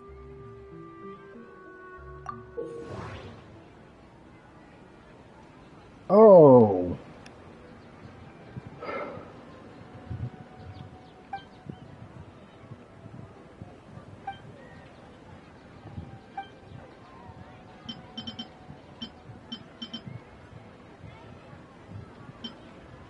Grand Sage said, go celebrate the birth of that god to your heart's content. Did he mean something more?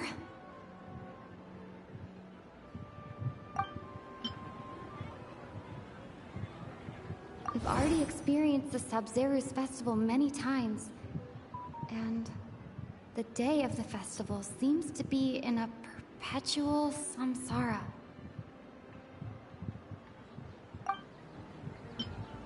The moon, illusions, and lies. What do they all mean? What's happening right now seems to have happened before. This feeling has been getting stronger and stronger. My mind feels exhausted, even though I haven't done too much thinking. What is going on?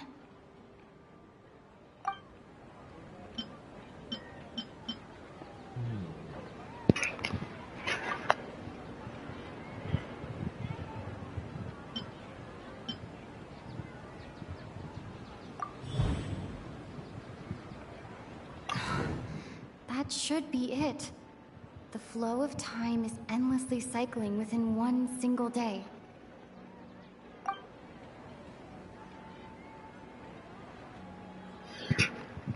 Hold on.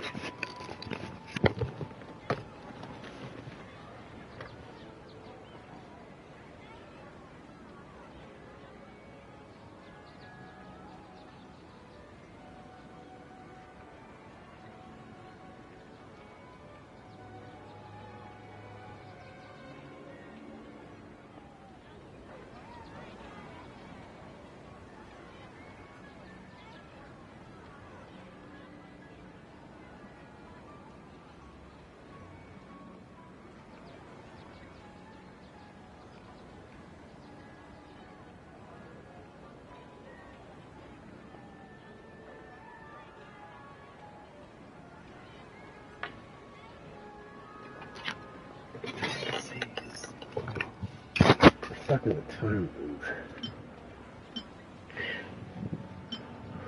That doesn't sound right. I need to carefully think things through.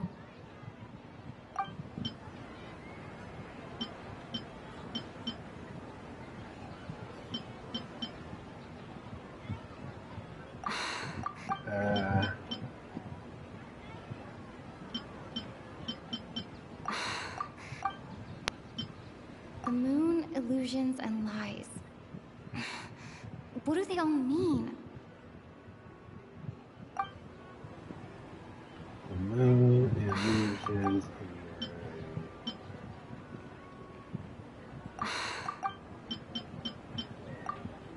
A time loop.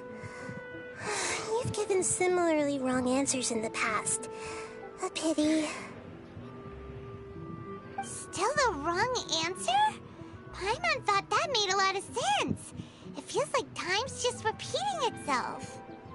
A simple time loop can't explain some of the phenomena. You two are still missing a lot of information. Unfortunately, I can't give you any more hints.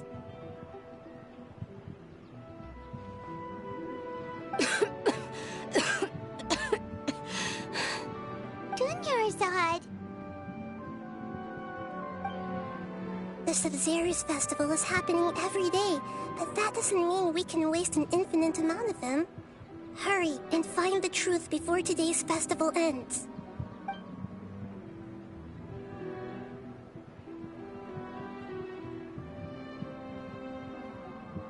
Let's think about our current situation.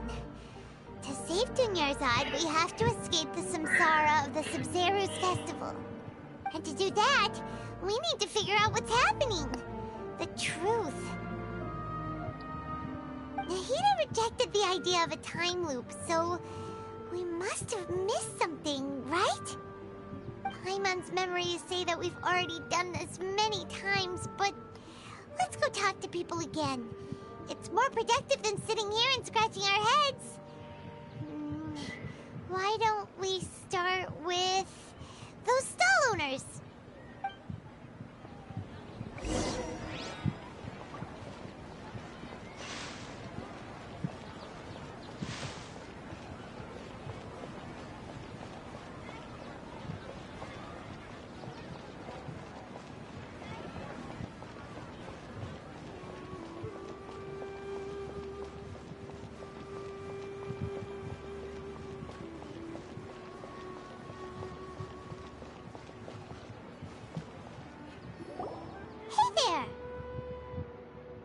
It's you guys again.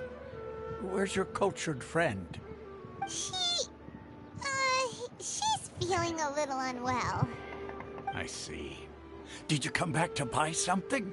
I guarantee the freshness of my products. I harvested them from the forest just yesterday. Huh? What brought this about? I hurried back from the forest yesterday, and I'm selling produce here today. I haven't felt anything strange. To put it another way, if you really think about it, was yesterday truly yesterday? Did you actually come back from the forest yesterday? What kind of philosophical nonsense is this? Are you two daydreaming? Didn't you know that no one dreams in Sumeru? Go somewhere else if you want to find someone to daydream with. No one dreams in Sumeru. He actually has a point. Is this a dream? Is everyone dreaming? True. It's so weird that people here don't dream. Why is that? Anyway, if this all really were just a dream, we would have woken up a long time ago. Let's keep asking around.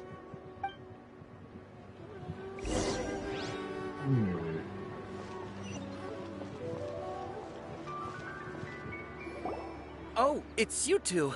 Was my divination so accurate that you felt compelled to compliment me in person?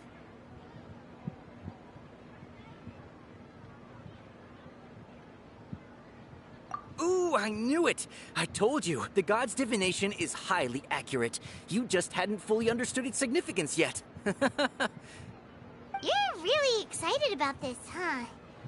That's exactly why we came back. Help us better understand it.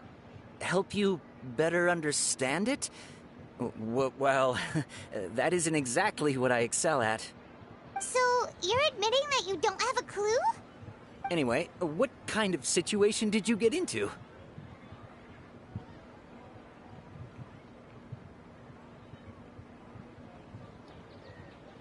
Huh? Hold on a second. I thought you guys just lost your wallet or fell for a scam. What you just said, are you serious? Does that kind of thing actually happen in real life? Paimon knew you weren't going to believe it. Marvelous. Truly marvelous. I believe you. Recall the interpretation of your divination. The moon, illusions, and lies. It really felt like an omen.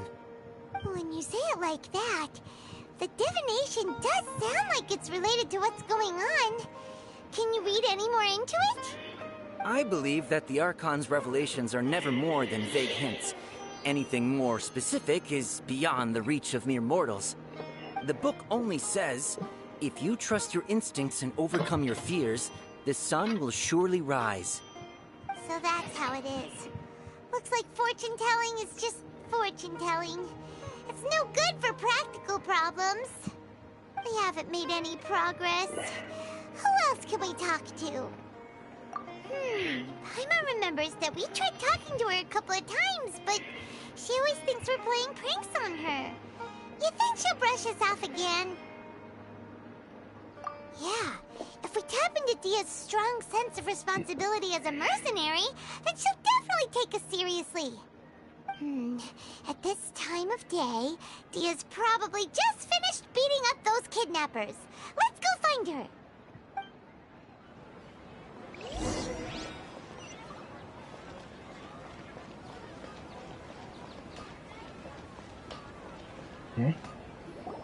I'm fine, my lady. It's just a scratch. Perfect timing. Both of you are here. Paimon, Traveler, you came at just the right time. Listen, there was a dangerous Huh? You saw? Then why didn't you jump in earlier? If someone was protecting Miss Dunyarzad, I could've went all out. Anyway, can you do something for me? You want the Traveler to take Dunyarzad somewhere to rest up while you check to see if there's still any kidnappers around. Did Paimon get that right? How did you know what I was going to say? We need to say something convincing.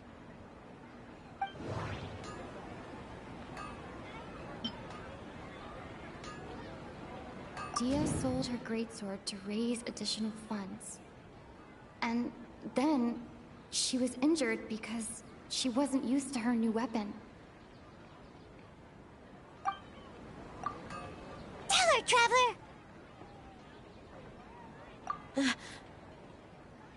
I didn't tell anyone about that. Including Miss Dunyarzad. You couldn't have known.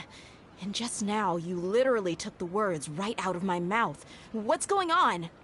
All right, so this is the situation.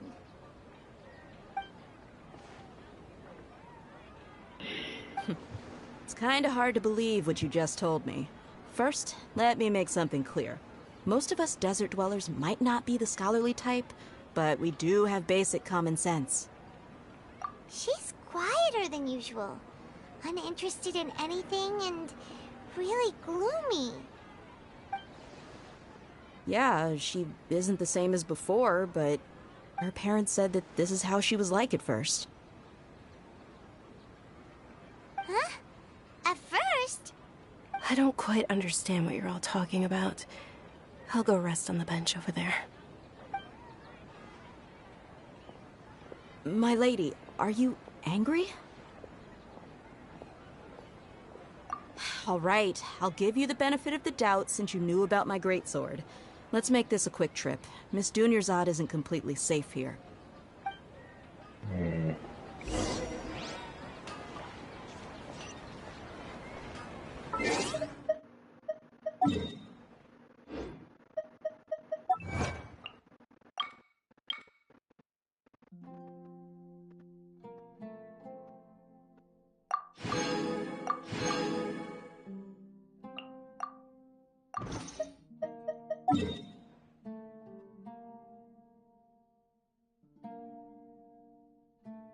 Okay, we'll need to turn on waypoint for easier travel.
Actually, let me see some right quick.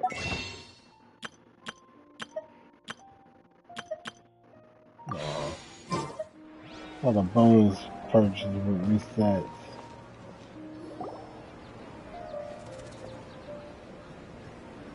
Nahida, we brought a friend.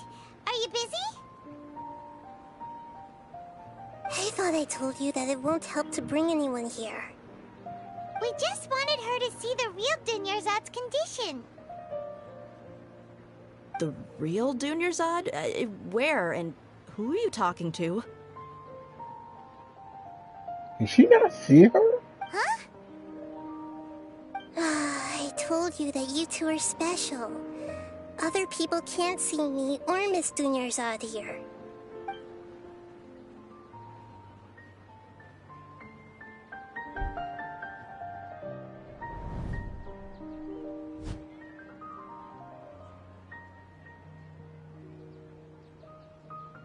Hold on. Over there. Is that? perceptive. Does she have invisible antennae?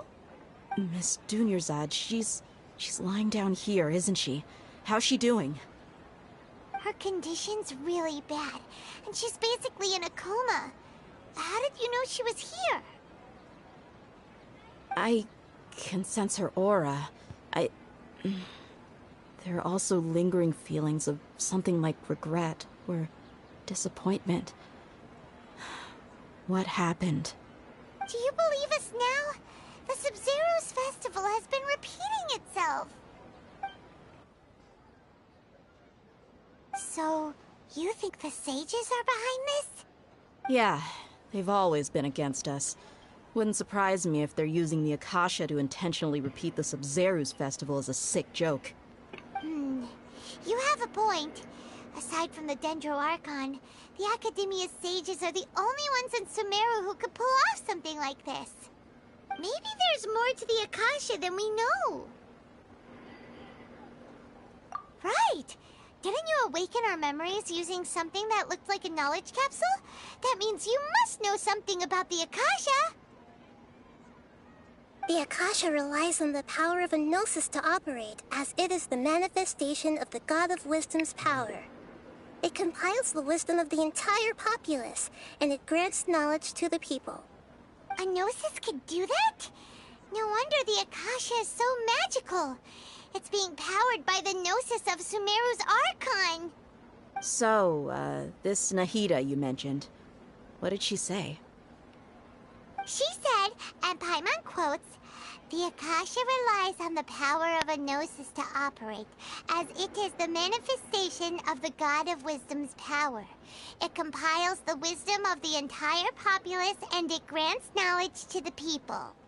Compiles the wisdom of the entire populace and grants knowledge to the people. Wait. I get the grants knowledge part. That's what people have always used the Akasha for. But compiling the entire populace's wisdom? How does that work? Did she mean that the sages enter new knowledge into the Akasha? Oh yeah, that sounds about right. What do you think?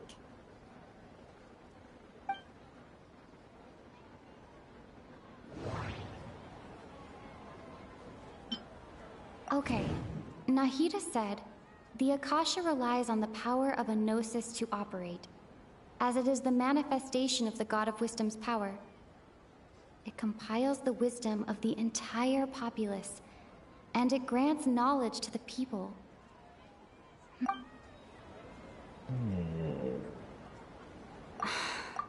Okay, Nahida said, "The Akasha relies on the power of a gnosis to operate, as it is the manifestation of the God of Wisdom's power. It compiles the wisdom of the entire populace, and it grants knowledge to the people."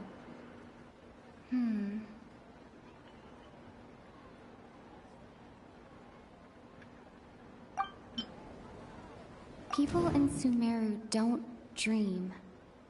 What a strange phenomenon.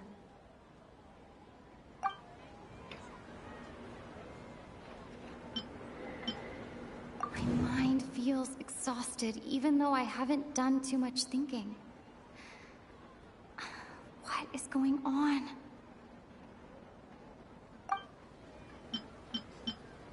What's happening right now seems to have happened before. This feeling has been getting stronger and stronger.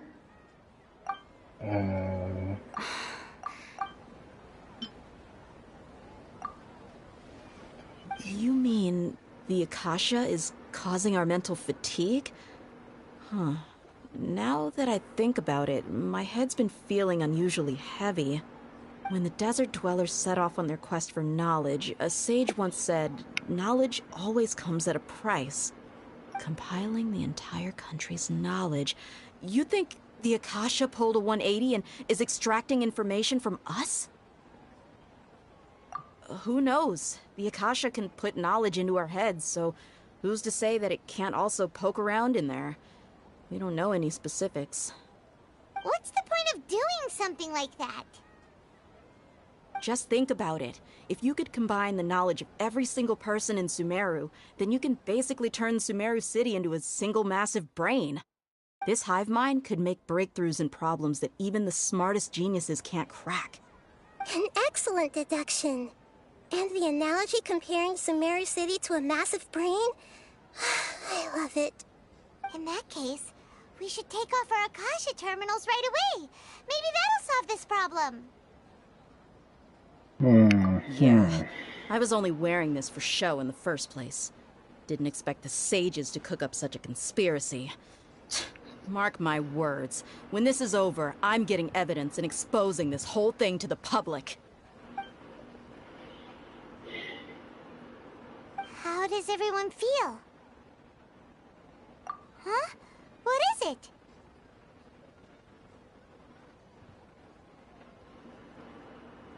Oh, that! Paimon knows what you're talking about. It's a single soft beep that sounds like it's coming from the Akasha terminal. The sound of a beep. Could it be a prompt tone for when the Akasha is operating? That's probably an important clue. We weren't using our terminals, but we heard a beep anyway.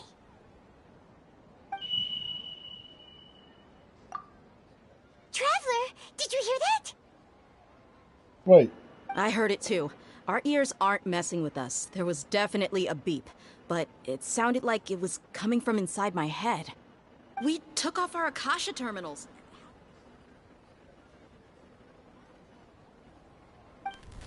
Uh-oh. Phase runtime has exceeded its expected length. At this rate, there may be casualties. But we cannot lose all of our progress.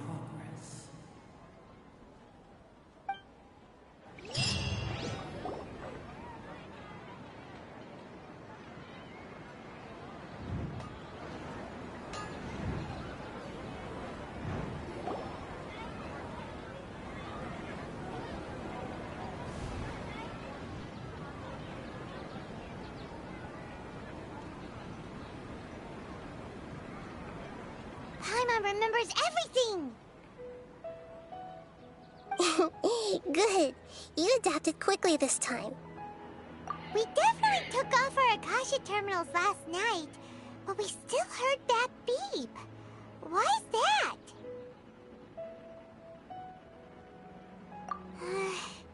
But now we can at least confirm one thing. The Akasha definitely has something to do with whatever's trapping us in this cycle. Oh, Paimon doesn't get it. Why would the Akasha go this far if all it wants is everybody's wisdom? It's extremely difficult for lab rats in an experiment to understand why they're being treated the way they are. If we're lab rats, then what are you? Nihida, you've never told us anything about yourself. I guess I'm the moon.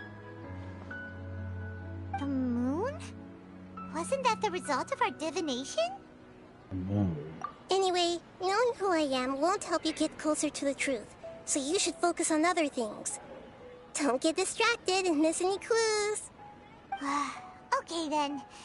Dia helped us a lot yesterday, so let's go find her. If Paimon's reading the time correctly, those kidnappers should be showing up soon.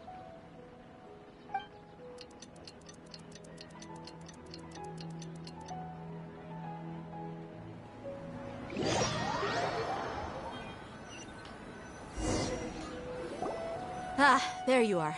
I've already taken care of those kidnappers. My lady, did you get hurt? Hey, her arm's not injured. Dia? What's wrong? Why are you both gawking at me like that? You didn't get hurt this time. Huh? What do you mean this time? Why are you so surprised that I managed to get out unscathed? Those kids were amateurs.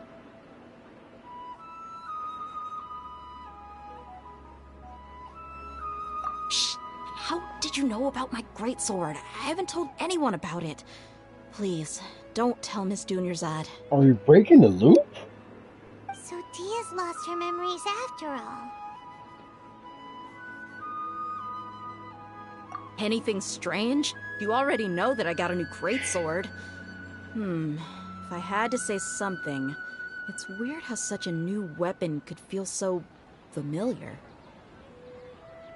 It's as if I've already used it to fight a countless number of battles. You're saying that although you don't remember using it, your body feels like it does? That's right. Both mercenaries and warriors heavily rely on muscle memory. Only knowing the theory of battle won't get you anywhere. Traveler, what do you think? Yeah, Paimon's feeling really hopeful. Oh, you're right! Earlier in the Samsara, something like this would have never happened. I have no clue what you two are talking about, but it's still dangerous here, so... So you want us to take Dunyarzad somewhere else to rest while you check if there are still more kidnappers around, right? How did you know what I was gonna say? Can you read minds? Forget it. Go and do your thing.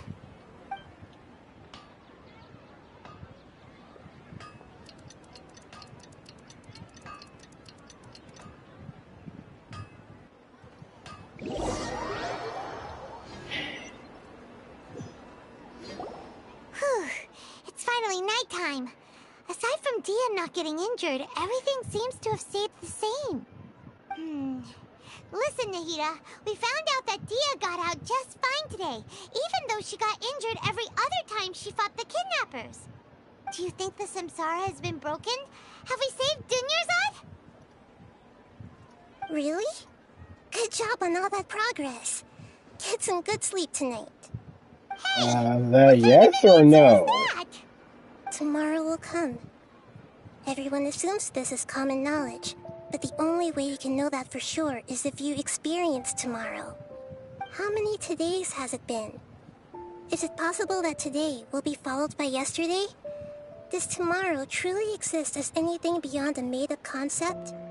It's even possible that this entire world is a lie, and the history of the whole world has just been one endless Sub-Zero's festival. Okay, no more. Paimon's brain is already shut down. That's why it makes no sense to waste your energy thinking about things you will learn tomorrow. Get some good rest. You know, use the bathroom and flush your anxiety dookie away. Ew. Hold on, what did you just say? Did Paimon hear you correctly? Huh?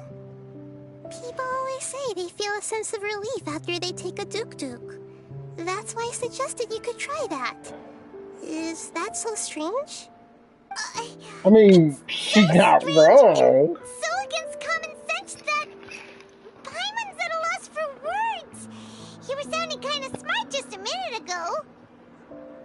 Yeah, even though it's happy and lively at the Sub-Zero's festival every day, it feels like it's been a long time since we've really gotten to relax. Let's go back to our room.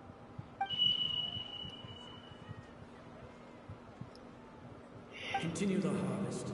Compared to what we stand to achieve, these sacrifices are trivial.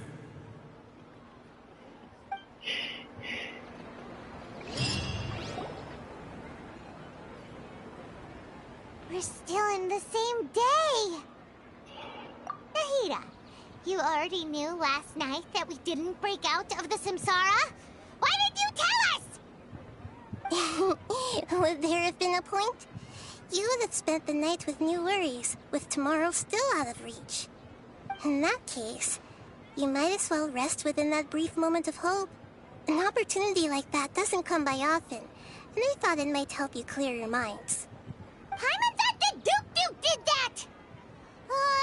Whatever. Guess you were looking out for us after all. Of course.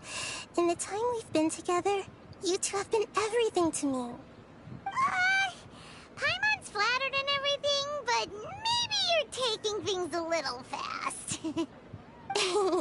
What I mean is, even though I had asked you to solve this puzzle, you two are still the only ones who can see me and sense my presence. In other words, if you weren't here, I may as well not exist. That's why you two have been everything to me. Get it? Nahida's talking about confusing stuff again. Anyway, that's enough chit-chat. So, Traveler, did the new clues yesterday help you gain a new understanding of the situation? Yeah, the time loop is not right.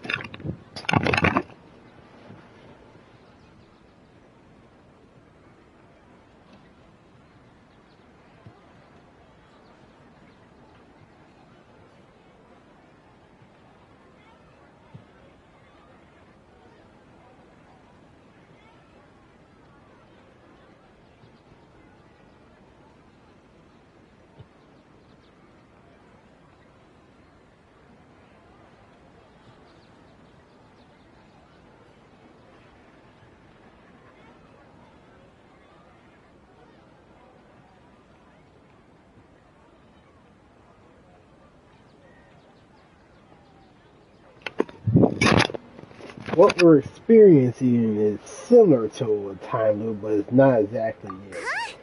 Why are you scrapping your previous theory?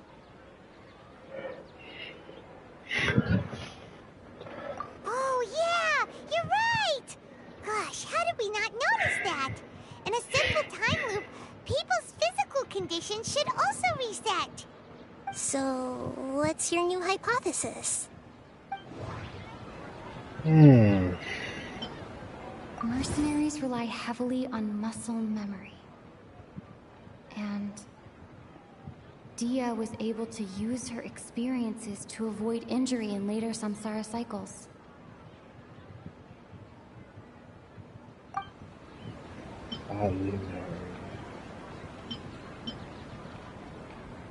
The moon, illusions, and lies. What do they all mean? The beep is a prompt tone for Akasha operations. We still hear it every night, even though we removed our Akasha terminals.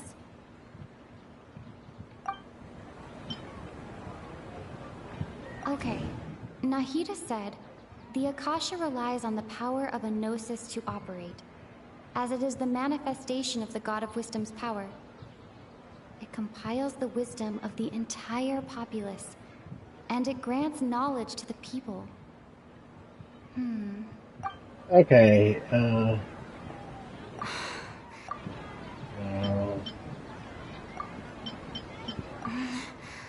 I can't seem to cohesively piece everything together. Highly memory.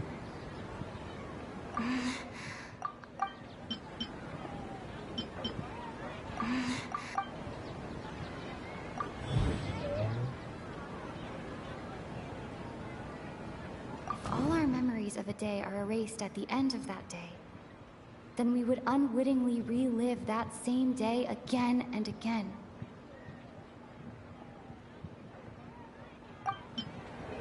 We've already experienced the Sub-Zeru's festival many times, and the day of the festival seems to be in a perpetual samsara.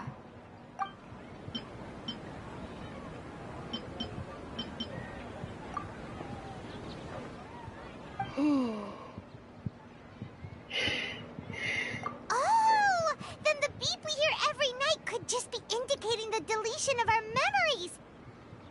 That's why when we wake up, everyone thinks the Sub-Zeru's festival hasn't happened yet! It's already the next day, but everyone still thinks it's the day before! But muscle memory can't be erased. That's why Dia has been getting better at using her greatsword. Now everything makes sense! Right. A brilliant deduction. Nahida, tell us if we're right or wrong.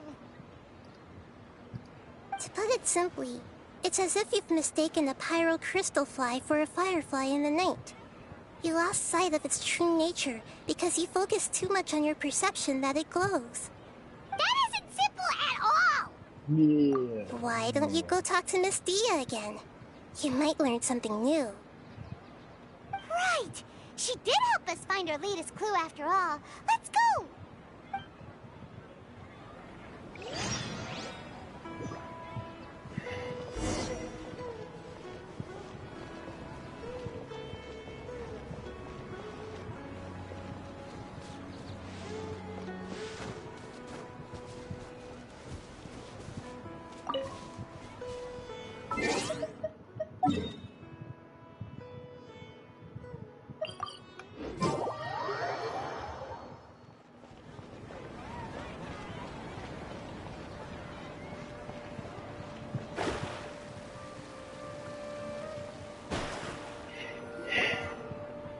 there you are.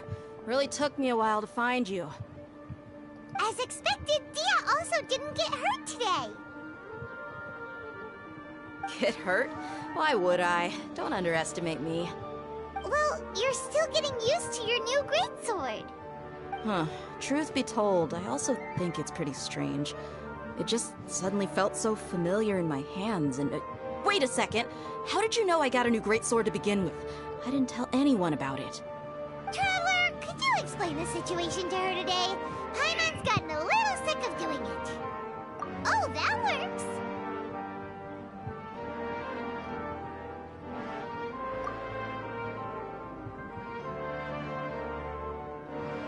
What happened to you guys while I was gone? Did you get brainwashed by some cult? Don't think too hard about it. Just take what we're saying at face value. Alright then, let me get this straight. You're telling me that my body's already gotten used to this great sword, but my brain just doesn't remember it? Yes, your memory's being erased every day. And I'd have to disagree. That's impossible. Oh? Why do you think that? If we've actually been reliving the Sub-Zeru's festival day after day, then what happened to the things we used, the money we spent, the food we ate? Common sense says my wallet should have emptied itself a long time ago. There's no way I wouldn't have noticed that.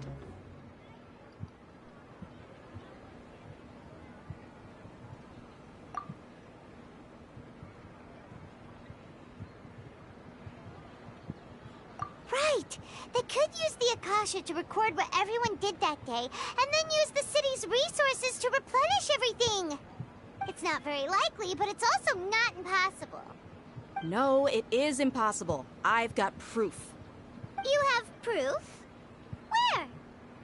You two are surprisingly serious about this nonsensical discussion. Fine, I'll play along for a little longer. Come with me, Miss Dunyarzad. Please come along as well. I still can't guarantee that this area is safe.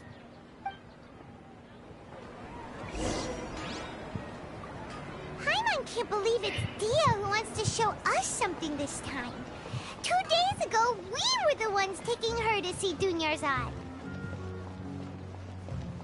Right. The evidence.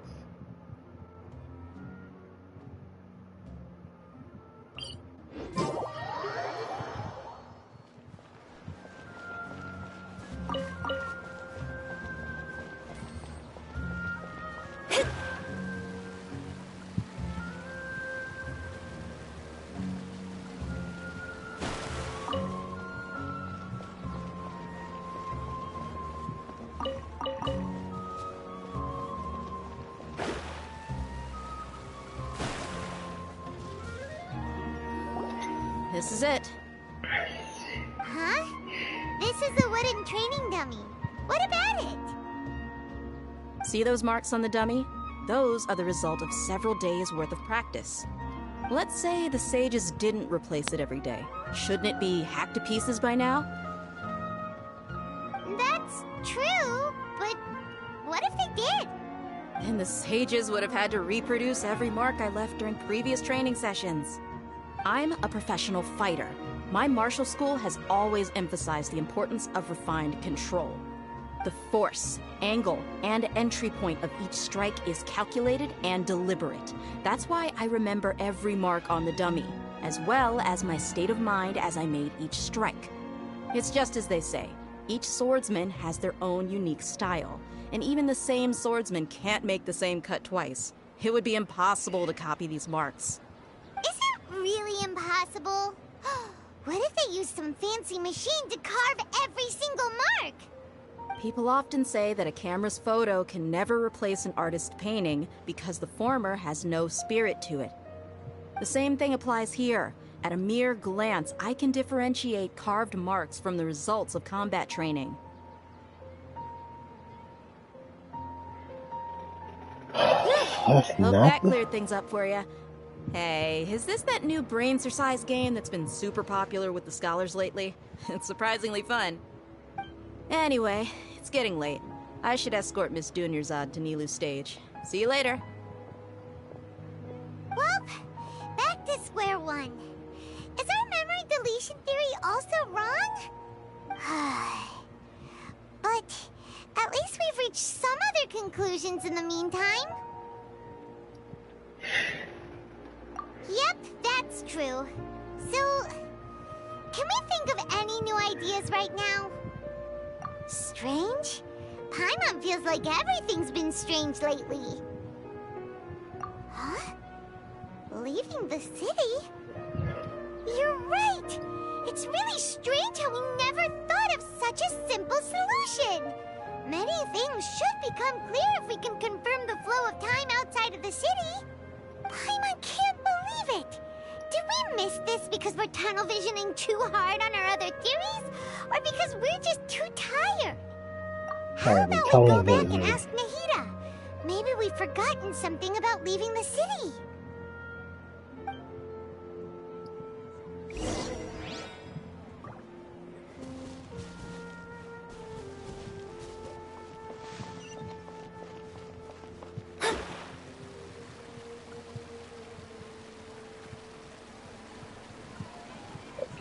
Leave the city?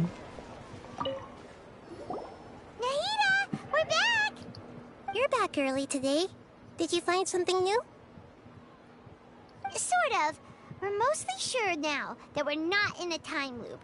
And we also aren't in the real world. But at the same time, we have a new question.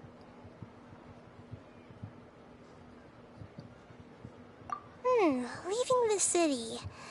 As far as I remember, you've mentioned your plans to do that twice before. So we have left the city. We did? But we don't remember anything. What happened after we talked about those plans? What did we say when we got back? Let me think. I don't think you ever actually told me what the outcome was. Oh, it's probably more accurate to say that both times you never came back the whole night. But you two sometimes stay out the entire night anyway, so at the time, I didn't think too much about it. It is true that sometimes we lose track of time during our investigations. Before we know it, it'll already be the next day. But still, neither of us remember anything about leaving town. Really? That's kinda strange. In theory, I should have already awakened all your memories. Yep, something here's definitely fishy. Let's get to the bottom of this tomorrow.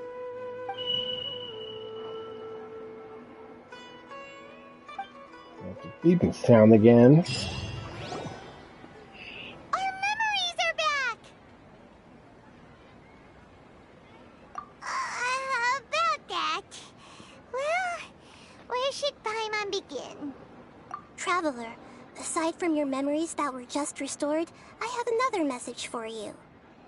Listen to it and you'll understand. Can't go back. There are countless spaces here. Our Sub-Zero's festival in Sumeru City is just one of them. Traveler, you should be missing 2 days worth of memories. Paimon will fill you in. It's time to carry out our plan from yesterday. Okay, let's go!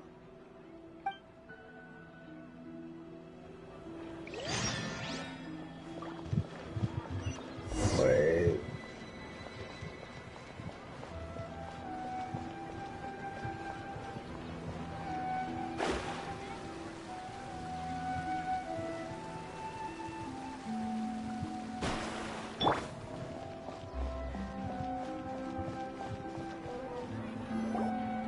Why can't we leave the city?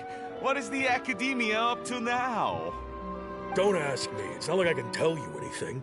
This is a direct order from the Grand Sage. Just wait until tomorrow. I have a real emergency. My goods have already arrived at Port Ormos. If I don't hurry, they'll be stolen. That's your problem. Make sure you make a request in advance next time. But it's not like you can just predict business matters in advance. It looks like the Academia already announced a lockdown for Sumeru City today. How completely unsurprising. Let's go and question them. Hello, sir. Why can't we leave the city today? Here we go again. Don't ask me. I don't know either. We just received an order that no one is allowed to enter or exit Sumeru today. They didn't tell us anything else.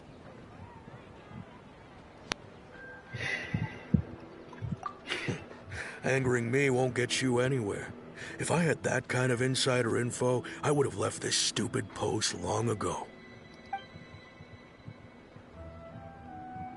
It looks like he really doesn't know. If we can't get anything out of him, let's take matters into our own hands. Why don't we climb over the walls? Those guards can't be everywhere at once. This is a good spot, and the guard hasn't noticed us at all. Let's hurry! Huh? Why? Are you going to leave Paimon behind?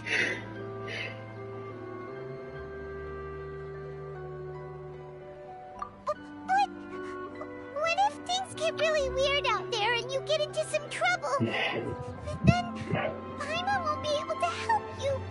Oh, Paimon knows that Paimon can't do much, but we've always been together, haven't we?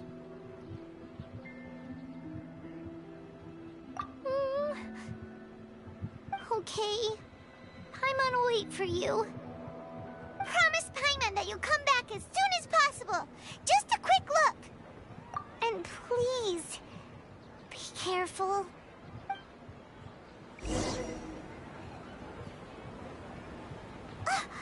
Memories!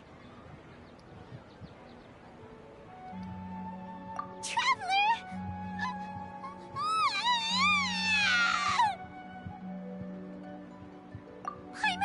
Paimon would never see you again! You just disappeared! Paimon waited for you for hours and hours at the city wall and you never came back! You promised Paimon that you were only taking a quick look! Paimon, calm down. She's here now. I don't think she understood what you were saying. Paimon doesn't care! Paimon wanted to go look for you, but you also said that Paimon should stay! Paimon was so worried and so scared the entire day!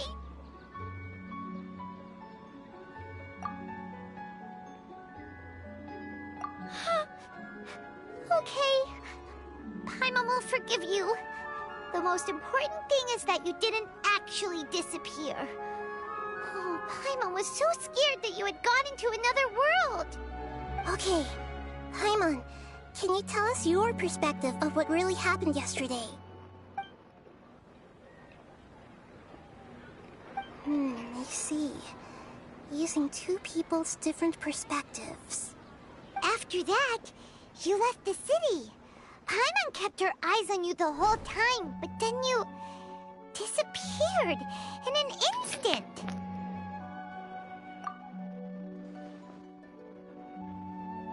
No way! Paimon was watching you with the fullest attention. What's your perspective, Traveler? You sure you don't have any memory of this? I guess that explains everything.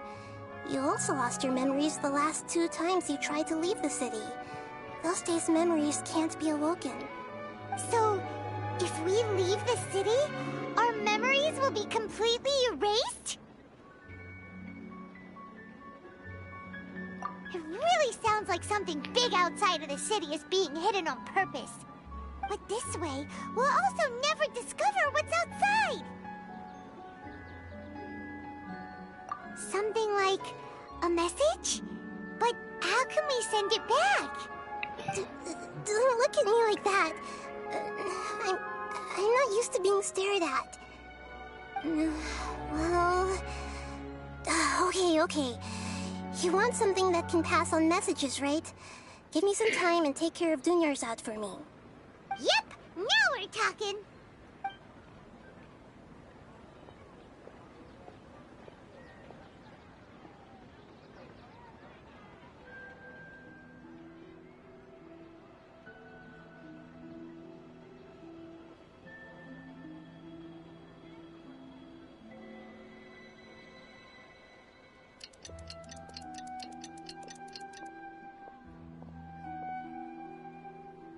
I'm done.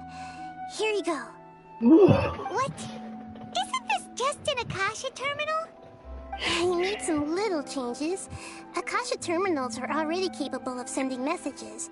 I just tweaked it so that it could connect to any node. To make something like this? Nahida, you really know the Akasha like the back of your hand. Anyway, we can use this now to record a message, right? Yep. I'll help you save the messages. It should be pretty easy to use.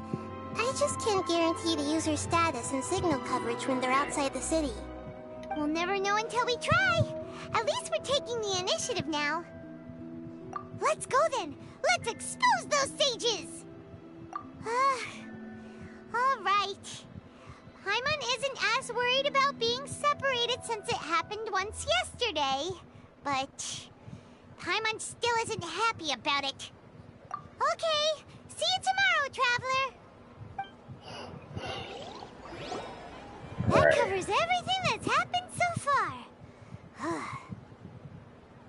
Yes, although the signal was choppy and had some interference, we still managed to receive 2 messages from you when you were outside. Okay, now that you understand what's going on, let's hear the messages together.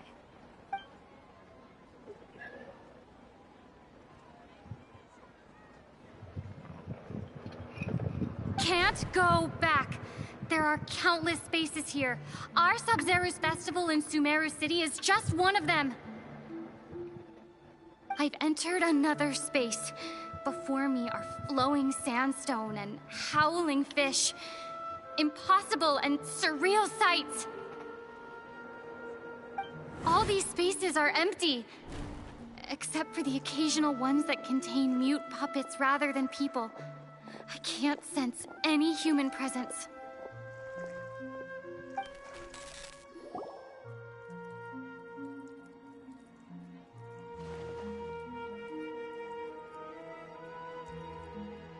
That's one heck of an info dump. It sounds like you left the Sumeru city space when you set foot outside of the walls. But everything looked completely normal when Paimon was looking out from the inside. That's unbelievable. And if we take your word for it, the other spaces all had very weird contents. There's another part here. I only received it last night. These spaces have been disappearing, one after the other, absorbed by something like a sun in the sky.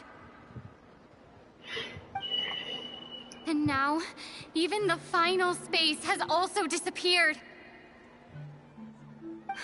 Behind me, a lot of spaces just appeared again from thin air. I get it now. Those spaces are actually... Oh no!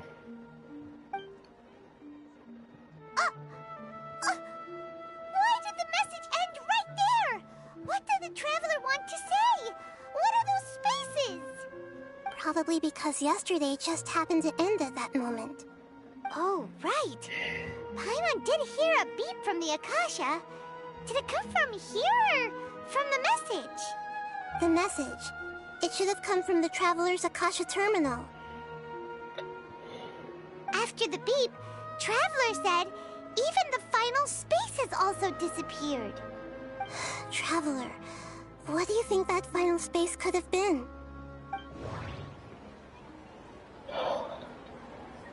All the bizarre spaces I saw outside the city had one thing in common. A lack of human presence. My impression is that each day in this samsara only ends at the sound of that beep from the Akasha. Was that space actually the real world? But wouldn't a real space just randomly disappearing like that be catastrophic?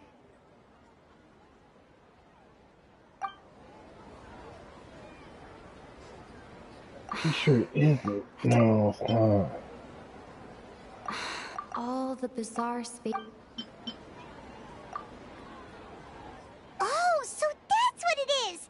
After the sound of the beep, the final space, the Sub-Zero's festival, also disappears, and we're taken to the next day. Later on, Traveler also mentioned a bunch of new spaces materializing behind them. Do lots of new spaces appear every day? Paimon's head is spinning. Just what are these spaces anyhow? Well, consider this.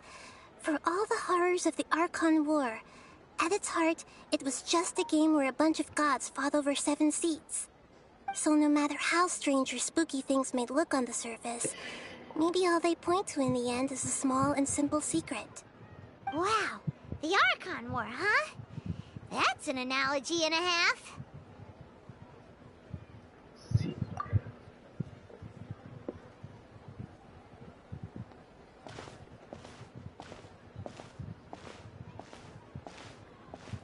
Hey, where are you going?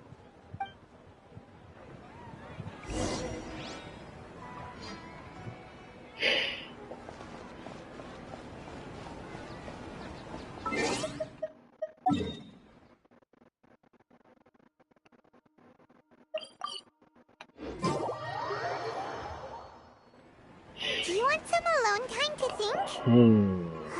Alright then, Paimon won't disturb you.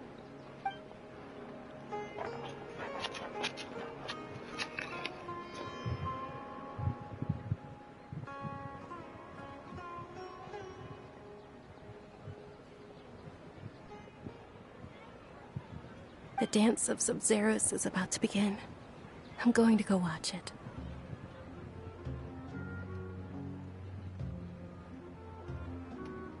Okay. Why don't you go ahead, Dunyarzad? We still have some other stuff to do first. Okay then. See you later. Have you figured it out yet, Traveler? Time is ticking away. Awesome! What is it? Paimon wants to know. Oh, wait, no. Let's meet up with Nahida first. You can tell us both together. This time, we're gonna get to the truth.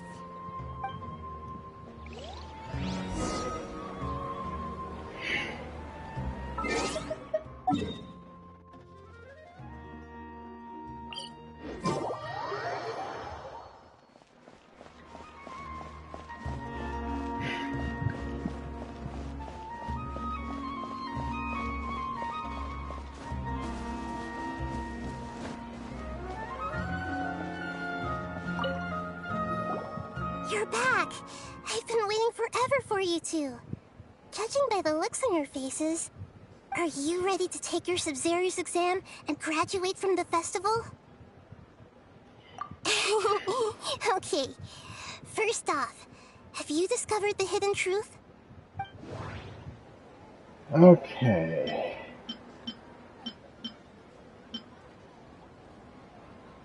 Okay, Nahida said, the Akasha relies on the power of a gnosis to operate, as it is the manifestation of the God of Wisdom's power. It compiles the wisdom of the entire populace, and it grants knowledge to the people.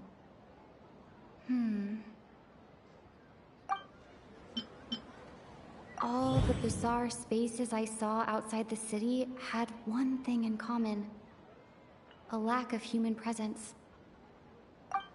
Those spaces remind me of dreams, like the one I had in the Avidia Forest, except these have no sign of human presence.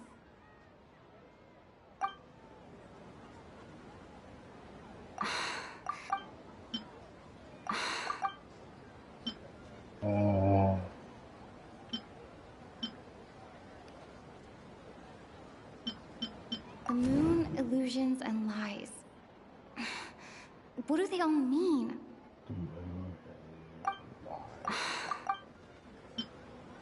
People in Sumeru don't dream. What a strange phenomenon. Dreams with no human presence.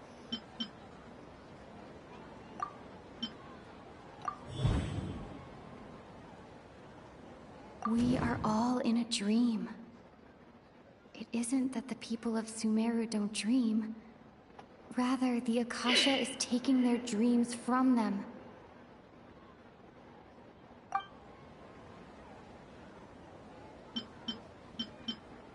People in Sumeru think they don't dream, But the truth is, the Akasha steals their dreams without them knowing it. And those spaces with no human presence are stolen dreams without their host. That would explain why they sounded so weird when she was trying to describe them. Huh. So people in Sumeru do dream after all. In fact, we're all in one big dream together right now. Correct answer.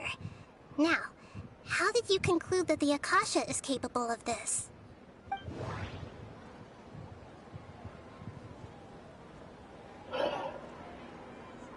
The Akasha relies on the power of a gnosis to operate.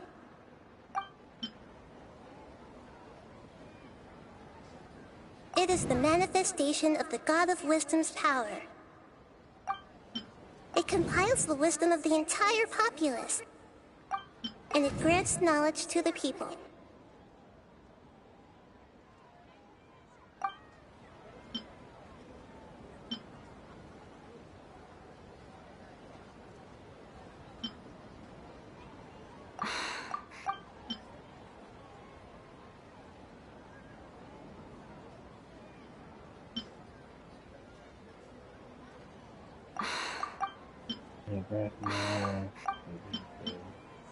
Oh, okay. Those dream-controlling creatures in the forest also get their power from the Dendro Archon, right? That would explain why the Akasha has the ability to control people's dreams, too. But is stealing everyone's dreams really how the Akasha compiles their wisdom? Isn't there anything more to it than that? Dreams are fantastical, complex, and full of imagination. People's brains are the most active when they're dreaming. In other words, dreams are rich bundles of human wisdom. So in other words, the complete opposite of how Hypatia understood it. Paimon remembers her saying that the sages think dreams are foolish delusions, and the fact that no one dreams is a blessing from Greater Lord Rukkhadevata. So it was all a dirty trick? The real story is that the sages from the Academia are using the Akasha to steal people's dreams for their own use, huh? Oh? By the sounds of it, you understand the current situation pretty well. So then, what about the Samsara? Samsara. The beep is a prompt tone for Akasha operations. We still hear it every night, even though we removed our Akasha terminals.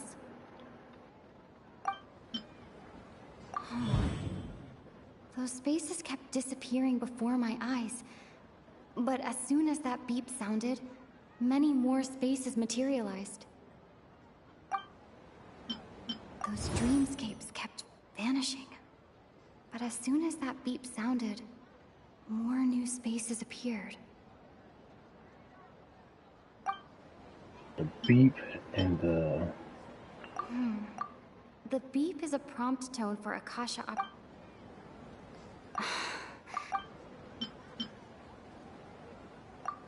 The beep... No.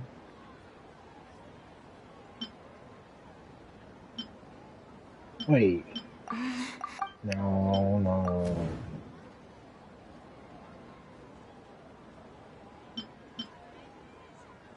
Correct. The Akasha is keeping each person's brain in a constant dream state, but also separating their consciousness from their own dream.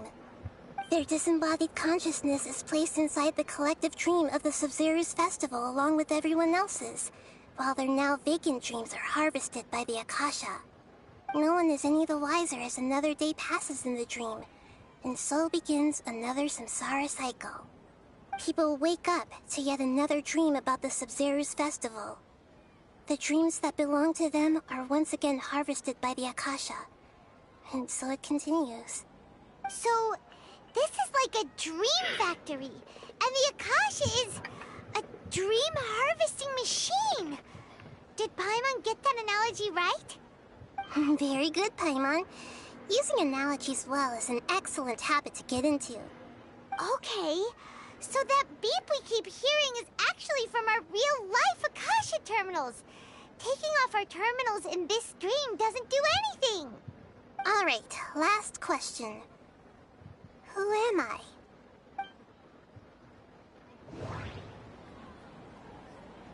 They say that alchemical divination is the Dendro Archon's divine revelation.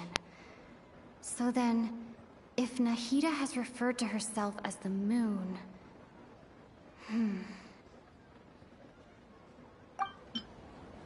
Now that I think about it, wasn't illusions a hint that we're all dreaming?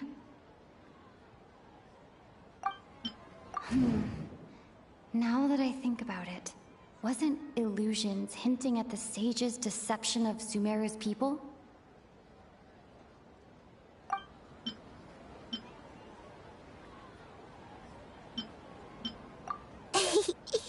So you noticed. I thought that one would be the hardest question. That's why I put it last. That wasn't hard at all. Even Paimon guessed that.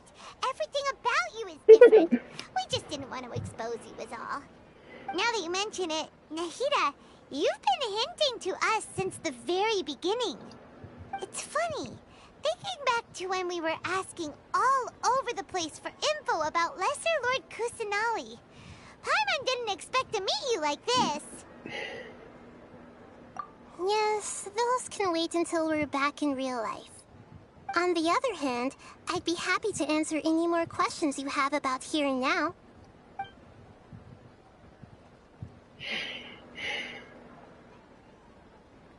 You asked me this question before. My answer was, it would literally blow your minds. Now that you know this is all a dream, this answer should hopefully make more sense.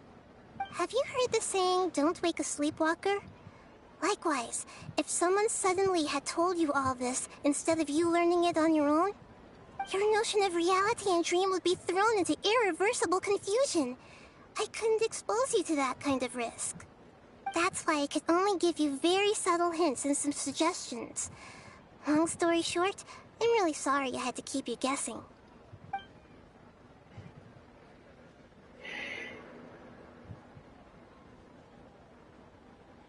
Firstly, this dream we're in is completely based on reality.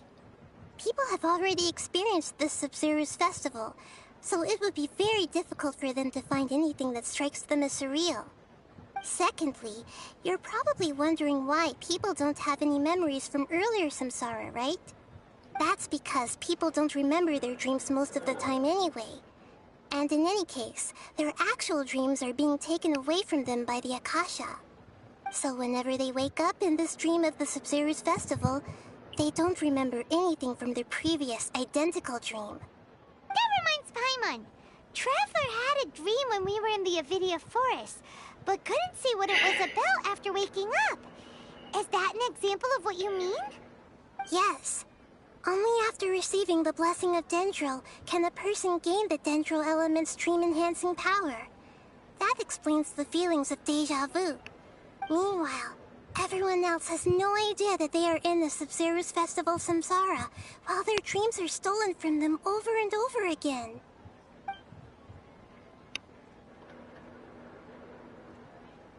Can humans really keep dreaming forever like this? Will it ever end? And if so, when? You might say your mental fatigue has already answered this question. Eventually, there's only so much that people can tolerate. Especially those whose health is compromised to begin with, like Dunyarzad. This relentless exploitation takes an even harder toll on them. People's lives are at stake here, and nobody knows a thing! We've got to put a stop to this! I know, right? Why did they have to base this dream on my birthday?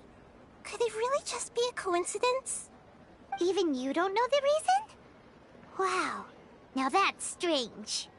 The Academia sages are determined to harvest lots of dreams in a short time, no matter the cost. They have to be up to no good. Unfortunately, I don't know anything about it. Traveler, do you have any information?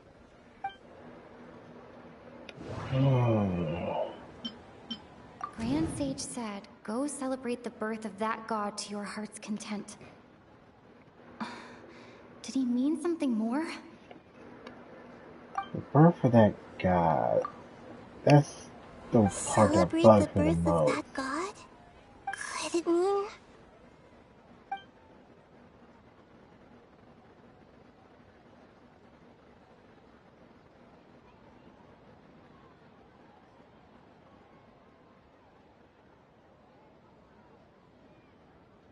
I know, right? Why did Even you don't know the reason? The Academia Traveler. Do you have...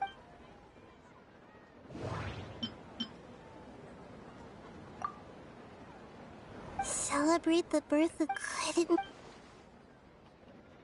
Deceiving the people of Sumeru with no regard for their safety. No matter what they're trying to do, this is unforgivable. After we end the Sub-Zero's festival, Samsara, we have to look into them. How can the sages of the Academia do this behind their Archon's back? This is ridiculous! In the end, but they don't I'm just the moon. worship The this real Archon. sun is Long Khan. A sun and a moon?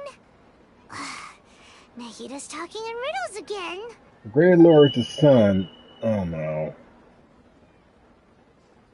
Oh, we're out of time today. I'll tell you how to break free of the Samsara tomorrow. See you then.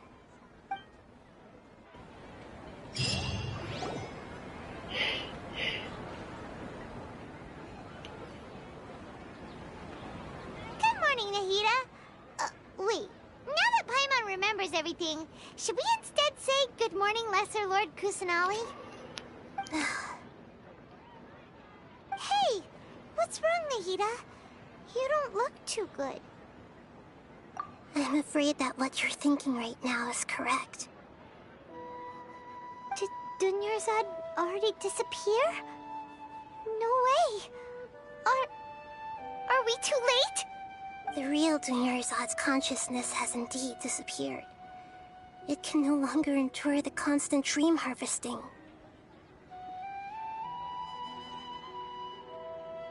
Paimon can't believe it. Wait, so what about that other Dunyarzad? Just what is she? Is she also going to disappear? She's actually something like a puppet, but not completely. The real Dunyarzad's consciousness could no longer keep playing her role in this dream. So another Dunyarzad appeared to replace her in the dream. Just like the grass and the trees, that Dunyarzad is just a building block of the dream that helps to keep it going. But personality-wise, she's nothing like the real Dunyarzad. Puppets are stiff, and can't copy a living person's vitality. After all, they're just there as filler. You know, speaking of which, the old Dunyarzad might not have been too different from a puppet. Dunyarzad truly believed that she met you within her consciousness, and it was you who inspired her. So you do remember her after all. Yes. Back then, her family was overly protective of her. No one cared about her personality or thoughts. It was as if she only lived to stall her Elazar. I just gave her a little wisdom so she could look at life in a new way. So that she could be her own person. But even so, she's still... far from it. I'm still a long way off from being a real Archon. I couldn't even save her. If I were a competent Archon, I wouldn't have let my most faithful follower die at the Sub-Zero's festival with so many regrets. Please don't beat yourself up over it, Nahida. It's the sage's fault, and theirs alone. I'm not beating myself up. All I did was to rationally observe the distance between myself and a real Archon. Don't be like that, Nahida. That's basically beating yourself still up. allowed to be sad.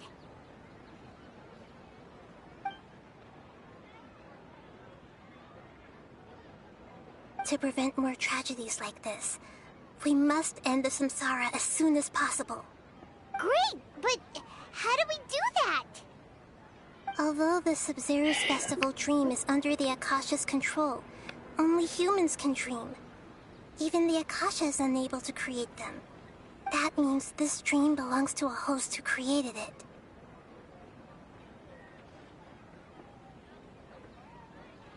Huh?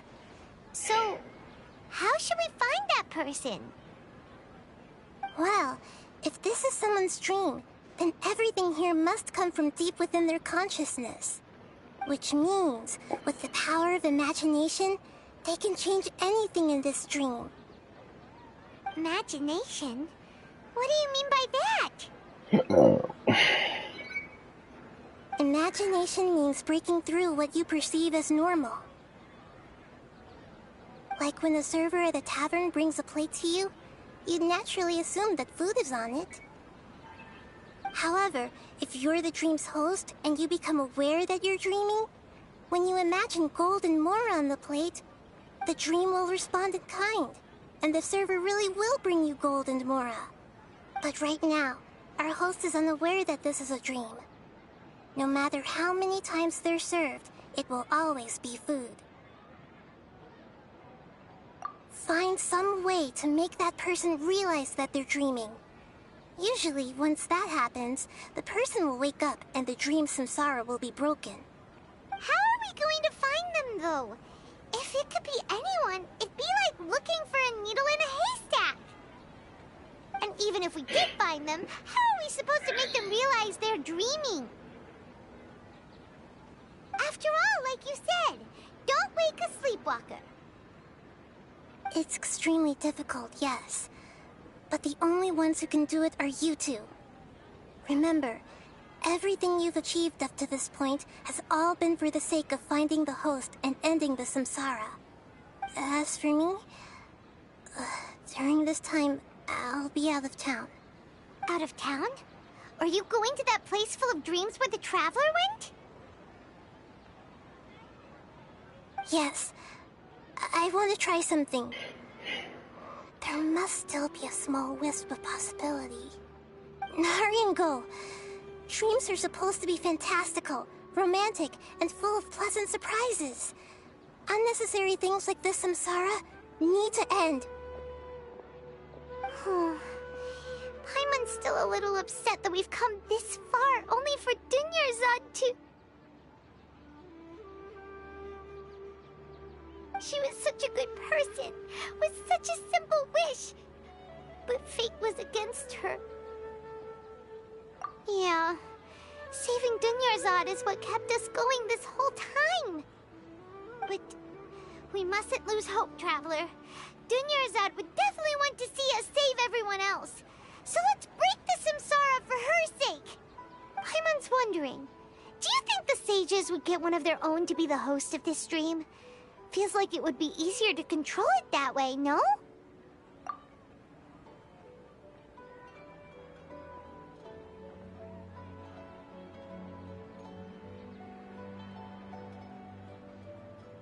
Huh. That's true. Plus, the sages probably weren't counting on there being other factors beyond their control, like Nahida and us. So, who do you think the host of the dream is?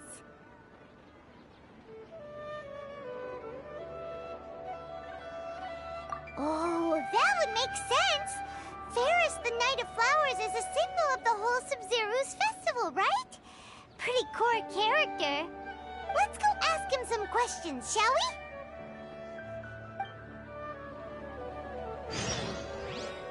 we? Okay, we don't have anything left to do.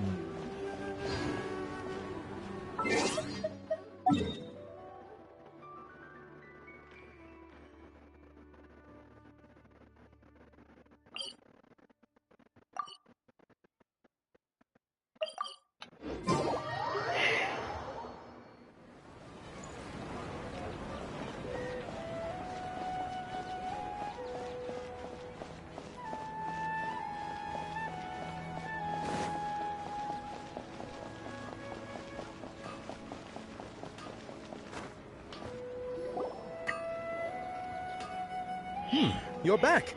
You left in a hurry last time. Is everything okay? Everything's fine, just... it's a little hard to explain. Would you mind taking part in a little experiment with us? An experiment? That came out of nowhere. I'm listening, though. What do you need me to do? Could you... make a wish? You want me to make a wish? Is that a new Sub-Zero's festival tradition or something? Less questions, more wishing! Okay. My wish. Okay. I'm a little nervous saying this out loud, but I want Miss Dunyarzad to be happy. Oh. I noticed earlier that she looked a bit down, and she wasn't really talking to anyone. She just doesn't seem like herself. She's always so gentle and kind, and all the kids love her. I've also wondered if the reason she asked me to be Fairest Knight of Flowers is because I'm special to her, or something. So, you have a crush on Dunyarzad? Oh, is it that obvious? After what I just said, I guess it is. When she placed the hat of the Knight of Flowers onto my head, she said to me, I want everyone to have a happy Sub-Zero's festival. What she didn't realize was that I'm not that interested in how everyone else feels. In that moment, I just wanted to be her Knight of Flowers for the rest of my life. 50 years, 100 years, I'll serve her till the end of time. Okay, yeah, that was a bit much. Felt like the right moment to get it off my chest, but that was pretty embarrassing. Okay, I'm ready to make my wish. I would like Miss Dunyarzad to appear in front of me right now with a smile on her face. Here goes. Please come true. I'm gonna open my eyes. Oh, you're... What? Fucky? Sorry, but only one portion of Yalda candies per person. Back home you go. Nice try, you two. Anyway, never mind. I don't need to see her appear right in front of me. As long as she's happy. Guess he isn't the host of this dream after all. Should have expected it wouldn't be this easy.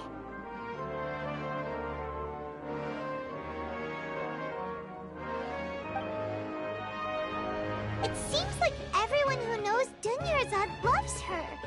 But none of them has any idea that she...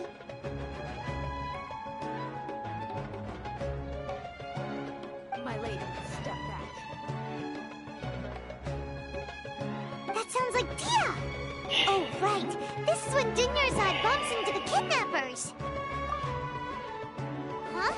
But Dia can handle them. Hey, Traveler!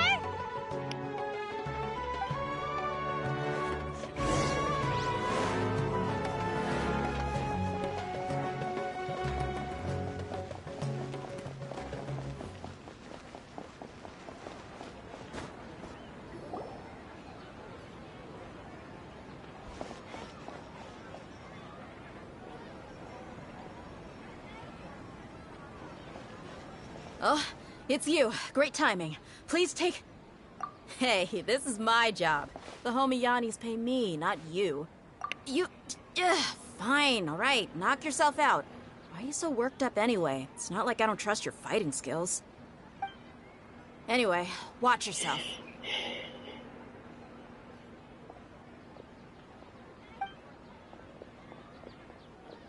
So you got yourself some backup. Suit yourself. You're going down. There is no escape! Come on, you coward! Shadows of fate!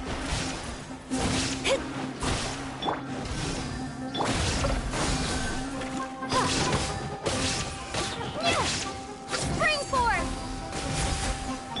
Shine down! No more tricks up your sleeve! Let me scrub!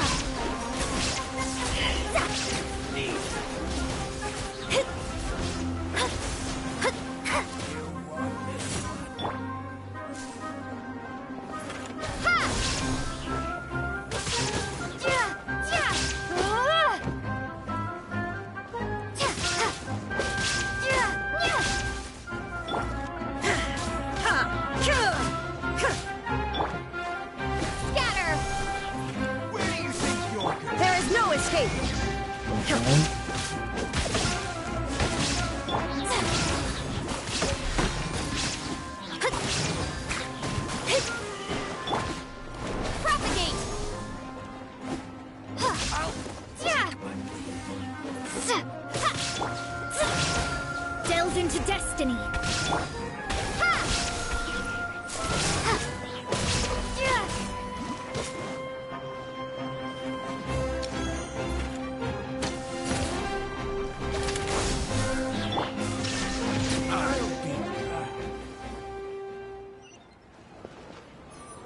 Okay. Traveler, were you just taking your anger out on those guys? You and Nahida both. Dunyarzad wouldn't want to see you two like this. Oh, and speaking of her, Paimon just remembered something. Remember how during the first Sub-Zero's festival, before the Samsara started, we came here with Dunyarzad because she wanted to pick something up? She said it was because she had forgotten something.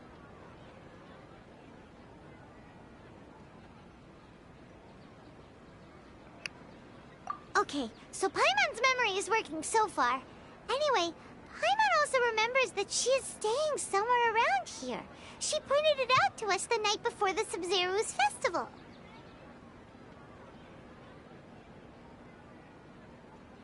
Yeah, even if it's only a tiny clue, it'll probably still help us more than this needle in a haystack search.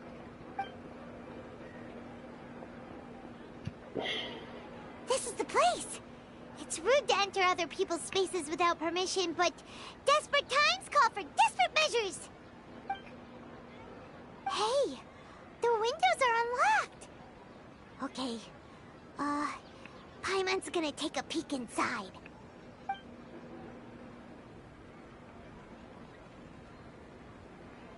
This was only a temporary residence, so there was pretty much nothing inside except this book on the table. Should we open it?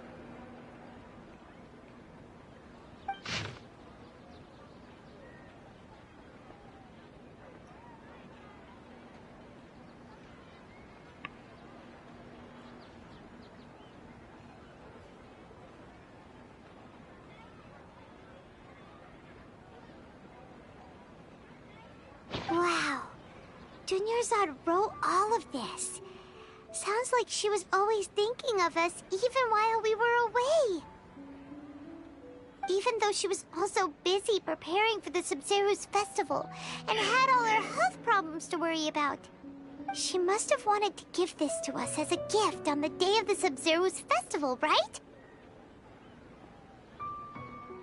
If we hadn't found this book, we never would have known. But now that we know, we can't even thank her.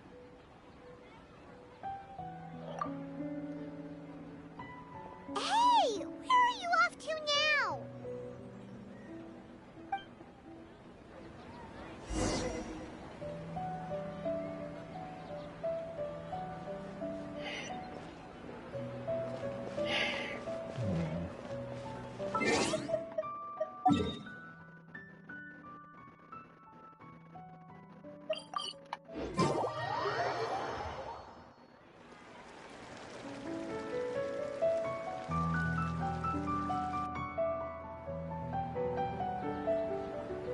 It's Dunyarzad's puppet.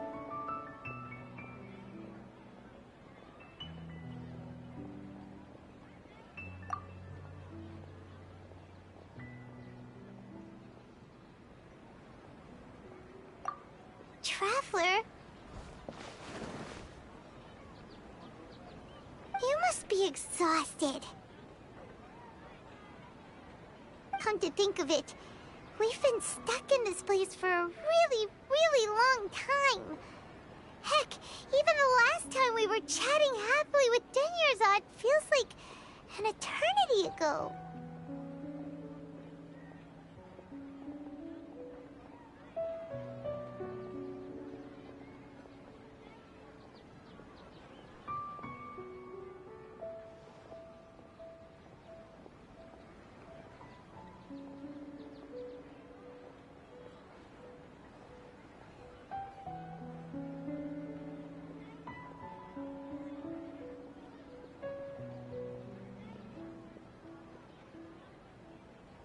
Paimon still remembers when we were sitting here, and the way her eyes sparkled when she talked about Nilu's Dance of Sub-Zerus.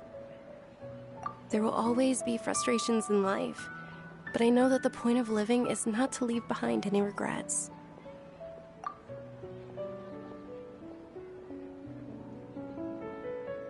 That was what the real Dunyarzad said, wasn't it? Does that mean... Yes, Traveler. What is it? Oh, so she's still just a puppet. But just now, how come... What? Where are we going this time?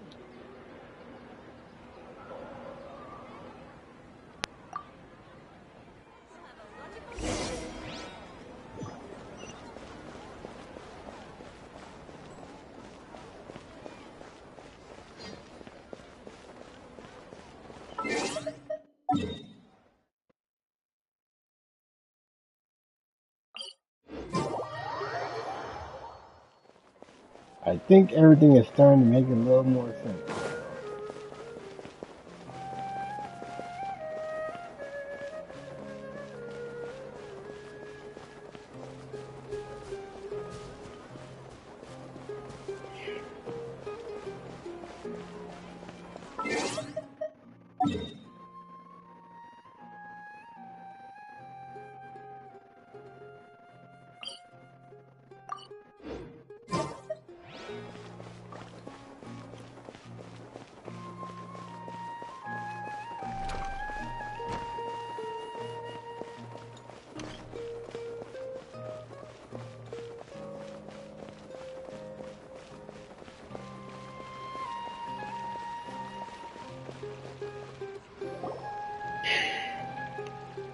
If you continue to resist, we will have to order an investigation into every single event organizer. The Grand Sage has already granted you much leniency. I advise that you exercise tact. How did things turn out like this?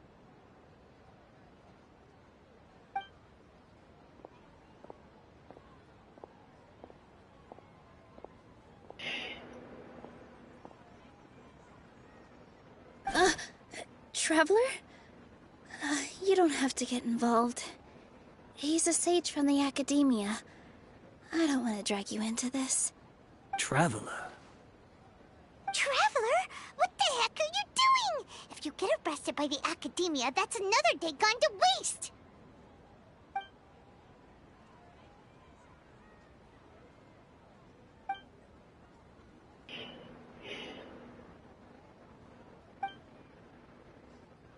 Wait, they're not reacting. Have they been scared stiff? Oh, of course! If this is the sage's plan, they wouldn't put themselves through this. So they're just substitutes. What is this? What happened to the Grand Sage and his entourage?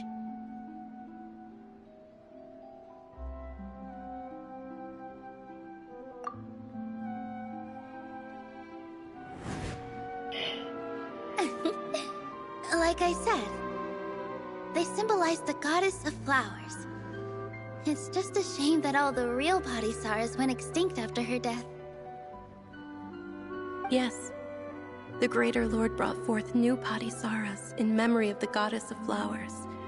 But she ultimately could never truly replicate that beautiful shade of purple.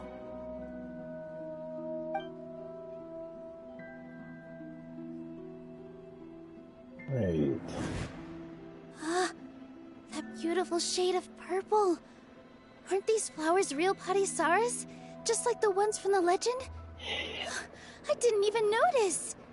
Dunyarzad, did you find these?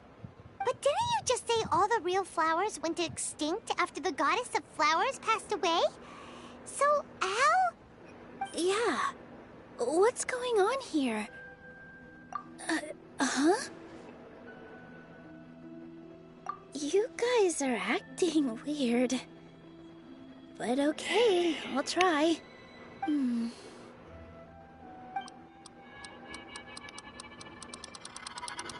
Hey!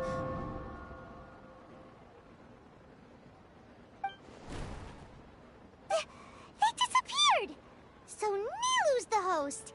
What a surprise! Purple body Saras don't exist in the real world anymore. But in Nilu's subconscious, they can appear as decorations on the stage. It's just like the example Nahida told us. People assume there will be food on a plate, and Nilu assumed there would be real Patisaras in the flower pots. So when you saw the flowers, you instantly knew it was Nilu? But if we want to end the samsara, we need the host to become aware that they're dreaming. How should we make Nilu realize that? Am I dreaming? Huh? So I'm right. Is this Lesser Lord Kusanali responding to our celebration of the Sub-Zeru's festival? Wrong guess, but you aren't completely wrong either. The point is, what made you think this is a dream? As far as you know, people in Sumeru don't dream, right? Yeah, but have you heard the tale of the first sage? To prevent a calamity, he went on a journey to find the Dendro Archon. Ooh, sounds familiar. Dunyarzad told us a story like that when we first arrived in Sumeru City. So, it was about the first sage, huh? Yep, but in the part you heard, he hadn't become the first sage yet. There's more to the story. His piety and wisdom were acknowledged by the Dendro Archon, and she finally gave her blessing to him. All kinds of spectacular scenes appeared in front of the first sage, as if all the knowledge in the world was being painted onto a canvas right before him. He was captivated. After who knows how long, he mastered all the knowledge he could comprehend. Afterward, he said to the Dendro Archon, "I miss my parents, my wife, and my children. I've been away from home for far too long. They must be worried." The Dendro Archon smiled. The next second, the sage found himself lying in his bed, as if he had just woken up from a dream. His wife, lying next to him, said, "You're off to search for the Dendro Archon today, aren't you? Have a safe journey, my love." In the end, the first sage took care of many disasters in Sumeru City, and founded the Academia. What a happy ending. So, the first sage was dreaming ever since the beginning of the story? He never went on his journey? Yes, but his faith and determination were conveyed to the Dendro Archon, so she blessed him in the form of a dream. Paimon understands where you're coming from now. That's a really interesting connection. But we really gotta wake up soon, like the sage in the story. I see. Well, it just so happens that today's Sub-Zeru's festival is almost over too.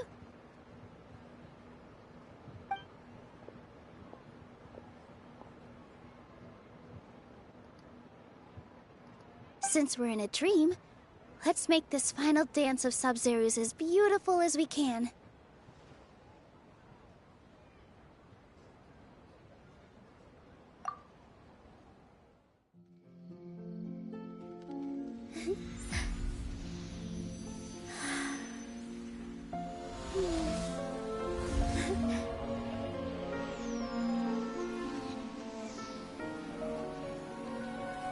The wait is over, everyone. I dedicate this to our god, the Dance of Sub-Zeru's.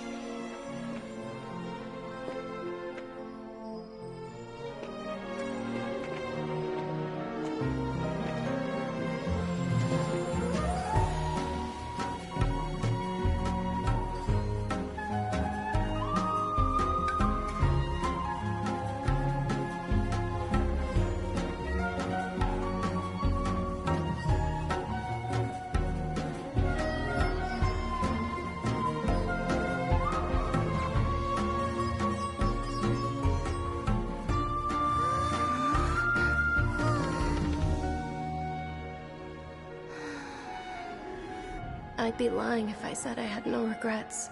I would have loved to see Nilu's dance.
My mom feels like she's been asleep for the longest time.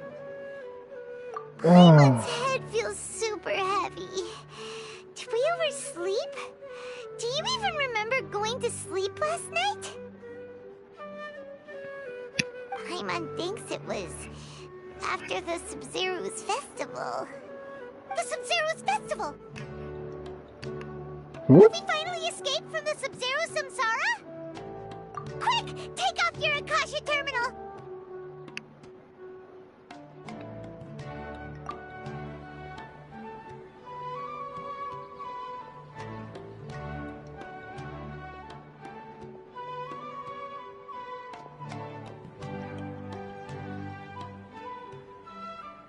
She's not in her room.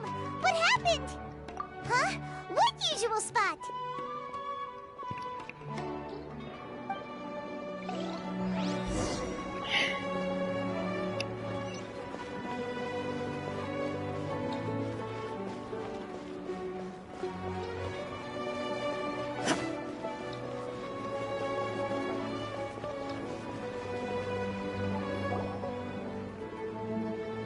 Well done, Traveler and Paimon. What? Huh? And thank you, Dunyarzad, for organizing the Sub-Zero's festival for me. I'm sorry, who are... Dunyarzad! You're okay! Oh, don't scare us like that! Oh, Traveler Paimon. I have something amazing to tell you. I just had a dream, and I saw Nilou performing the dance of Sub-Zeros.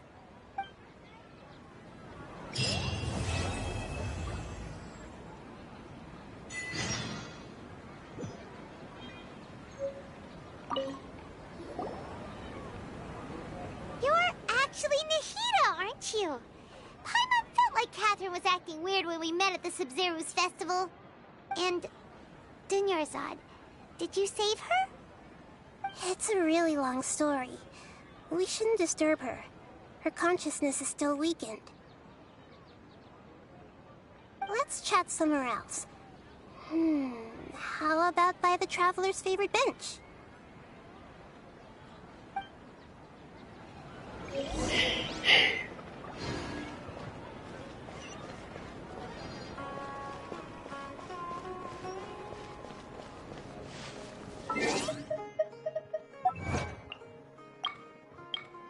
Ah.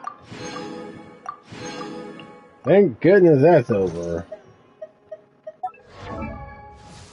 Okay, here we have a compilation. After Razor Grass Blade hits the phone, they will generate 3.5 energy for the Traveler.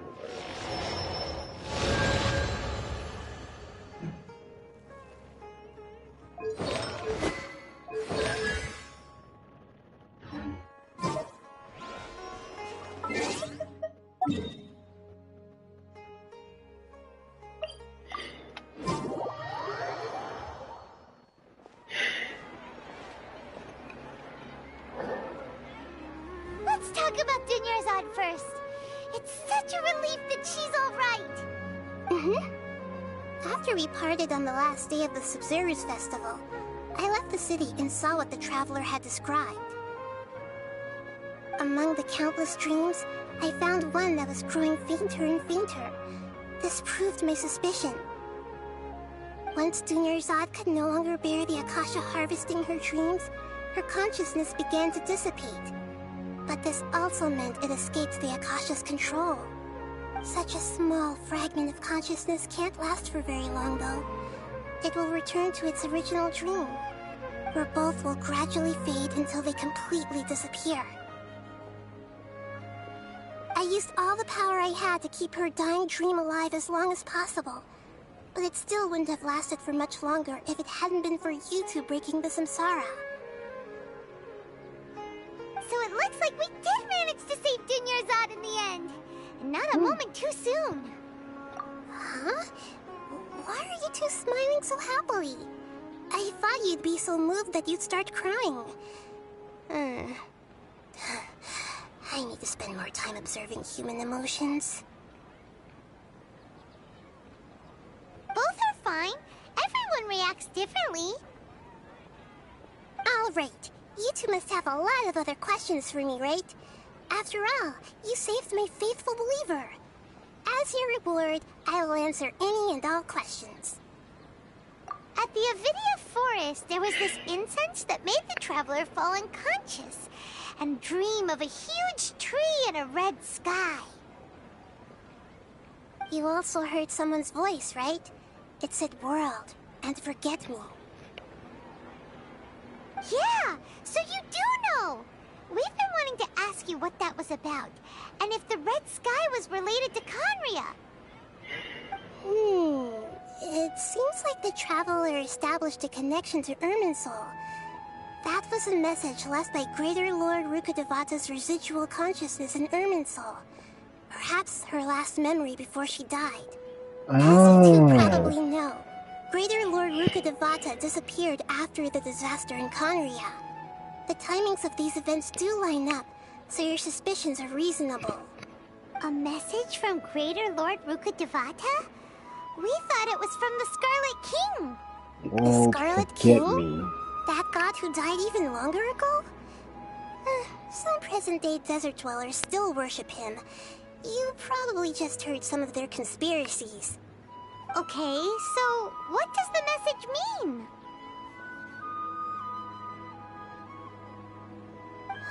I still haven't managed to decipher it. Even the Akasha isn't currently capable of doing that.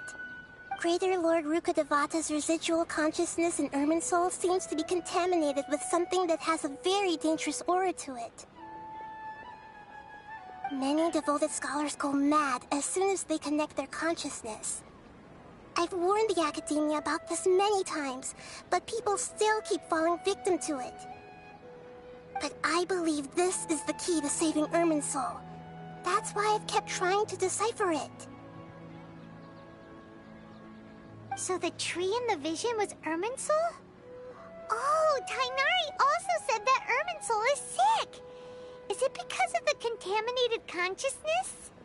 But even if you can't figure out what that vision was all about, it seems like our search for you was all in vain. The Traveler wasn't affected after coming in contact with that consciousness. I've never seen anyone like that. With you here, we may have a chance at deciphering it. No, we must decipher its secrets. I've already eliminated all other factors that might affect Irminsul. This is the only one left. This puzzle has life and death at stake. It could determine Irminsul's fate, as well as Tevat's. Okay. And why you look like Catherine? Accurate, I'm using the Akasha as a medium to occupy Catherine's consciousness. Oh. How did you do that? Poor Catherine. So you hijacked Catherine's mind. People's consciousnesses? Theoretically, I can enter anyone's mind as long as they're wearing their Akasha terminal. The Akasha is the legacy of Greater Lord Rukkhadevata. As Lesser Lord Kusanali and the first Akasha terminal, my consciousness has always been linked to the Akasha. I've always respected my people's free will, so I've never actually occupied their consciousness. When necessary, I just borrow this bionic Zhongli puppet. I'm sorry. I'm sorry, what? Did we just learn some deep, dark secret? So Catherine is...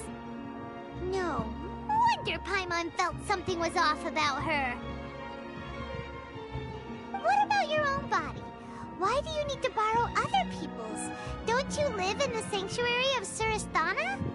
That story begins a long time ago. After Greater Lord Rukkhadevata disappeared, the sages found my newly born self. Why would you just casually say that Catherine's actually I was young and weak. a puppet? The sages kept me in the sanctuary of Surasthana, ostensibly for the sake of protecting me. But I've hardly heard from them since. However, I do understand that they had hoped to find Greater Lord Rukkhadevata instead of me, a symbol of her passing. So, the sages basically put their new Archon under house arrest? How dare they! Why don't you teach them a lesson, Nahida? In some ways, they aren't wrong. Greater Lord Rukkhadevata was omniscient and omnipotent. Even after her death, the Akasha is still empowering this nation. And I'm still really far away from being able to call myself the God of Wisdom. Moreover, the Academia is also more proficient at governing this country. My existence has little meaning. Yeah, you got a lot of believers. Just look at the Sub-Zero's festival. Everyone who showed up truly loves you. Thank you for the kind words. But I honestly don't need physical freedom as long as I can connect my consciousness to the Akasha. Trying to find a way to save Irminsul is my life's mission and top priority. I will work on that, and try to live up to being a deity in the meantime. Every once in a while, I will also take up the duties of the God of Wisdom and enlighten a lost soul here and there. Doing all that should be enough. There's never been any big problems with the Academia's governance of Sumeru. This is the first time I've seen them step out of line. I wonder what caused them to go down this path, and what they hope to achieve. Even though the city's residents haven't noticed anything strange, if the Traveler hadn't broken the Sub-Zero samsara, the situation could have become dire. I tried to do some investigating in the Akasha, but I couldn't find anything suspicious. And all the people of interest seem to purposely avoid wearing their Akasha terminals.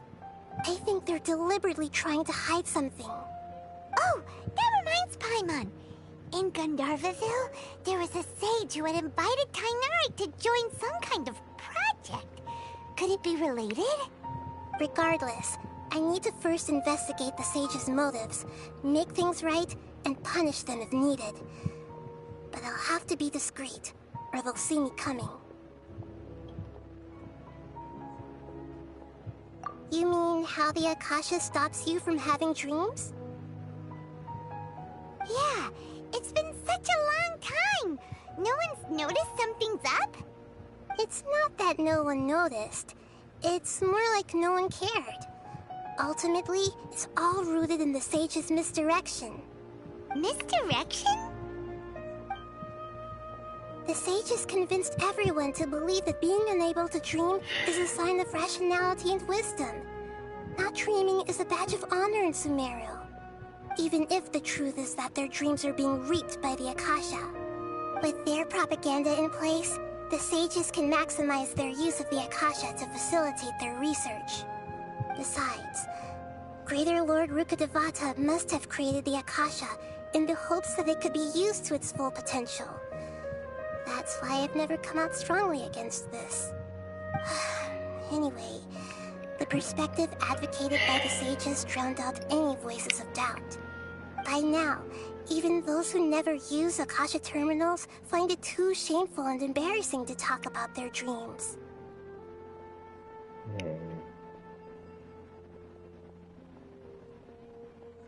You mean how the Akasha stops you from having dreams? Yeah, it's been such a long time. No one's noticed something's up? It's not that no one noticed. It's more like no one cared. Ultimately, it's all rooted in the sage's misdirection. Misdirection? The sages convinced everyone to believe that being even if the truth with their propaganda in besides. Greater Lord Anyway, the perspective by now, even those who never use Akasha terminal got it. I hope my answers were satisfactory, seekers of knowledge. Oh yeah, To be honest, shocked maintaining Dunyarzad's fading dream took the a lot of captain is mental an energy. of some sort I of think I may need to rest for a while. I mean, I had my suspicions, And but you don't need to worry too much about the sage's activities. I didn't think it was actually true. The Akasha won't be able to conduct another project on the scale of the Sub-Zero samsara in the immediate future. Go and get some sleep. Leave everything to us. What a relief. This is truly the most exhausting birthday I've ever had. Traveler? Paimon? Why am I here? Do either of you know? Maybe you were sleepwalking. You know you can't wake up a sleepwalker. We happened to walk by, so we thought we'd wait for you to wake up. I see. Huh. I should visit my maintenance personnel sometime. Oh, I'm fine. I better go. Thank you.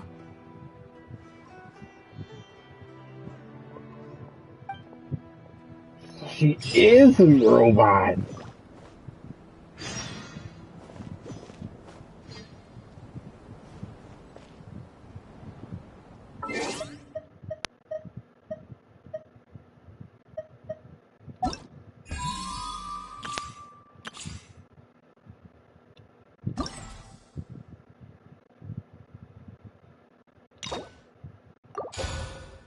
Okay. Well, this is the last part of the stream. What do I gotta do?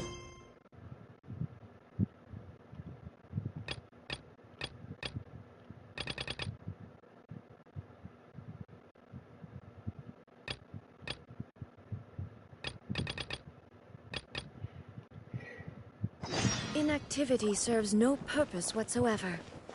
I do nothing. Figuring stuff out.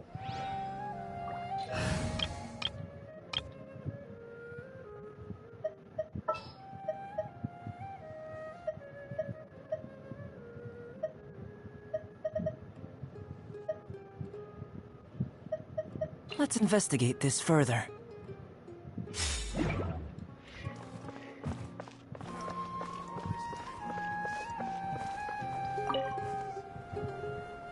Traveler, you've come at a good time. Wait, this sounds like another commission. It is as you say. The commission this time around is of high importance. It pertains to the safety of the Avidia Forest's inhabitants. Huh? What happened? Not long ago, we received word that a section of the Avidia Forest seems to have become contaminated. Contaminated? You mean a new withering zone? I don't know about the specifics, but I hear that strange things are happening to people who cross through that region. The Avidia Forest inhabitants won't leave their homes so easily. If we allow this contaminated region to expand, the consequences could be unimaginable. That's why I want to ask you to investigate the situation. Even if all you can do is stop the contamination from spreading, that will still save many people. This is forest business. Maybe Tighnari will know something. Let's go find him.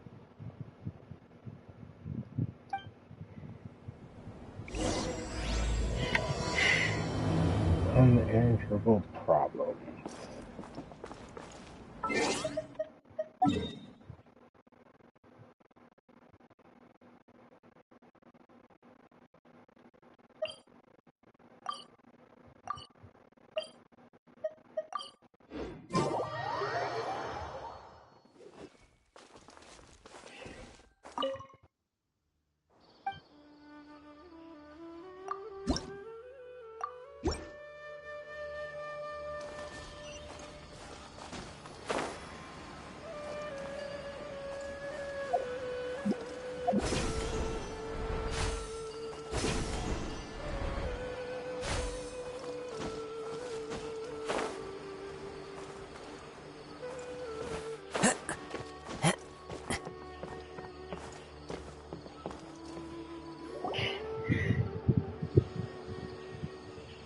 This is where you've been, Tighnari?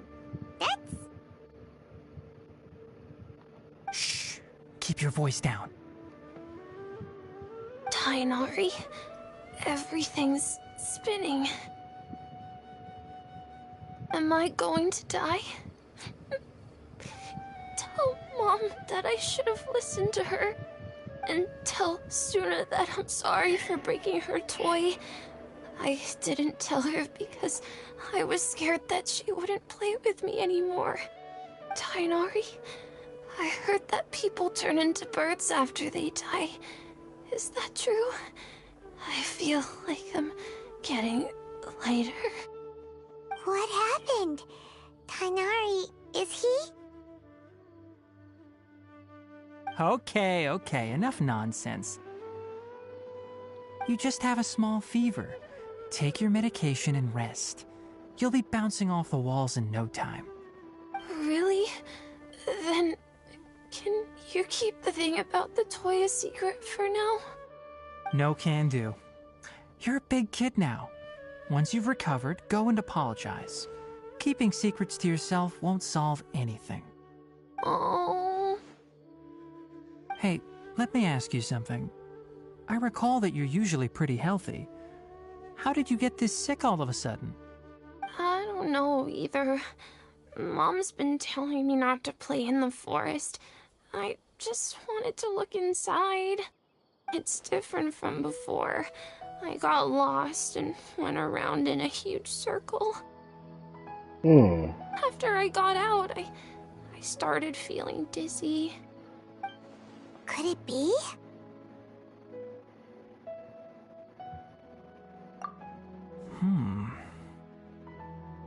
So that's how this whole mess happened. Anyway, go rest. No running around until I say so, got it? Traveler, Paimon, let's step out for now.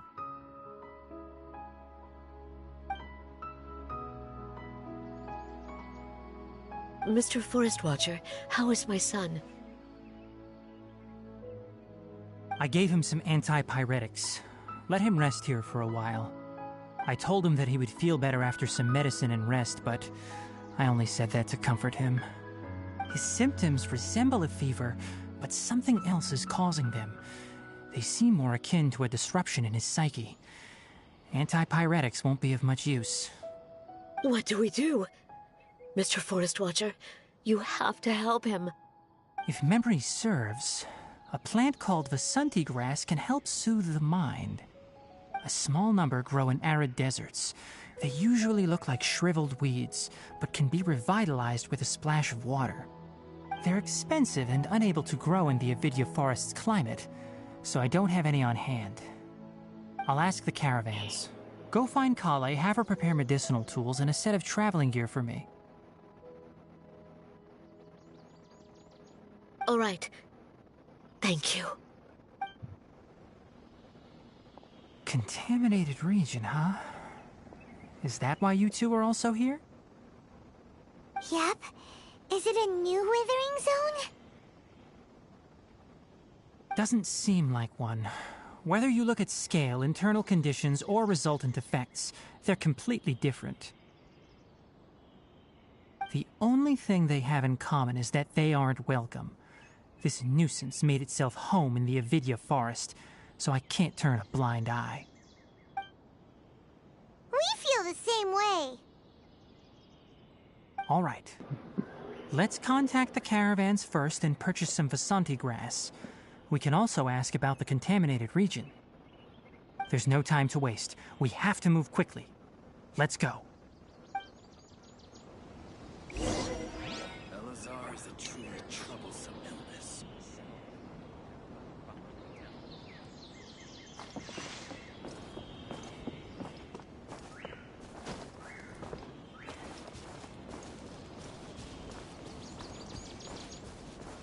Oh, yeah.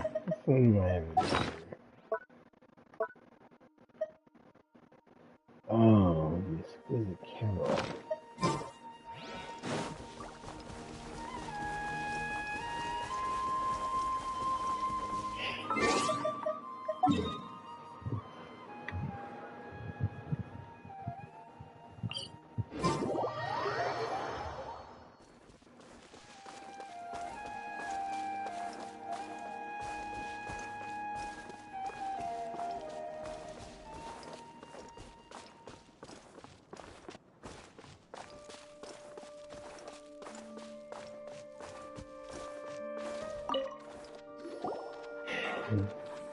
Excuse me, I'd like to purchase some Vasanti grass. Do you have any?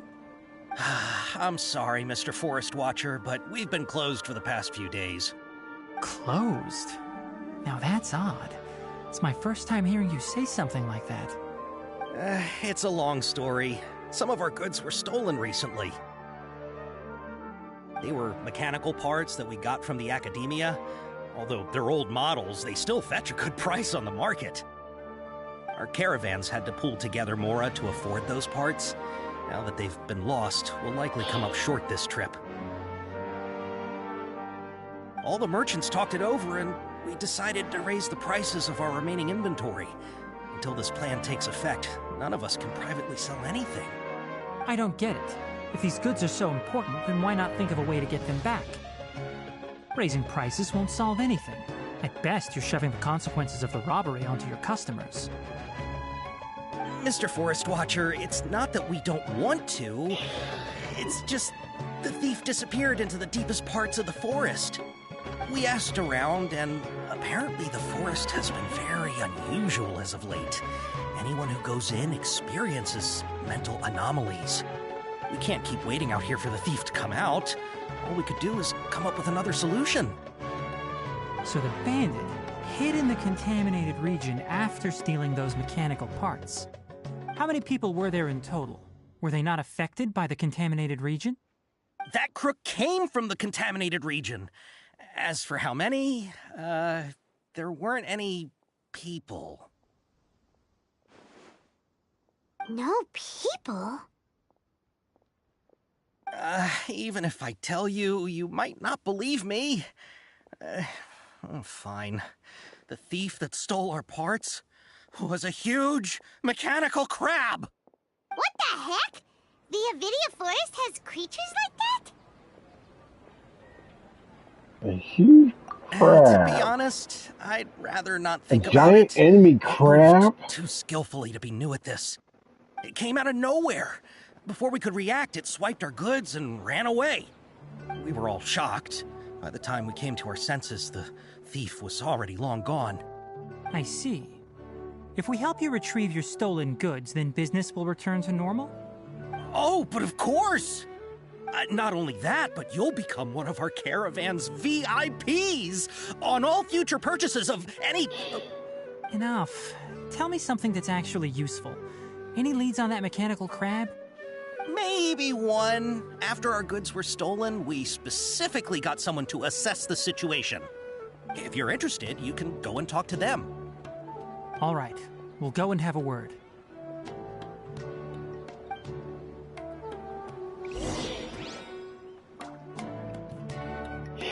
Okay.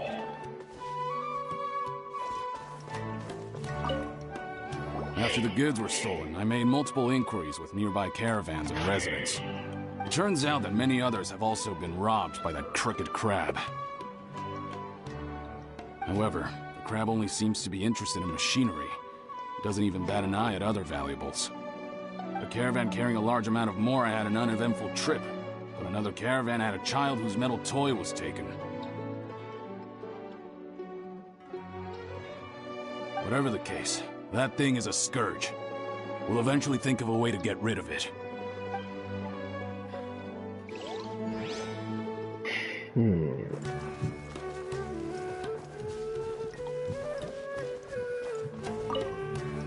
I heard from the caravanners that there have been a lot of robberies lately, but we haven't been affected.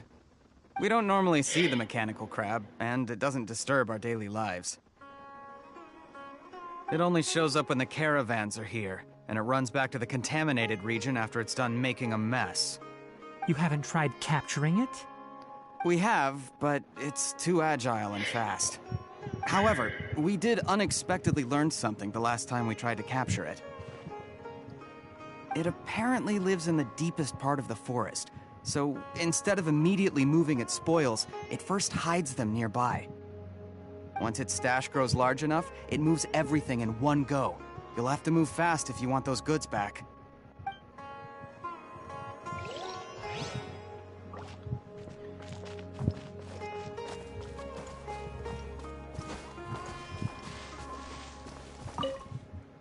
That mechanical crab is fast, strong, and a pain to deal with.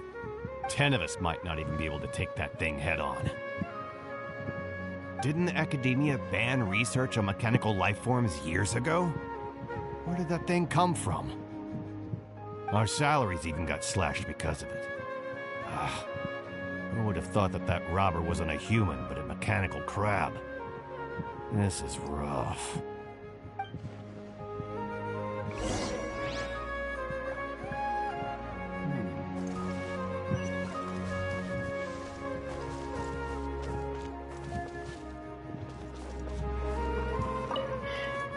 How are things? Did you make any progress?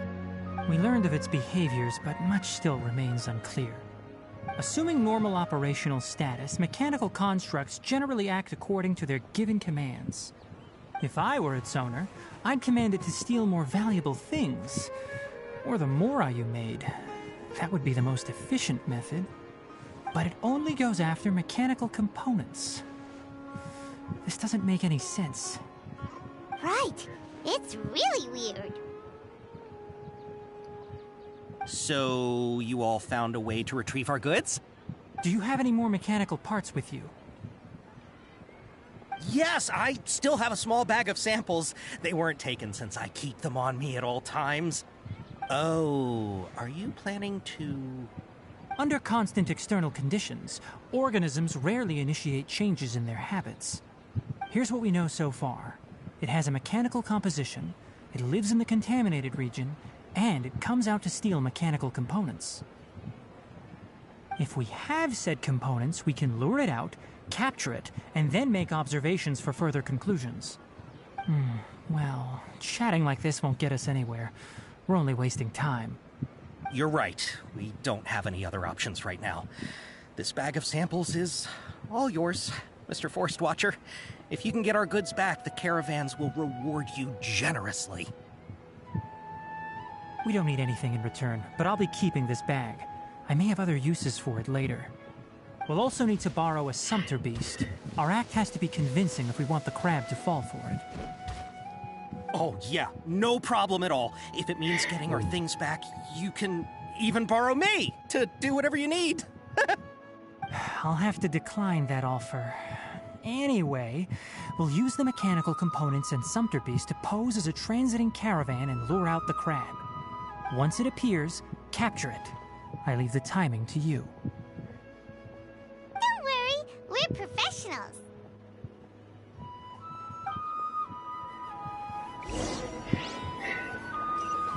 Alright, excellent. Contamination stuff.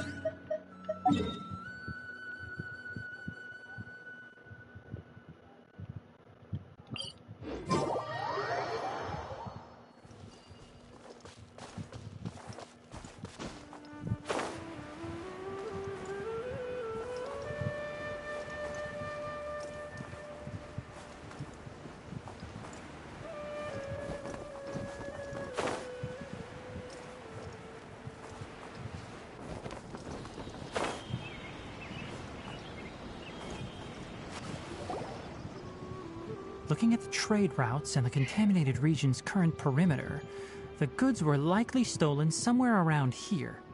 Then let's get to it. We'll definitely capture that criminal crab. Okay.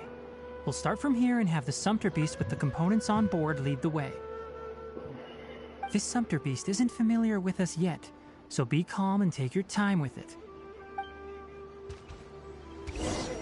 The sumpter beast went ahead. Let's keep up with it.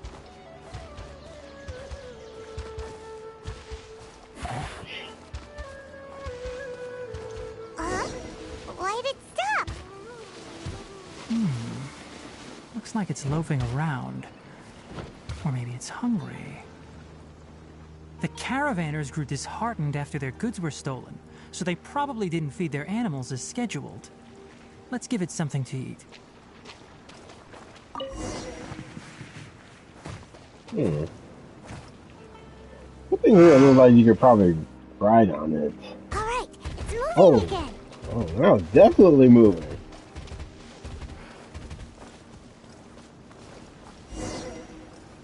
Stop.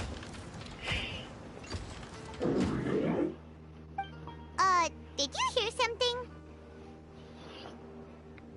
Ah!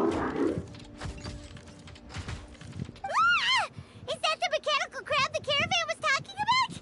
It's charging straight at us! It looks strong. Be careful.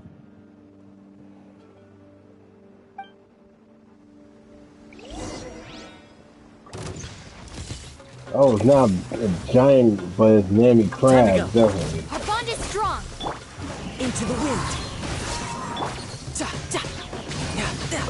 Ya. Huh, ta. Ta. Da. Ki, cha. Coming to be.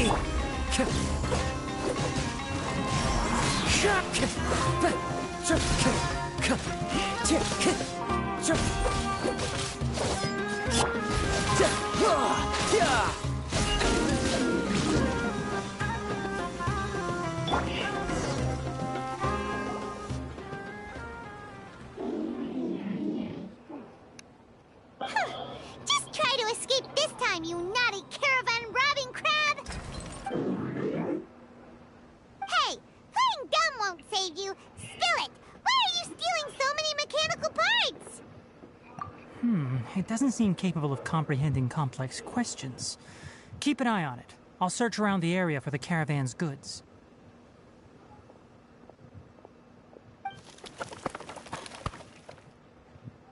I don't know why you're stealing mechanical parts, but they don't belong to you.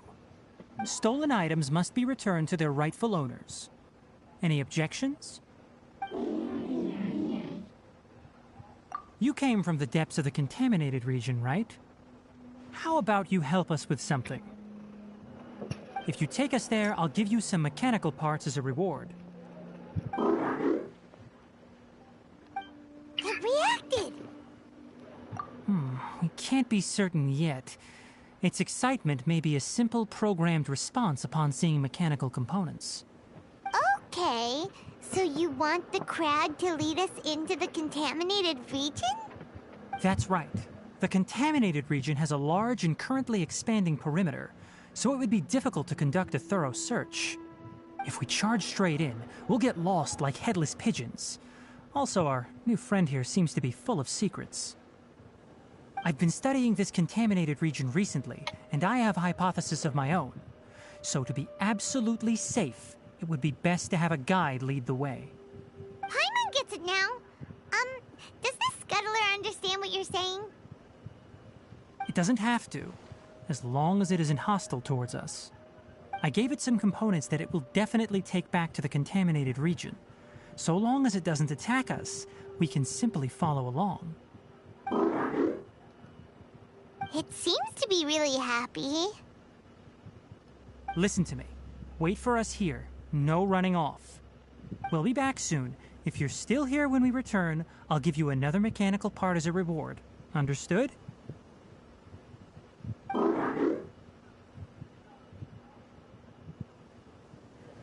I'm not sure, but our priorities are to retrieve the mechanical components and to purchase Vasanti grass to make medicine with. We should return, but before we do, we need to set up a few traps. Can't have that crab escaping.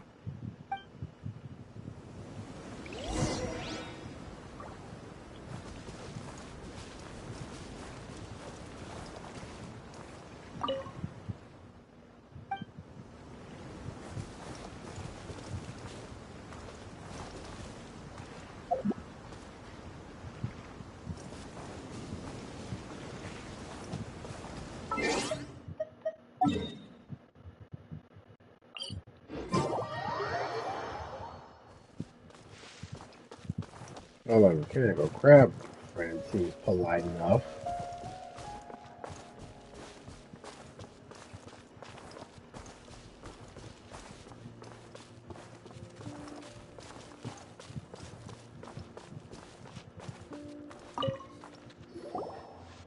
Oh!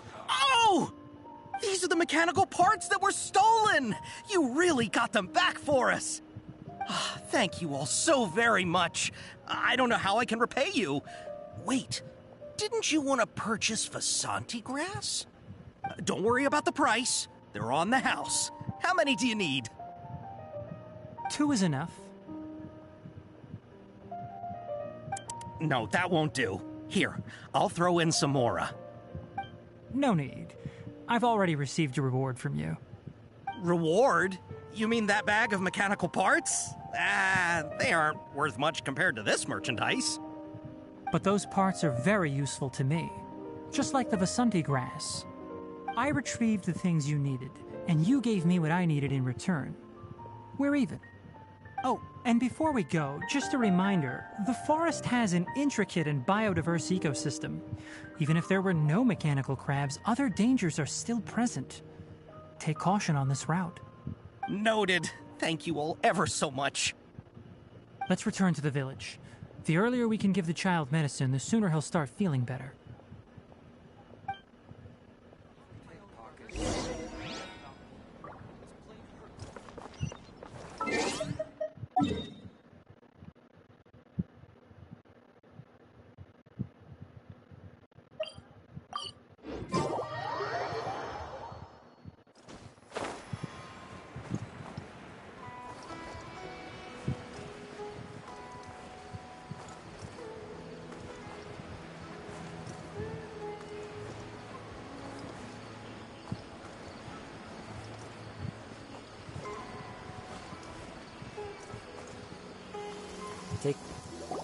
Oh! Hi there, Traveler and Paimon. Hey. Master, I prepared the pharmaceutical equipment. Do you need me to help grind the medicine? No need. A precise dosage is required this time, so I'll do it myself. Oh. Okay. But once I'm done, you can deliver the medication to the child. He gets a little nervous when I'm around for too long. I don't think he finds me very approachable. I'll go prepare the medication. Traveler, give me a hand.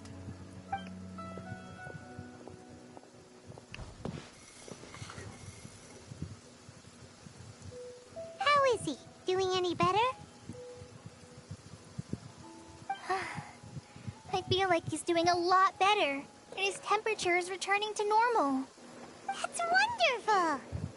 Oh yeah, he asked me to tell you that Suna came by earlier, and he told her everything about the toy. Suna didn't get mad, so he wanted to thank you. Can I ask what happened? It's nothing. Did you prepare the traveling gear I asked you to? Of course I did! Are you going somewhere far away? Yes, we're going to the contaminated region. Judging by its size, we will likely have to stay overnight. I'm leaving everything to you while I'm gone. Huh? But I can't even begin to compare to you. Many things are learned by doing. And once they've been done, you'll realize they weren't as difficult as you once thought they were. Deal with problems as you yourself see fit. You don't have to emulate me. That's right! You'll do great, Collei. All right, then I'll do my best. Master, Traveler, Paimon, take care of yourselves.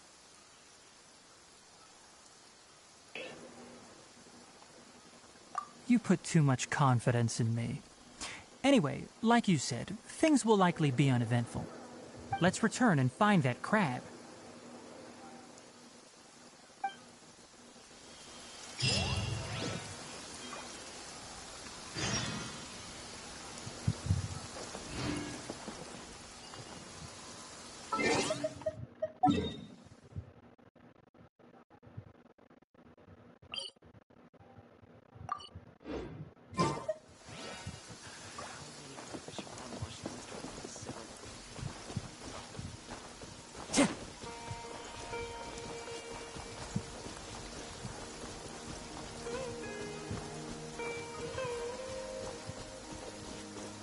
Time to go.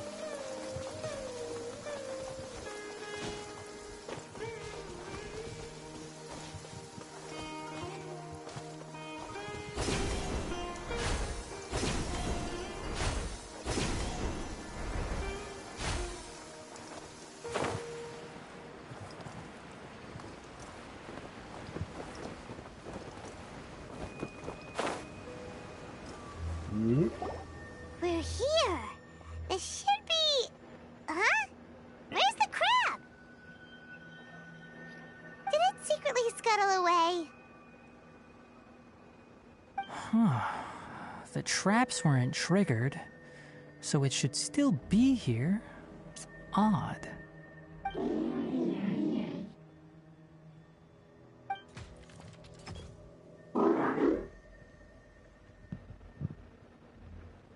You honored our agreement and waited here until we returned. As such, I'll hold up my end and give you another mechanical part. Keep it safe. I'm not giving you another one if you lose it. Glad you're satisfied. If you want more mechanical parts, take us deeper into the contaminated region. I want to see what happened there. What caused the Avidya forest to become like this?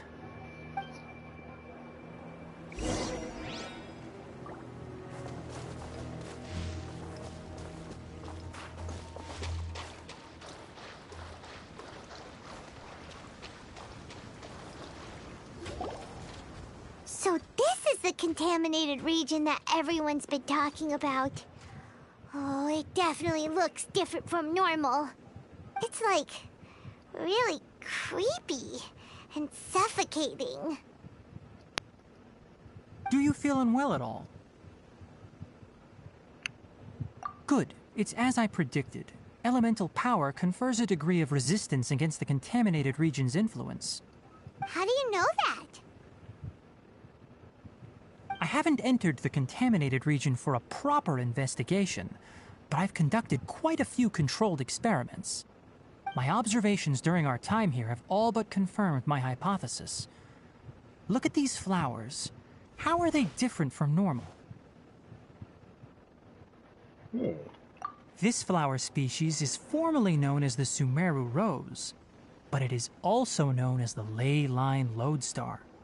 They're sensitive to ley lines and emit varying amounts of light in response. Excessive brightness indicates a dangerous level of ley line activity in the surrounding area. From the looks of things, the ley lines around here are already out of control. You're saying the contamination here is coming from ley lines? I can't confirm that right now, but I think that is the case. Let's take another look around and see if we can discover more clues.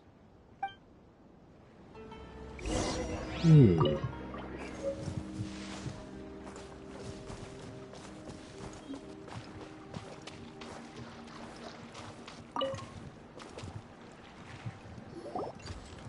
know, we haven't seen any animals this entire time. The birds used to chirp really loudly, and there were a lot of foxes. This contaminated region currently appears to have a critical efflux of ley line energy, which is probably the root cause of the patient's cognitive disturbances. Some animals have keen awareness. They sensed something abnormal in this area and fled. Leaky ley lines sure can cause a lot of damage, huh? Like how plants have preferred growth conditions, we also gradually habituate to our surrounding environment. Climate, temperature, humidity, intensity of ley line energies. When people live under fixed conditions, they reach a sort of homeostasis with their environment. This equilibrium is broken when the surrounding environment abruptly changes, causing people's bodies to react in abnormal ways. If normal fluctuations in temperature occur, then our bodies automatically adjust. However, the average person cannot adapt to changes in ley line energy, and so they fall ill. Then why are we okay? I'm not sure why you are, but she and I are fine because our elemental capabilities allow us to adapt to this kind of change. Of course, it's not a good idea to spend too much time in areas with concentrated ley line energy. The only one who can freely traverse this place is probably the mechanical crab. That's about it for the investigation. Help me find an open space. I want to test something.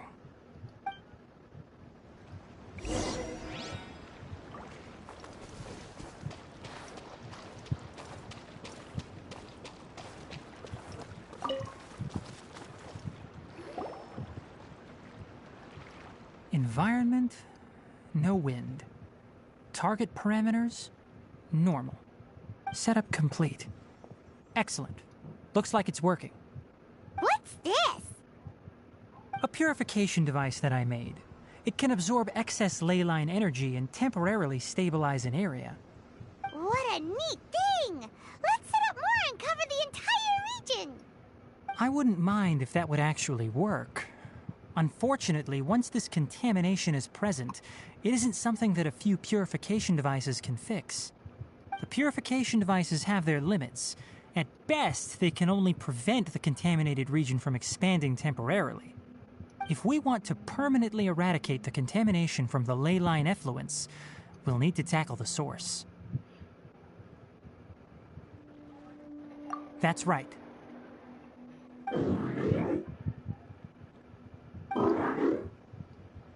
Huh?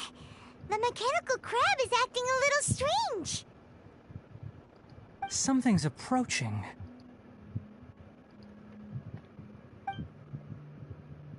So that's it.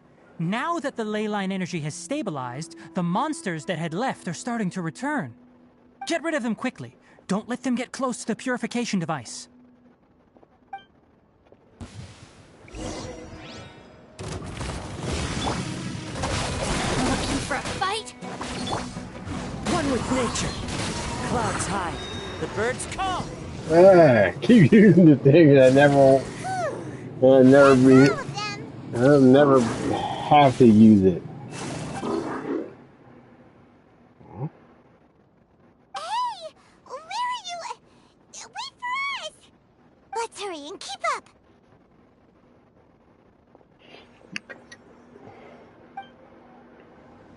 The mechanical crab went that way! Let's keep up! Help! Help!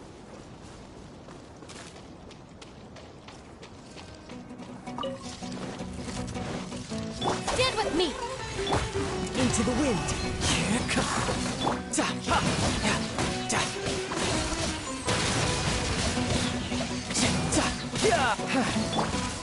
One with nature.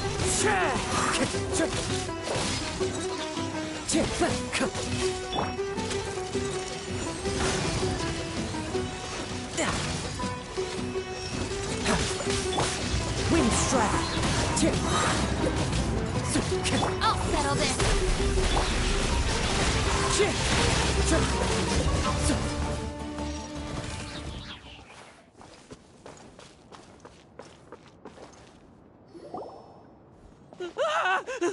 Spare me!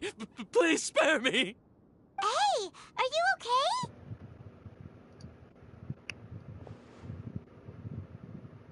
These injuries are superficial. Don't move, I'll patch you up.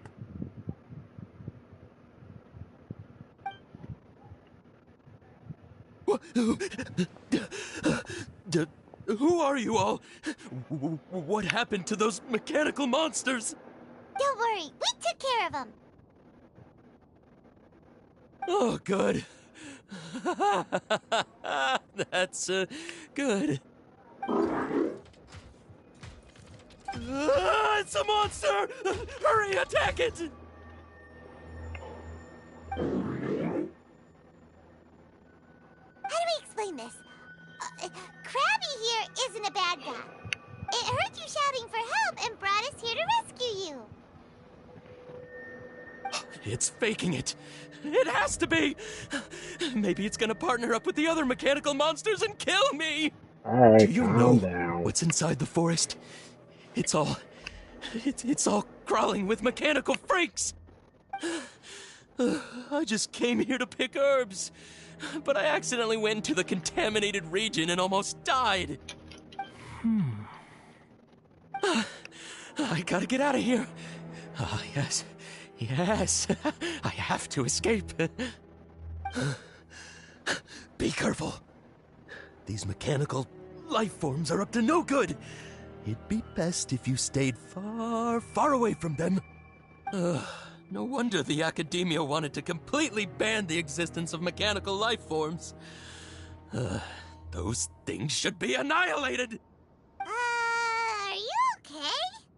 His inarticulate speech and bodily tremors indicate psyche disruption.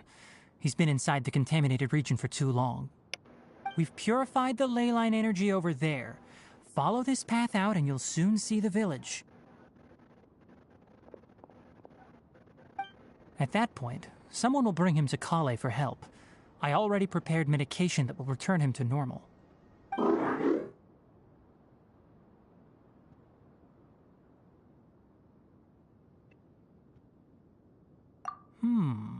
So you think you did a good job and want a part as your reward? It's so hard to understand. Alright, regardless of what you're thinking, you did some real good this time. That's why I'll give you another mechanical part. Need any help with it? Guess not. Well, make sure to hang on to it. What was going through your owner's mind when he made you, I wonder? You're like a giant mechanical crab on the outside and a fluffy little hamster on the inside. And also, how do you feel about that person saying that you're as evil as the other mechanical life forms? Okay, it definitely doesn't understand you. It seems like it possesses limited understanding only towards matters related to mechanical components. Help others to get parts. That's probably its thought process. As for why it, or rather its owner, is collecting so many components, I'm not sure. It's getting late, so let's set up camp for the night. We'll explore further tomorrow, after a night's rest.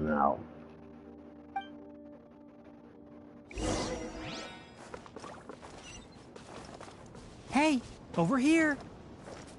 Come on, you big lummox, raise your head and look up!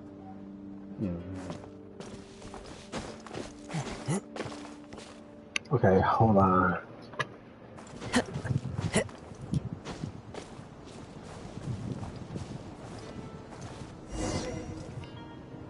Let's set up camp here. Alright, Paimon also thinks it's a good spot. Oh, any particular reason? This place is perfect to put up a big tent. We can also set up a cooking pot and cook tons of delicious food.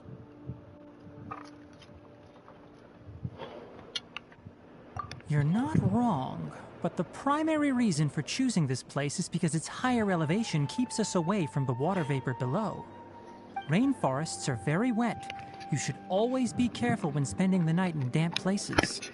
For the next tasks at hand, let's divide and conquer. I'll set up the tent, you'll be in charge of making the fire, and Paimon will forage for edibles nearby. Leave it to Paimon. Paimon's a pro. I'm not expecting that much. Just do what you can. Make sure I'm still alive. That's right. You can use rushes to start a fire in the wilderness. Okay. Their piths are relatively dry and can be readily set aflame. The downside is that they produce a lot of smoke. Traveler, Tighnari, Paimon couldn't find any food. Paimon didn't know that rainforest had so many interesting plants until we came here. They were all sort of weird-looking mushrooms, but Paimon didn't know which ones were edible. Paimon also saw wild berries on the ground, and Paimon was gonna fly over and pick them up, but the dead leaves on top suddenly started moving. It freaked Paimon out. Those were probably dead leaf butterflies. They camouflage as dead leaves to evade predators. My guess is that they mistook you for a bird when you flew over, so they fled. Little did they know that you were more scared than they were. Never mind. The tent's up, so you two go rest. I'll forage for food. Oh, you found some already. Paimon understands it this time. It wants mechanical parts again. Sorry, no part this time. That task wasn't important enough. If every little thing resulted in a reward, then it might start to take advantage of the system. I'll note little things like this and give a cumulative reward at a later time. That is one reason. It looks really sad. After some further thought, it might come up with some weird misunderstanding if I don't give it something. All right, here's another for you. I'm off to prepare dinner. We'll take shifts on lookout duty tonight. You two can sleep first. I'll wake you up later. We need lookouts?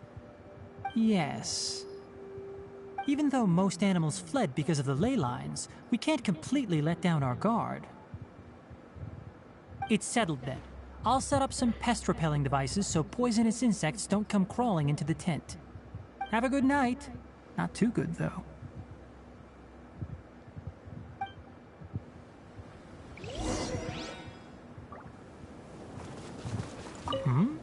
You're still awake?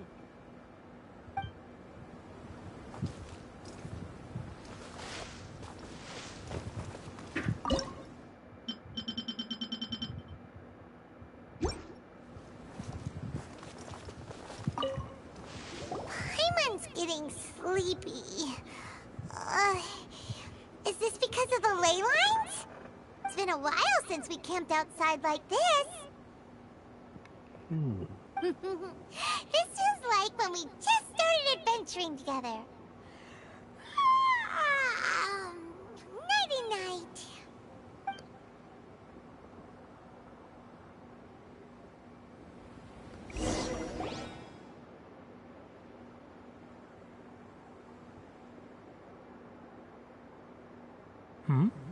You're awake earlier than I expected.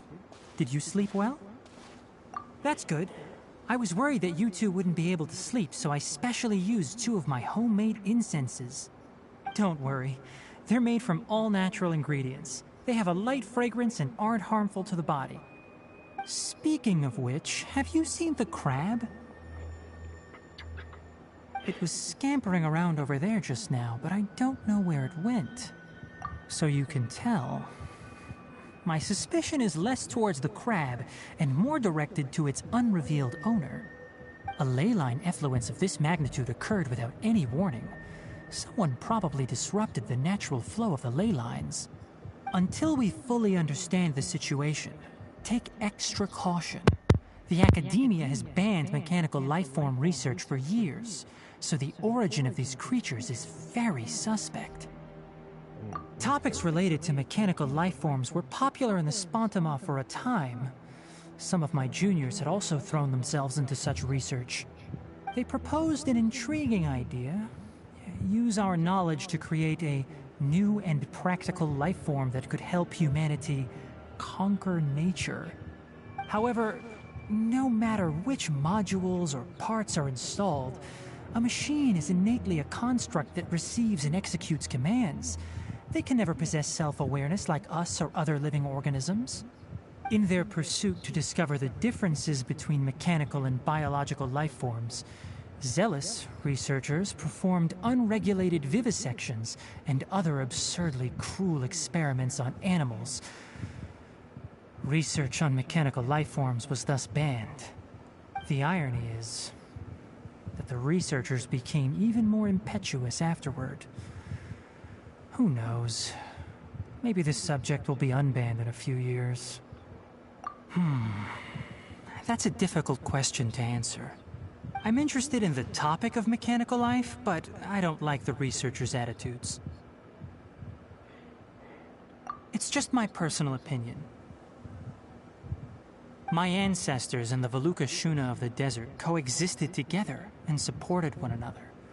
The blood of my people were born from this symbiotic relationship. So to me, all life is important. To understand life, you must first respect it. Life is not an expendable commodity, and knowledge should not be wielded like a scepter. These are the points of contention I have with some researchers, and why I left the academia. By placing yourself above other life forms, what kind of results do you expect to get from researching pure life with impure intentions? Really? Well, I'm glad to hear it.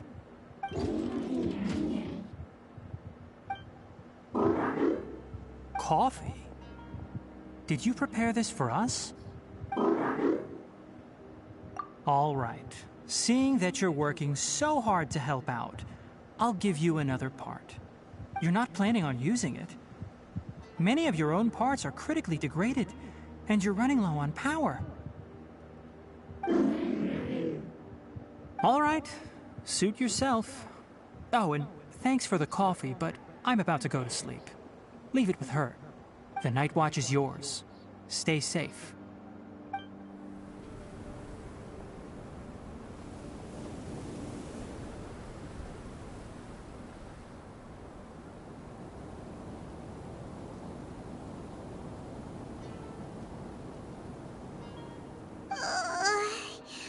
Sorry. Paimon slept through the entire night. Really? You're not mad? Don't worry. Paimon will be sure to stay awake next time. Good morning, Traveler and Paimon. Quick question. Do you feel off at all? Me too. The farther in we go, the closer we get to the source of the ley line effluence. We'll be heading out earlier today. I'll take down the tent. Is there something we can do? Extinguish our fire so we don't set the entire forest aflame. Also, retrieve the pest-repelling devices from last night. We don't want to affect the ecosystem here. Got it! Paimon will take care of the fire. All right. Let's meet back here later.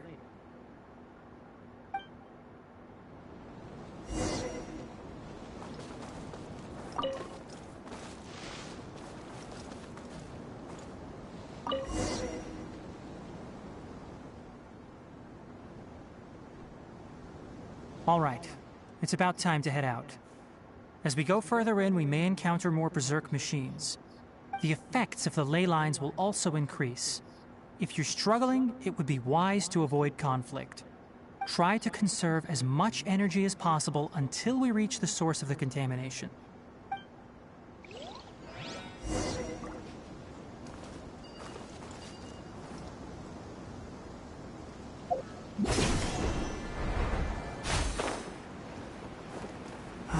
As I thought, the closer we get to the contamination source, the more mechanical monsters that appear. Burst forth! The wind knows me.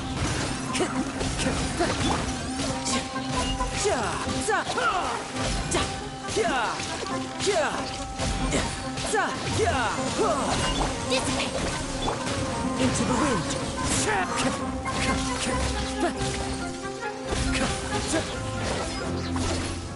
Time to go!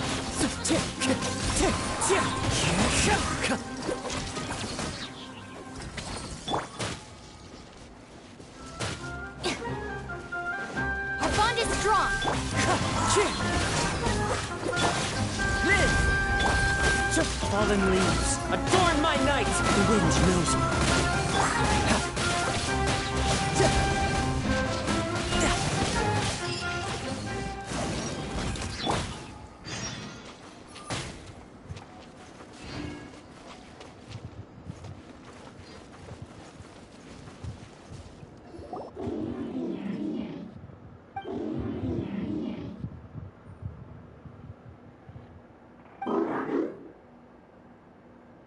It stopped here! Upon closer inspection, the plants here are really different. Ley line energies are also stronger here. This may be the place we've been looking for. Ready yourselves. We're going in. All right.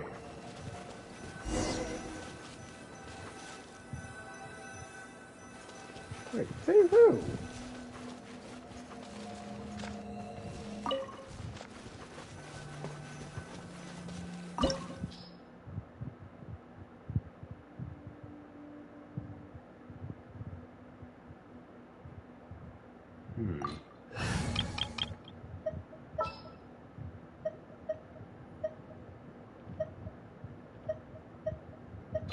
You want me on your team?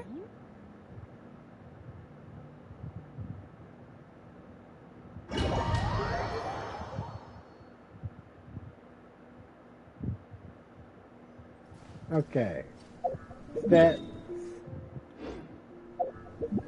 check. Alright. Okay, Hunter's Pass.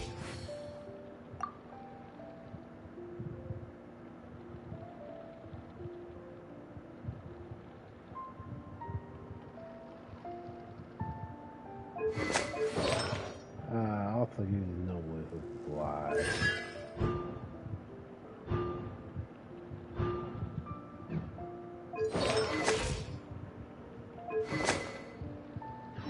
Okay. There's a ton of mechanical monsters here. They made this place their lair. Looks like there's no way to sneak by. Let's take care of them quickly. Teamwork is dreamwork! Huh? Out of the way!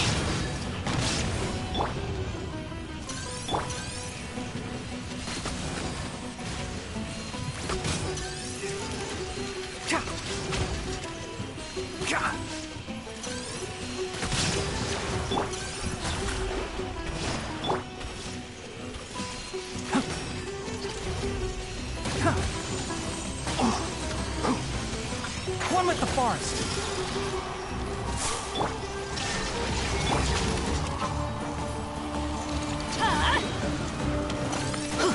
Adventures!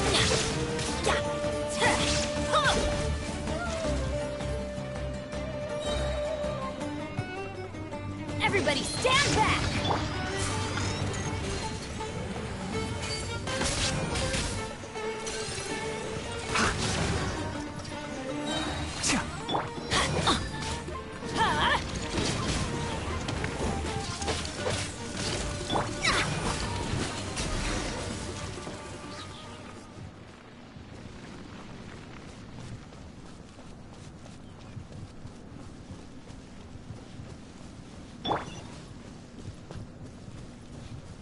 Yeah, I'm pretty sure burning has been nerfed.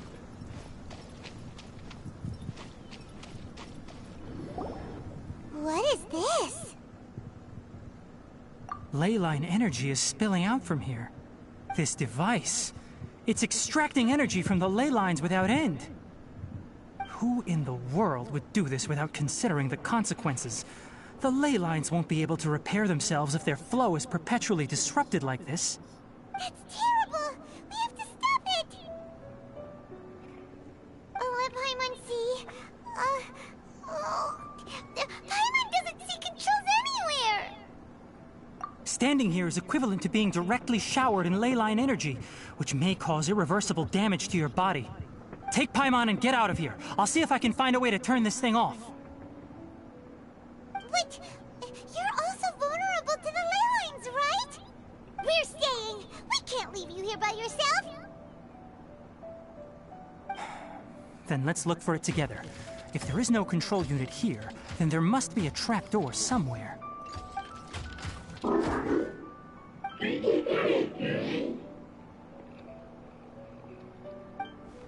You know where it is? Hey, wait for us!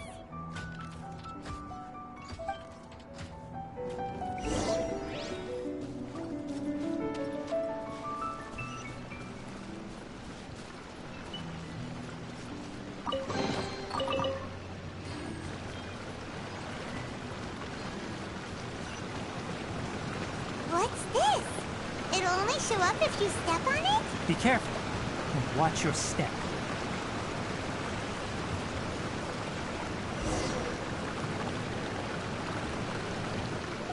Look! Someone's here! Are you the one that's taking the ley line's energy? Turn off that machine now! Why aren't you saying anything? Too ashamed? His body is cold. It's emaciated, and his eyes are sunken, likely from chronic malnourishment and stress. He collapsed and never got back up. What exactly happened here? Almost forgot about you. Here, this is the last one. What is it doing? I'm not sure. Judging by this room's layout, this place was a laboratory. We should find a repository of research documents if we keep going. The file room will definitely give us some clues, so let's go take a look. Maybe we can piece together what happened here.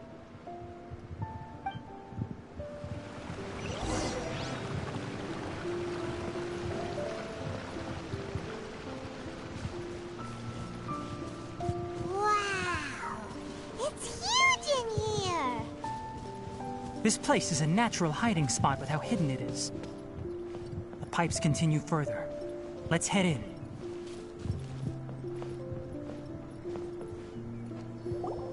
Did you two find anything? There are a lot of lab notes, but it would take way too long to read through them all. I found a tape recording used for an experiment, and based on its serial number, it's from 2 years ago. Tape recording? Yes, the Spontamog created a device that visually records experiments and consolidates the final production into a tape. However, these devices are expensive to make and aren't entirely stable. That's why they are only used in some laboratories and do not see wider usage. Come on, let's watch it.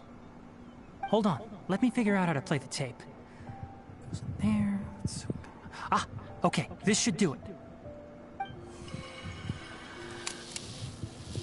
Kakata? Kakata?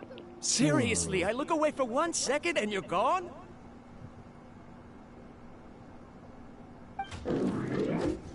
Kakata. There you are. Look here. This is our new home. I, Abatui, will unleash my talents here and amaze those ancient fossils at the Academia. Oh, you're also quite happy. Kakata, do you know what we're about to do? Yes, I thought not. Listen up, Kakata. I'm going to make a mechanical life form that can be mass-produced. The technology will be unlike anything else that exists. I'll use mechanical organs, and electric currents will course through them like blood. A steel-cast heart that will beat forever, and a brain of myriad components that can think like mine. Inspiration from the ruins and the research that the Academia had banned. I hope everything can start anew from this place.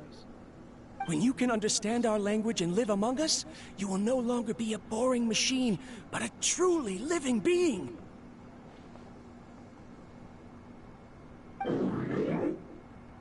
It's fine. You will understand. One day, you will understand me.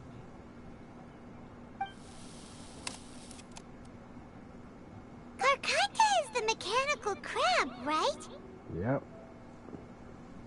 And that researcher named Abatui said he wanted to prove something to the Academia? I remember now. I had a junior researcher named Abatui. He was expelled from the Academia for researching mechanical life forms. Junior researcher? Junior researcher? Yeah? Well, what's wrong? Nothing. So he was I your was just subordinate. wondering, doesn't Abatui look older than you? He is, but academic progression isn't tied to age. I finished my studies a while ago, so subsequent students generally considered me as their senior. Oh. Of course, age can be an issue. For a while, people always dragged me into pictures. I felt like some kind of animal on display. That isn't important. Let's go and see if we can find other tape recordings.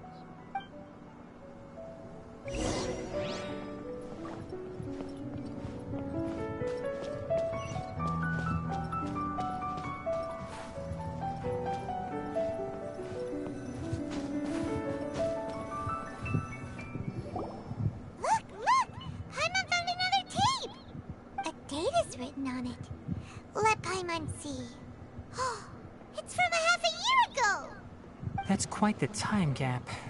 I wonder what happened in between. It's rare that you malfunction because of an operational error. Seems that making coffee is still somewhat difficult for you.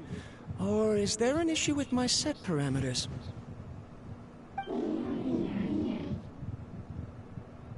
All right, there you go. Water entered the Keela and caused it to short circuit, so it couldn't receive signals from the ganglion. Look at me, talking to you like this. You can't understand me anyway, can you? It's fine. I swapped in some new parts, so you should be all right now. Try moving around. Everything in working order?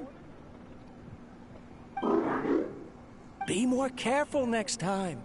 We're tight on money right now, so we don't have a lot of parts or power to spare. I'm glad. Karkata, did you know?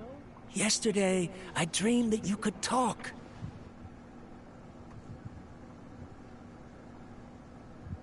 Aren't the bunch at the Academia always saying things like, mechanical intelligence is just an extension of statistics? They were blown away when they saw us talking with each other. Too bad it was just a dream. Forget holding a conversation with me. You're so simple that you probably wouldn't even notice if I died. Never mind. I should probably be worrying about next month's power. After Abatui left the Academia, everyone lost contact with him. I thought he was so despondent that he gave up on researching mechanical life forms. Instead, he had holed up here and continued his experiments. Paimon doesn't feel like he's a bad person. He even changed out Karkata's broken parts. Why would he mess with ley lines? Let's keep looking around.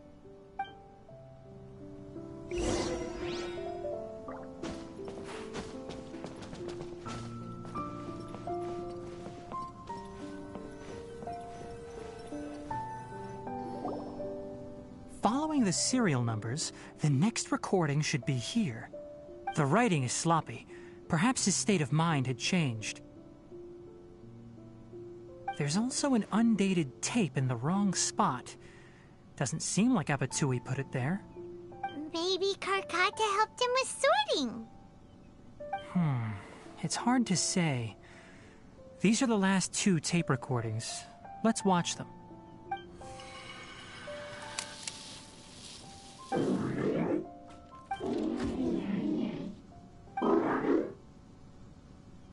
Sorry, Karkata. I was just thinking about something. Today might become a special day.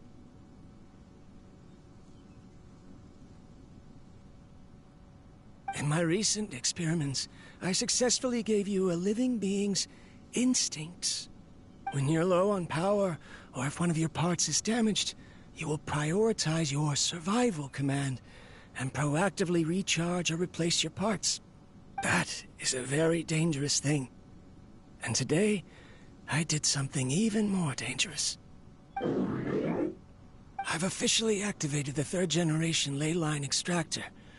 The ley lines will serve as our power source from now on. Conducting research on mechanical life forms requires a large amount of power. Even if I scrimped and saved, the more I have wouldn't last for long. I'm also getting tired, Karkata. I don't know what's driving me to continue with this research anymore. They say that even if it simulates the operation of a living creature's organs, a machine is still an ice-cold tool. I want to prove them wrong. I want to turn you into a living, breathing, and talking being. I'm not talking about anything cheerful, Karkata. Modules for language, emotion, and movement. I've been working my absolute hardest to augment and refine your functionalities, but I've never seen an effective response. You are my finest success, but even you can't understand me. All you can do is execute limited responses based on preset commands or keywords. Karkata, I wish you could speak to me, even just once.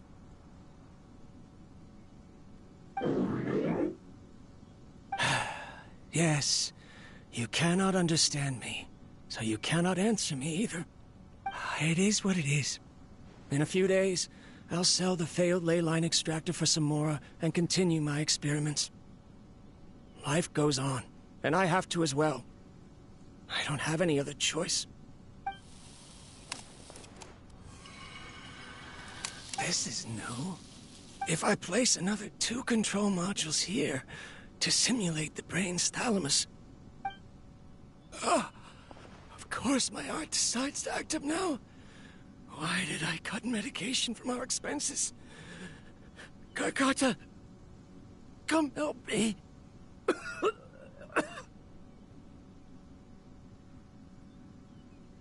Strange.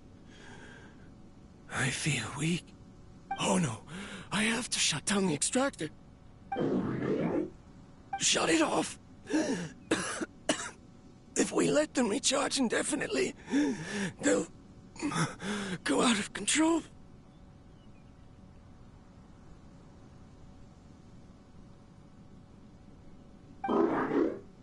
Right. I never input a command to shut down the extractor, so you don't understand what I'm saying.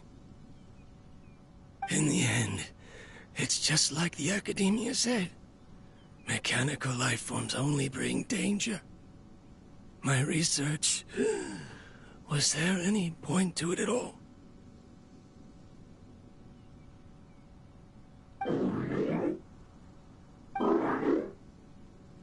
I'm sorry, Kakata. In the end, I still wasn't able to turn you into a true mechanical life form. I see. So the ley line effluence was an accident. After Abatui's unexpected death, the mechanical monsters were driven by their instincts and continuously drew out power from the ley line extractor. This eventually resulted in severe damage to the ley lines. Paimon understands. Then why didn't Karkata go haywire like the other machines? Because Karkata is different from the other machines. Structures similar to living organisms, the ability to cry and laugh, and capacity for independent thought. To Abatui, only a machine with these features could be considered a mechanical life form. Perhaps only by building such a machine could he have the Academia acknowledge his protracted research. But if he had slowed down and saw Karkata as a friend instead of an experimental product, he would have noticed. Karkata can't speak. And yet it cares about Abatui far more than it does about itself. What does that mean? You'll see in a bit. But before that, we have a more urgent task at hand. First, let's find the control unit for the ley line extractor and shut it down.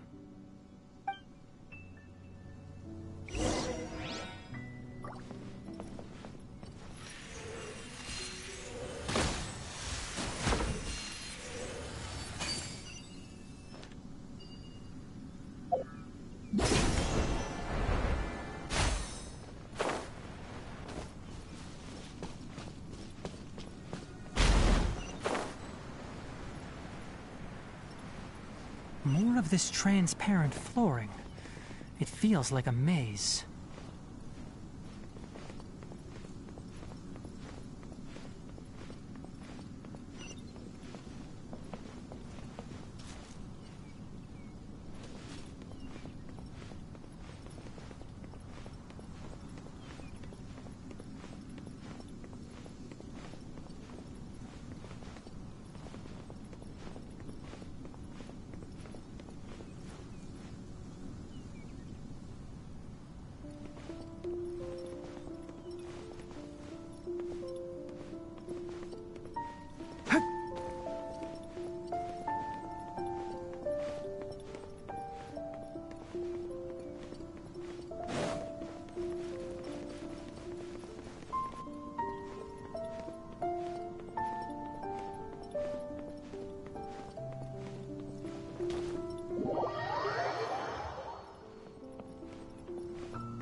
Below us is the final room.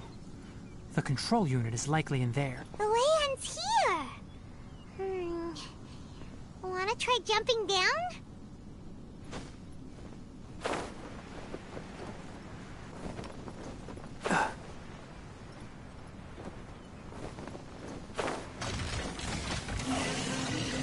Enshroud! Leave it all to me.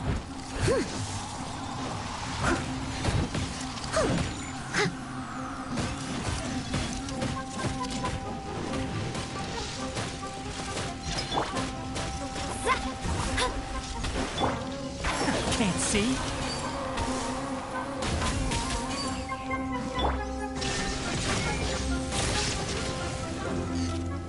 Let me scry.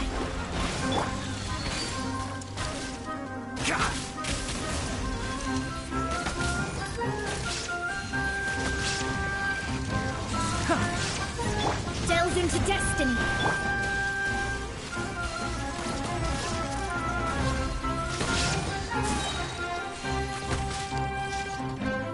I'll uproot you. Decided by destiny. Shine down.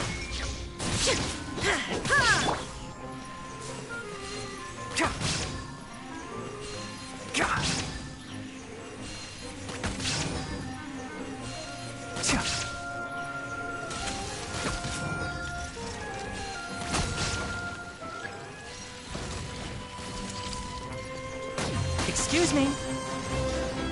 Enshroud. There is no escape. Teamwork is dreamwork. One with the forest.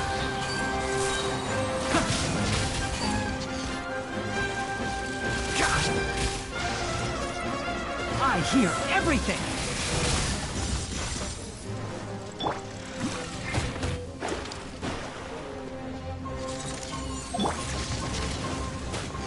Enshroud!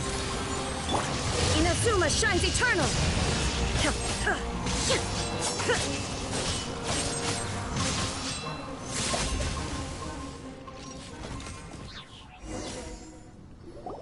This should be the control unit.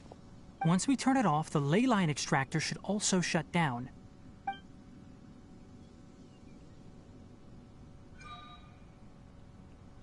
Without an external force damaging the ley lines, they should start to slowly repair themselves.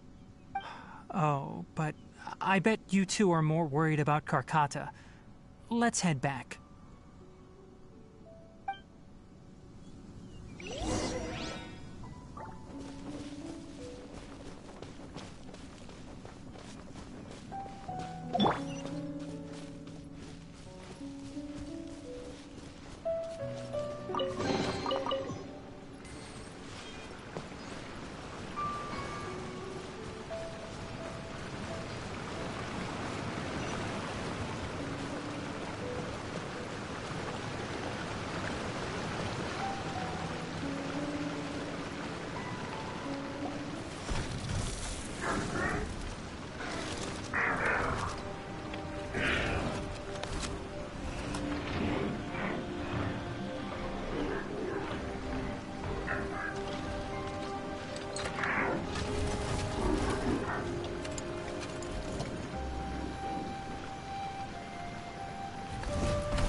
Carcata has been collecting parts because it thinks doing so will fix its owner?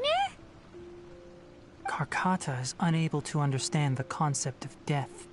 However, it probably remembers when Abatui replaced its parts when it malfunctioned, and how that restored it to an operational state. It's true that Carcata isn't able to think or understand many topics, but it is like a small child that imitates what adults do. So that's why it kept stealing mechanical parts. But it can't repair its owner, no matter how hard it tries. Yes, but the important thing is that it formed the thought of wanting to repair Abatui. No one knows how this thought came to be, but it has even suppressed the instincts that Abatui had installed. If it really is as we've predicted, this research truly will make waves in the academia. It might have been possible to achieve this with ancient technology, but no one has been able to do the same with modern tools. Carcata? Carcata? Can you hear Paimon? Tighnari says you're awesome!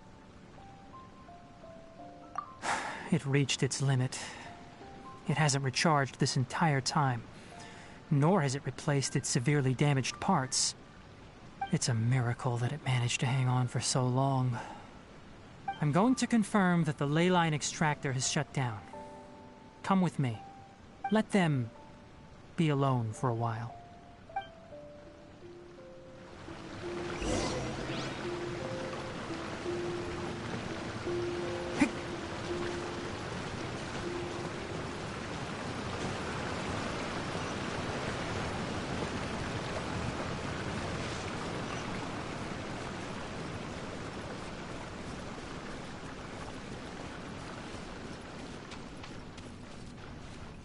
The ley line extractor has ceased operations.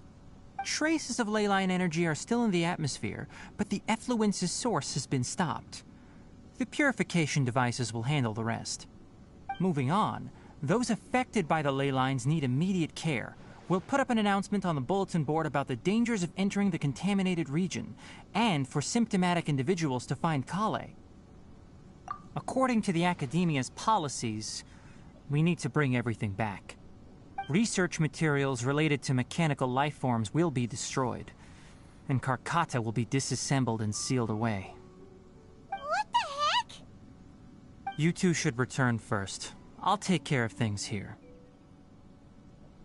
Although we've stopped the source of the effluence, the ley line energy in the air exceeds normal values.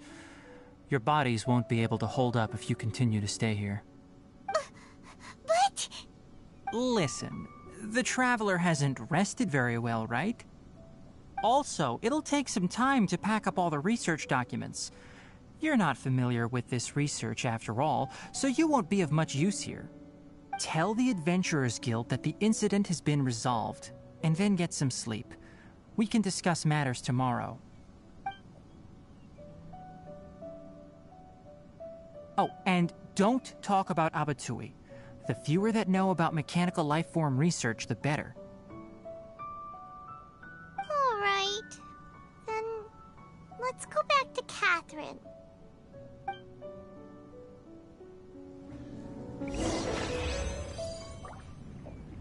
Why are you still here?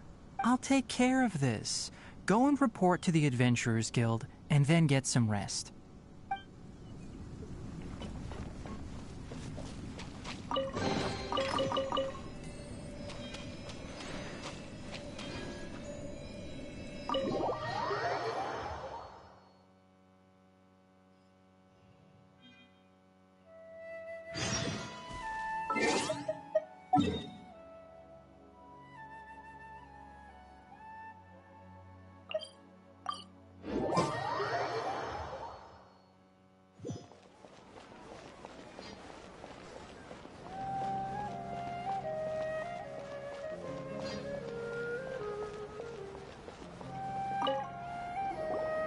Anyway, so the contaminated region turned out to be a ley line effluence deep in the forest. Things are already getting back to normal. I see. Thank you for your hard work. Once the excess ley line energy dissipates from the air, we should be able to make an announcement for residents to resume their normal activities. This is the stipulated reward. Please accept it. Is Karkata going to be sent back to the Academia? It's already damaged, but Paimon feels sad thinking about it getting disassembled. Oh, then how about we find Tighnari tomorrow and ask him not to do that? Paimon really wants to go right now, but Tighnari said that we would discuss matters tomorrow. We'll probably make him mad if we go now, huh? Alright then, we'll find Tighnari tomorrow and tell him not to disassemble Karkata.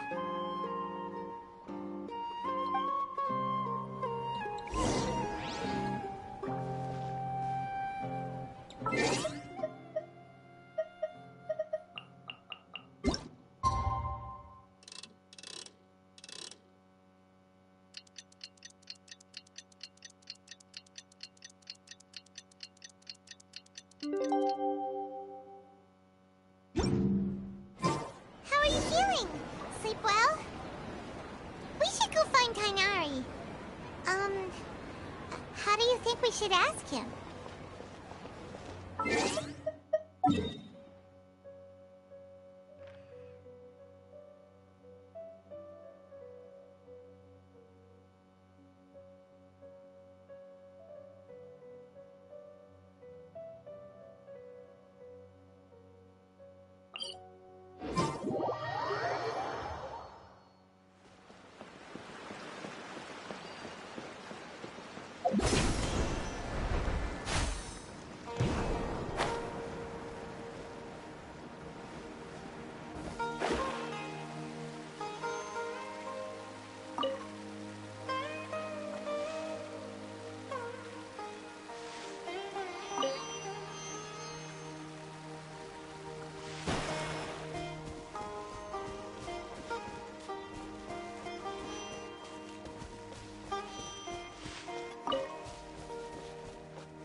Shadows of fate! Illusion shattered!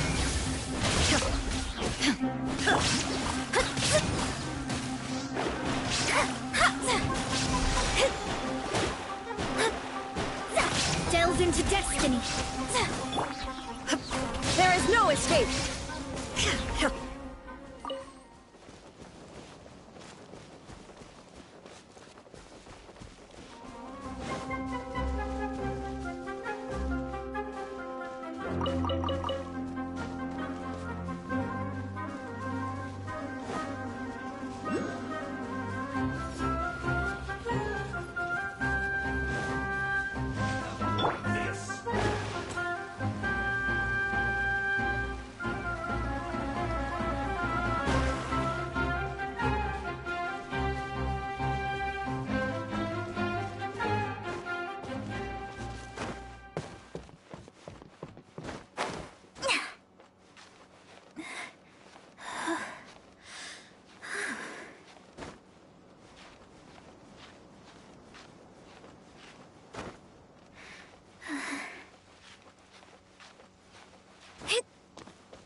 think could be hidden in this big garden?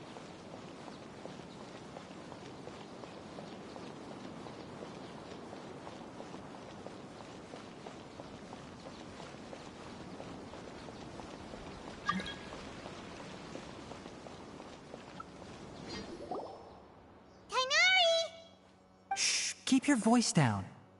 The lilac daphne, a daphne of the genus Thymilaceae, has a strong anticonvulsant effect, can be made into an anesthetic powder. Extrapolating from these two datasets, it would be particularly potent against Piscine species. Hey, make sure you're getting all this down.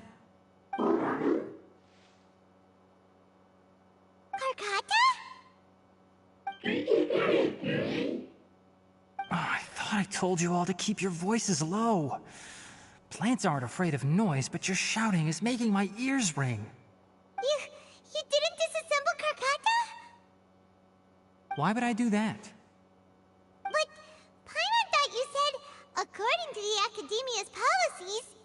So that's why you two barged in like barbarians at this hour. Fine, I suppose I wasn't clear enough about this yesterday. What I meant was, according to the Academia's policies, all products of research must be destroyed.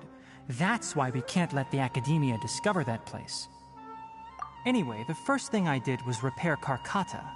During my time at the Academia, I took an elective course at the Spantama. Who knew it would prove useful one day? We then buried Abatui together.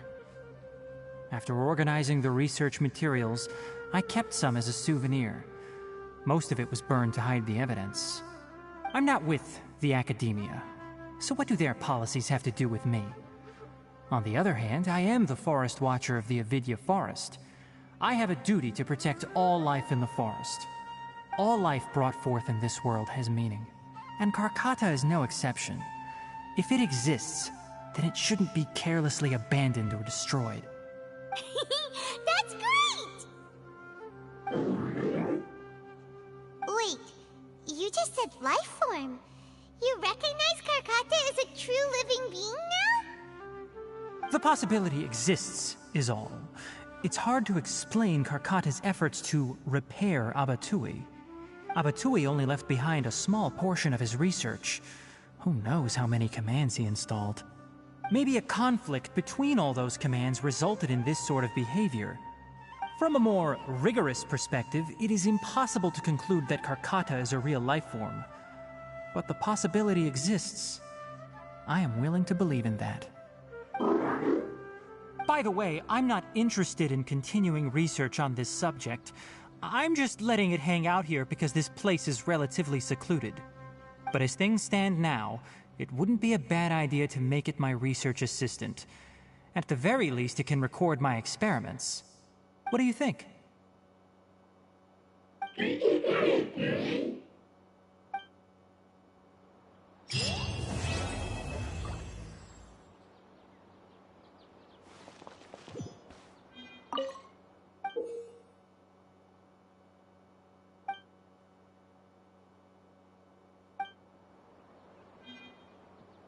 When people at the Academia included me in a group photo, they would also send me a copy. I have zero interest in group photos, but I also wouldn't just throw them away. I stored them all in a box. After coming back yesterday, I looked through them and found one with Abatui. I gave it to Karkata, and it seemed happy. That's good enough.